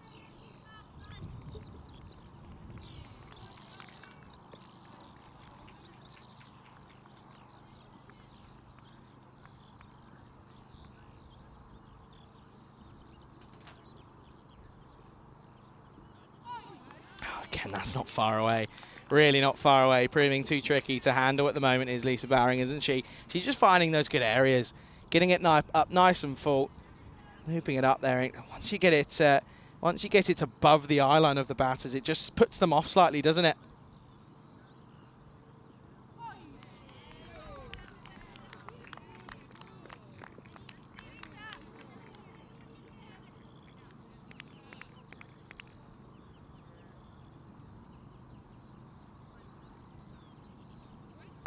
And this time might be slightly too for, but this will be swept out. It's a nice shot from Santos, gets in the right areas for the sweep shot.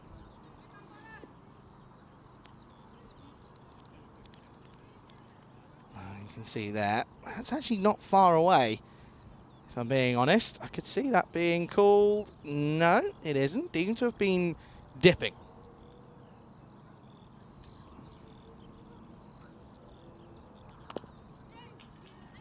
Again, just slapped. So they're just going to finish the. And that one almost does end up looking interesting. But what an over again, though. What an over. And it will just be the 2 singles off it. And it's 68 for 1 then after 9.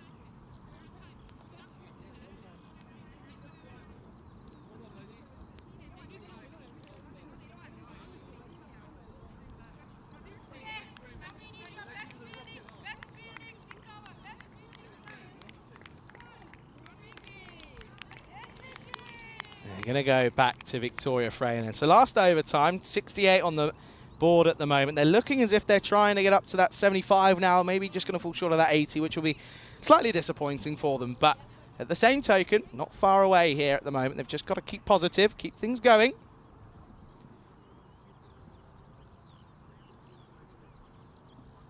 Oh, now this one is going to hit firmly up in the air. It's going to go to the rope. It will do. What a shot that is, by the way. That's a really nice start from Colaseri. For the first time, she looks as if she might bat through the 10 here, and proving as to why she's so dangerous. She can hit runs at good moments. And that's a lovely shot. Might be one of the shots of the day in the series. Look at that, runs away. You're not going to stop that one when it gets going.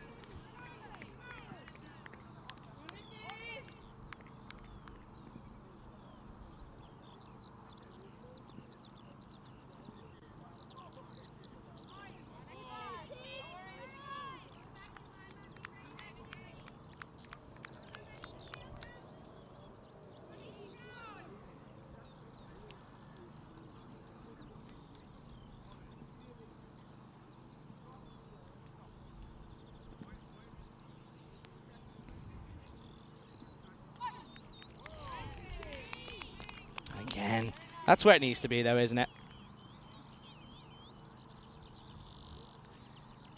There you go, Frey. Happy that she keeps it in this one. Of course, well, they're not playing in this one, so she won't. There's no chance of that. But that has to be one of the best moments for me. It really does. I think realistically, you're looking at a time, and I think it's more just the impact that it has on the family rather than anything.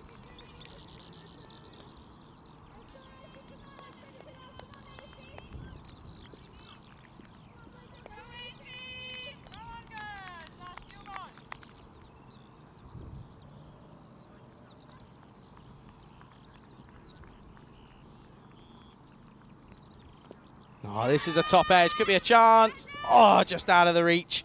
Oh, give him Adenayake. And it's, well, Frey probably should have had a wicket.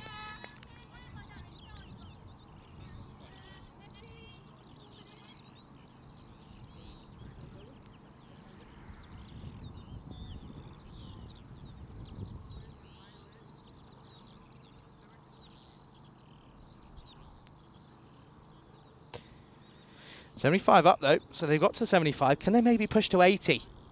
Oh, that's a no. That's going to be a wide, I'm afraid. That one just, that massively just died. This one just looks as if it just really didn't get up at all. Watch this. Oh, we've missed it. Never mind. Here we go, look. This one just hits a dead spot. Look, just stays low. Doesn't even get above the ankles. There we go. We found a dead spot. Dig it up, redo it. Can they get to that 80? That's where they want to be. That's where 80 just has that bit more of a psychological effect maybe and a play. Oh, this is one of the best shots of the series. That is thumped into the onside. That is gloriously played from the left-handed Santos. That is going to be 4 more. They will reach the 80 then. This one just sits up. But look at this. This is just out of the textbook. Into the onside. Thank you ever so much. 4 more. What a great little flourish of runs. This is at the back end of the innings then. It's 12 off the over then, so 80 on the board. Anything from here really is a bit of a plus.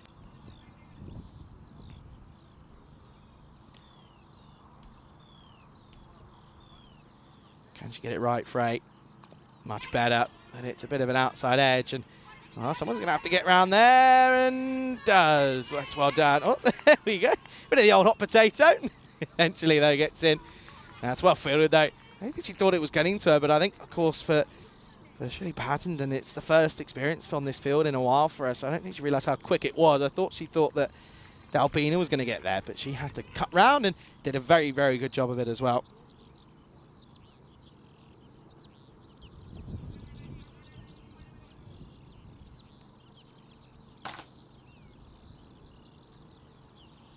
Oh dear.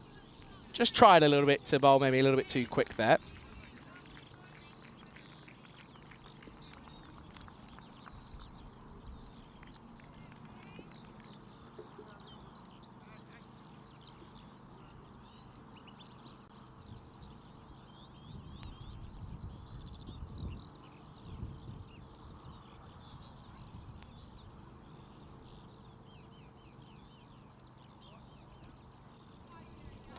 Again, just can't get out of it. We saw this, didn't we, from Frey yesterday in that last couple of overs where if she bowls that last over, she just always gets the yips and just can't get out of it. Well, look, there are maybe some budding cricketers for Estonia in years to come.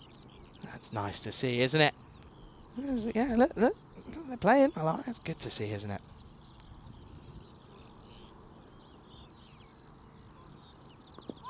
Oh, asking the question, is this pitching inside? No, that's probably what's stopping that one. Good last delivery, though. You can see this here. Yeah, just pitching outside leg. Certainly probably going on to hit the stumps, but Frey asking the question. But a good dot to finish then. And that will be the end of the innings. So they do get up to the 80s, the greaty 80s. 84 for 1 is what they will finish off. And mixture of wides and a couple of boundaries in that last over. Goes for 16, so not what Frey was hoping for, but nevertheless they will pick up a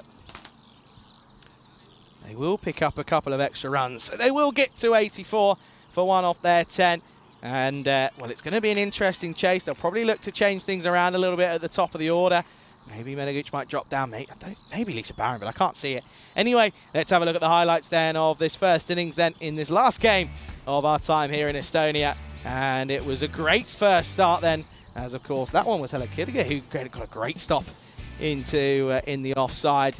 There were some lovely shots though. There really were some really nice shots. This was an over that wasn't quite the most positive of starts. She struggled to get the rhythm, but when she did get the rhythm in Patterson, she got it pretty much on the money. Bowering again, very good. Removed the dangerous Reimer at the top of the order with an in-spinning delivery that did turn a fair amount in all honesty. And of course Vesic was very good as well. This one just got through though, as Tikshani Sakara just struggled a little bit with the gloves. I think, to be honest with you, I think it's more just the case of not really having much time to sync everything up. It takes a while to get your hands moving at the same time as fast as your brain moves and thinks. Frey bowled well in her first over. This one was a chance and it was just out of the reach of Madanayake. And this one, though, that was one of the best shots of the series between these two. It was a great shot by Santos into the onside, and it was so good. We'll have a look at it twice, and you can see there, it really was stunning. And they will finish on 84 for 1 then, off their 10 overs. And Frey probably a little bit disheartened at that last over, with a few wides in there and a couple of boundaries, but still, when she hits the money, and if she gets that consistency, she could be very effective at this level. It really could be. Colaseri top scores 23 off 28 for her. Extras, though, probably not the best. And I think that might be one of the largest extras we've seen between the two of them. 36 is a little bit annoying and a bit frustrating. But they, at the same token, were changing things up. So you've got to take positives out of it. Good to see people getting game time out there at the same token. There you go. There's confirmation of the bowlers there. So it'll be 85 for victory. It'll probably be a pretty quick turnaround, I'd imagine, because we're going running late into the evening here. Good news is we don't exactly struggle for sunlight. We'll be back momentarily. You're watching the final game here in Estonia with me, Charlie Hunt, right here on the European Cricket Network.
This European Cricket Network event is proudly brought to you by HCL Software and Paramatch.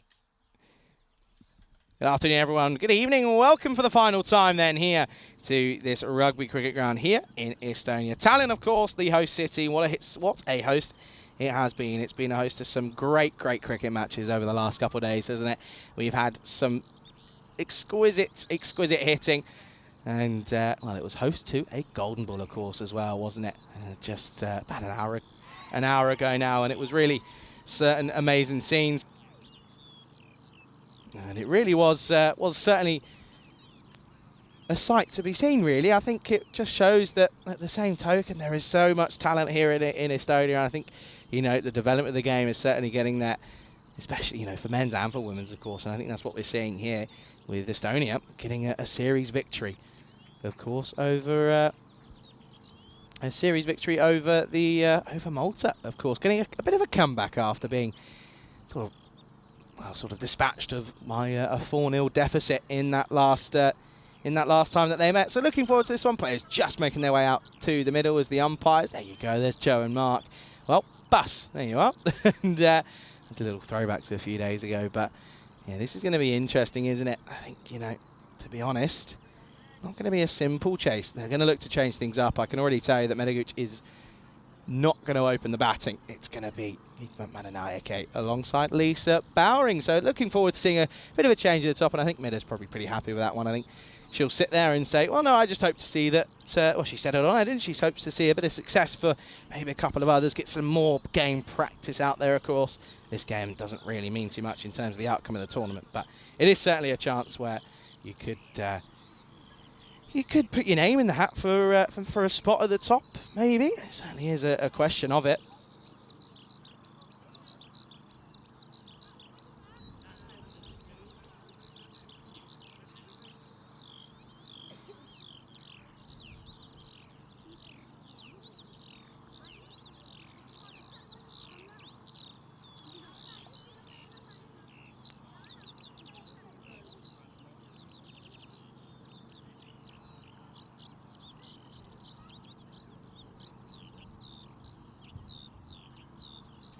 But this is where we are then. 85 is the target. And this realistically is going to be interesting because you've got Bowering at the top. Madanayake, again, I like it. Change it up, might as well. Why not? But we've got 85 runs to get. And we're going to start with what's probably going to be 4. That's a lovely shot from Bowering, just adding to her runs here. There you go. There's the dugout for both sides. Estonia, they're pretty happy though. They know that they've done enough to win the tournament, so they'll be pretty content with that one.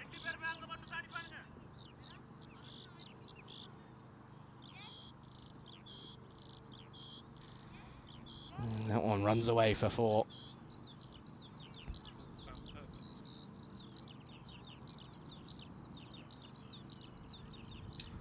Okay, can Ramachan find a bit of... no, she can't find a bit of rhythm. This one, he's hit away. Straight to the fielder, though. They'll come through for 1. So we're going to look at Madanayake, of course, with the bat. Looking forward to this one. And she'll be hoping that she can go well here. I think there are certainly scopes for opportunities in this lineup.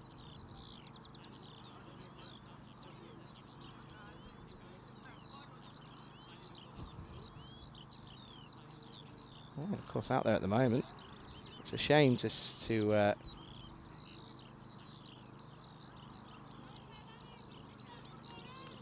that there's more bad weather out in the Netherlands, which is slightly annoying, isn't it? A bit frustrating, especially for the KNCB. They want it, you know, want finals day to be an exciting extravaganza, but it's just not.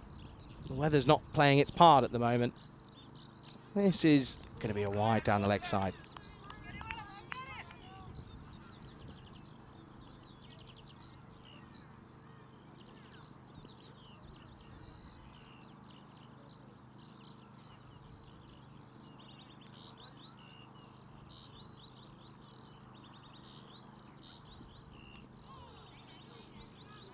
Once more, just having a bit of trouble with that line and length.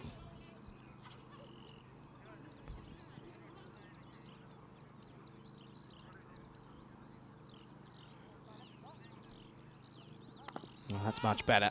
Malanayake will just fend the straight one away, respects it. And that's again.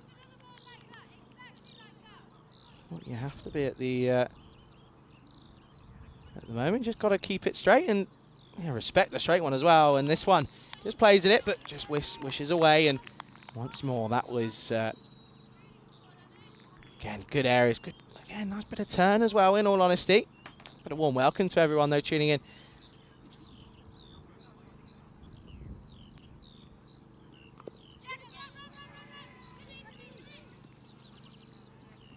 Of course, tuning in around the world, and a good bit of fielding, and they do come through for one though, but that's probably a win really.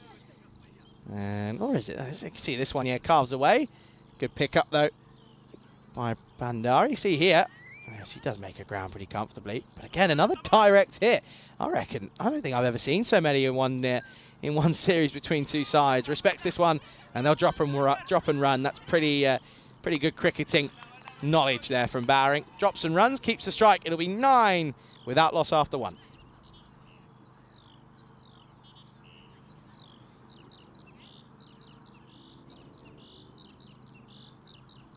Zero matches since the golden ball. Crazy, isn't it? It was 1-1-4 was the matches since the last one. Of course, Vicenza taking on Friends 11. Vicenza, of course, got to say it with that Italian accent, haven't you? It's one of those that you kind of have to.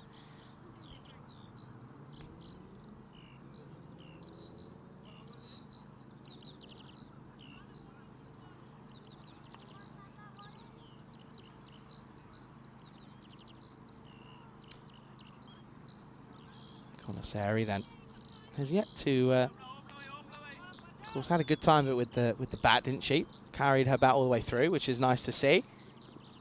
Oh, this one just going down leg, I think.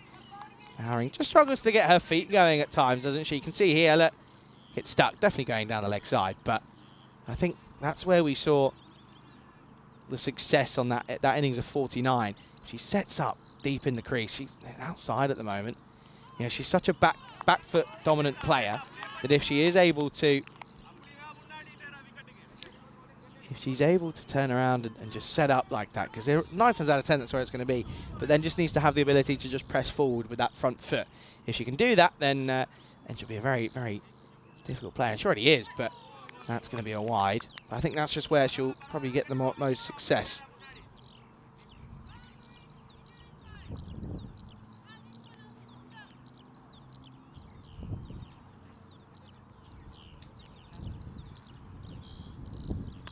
There you go. This is into the onside. We'll take some cutting off. It's not going to get there. That'll be 4. Once again, Bowering with the boundary. First delivery of the entire innings went for 4. Now Bowering gets another one to the list. You can see there. That's what I'm saying. It is just going to sit up 9 times out of 10 just due to the pace that's on the ball. So you can sit back deep in your crease and you'll get a full swing at it. And there you go. Reaps the rewards. 4 runs.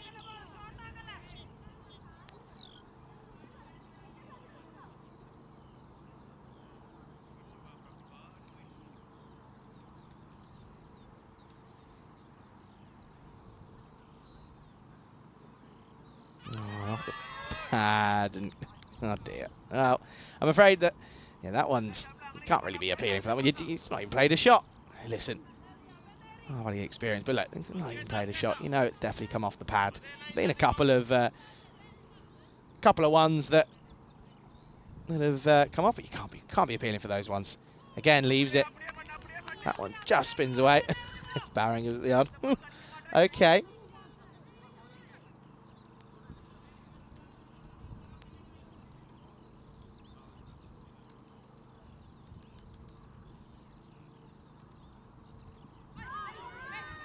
And again, just having a look, and you can just see there, Bowering a little bit frustrated that he misses out on that one. You can see, he plays it again in the old shadow batting, but gets back and right. But that's just where I think if she just actually is like fully, if she's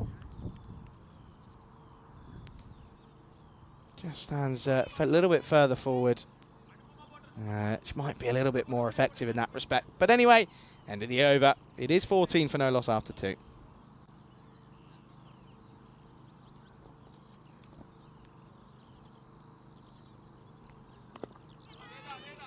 as this is going to be Anupama Ramachand's going to continue.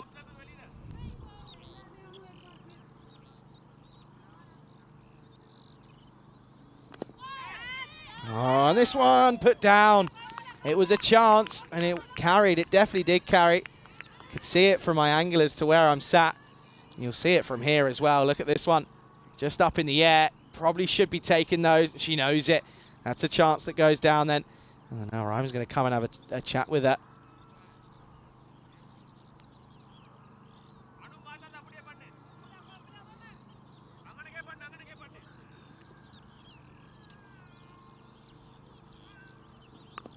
No, this is a nice shot. Turns it into the leg side then. And that'll do her confidence a bit of good, I'd imagine. Of course, we'll have the answer to hunt the answer. The last one of this Estonian series in a couple of overs' time. And yeah, we can also probably give a couple of previews as to what's coming up tomorrow. And in fact, before we do that, we should probably talk about the Portugal Night Series. It's been going on for pretty much whilst we've been here, and also over the last couple of weeks. So they're into Group B now, of course.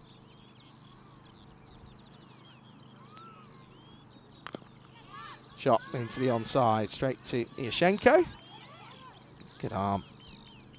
But yeah, you've got to remember that Irish, they had a good day of it. This is what's coming up. Rangers taking on Porto Wanderers in that one. Rangers a new side, I believe. Struggled a little bit in their first one.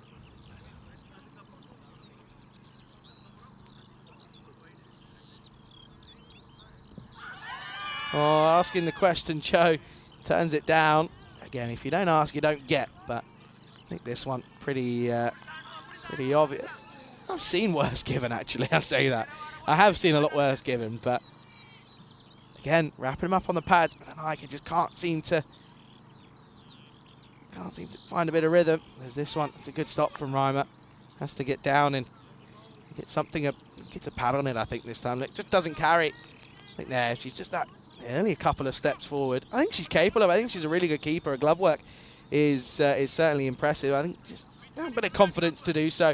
End of the third, it's 17 without loss.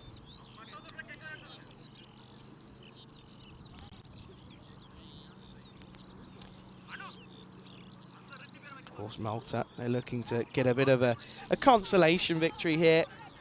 Going at fives at the moment isn't where they need to be, is it? They need to be doing a little bit more with the bat at the moment, are Estonia. But Malta, yeah, looking for a consolation win, isn't it? It's not going to be enough that would bring them the trophy back with them, of course.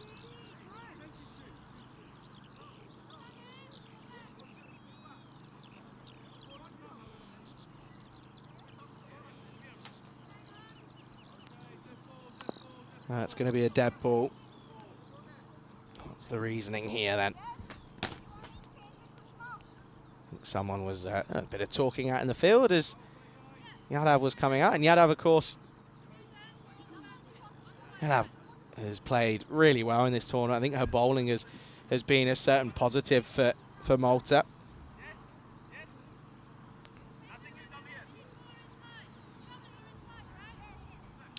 Just checking and making sure that everyone's inside the ring and they've got their four in, of course.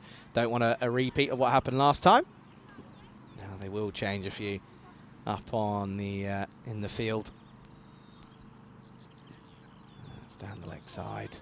I guess that's maybe why Mohammed does stand back a little bit. It's just because there is probably a few extras that go down the leg side, and just means she has a bit more time to react. Makes that a little bit easier for her. But again, because you want to make the advantage of. There you go. Now she will stand up. There we go. Well played. Pushed out to the offside. They'll just take a single. I don't know. Okay. We'll be on strike then. Okay, then is 2 off 8 at the moment, but still growing into this game and into this innings as well. Oh, that's going to be a wide.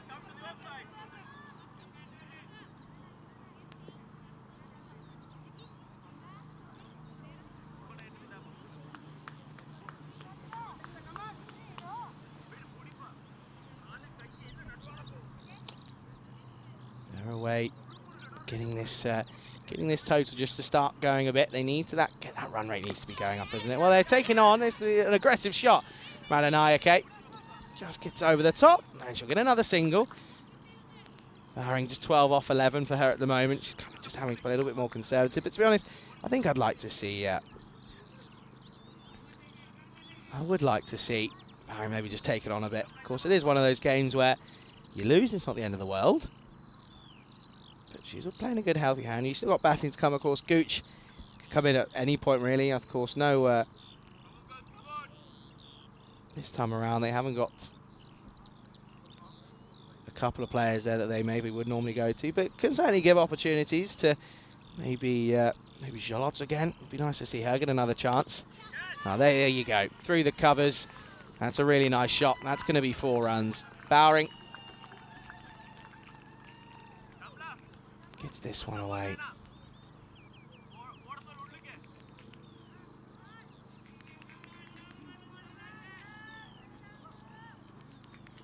That's a nice shot there, isn't it? Back-footed punch through the covers, and there's not really too much better than that, to be honest.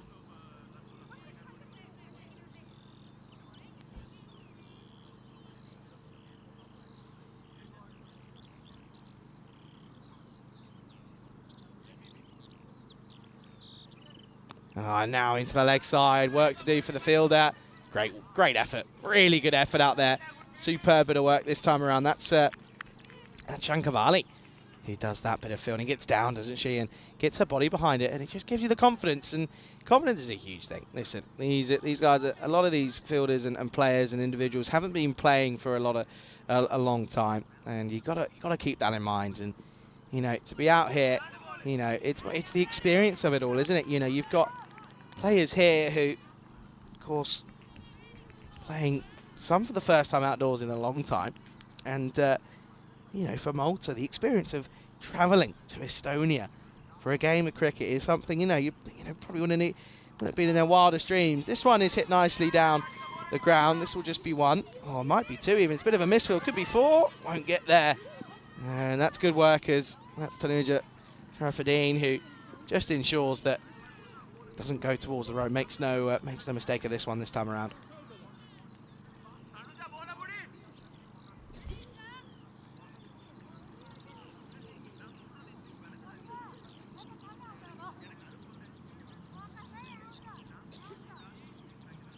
And, well, that does bring us to the close of the 4th. So that rate pretty much consistently at 9.5 needed at this moment in time, as it's 28 for no loss after 4. And, well, that blue line, pretty pointless. Of course, the point doesn't mean anything. Oh, well, wind isn't too much for this game, but it would be nice to come back or make that trip back to Malta tomorrow morning. Just that slightly sweeter, wouldn't they? It would certainly boost the morale of camp. But Estonia, they have to be happy, don't they? They really have to be. I've said it before, they've come back from a 4-0 loss last time we saw them out, and they've come back and they've picked a victory in the series where I don't think going into this many gave them much of a chance.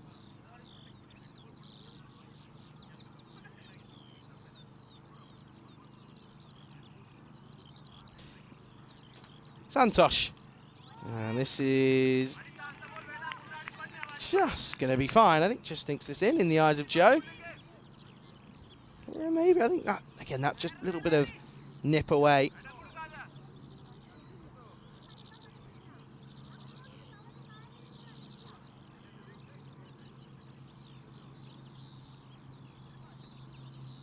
That one is definitely going to be a wide. Great stop. Excellent footwork, though, from Jess Reimer this time around, the skipper for Malta.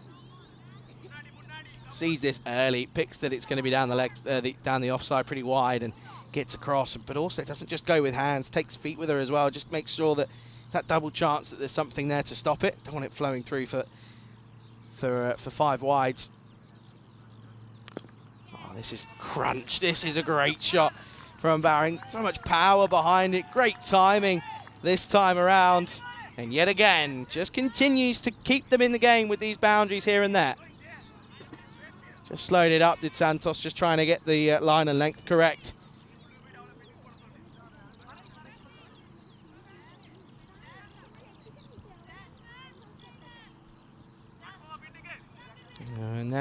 fielders just taking it upon themselves to place them. I think just saying, where are you going? I didn't change you, go back to where you were. That happens at any level. Fielders sometimes think that they know best. Got to take word of the captain. Got to stick to what they believe in. Yeah, of course, this game's probably going to be a little bit of a later finish just due to the nature. This is, again, really nicely played. That's 4 more. And this is just reminiscent of that innings of 49 for Bowring, where she just sat deep on that back foot and just pulled everything into existence. See there, steps back into the crease and just so much power behind it. Great timing as well. So back-to-back 4s. Wow. If Lisa Bowring can keep going here, there certainly could be a game on our hands. It couldn't be, could it? Could it be 2 in 2? Could it be back-to-back? Surely not. What are the odds of that?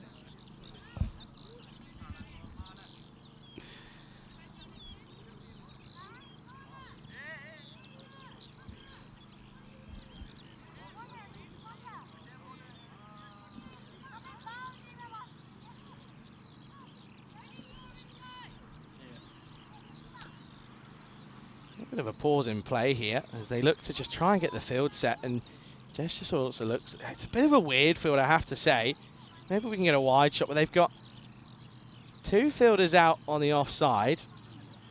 They have got their 4 in, they've got 4 in. There you go, look at those 2 fielders on the offside. Not too sure what that one's happening all out there, but I guess they're trying to plug that hole, but I think really you want to see. No, everyone's just getting involved, but now they switch over to their own accord again. I don't know. There you go, once more into the onside. There's Yadav out there. Good stop, once again, gets behind it. The boundary fielding, I think, from Malta has been a big positive for them. It's been a big plus. They've certainly been very good at getting behind the ball.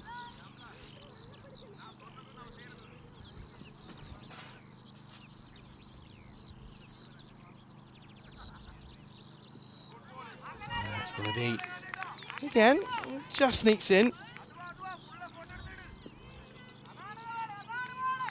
Yeah, it actually is. It does sneak in. In fact, that's a good bit of work there from Santos. She under a bit of pressure with those 2 boundaries, but she's come back well here.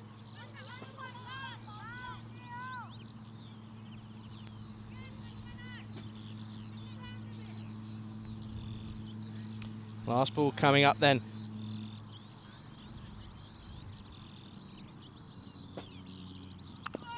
Oh, nice shot over the top.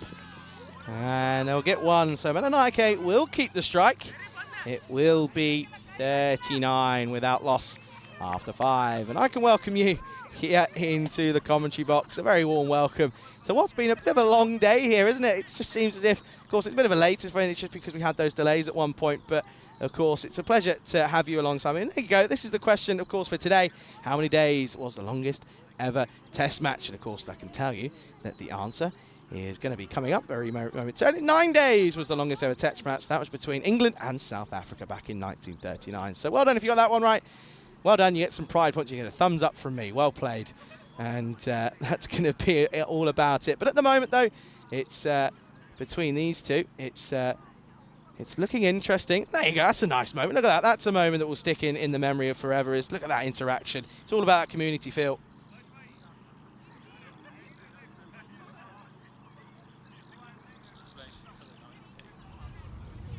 Yeah, the 9 days. I'm actually not too sure in the context of that the 9 days as to what it is. But yeah, of course, it was and the name of the timeless test, and of course back in 1939, of course, and yeah, it was back in Durban. Of course, it was on the 14th. It started. It, of course, finished on the 14th of March. England needed 41 runs to win at the close of the 9th day, but the match was drawn because, the English players had to catch their boat as they headed back towards England.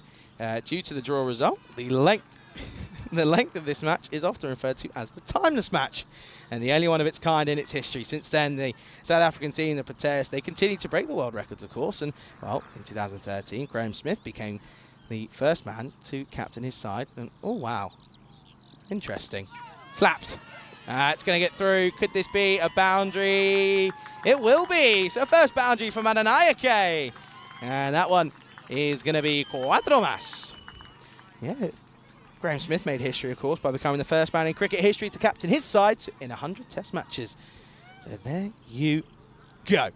There's your explanation. If you thought I was going to remember that off the top of my head, you are wrong. I read it off the internet. Thank you.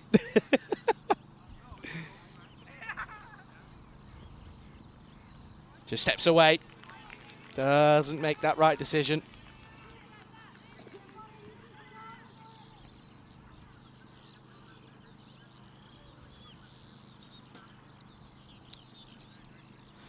.42 in 28. It's not impossible. Outside edge. This is going to run away. Andre, Iba. For more. Madanayake gets 2 boundaries in the over then. Might not be finished there. A little chance going. Okay. And Estonia, they want to do it here, don't they? They want to chase this.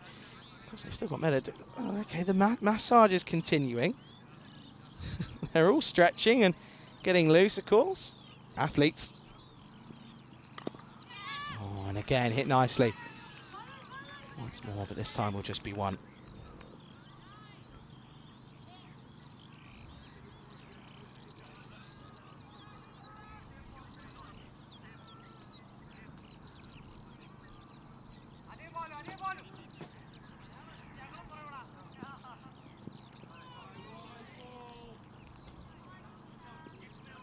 Real wide, so just can't quite get through this over Kenyatta. Just struggling, and a couple of boundaries against her name will certainly frustrate her. She's been very good with the ball.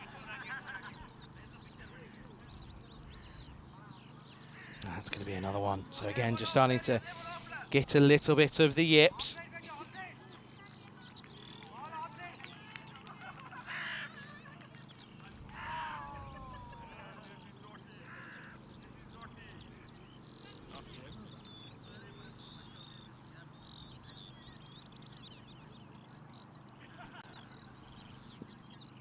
Oh, well, she's got a hold of that one. That's going to be a minimo. And you might as well take it on with the old tennis serve. Well, at the moment, it's currently looking at around about 30-15 to Estonia, as they're looking pretty comfortable in this chase now. Well, you can see big no pull from Yadav. So just struggling now to find a way to pick up where she left off in the last over. She didn't do so well at the start of this one. 4.4 and 1, and now a wide, and then a minimo. So currently going 25, needed off 25. And again, this time it's going to be another one. Big cheers from Estonia as they're looking to chase this one down now. Bowering yet again. Has to be, surely. She got my vote for MVP. This could be another Noe, by the way. I think it is. Oh, dear, oh, dear. Could it be, or will it be? Let's have a look. They're looking here. I think we're going to continue on.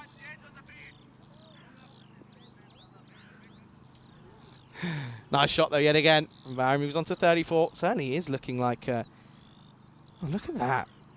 It's a big old bird, isn't it? A crow. Not that impressive. Oh, it's well played. They're going to drop and run, and she wants to get on strike. And, oh, well, it was almost a direct hit, but she's not got it in her gloves. So it's a good sneaky single, and it will be the end of the over. And that's going to be... they're going to want to look at this. There we go. Let's have a look. Let's see what happens here. Don't think she has it under control. That was my first reaction. I could be wrong. No, doesn't have it in. And this will tell us again. Not out cool. There you go. They just wanted to double check. But that will be the end of the over. It is a good partnership, worth 60 though at the moment. 60 not out for both of these two. 60 for none, I should say, after 6.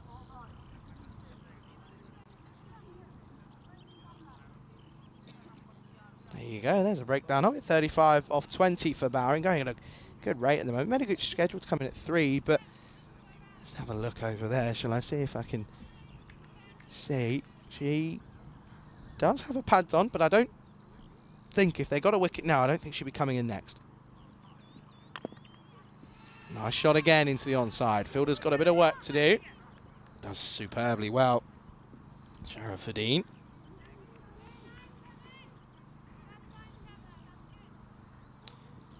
Getting dragged, but Madanai, okay, has hit a couple of boundaries now, so that certainly helps the strike rate out.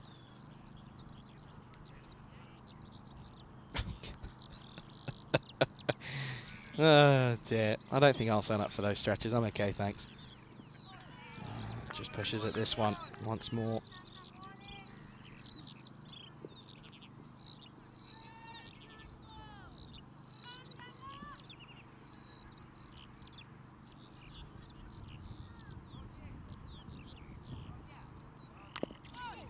Hit nicely, and it's going to get through, but that's why they've got protection out there. As that one does get through. It's been a pretty consistent hitting area for both these two, to be fair.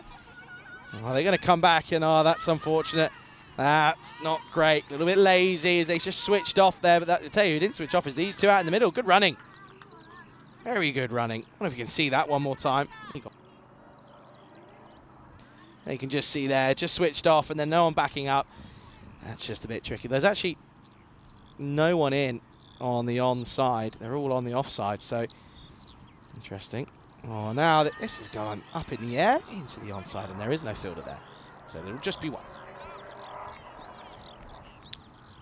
Bowring has come close twice, hasn't she? She's come close twice.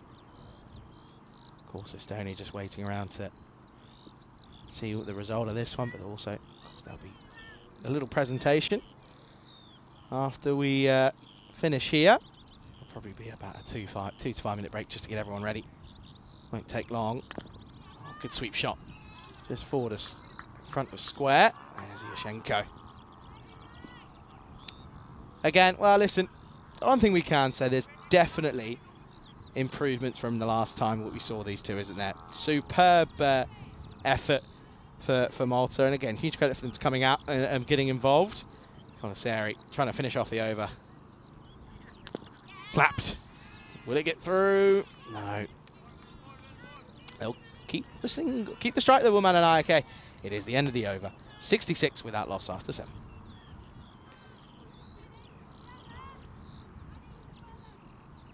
This is what's coming up tomorrow. It's the start of the very exciting tournament in England. Spencer take on Tunbridge Wells, and we see Wimbledon in that third game as they take on Spencer. So yeah, an early look at Spencer and Twickenham, which will be good to see. I'll be keeping a close eye on that one as I make my way out there. Of course, Vinny and Rico, I believe, will be the ones who take you through that one. And I know a lot of people are also making their way out there. And if you do see any of us walking around, say hello. Can't wait to meet a lot of people out there. I know it's going to be really good fun. Santosh is going to bowl this 8th over. 19 off 18. That's well bowled.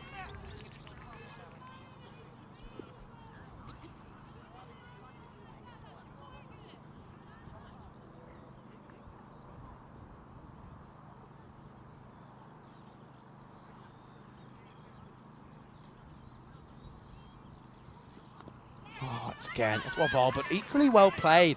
Opens up the face, doesn't she? Really plays for this one. And that one does the job. Gets Bowring back on strike. Just the 5% at the moment. Malta were well ahead, weren't they? The rate was up at 10s, but a couple of boundaries at the right time has meant that Malta looking like they're going to stare at another defeat here. Oh dear, ouch.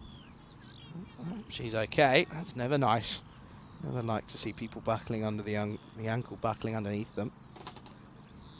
Again, I want to take a quick moment though. Just shout out to everyone who's been in the chat over the last couple of weeks. What a great 2 weeks it's been here in Estonia. Oh dear, Santosh really struggling here to just find a bit of rhythm.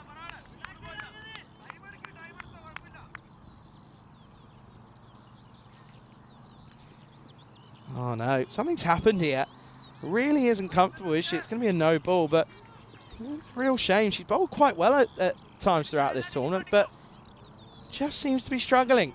I think she's just reaching. I think she needs to just mark her run up again. It just seems as if she's trying to reach and stretch to get out to the crease, to that bowling line. Can she get it right?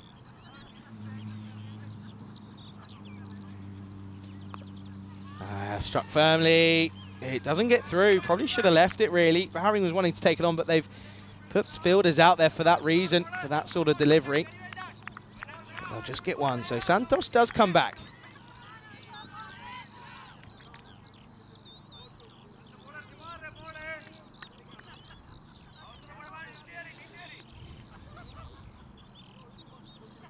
(16 off 15 at the moment. Oh dear, again. So there's not too much noise out there in the middle. No support for the bowler.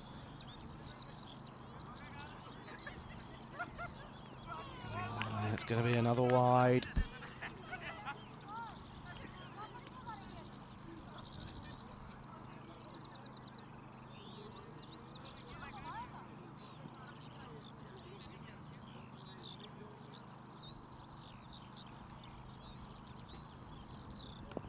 Oh, well respected. Doesn't get surprised by the straighter one. Very, very likely to see that at times at this point. Just drops and runs. It's good cricket. And he looks up and says, "Okay, yeah, we'll go." Awesome. What's that? 15 off 15 now. 14 off 15, in fact. 14 off 14. We'll get there in the end. That's going to be a wide.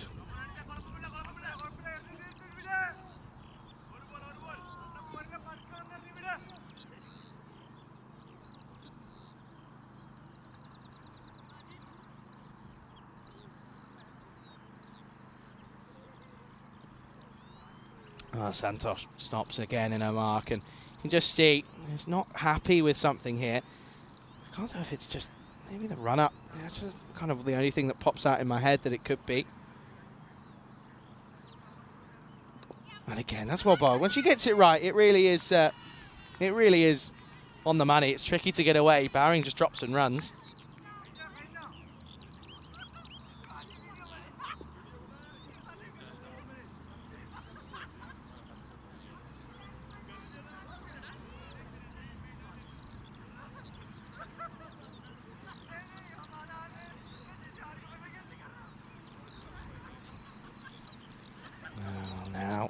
Can't quite get there. Yeah, maybe.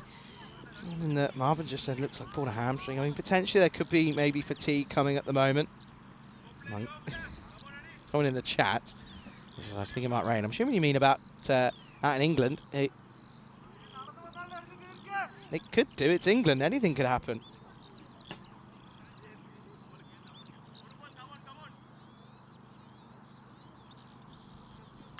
Up in the air, taken! There you go. And that will be a sigh of relief. I think she looks around and she's sort of saying, "Oh, please don't hug me. I just don't want to do it again." Well, it's a great catch though, isn't it? A good return catch. Everyone just saying, "Look, you deserve that. You did that." Rightfully so. Santos gets out of the over, but she takes a wicket for her troubles as well, as a good innings comes to an end, as Madanayake will go. The first wicket is taken. It's the first one gone. It is going to be 74 for 1. It's 8 down. 8 overs down, I should say. Look at this. I love it. Oh, why don't we get a camera on this? Look at the response she's getting here. You might see it there. Let's see if we can have a look. Look at the response she's getting here as she comes off. This is what it's all about, folks. Meda said when she was on commentary, she said, "I love the community feel." And look, she comes off and everyone gives her a pat. But there's Coach Terry O'Connor. Says, "Look, there's your seat. You've earned your seat. You can come and sit down now. We've saved you a spot. You did that. 74 runs on the board. That's lovely. That's a really nice one. She better have a seat. Poor girl. Someone give up a seat for her. She's been out there for the last 8 overs. Oh, dear. John, I appreciate your kind words. Very kind. And, yeah, looking forward to getting back on air as of Tuesday. Video call. Hey, the old troublesome duo back on your screens tomorrow. I can't remember the last time they were start of this tournament. Would make sense, wouldn't it? Sheriffadine. Well, she bowled that last over, didn't they? Hello? Joe, we're trying to play a game of cricket here, mate. Get out of the way, please. What's going on? What are they looking to have a look at? Maybe they just want to check this one. Let's have a look.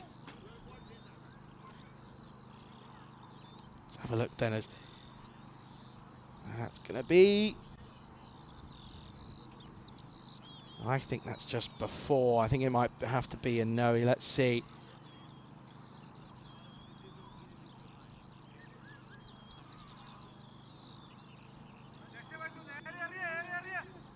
Have a look. I wonder if we can maybe just spot this here. Just slow it down there. I think that's just before, but I don't really know if we're going to be able to see much. I think that's before. I think that's going to be a no ball. What's going to happen here?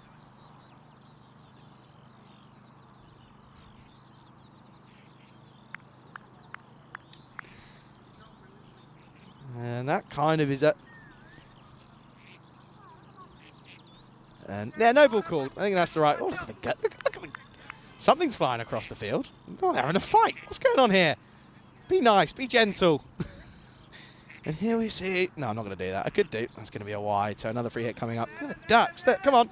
Come on. Let's test the old camera operator. Here we go. Ooh. Hey, there we... Oh, it's out of focus. There we go. Look. And here we see 2 wild flying animals through the air. Up and... Oh, just sort of stepped away from it. I think she wasn't sure how fast it was coming towards her. Oh, yeah, listen, that's not my best David Attenborough impression. I think I'll do a good one. I'm not going to do it now. It's not the right time, is it, really? What's this, then? 9 off 11. Should be 1. Oh, they won't take it. Oh, no. Is anyone getting a tingle? I can't deal with it. I can't handle it. Into the onside. They're plugging the gaps here. They're plugging the...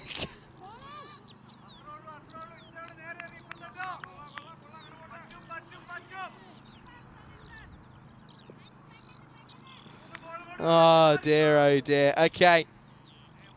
8 off 9. If there's no extras here, we could be going to...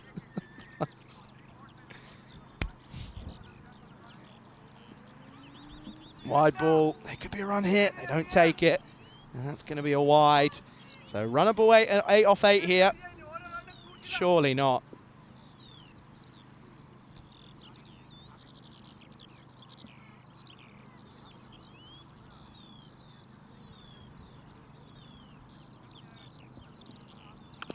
What a shot. Nicely played into the onside. They'll probably just get 1. And you want Bowring on strike because she can take this game away from Malta here. It certainly hangs in the balance, so they'll come through. Oh, runs are flying off the... Just taking like 5 off. What's happened there? Okay, scorers have caught up, maybe. So what's that then? Yeah, that's, I think it's going to be 6 off 8. Oh, no. It's going to be 5 off 8 here. Maybe there isn't going to be. Maybe that tingle's just starting to fade. Oh.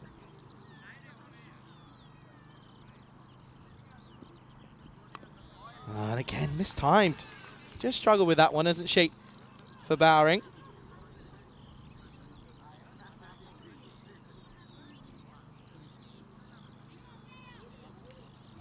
This time, it's what's happened here? Throw goes all stray. So 4 off 7 with a ball to go. If this is a dot, we're going to be interesting. Slapped. Oh, they're going to take the single. I wouldn't have taken the single if I were you.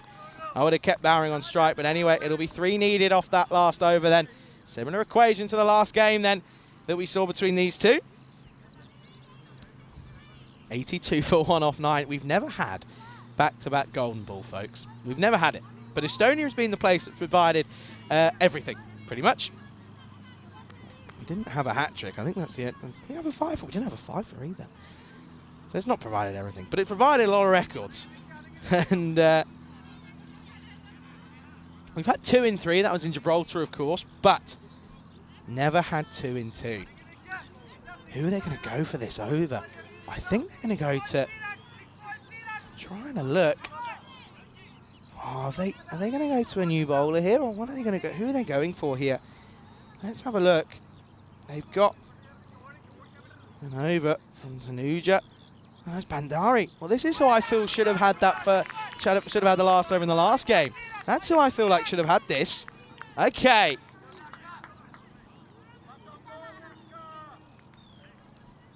Three and 5. This is another dot, by the way. Oh my word. Bandari just needs to get it up and down, doesn't she? Oh, she hits it straight to the fielder. God, they're going to take it on. This should be run out. Is going to be run out. And there you go. But importantly, Bowring does get on strike. So I think that's kind of what you had to do there. Jollards will know that. It's a bit of the old sacrificial lamb about this one. And now this is going to come down to it. So they're not going to get a single here. They don't complete the run. You can see, yes, no, maybe. She just had to commit to it, really. And it is eventually.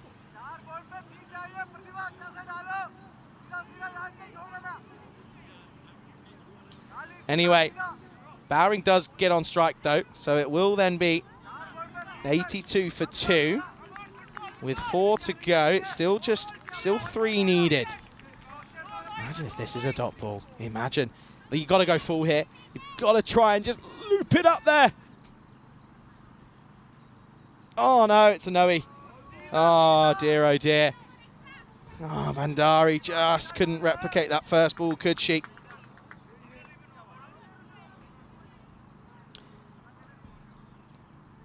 Just made it in time, of course, penalty runs-wise.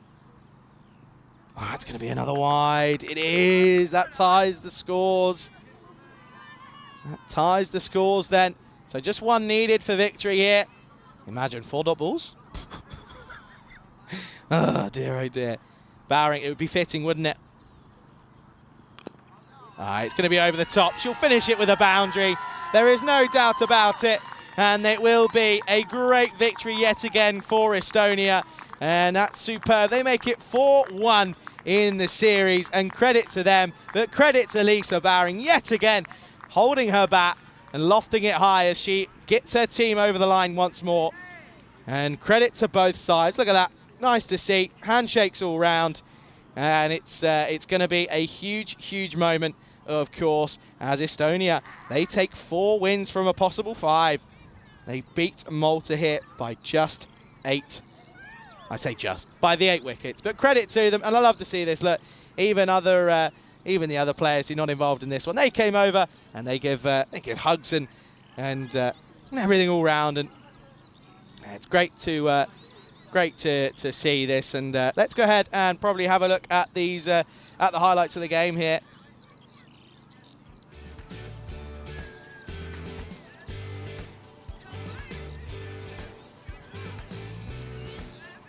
Let's have a look through these ones then.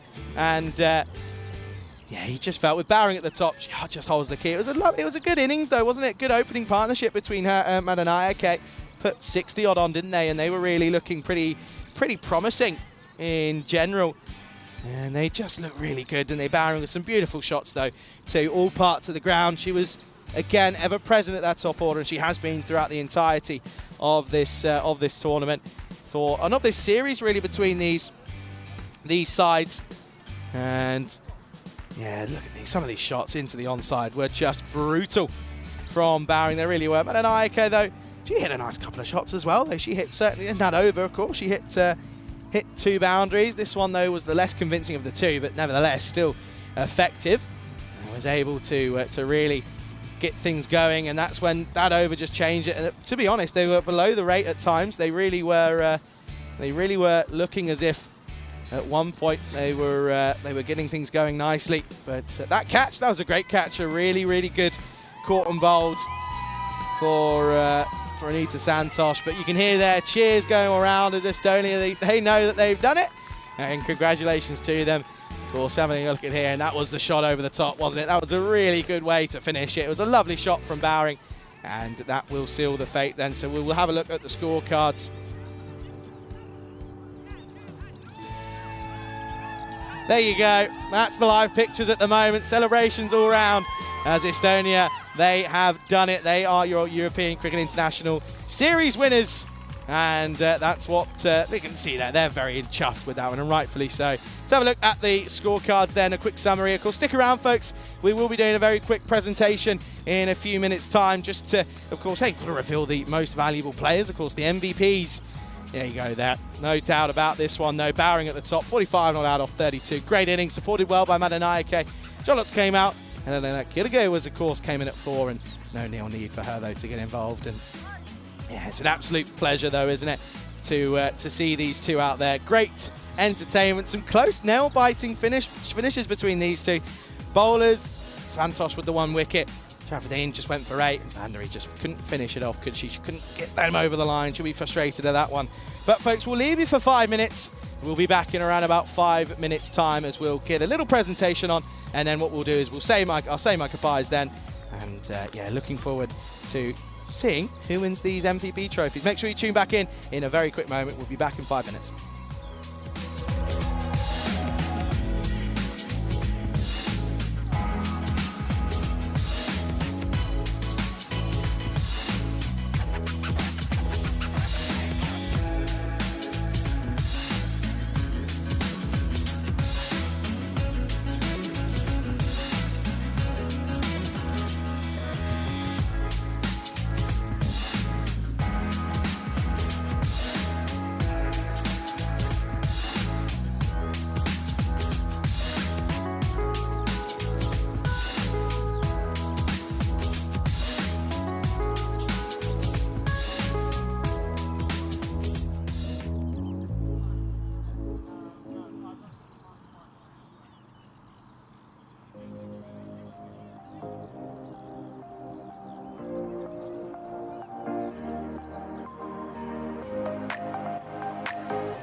This European Cricket Network event is proudly brought to you by HCL Software and Paramatch. Good evening, everyone. Welcome for the final time then here to the commentary box. We're ready to get things underway for a very quick presentation here of this European Cricket International Series here in Estonia. What a tournament it's been, and a huge thank you to everyone involved, of course, to the umpires, to the scorers, of course, to everyone on the Blue Crew, and to, of course, the local federation, and to the players, of course, travelling, getting themselves out here for 10 very gruelling games, of course. And, well, we'll start off with the men's series, and what a series it was, of course. We had lots of runs scored, good moments in there as well. But we're going to start off with the most valuable player, and it's an interesting one, of course.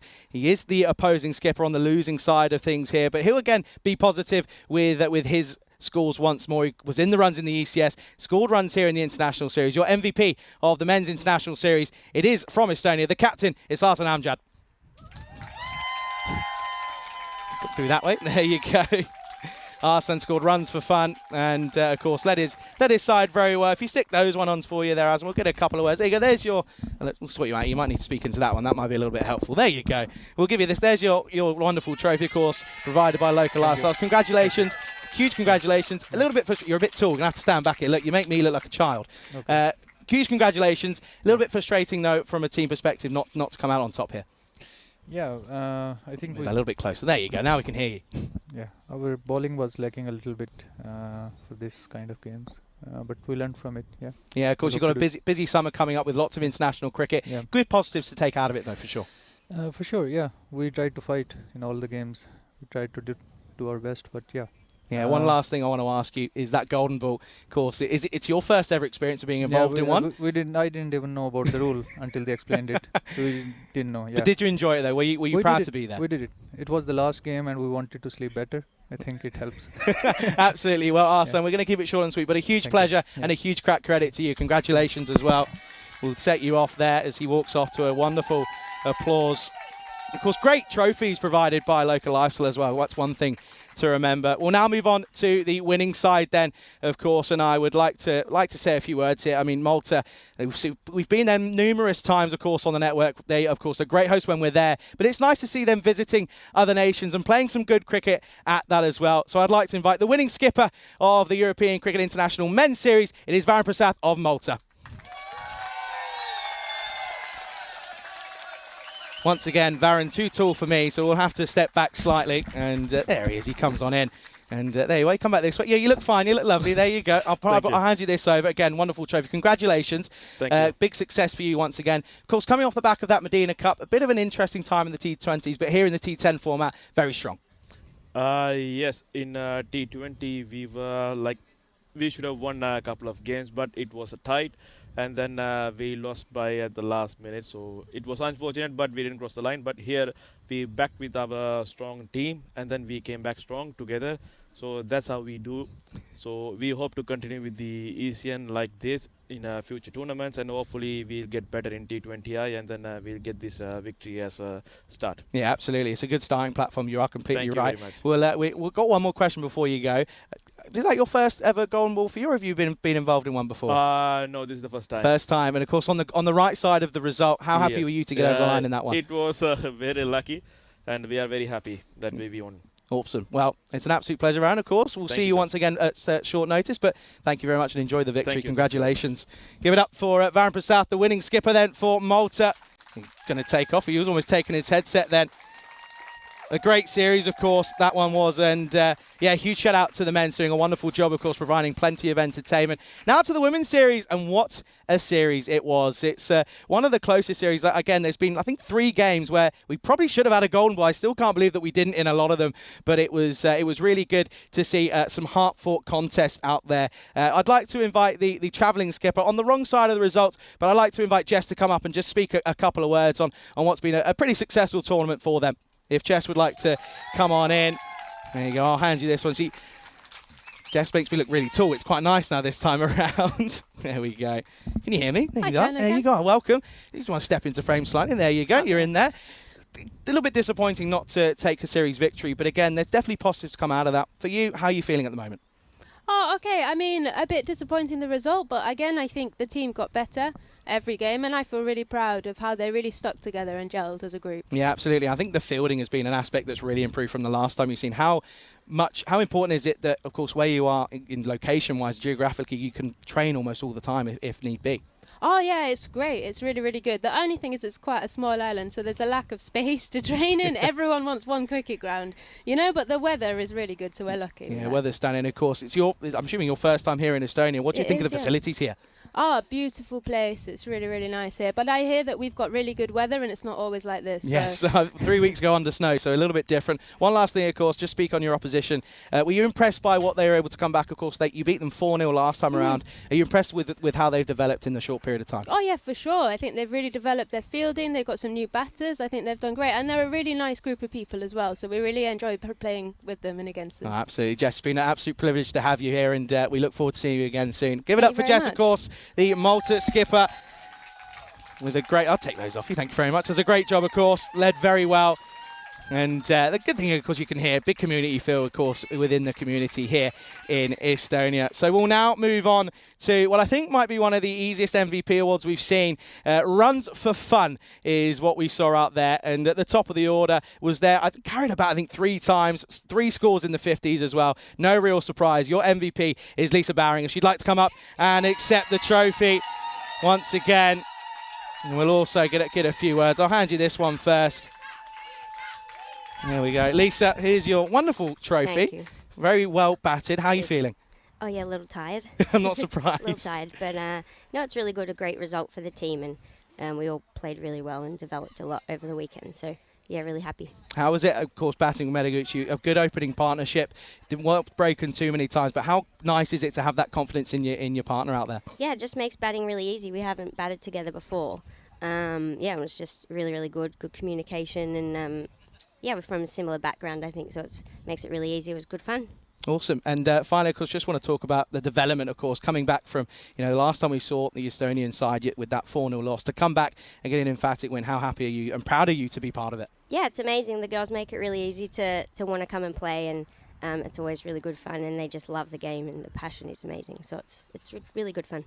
Yeah, absolutely. Well, Lisa, an all-round performance, both wickets and runs. Absolute pleasure to see you on the network, and of course, hopefully look forward to seeing you soon again once more. But again, very well batted, and congratulations. Thank you very much. Yeah, good it up for the MVP then of the Women's Series is Lisa Bowring. Thank you ever so much. Well, there you go. There is just one more trophy to give away. It is, of course, the winners of the Women's Series again. And as I mentioned it a couple of times, in the return fixtures 6 months ago out in November, they lost 4-0 in that series. And I think they know that they had some work to do. Boy, did they go and do that in the off-season. In a cold, wintry off-season, it was pretty impressive to see them come back. I would like to invite the skipper then for the winning side here in the Women's International Series. It is Marit Vellner of Estonia. Come through this way, there you go. I'll hand you these first of all. There you go, Marit. Here is your wonderful trophy. You step over this way a little bit. There you go. I'll hand you this one. First of all, congratulations. Very well played. Thank you. And, well, how are you feeling, of course? Probably a little bit nervous at the start of the tournament, but now, ending up winners, how good is that? This is really good because, losses are the ones that teach you most. And we wanted this. We were determined. And we had our hard weapons on the field this time. So thank you for my team. You did great effort. Good job. I'm very happy for you and for the team. Yeah, it's really nice words. And I think for you as well is one thing, of course, is seeing the development and new players come in. You had a couple of new players here this tournament. How nice was it to see them not only play really well, but also gel into the team as well? Yeah, it was, we wanted to give everybody a chance. And the last game, we just brought everybody in, and we saw how they developed, and also during the matches.